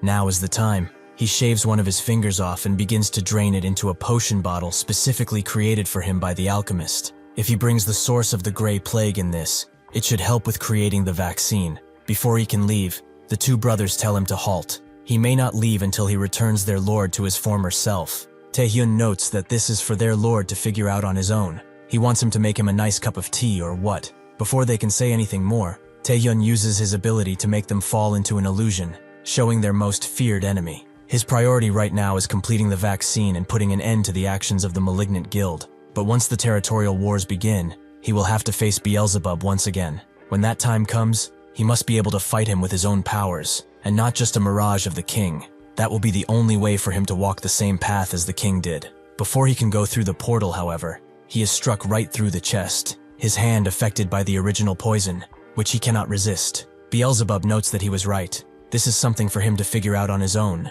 but he has done so a long time ago. Taehyun doesn't get it. Beelzebub broke through ataraxia already? It was much quicker than he or Rosaria could have predicted. This poison is way too fierce. If he lets his guard down even for a second, he will definitely lose consciousness. So this is the authority of the Poison Lord. Beelzebub admits that his trickery is impressive, but that was the worst feeling he's had in eons. However, did he really expect him to be trapped in that little memory of his forever? He too has improved while the king was absent. He has waited patiently for the day he could drive these fingers into him. It's a shame he isn't the real king, but he will also be satisfied with his death. Suddenly, he fills Taehyun with holes, and he is completely spent. His strength is affected, his stamina, and the poison claws away at his mind, until he cannot use the portal anymore. Beelzebub laughs. It's entertaining, watching him writhe in pain like the worm he is. Is that all the king's key has? Nothing more to show then? Taehyun smirks, as he is not done yet. He won't give up just because a little insect bit him. Beelzebub notes that he has the king's eyes, if nothing else, so he will gouge them out too. Taehyun knows he cannot use ataraxia again. His body also won't move because of the poison. Even so, he still has one card up his sleeve. Seeing Taehyun's arm raise, Beelzebub wonders what he's trying to do. Certainly not what he wanted to do before, right? Taehyun says this is a summoning, and Beelzebub throws him away. This is a card he prepared for a situation like this. Beelzebub laughs. He's guessing he will call Rosaria here, but he will tear her apart along with him. Suddenly, a bloody blade flies towards him, cutting both of his hands off. The summon asks who he will tear apart. A mere insect like him shouldn't get ahead of himself. Igman notes that he shouldn't compare someone like him with someone as weak as her. Beelzebub doesn't get it. How did the contractor of Rosaria summon Igmun? Did he ally himself with that human? Igman asks how he dares call him out here when he is not even his contractor. What did he do this time? Get in trouble again? Taehyun thinks that the summoning spells were rebalanced when he preyed on Bloodia. After his fight with Igman, his summoning cost dropped enough for him to use it in combat. What he has to gain by summoning him instead of Rosaria is something quite special. Igman prepares to take his life, as he said he would have the key to himself the next time they met. Before he can do anything, Beelzebub puts a hole through him. He should know his place too. His traitorous nature from betraying Lilith for the king has not changed. Has he sided with the key this time? This is what Taehyun is betting on. Suspicion that eventually leads to fracture. He is taking care of two birds with one stone. Beelzebub doesn't care what he says. Once a traitor, always a traitor. He cannot trust his weasel words. Igman notes that he doesn't care about his self-made delusions, but if he is going to get in his way, he will have no choice but to kill him. Suddenly, they clash, the strikes creating a flurry of shards that fall all around. Taehyun knows that they will not share the precious key over which they have waged war for hundreds of years, so now, they will fight amongst themselves like dogs. Igman summons a bunch of blades, but Beelzebub cuts them apart, forcing them into another exchange of deadly blows. Taehyun notes that a fight between archdukes is really interesting. Just their crossing weapons exude a lot of powerful aura. However, this will not last long. Igman is a clone, summoned by his mana, just like Orgel did with Rosaria. There is no way he can win against the actual Beelzebub,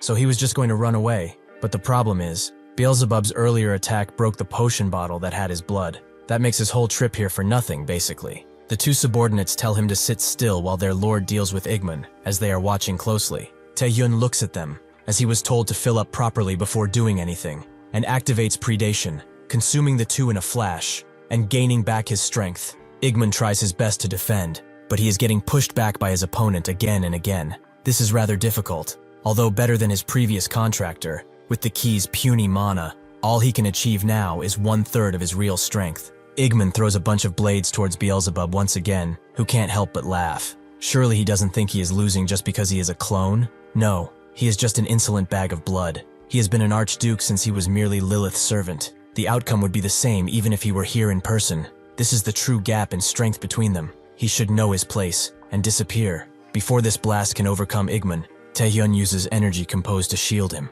making the strike go all over the place. Beelzebub doesn't understand. When did this bastard recover? Igman notes that he is getting in their way. Just what is he thinking? Taehyun notes that he should be more thankful to the one who just saved him, but Igman tells him that he didn't ask, and he certainly did not need his help.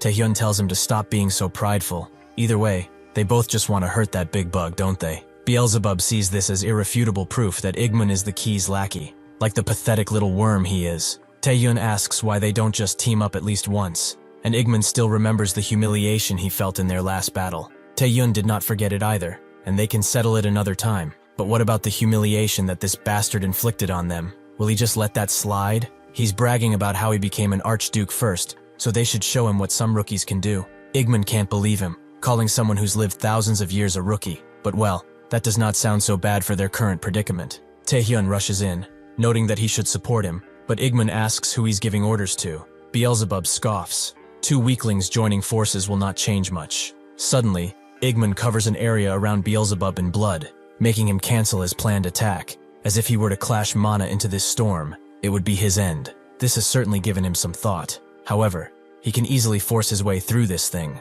Before he can do anything though, Taehyun attacks from behind, Beelzebub having not even sensed his presence. But how? He looks at Taehyun and understands that he took Igman's abilities for himself, using the king's powers, and they managed to synchronize. He cannot tell where the attacks are coming from like this. Taehyun asks, even to a bug like him, does he still seem like an insect? Beelzebub notes that he can talk big now, but as soon as he gets out of this field, he will rip him apart, along with that useless blood bag. Suddenly, a mighty attack appears as the field descends. A legendary spear, prepared by both Igman and Taehyun, who tell him that this is the end. Beelzebub can only scream in anger as the attack overwhelms him, pinning his very existence to the ground.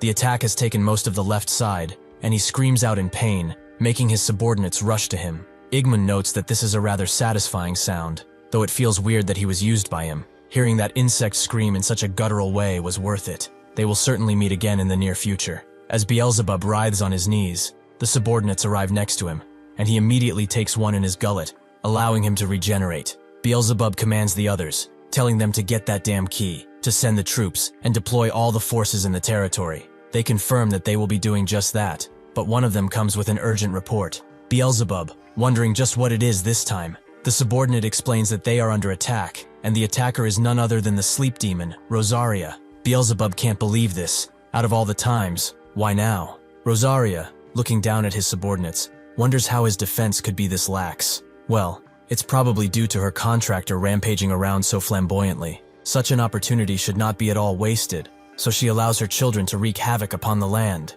They immediately get to doing that, their attacks proving much more lethal than their enemies. Rosaria thinks she should be going wild herself. Enough to not lose her contractor, though. The best she can do from this place is to distract them for as long as possible. She unleashes a ball of energy throughout the enemy ranks, causing a gigantic explosion upon its landing. Rosaria notes that the territory wars grow more intense with each passing day. He must complete his mission and quickly return, as they will definitely need his power here. Upon getting back to Earth, Taehyun goes to the research facility, where the researcher notes that he has worked with countless materials from the abyss, from all kinds of places. But this one gives off an energy he has never felt before. Just what exactly is this strange liquid he has gathered? This is the Guildmaster of Alchemists, Seo Sangik, an S-rank player. Taehyun explains that this is the source material behind the Grey Plague spreading across the entire world. Sangik wonders where he even managed to procure something like this, and Taehyun notes it's from the deepest layer of the abyss, and directly from the Archduke. Sangik can't believe something like this.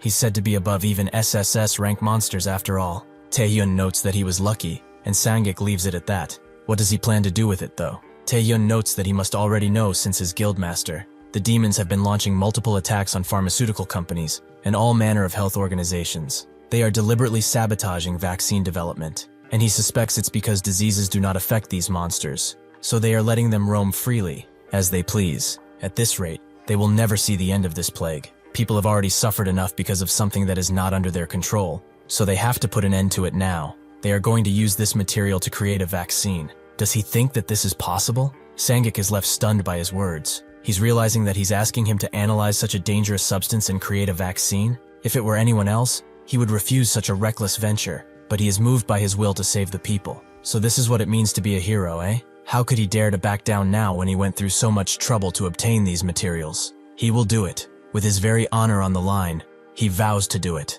Taehyun thanks him and goes with this news to the Korean chairman, who is surprised that the vaccine will be made in their country after all, just as he said previously. Taehyun confirms as such. With the raw material secured, the alchemist's technology should make development possible. This is good, but there will certainly be obstacles along the way. Mass production and distribution are another matter entirely, and not an easy one. Some countries might even refuse an unverified vaccine because it is not safe. Taehyun tells him that this is why they will need his help specifically. As someone who has influenced the world for years, he is the only one who can convince everyone that this vaccine is safe. He should hold a conference and invite the heads of all player associations and government officials too, from each country. The chairman understands that if that is truly the case, then he will make the preparations immediately. Taehyun thanks him and gets up to leave, but before he can do so, the chairman explains that he is glad to think there is still something he can do to help him. Taehyun notes that his support means a great deal to him, and the chairman is very glad for those words. He has done so much that he doesn't even need his help anymore, and he has paved a path that they all must walk. As the association chairman, and even as a fellow player of Korea, he sincerely thanks him. Taehyun can't help but feel a bit embarrassed. As this, he doesn't take praise very well. With Sangik's and the chairman fully active in cooperation, Taehyun's vaccine project soon began to bear fruit, both doing the most they can to make sure that this dream of theirs becomes a reality. A few months later, Sangik presents them with the vaccine, and the chairman is glad to see it for the first time. Sangik explains that it is still a prototype, but they are making the final adjustments as they speak. It will not be long before it's complete, and they can begin distribution. Taehyun thinks it's time to gather everyone and announce it fully. A few days before the announcement, inside Japan, without as much as a warning, a blue portal opens up on top of a city, and thousands of hungry demons flood all the nearby areas. The Saintess and Shinwei are immediately called to report to the chairman's office, who do so post-haste, and the newly appointed Japanese Players Association chairman Nitsu Jun is very glad to see them. Reports indicate that the dungeon break in the southern region has been classified as an SS+ rank, the same as the Storm of Kenthazanath incident. Can they handle it, with only the strength of their country? Shinwei explains that they have grown a lot since then, strong enough to even defeat Canthamian, so he should leave it to them, as they will not disappoint him. The Saintess feels that something is off.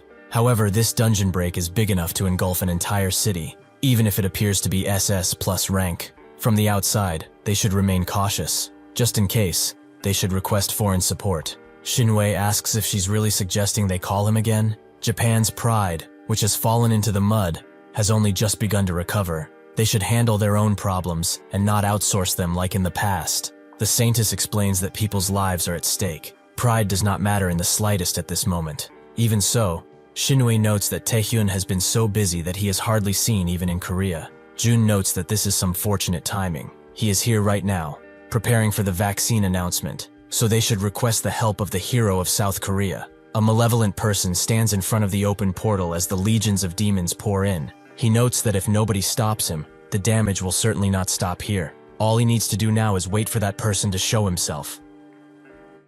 The Korean chairman gets informed about the dungeon break that is happening in Japan, and that they are now requesting the support of player Taehyun. The Japanese Player Association itself stated they will help develop the vaccine in return, as they do not want charity. The chairman asks Taehyun, who is right there, what he thinks about it, but this is not ideal. A dungeon break right when the vaccine is close to completion. The reason he stayed in Korea all this time was to keep an eye on the villains. There's no guarantee that they won't attack like before in the US. However, with a dungeon break of that level, Japan might not be able to handle it on its own, and if it fails, it will have consequences for Korea as well. Does he go, or does he have to stay then? The chairman tells him to go. If creating the vaccine is to save people, then he should go and help the Japanese for the same reason. He said so himself, that he would protect everyone, and their happiness. Taehyun did say that the reason he wanted this power in the first place was so that everyone around him would not have to despair and suffer. The chairman knows he didn't mean just the people close to him when he said everyone. People need his help near and far, so this is something only he can achieve. He shouldn't worry though. He doesn't have to choose one thing over another anymore, not like in the past. He and the other players he trained will stay here and make sure that the vaccine is completed. Even if it's the last thing that they do, it will be done. Taehyun is impressed, and notes that he will take care of it quickly, so they should hang on until then. After arriving in Japan, Jun, the chairman of the Japanese Association, warmly welcomes him. He thanks him for coming, despite his obviously busy schedule. Taehyun tells him to thank the Korean chairman instead of him. He doesn't have enough time, so they should get to it. Jun agrees, and notes that these two will brief him on the situation. The Saintess welcomes him too, noting it's been a while, and Taehyun smiles at their sight. As they fly toward the break, she explains that it began in the southwest, and is still constantly expanding. Every member of the association is hard at work slowing it down, but that's all they can do about it, unfortunately. They cannot even think about exploring it yet, as the monster that caused the break in the first place must be somewhere inside. However, they have not identified it yet, so Taehyun guesses that finding it and killing it is his part to play. The players who are holding the line are slowly getting overwhelmed. They are running out of mana, and without potions, they are left at the mercy of the incoming beasts. Suddenly though, they are all chained to the ground as Taehyun has arrived. They are really glad to see him, especially since he's with the Saintess and the Demon Sword.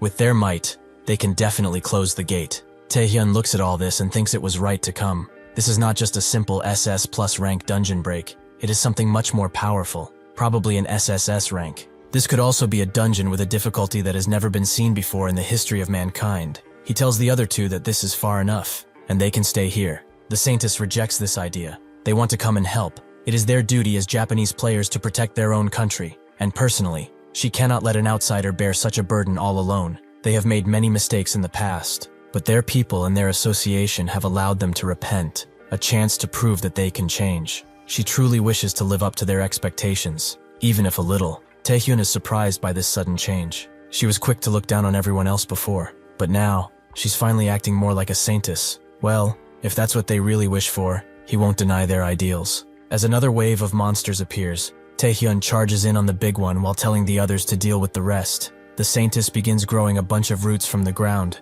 which Shinji uses as leverage to activate his own ability, allowing him to deal with the beasts easily. He looks back at Taehyun after landing and notes that these are SS rank monsters, and they are not even close to the gate yet. They are seeing monsters that could be of an even higher rank, but they do not seem to be the ones who open the dungeon. There is definitely a bigger monster waiting for them. It seems that the Saintess was right. This would have really been impossible for them on their own. However, They have Taehyun now. After a bunch of fighting, Taehyun deals with the gigantic enemy, and the Saintess can't believe he just fought an SSS rank monster, the High Kraken, which was tough, but they did win. This is what caused the dungeon break. Will the gate close now that the boss has been defeated? Taehyun feels that something is wrong. The High Kraken fell, but the overflowing mana around them is not decreasing. Suddenly he feels a bunch of water at his feet, and as the Saintess offers her healing, he tells both of them to get out of here now. Suddenly, they are all overtaken by a wave of water that destroys everything it touches with its tide. Taehyun manages to get out, but the other two get swept away. He hopes they are okay at least. He knew something was hiding here. Seeing how it could control water, it's probably a subordinate of the Beast King, Jormungand. Suddenly, the enemy says it's not a subordinate. He has come in person, just to see the key. He is Jormungand, also known as the Beast King, another Archduke. Taehyun can't believe they won't leave him alone. Now they are even coming to Earth. But by himself? The gate is not disappearing. That means this Archduke was the one who caused it. Rosaria said the king's spell is preventing the Archduke from interfering with dimensions. So how did this bastard cross over to Earth? Taehyun can tell with his high-level monster eyes that this guy is not bluffing at all. The Archduke here is not even connected to a contractor. He is the real deal. A real Archduke right in front of him. Jormungand notes he must be quite shocked to see him here in person like this. Is he curious how he managed to pass through the gate? It really is simple. He knows a way to bypass the king's spell. Oh, did Rosaria not tell him maybe? Each Archduke has a power they can wield, like mind control, absorption, reinforcement, poison, aura, or regeneration. This power, which they are all born with and have honed for hundreds of years, is what they call their authority. He is called Berserk, which is actually a hint. Now, enough with the explanations about this boring stuff. He came here personally to test him. The one who has been causing havoc across the abyss, and the next potential king, wants to see his skills. The water snake almost crashes into Taehyun, but he dodges, just for another one to appear, which keeps following him no matter how fast he dodges. He thinks about what Jormungand said. His berserk authority is a hint, but what could he be talking about? He likes that he's skilled at escaping. That is a good skill to have. But what if there are two he has to worry about? Taehyun cannot hope to dodge this surprise attack from behind, so he catches the serpent's fangs and holds them tightly as the serpent descends into the water. Jormungand is not impressed. If this is how strong the king's key truly is, then there was no point in his coming here. At this rate, they won't be the victors of the race wars. Suddenly, Taehyun's own serpent devours the water serpent, and he notes that this is not all, as the serpent rushes toward Jormungand, who is glad to see the king's power after all this time. He gets out of the way before the attack can land, and notes that this is quite the spectacle. So he is the one who inherited the king's powers, and they are nothing to scoff at either. Taehyun notes that it's not all he has as he charges in. He is going to finish what the king has started. The strike manages to connect, albeit lightly, as Jormungand gets out of the way. But now Taehyun understands. He knew there was no way breaking a spell that spans dimensions could not impose some risk. He is not at his full strength, is he? None of the archdukes he's met so far were vulnerable to predation at the beginning. It only barely worked after he dealt a lot of damage to them. But he was weary of it from the very start, and he got hurt by it, and he still has not recovered. His authority, Berserk, definitely has a side effect, right? Jormungand smiles. All he did was give a hint, but he realized it after only a few blows. He must admit, he's rather impressed. Exhaustion always follows after going berserk.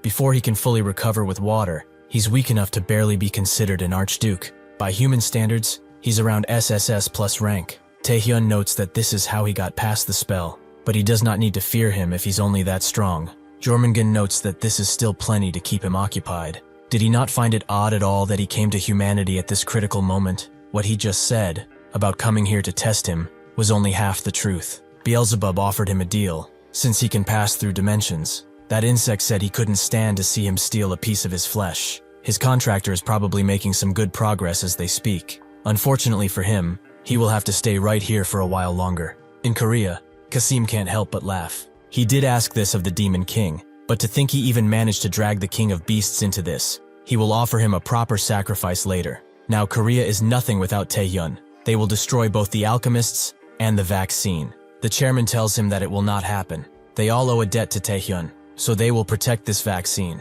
just like he asked of them. Kasim calls them all fools. They are just ordinary humans who have not undergone the blessing of monsterification. Do they really think they can defeat both his villains and the legions of demons at his side? The chairman tells him not to underestimate the willpower of ordinary humans, and Kasim finds this quite charming. Well then, he shouldn't keep them waiting, right? The chairman is curious though. Before they begin, he wants to know where Ji-hong is. Kasim notes that he seemed quite mad that Taehyun was taken out of the picture for now, so he will be doing his own thing in this operation.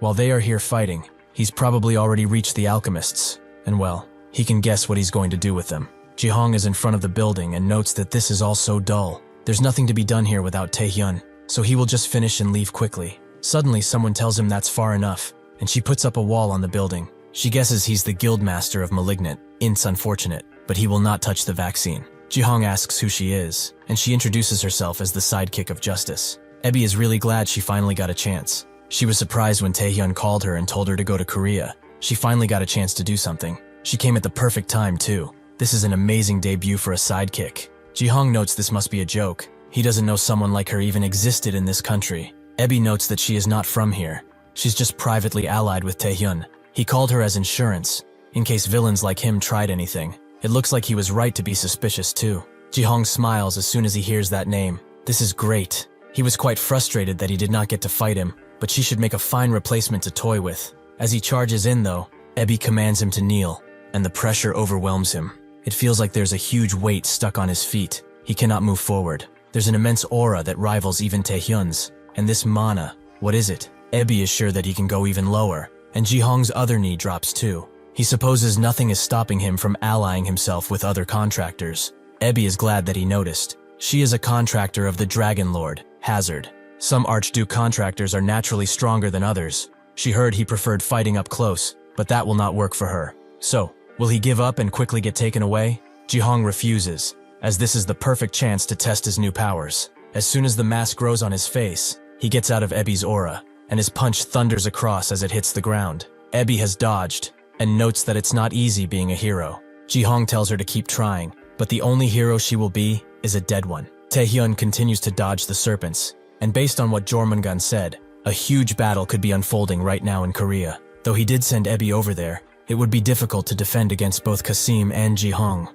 He needs to go back there as quickly as he can. However, dodging is proving more difficult by the second. This snake bastard, even if he figured out his weaknesses, he's been focusing entirely on defending himself. Large skills like predation won't be effective if his guard is still up. He will only waste mana by using them. If he does use it, he needs to do so up close and personal. Close enough that he cannot dodge, but how is he supposed to get into that position in the first place? Jormungand notices he seems to be in quite a rush. Do the events on Earth bother him that much? He really does not get it. He has the king's powers. If he accepted that fate, there must be greater matters to attend to, no? Wasting time here while he has to prepare for the biggest war ever is rather foolish. Why get caught up in trivialities? Taehyun tells him this is not trivial. This is where he grew up. Everything he experienced here, all the countless things he changed and realized, they are all part of this place, and that's why he believes things can be different. Jormungand notes this is humanity's folly. These emotions are useless for a king to have. Taehyun explains this is the path that he has chosen. No matter what he may think of him, he will return, having defeated him. Jormungand wonders if that truly is possible. Can he really pass through his defense, which is impermeable? Taehyun hears him, but perhaps this will work. He charges head on. Jormungand believes that he is out of ideas, and that his foolish emotions have taken over. His snakes strike Taehyun, and he notes that nothing changes, no matter how many times he tries. That's when he eats his own words, as Taehyun has completely disappeared. Before he can wonder where he went, Taehyun appears from below, and immediately uses predation, cutting Jormungand in half. Taehyun wonders if he really defeated an archduke, but suddenly, he begins laughing. To think he would attack him, the master of beasts, with another beast. So it was true that he could freely wield the power of the archdukes, but the beasts he wields here are still made from his mana, and just because he cannot see him anymore, it does not mean that he's won. Still, this was a rather entertaining experience for him, so he will allow him to proceed after this final test. Can he also escape this whirlpool? Taehyun can't believe that he still has mana to do such a thing. The players of Korea are fighting valiantly against S-ranked monstrified villains and endless hordes of demonic beasts. All of this can be dealt with, but Kasim is a different beast. They wonder how he managed to take out a guildmaster in one strike, and the chairman doesn't know either. He senses something completely different, that is neither monster nor villain. They wonder if they can really defeat something like him without Kim, but the chairman refuses to back down even if they can't. What they need right now is not doubt, but the determination to see this through. He did say this, but they don't even know where Ji-hong is. He's basically wishing for a miracle more than ever. Let something good happen to them. At the same time, Ah-young, who has been in stasis all this time, begins to slowly open her eyes. Taehyun tries to get away from the whirlpool, but he can't do so no matter how hard he flies. At this rate, he will be swept up, and even his blood rampage will come to an end. Sure enough, the wings he was basing his escape on disappear, and he plunges into the dark waters. The more he struggles against it, the stronger the pull becomes, and he cannot breathe either. His consciousness is beginning to fade, but he does not have any time to waste here. This world, this country needs him. The chairman takes the front line, charging at Kasim and trading mighty blows with him. But Kasim only finds him to be weak and rather old. Is this the extent of the human spirit that he spoke so highly of? How dull. The chairman is not done yet. He knows that all he is doing right now is buying some time, at least until Guildmaster Kaun wakes up. He begins to do so slowly, although he is hurting all over because of the crash he suffered. Suddenly, Kasim blocks the chairman's attack with just his palm, and notes that nothing will change even if he were to wake up. They lose, and the vaccine they worked so hard for will be destroyed. After that, this world will not be for common people like him, but for the chosen ones, like him or Jihong. He should not feel so disappointed. Their deaths will lay the foundation of a new world. A world where the strong rule over the weak. He crushes the chairman's hand with ease, making him scream, and then throws him in the air, not caring about the actions, and already looking for his next opponent. Seeing that everyone is out of commission, Ah-Young's sister gets up, knowing that she must fight too. Surprisingly though, the chairman gets up, noting that he is not done. He can still fight. Kasim smiles. He could have lived just a little longer if he just played dead like a good little weakling. The chairman tells him that he represents all the players of the nation. The players of Korea are doing their best to protect the vaccine. How could he be such a bad role model for such determined spirits? He will get up no matter how many times it takes. That is the only way he will not be ashamed of himself in front of his players. Kasim says that's fine. He will be the first one he sends to hell, and all of his beloved players will follow after him. Ah-Young's sister tells him to dodge, but it's too late, as this surprise blast for Kasim has already reached him. Suddenly though, someone blocks it with ease, surprising both the chairman and Kasim, who has become rather irritated. The chairman recognizes her. It's Ah-Young, but how is she awake? But something is different about her. Kasim knows who she is, the scamp from the Tartarus maze. He thought she had died, but if she's strong enough to parry her attacks, she must be quite powerful. Still, she is but a mere human, and no match for someone like her. After everything Taehyun and the others have done to save her, she has come to die once again. Suddenly though, just with her stare, she makes him stop. Kasim has felt this power before. It is the power of the succubus queen. Sure enough, Ah-Young pushes him away with her tentacles, and continues to slap him around. How can she be using the power of an archduke? Taehyun is Rosaria's contractor, not her. Did the succubus queen make a spare out of her, just to help her contractor? Even so, he is still a proper contractor of an archduke. For him, with his powers much stronger, something like this is nothing. He fights back against the tentacles, but Ah-Young suddenly activates dystopia, which makes his stats decrease over time. Kasim recognizes that she is a vessel with powerful abilities, but her vessel is too small to affect someone like him, because after all, she is still a mere human. There is an unbridgeable gap between them that she will never cross. Suddenly, her sister and Kwan keep him in place, as the chairman rushes in with another punch, making him actually bleed for the first time. Meanwhile, Ah-Young hears Rosaria's words. She asks what she is waiting for. She will use her powers to go berserk. Now it is the time to give it her all, and prove who she has become. Suddenly, Ah-Young begins to glow much brighter than before, and forms a gigantic orb of energy that she sends directly toward Kasim, who is overtaken by the amazing blow, which sends dust all across the city. Kasim slumbers on the ground, thinking that this cannot be happening, again and again, his mind shattering from the inferiority complex. He can understand if it was Taehyun that was the one who subdued him. He already knows he's something greater than he will ever be. But these people, they are nothing but fodder. There is just no way a contractor like him, of a great demon king, can lose. He bursts out in a cry again, and detransforms unknowingly, only feeling afterward that he is out of mana. He spent too much time maintaining both his demonification and the Devil's Gate. Jihong is sure to have taken the vaccine by now. Even if he hasn't, they still have other ways to achieve their goal. He tells them that this is not defeat as he disappears. They should be patient, as the ones who will come out on top at the end of this war will be the villains, without a shadow of a doubt. They all watch this, wondering if they really won, and the chairman guesses that they did. Suddenly, Ah-Young begins to dissipate the energy she used and threatens to fall, before her sister picks her up. Yu notes that she just lost consciousness. But what was that weird ability that she used? The chairman notes that they can't know, but one thing is for certain. If it weren't for her and that power, none of them would be standing here now. Her subconscious got her up and brought her here. They, and Korea, owe her their lives. As everyone continues to fight, they see that the gates are beginning to close. They heard that explosion from before. It must definitely have something to do with it. Slowly but surely, they all realize that they won, and they cheer, some of them finding it hard to believe. They saved the vaccine. The Gray Plague is finally over. The chairman tells them that they did well. They should be proud, but not celebrate just yet, as there is still work to be done. Ji-hong is working independently of Kasim after all. Suddenly, a person flies right into the ground next to them, shocking everyone. It's Ebi, and Ji-hong appears right behind her, sending the chairman's heart straight to his gut. He remembers everything that happened with Ji-hong, who he was, what he has become, and what he is now. Hearing him mention his name, Ji-hong turns around, not expecting him to be alive at this point. But oh well, the other rankers are shocked. Some wonder who he is, but the chairman just what the hell happened to him,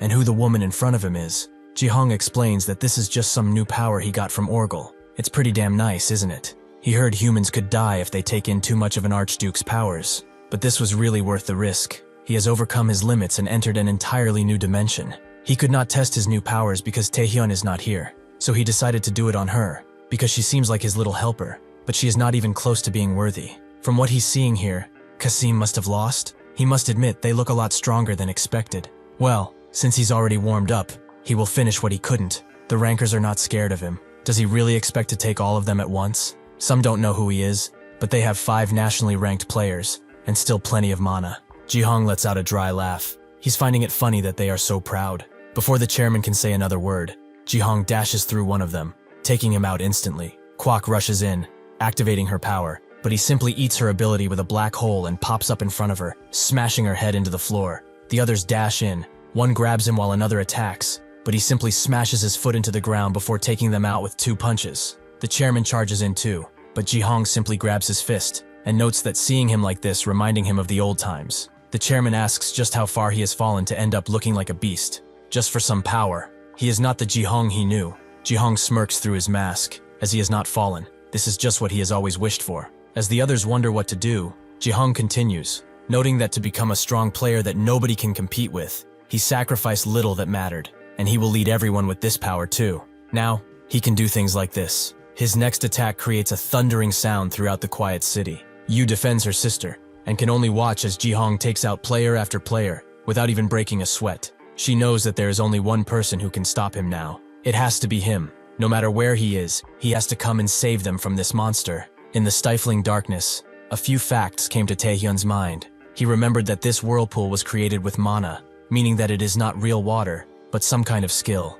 The pain he was feeling right now is closer to an illusion, created by his very mind. He remembered Kasim's words about countering with that field skill. Mana can be defeated with more mana, so what he needed to escape from here was rather simple. He immediately activates Apocalypse, a skill that puts all of his mana into one point, and is strong enough to swallow a whole ocean.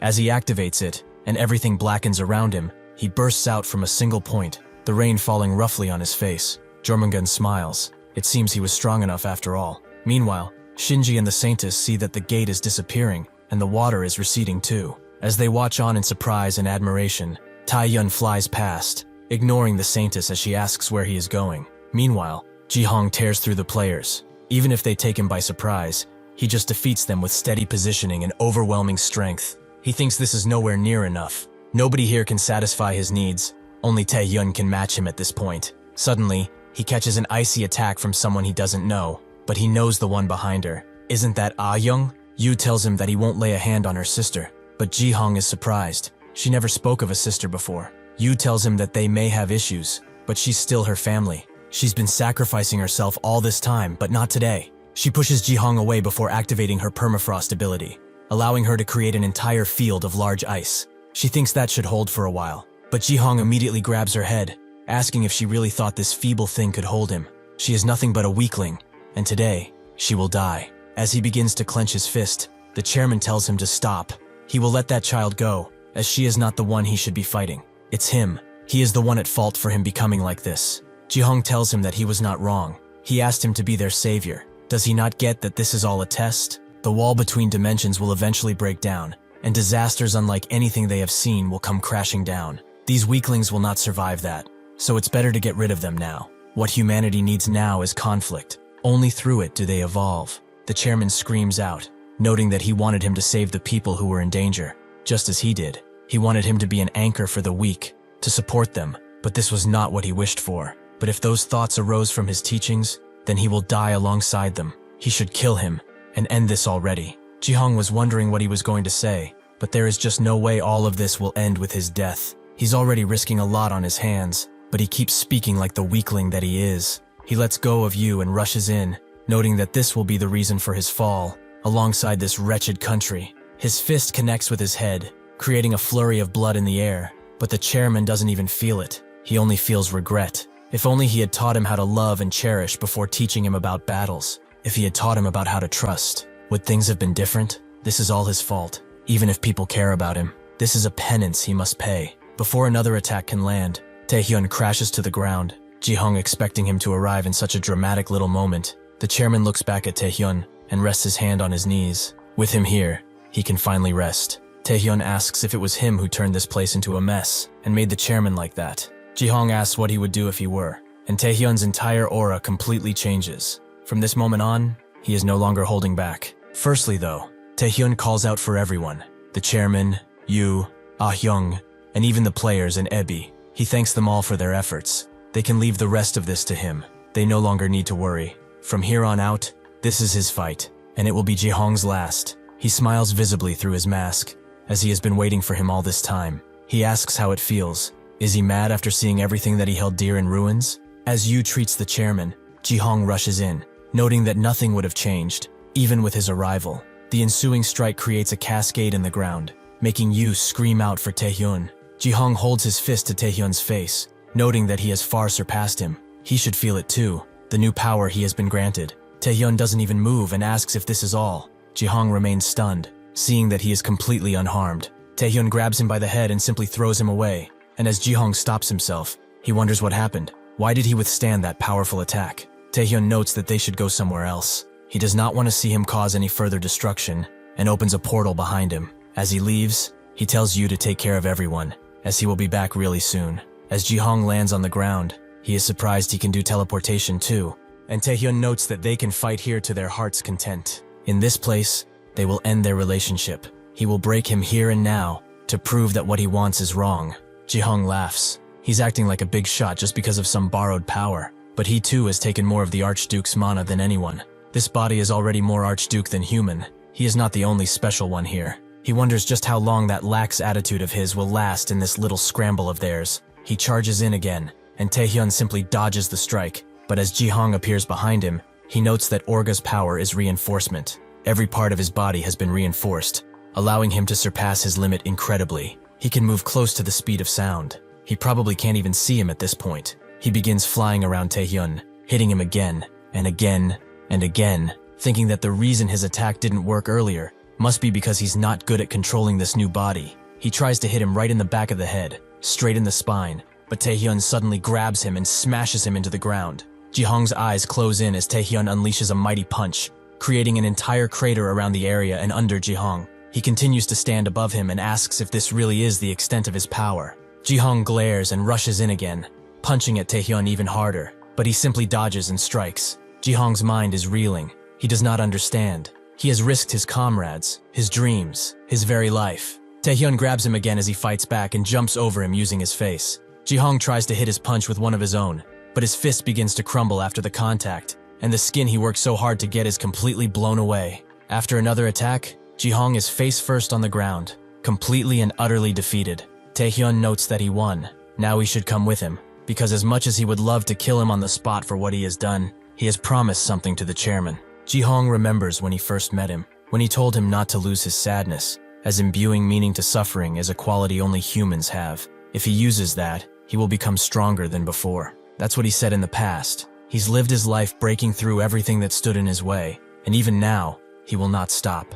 Now, he recognizes the true challenge he must overcome. It's him. It was always him. However, he should thank him, as his existence is what completes him. As Taehyun watches him, he wonders what that is for. Jihong opens what seems to be his mouth and lets out a loud roar, which actually manages to push Taehyun back. With that, Jihong rushes in and lets out a world-breaking kick, before rushing back to the flying Taehyun and kicking him in the air and unleashing a devastating combo. As he continues sending Taehyun flying, he can't believe how fun this is, how exhilarating this all is. Has he ever had this much fun fighting somebody before? He can feel it every time a strike lands on this bastard. At this very moment, as he punts him into the ground again and again, he is getting better and better. He lets out a genuine wicked smile, the first in years. As the dust around him fades, he wonders if he killed Taehyun already, but that's when he appears and tries to grab him. Of course, Ji-hong dodges, but Taehyun tries to pierce him in the back of the head. Ji-hong still manages to catch him, noting that naturally he was only feigning his death.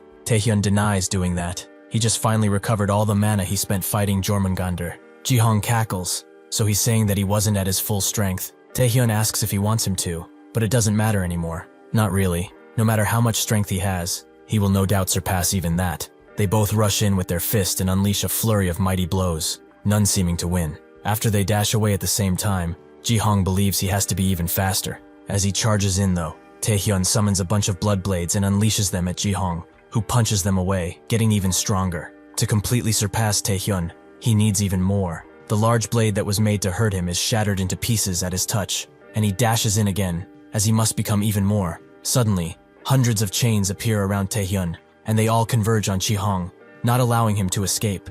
Even so, under Taehyun's eye, he breaks free and rushes in once again, but Taehyun simply grabs his fist and puts him to the ground, in the same position that this started in. Ji-hong doesn't understand. He is constantly improving, but how is it that he is still not feeling anywhere close to him in strength? Just how far has he gone? He cannot be that much stronger than him. It simply cannot be. He rushes into the air and creates a black hole, which he makes bigger and bigger. This is the maximum amount of power he can wield in this form. An ultimate black hole. This will destroy and consume everything nearby. He cannot escape nor block this. This is his final goodbye. He throws the black hole at Taehyun, who laughs, can't block, nor escape. He guesses he's never experienced this either, so he will respond with something new too. He activates predation, which begins to engulf the mighty black hole, and it doesn't stop there, as it crawls to Ji-hong too. Now he understands. This is the king's power. This is who Taehyun really is. After he falls to the ground, the Archduke's armor completely shattered. He notes that he is completely lost.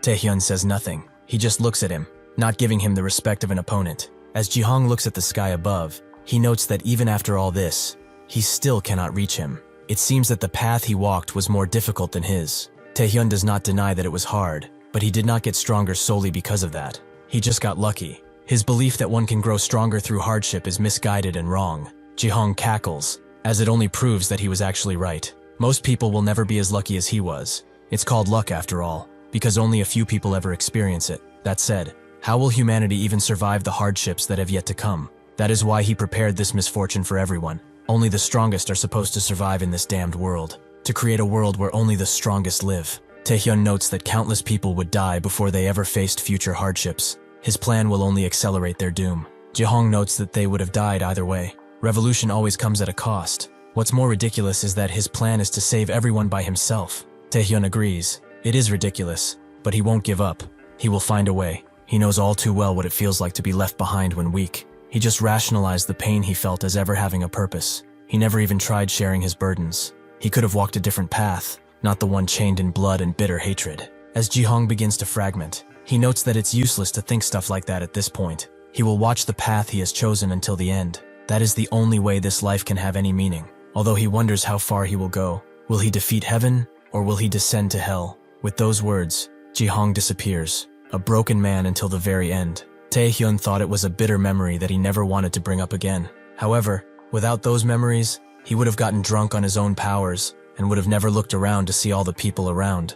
After getting back, the chairman gets up on his feet, and Taehyun gives him a knowing look. It's over. The people here are a symbol that he is doing the right thing. Walking the king's will never make him forget how he got here in the first place. The Japanese dungeon break and the accompanying terrorist attack in North Korea ended in the victory of the players, thanks to Taehyun's generous efforts, and the vaccine for the Grey Plague. The leader of the villains, Ji-hong, has died, and Kasim is severely injured. With the Japanese gate closed, the Japanese Player Association expressed great gratitude to Taehyun for his efforts and backed the development of the vaccine generously. The new South Korean Player Association focused their efforts on recovery and to announce both their efforts and the vaccine's survival. They released a statement confirming that the upcoming vaccine deployment was on schedule. After it's Ebi's turn to leave the country, Taehyun notes she could have stayed a little bit longer. Ebi denied the offer. Once the vaccine is released, There will be a lot for her to do in Nigeria. Taehyun thanks her, as they really owe her one, but Ebi notes she just got ahead of herself and lost.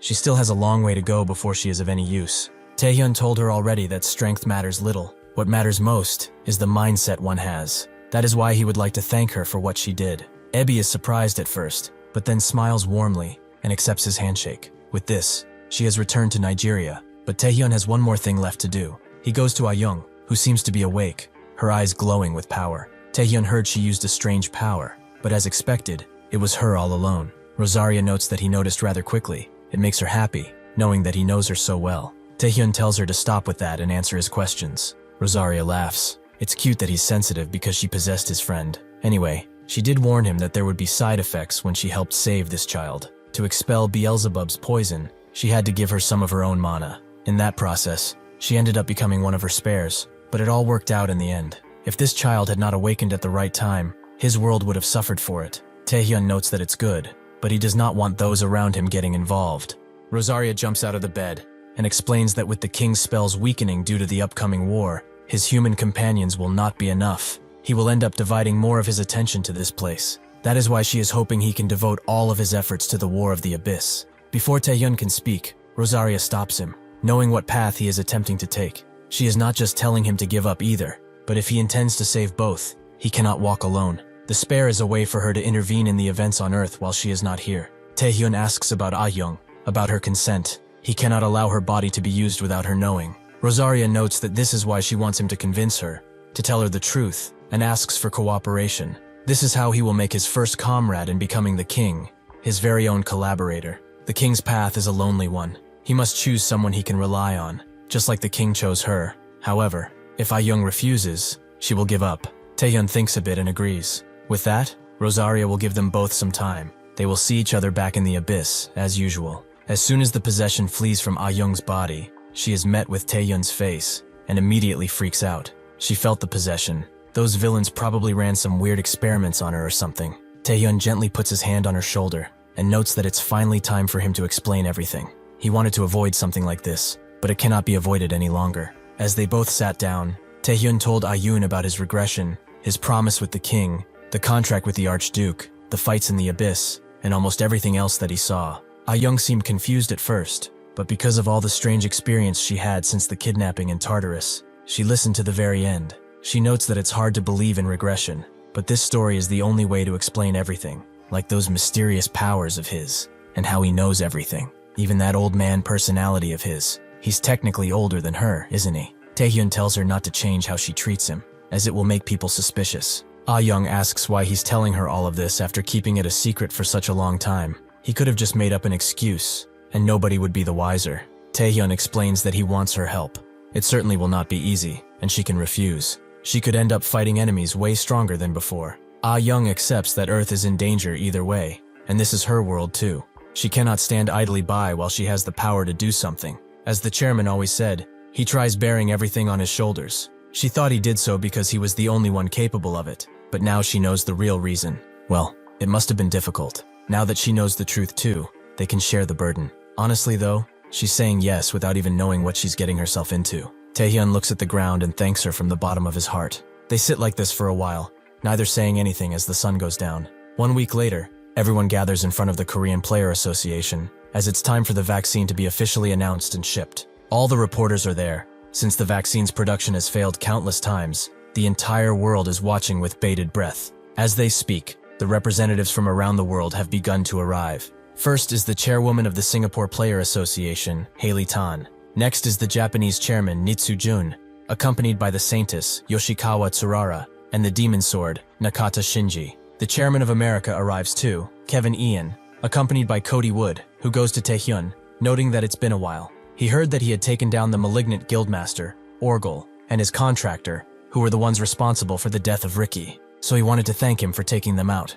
Taehyun simply nods, and Cody smiles, as the gap between them keeps growing, but he won't stay like this for long. Once this plague is over, he will catch up with him in the abyss. As Taehyun notes that he will look forward to it, someone nobody expected to come arrives at the event. It's the chairman of the Chinese Association, Ryo Zane, and right next to him is the chairman of the Tyson Group, Lee Jung-soo. The Korean chairman welcomes Ryu warmly, noting that he should have said something if he was planning on coming. Ryu notes that he came because he was invited. He should honestly thank him for making an appearance in the first place. The chairman confirms that he is grateful. He's just worried that their preparations might not be enough. But Ryu believes that even if he had prepared, it wouldn't be adequate. The chairman agrees. However, he cannot allow the bastard next to him entry. He fled to China while he was under investigation for colluding with the malignant guild. Young-soo tells him to hold his tongue. He is now a Chinese industrialist and a member of the Chinese Association. Does he really intend to continue this disrespect in front of the entire world? The chairman grits his teeth,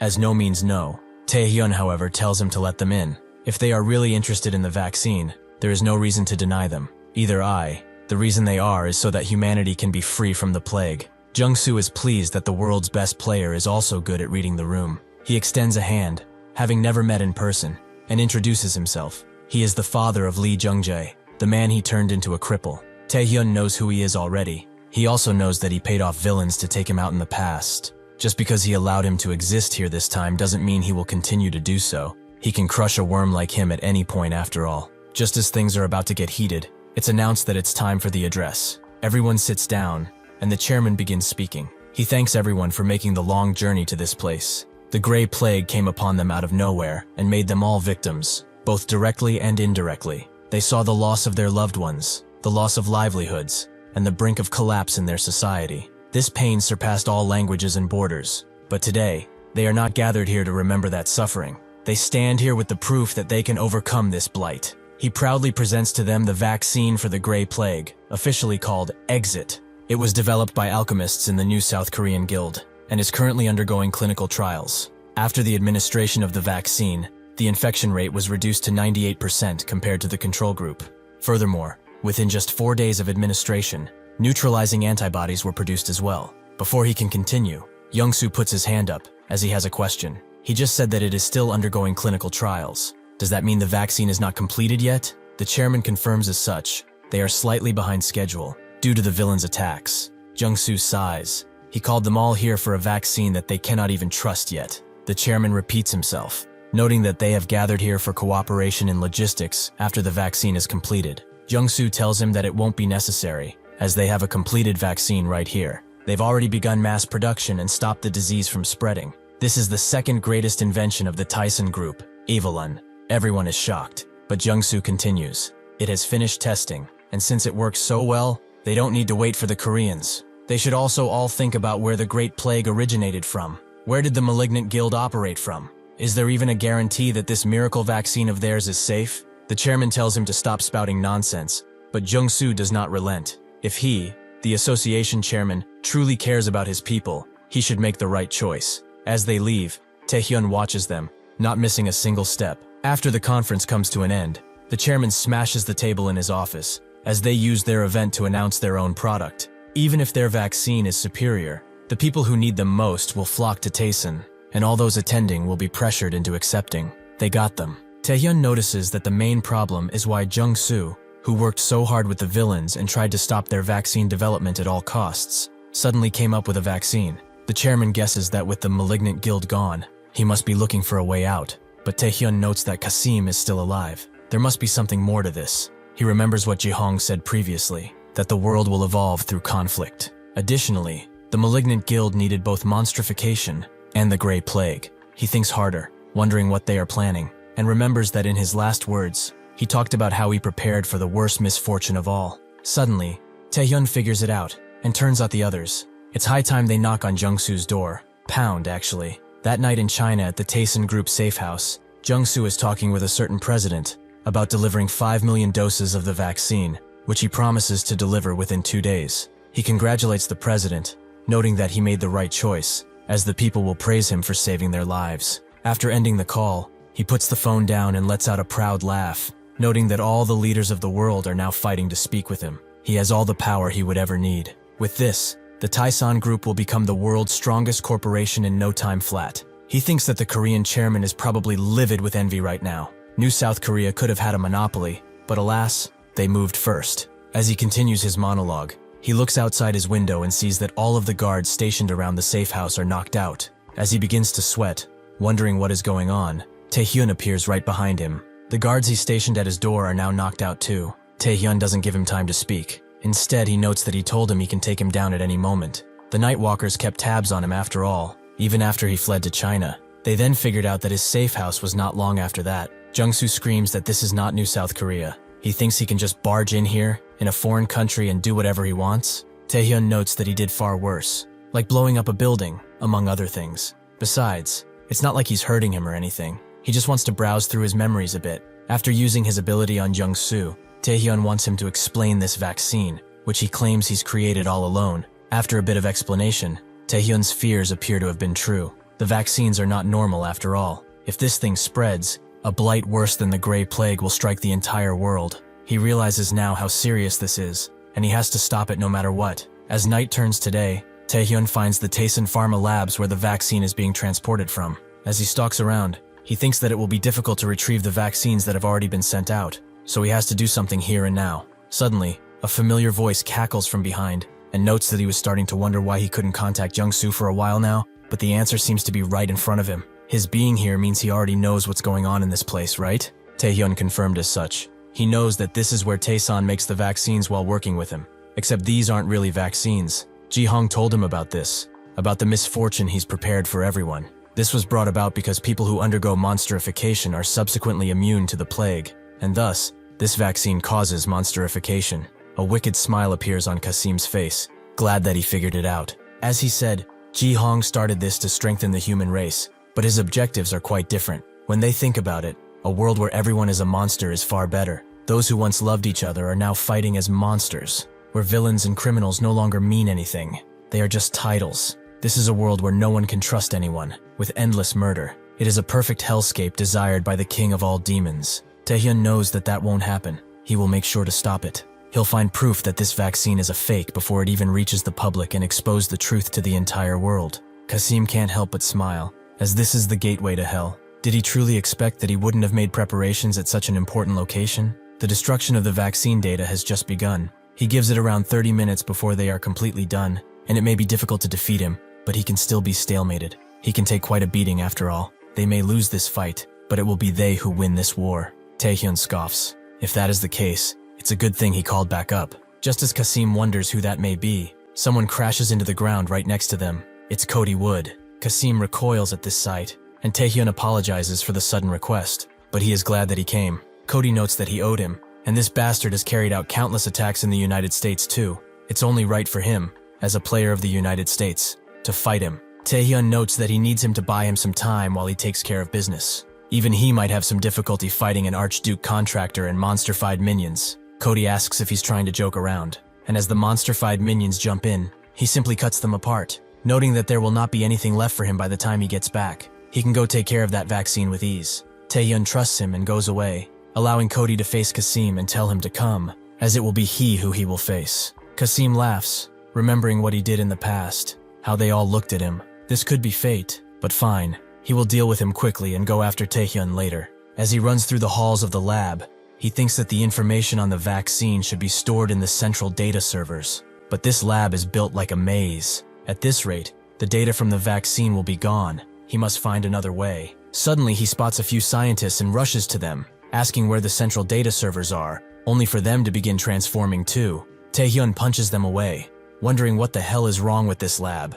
Everyone is a villain here. In the meantime, outside the city limits of Nigeria, the first batches of monsterification vaccine have arrived, people thinking that this will be the thing that saves them all. Taehyun rushes through the halls again and again, until he eventually winds up in a large room with a bunch of servers around it. Noting that this must be the central data server he was looking for, he goes up to the main computer and begins tapping stuff, thinking that there's not much time left. He needs to find the evidence while there's still some data left. Suddenly though, a spew of poison dashes towards him, and he barely has time to dodge.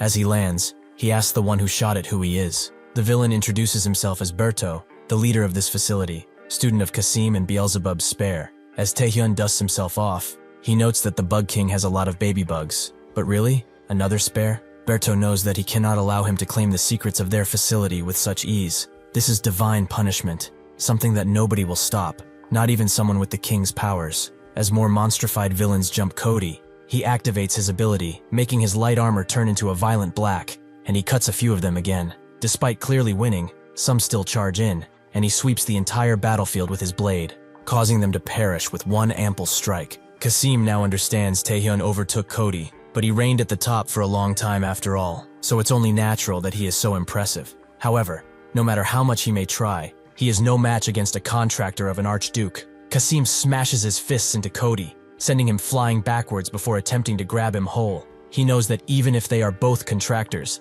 there's a critical difference between them. Cody suddenly cuts his hand, asking what the difference would be, sending blood spraying all around. Kasim simply regenerates his hand and smashes it into Cody, noting that he is rejecting the powers granted by his archduke. Cody skids on the ground before landing roughly on the pavement, stopping only because of his blade. Cassian notes that he is just a cheap imitation, a fool with no power, and unleashes a dark blast on him, covering the area around him. As the dust clears, Kasim knows that compared to him, who has accepted his powers, it's obvious who will come out on top. He grabs Cody, who was charging from behind, and notes that the legendary Cody Wood, the one who was said to be sent by the gods, is afraid of becoming a monster like he is. He grips him in his fist. As this is the limit of players, they are limited by their foolish morals. They cannot stop hell from coming, and they will not survive it either, no matter how much they try. Kasim knows that in his world, the world of villains, there will be no need for heroes like him, so this is goodbye, as he is a hero of the past. He throws Cody's corpse away, a bit disappointed that this didn't last as long as he wanted it to. He wanted to kill Cody for revenge, but alas, this was rather dull. Since Berto is probably holding Taehyun in place for a while, he should go join him, as the gates of hell will surely open soon enough. Suddenly Cody speaks, noting that he is right. Being held back by morals did not help him save his friends. However, things are a lot different now, as he too has gained fortitude in watching the one he aims to become. To achieve what he wants, he will stop at nothing. Kasim is pleased. This is how he wants to play it then. Even so, he's only just begun to tap into what he's been honing for years. Cody denies that. The level of their archdukes are worlds apart. Kasim asks what he means, as the one who he serves has sat on his throne far longer than anyone, his great lord Beelzebub. Cody scoffs. Lucifer, the one he's contracted with, fell to the abyss at the very creation of this world, so he wants to show him the power of a true monster now. He activates his demon sword and unleashes a blast so powerful that it overwhelms Kasim's demonic body entirely. He de-transforms, his normal body having suffered damage too, and asks how this happened. They were so close, just a little more, and what he wished for all this time would have come true. Has his lord abandoned him? As Cody looms over him, determined in his crusade, Kasim tries to survive somehow, noting that they will need him if a demon appears. Like last time, Cody raises his sword, noting that if another demon shows up, they have plenty of theirs to defeat him. With that, Kasim's life ends, putting an end to the malignant guild. As he sits defeated in the data server, Berto can't help but laugh, as this is much more than what Kasim told him. He wonders why he is not coming to help, and with just 1 minute left, Taehyun successfully gathers all of the data, saving it into a USB stick. Later, in Nigeria, as people are lining up for vaccinations and getting treated, one of the doctors barges into a tent and tells everyone to look at the TV. News of what had happened has finally reached the world. The vaccine they have been using is nothing but toxic waste, meant to maim. Thank you for watching. See you next time.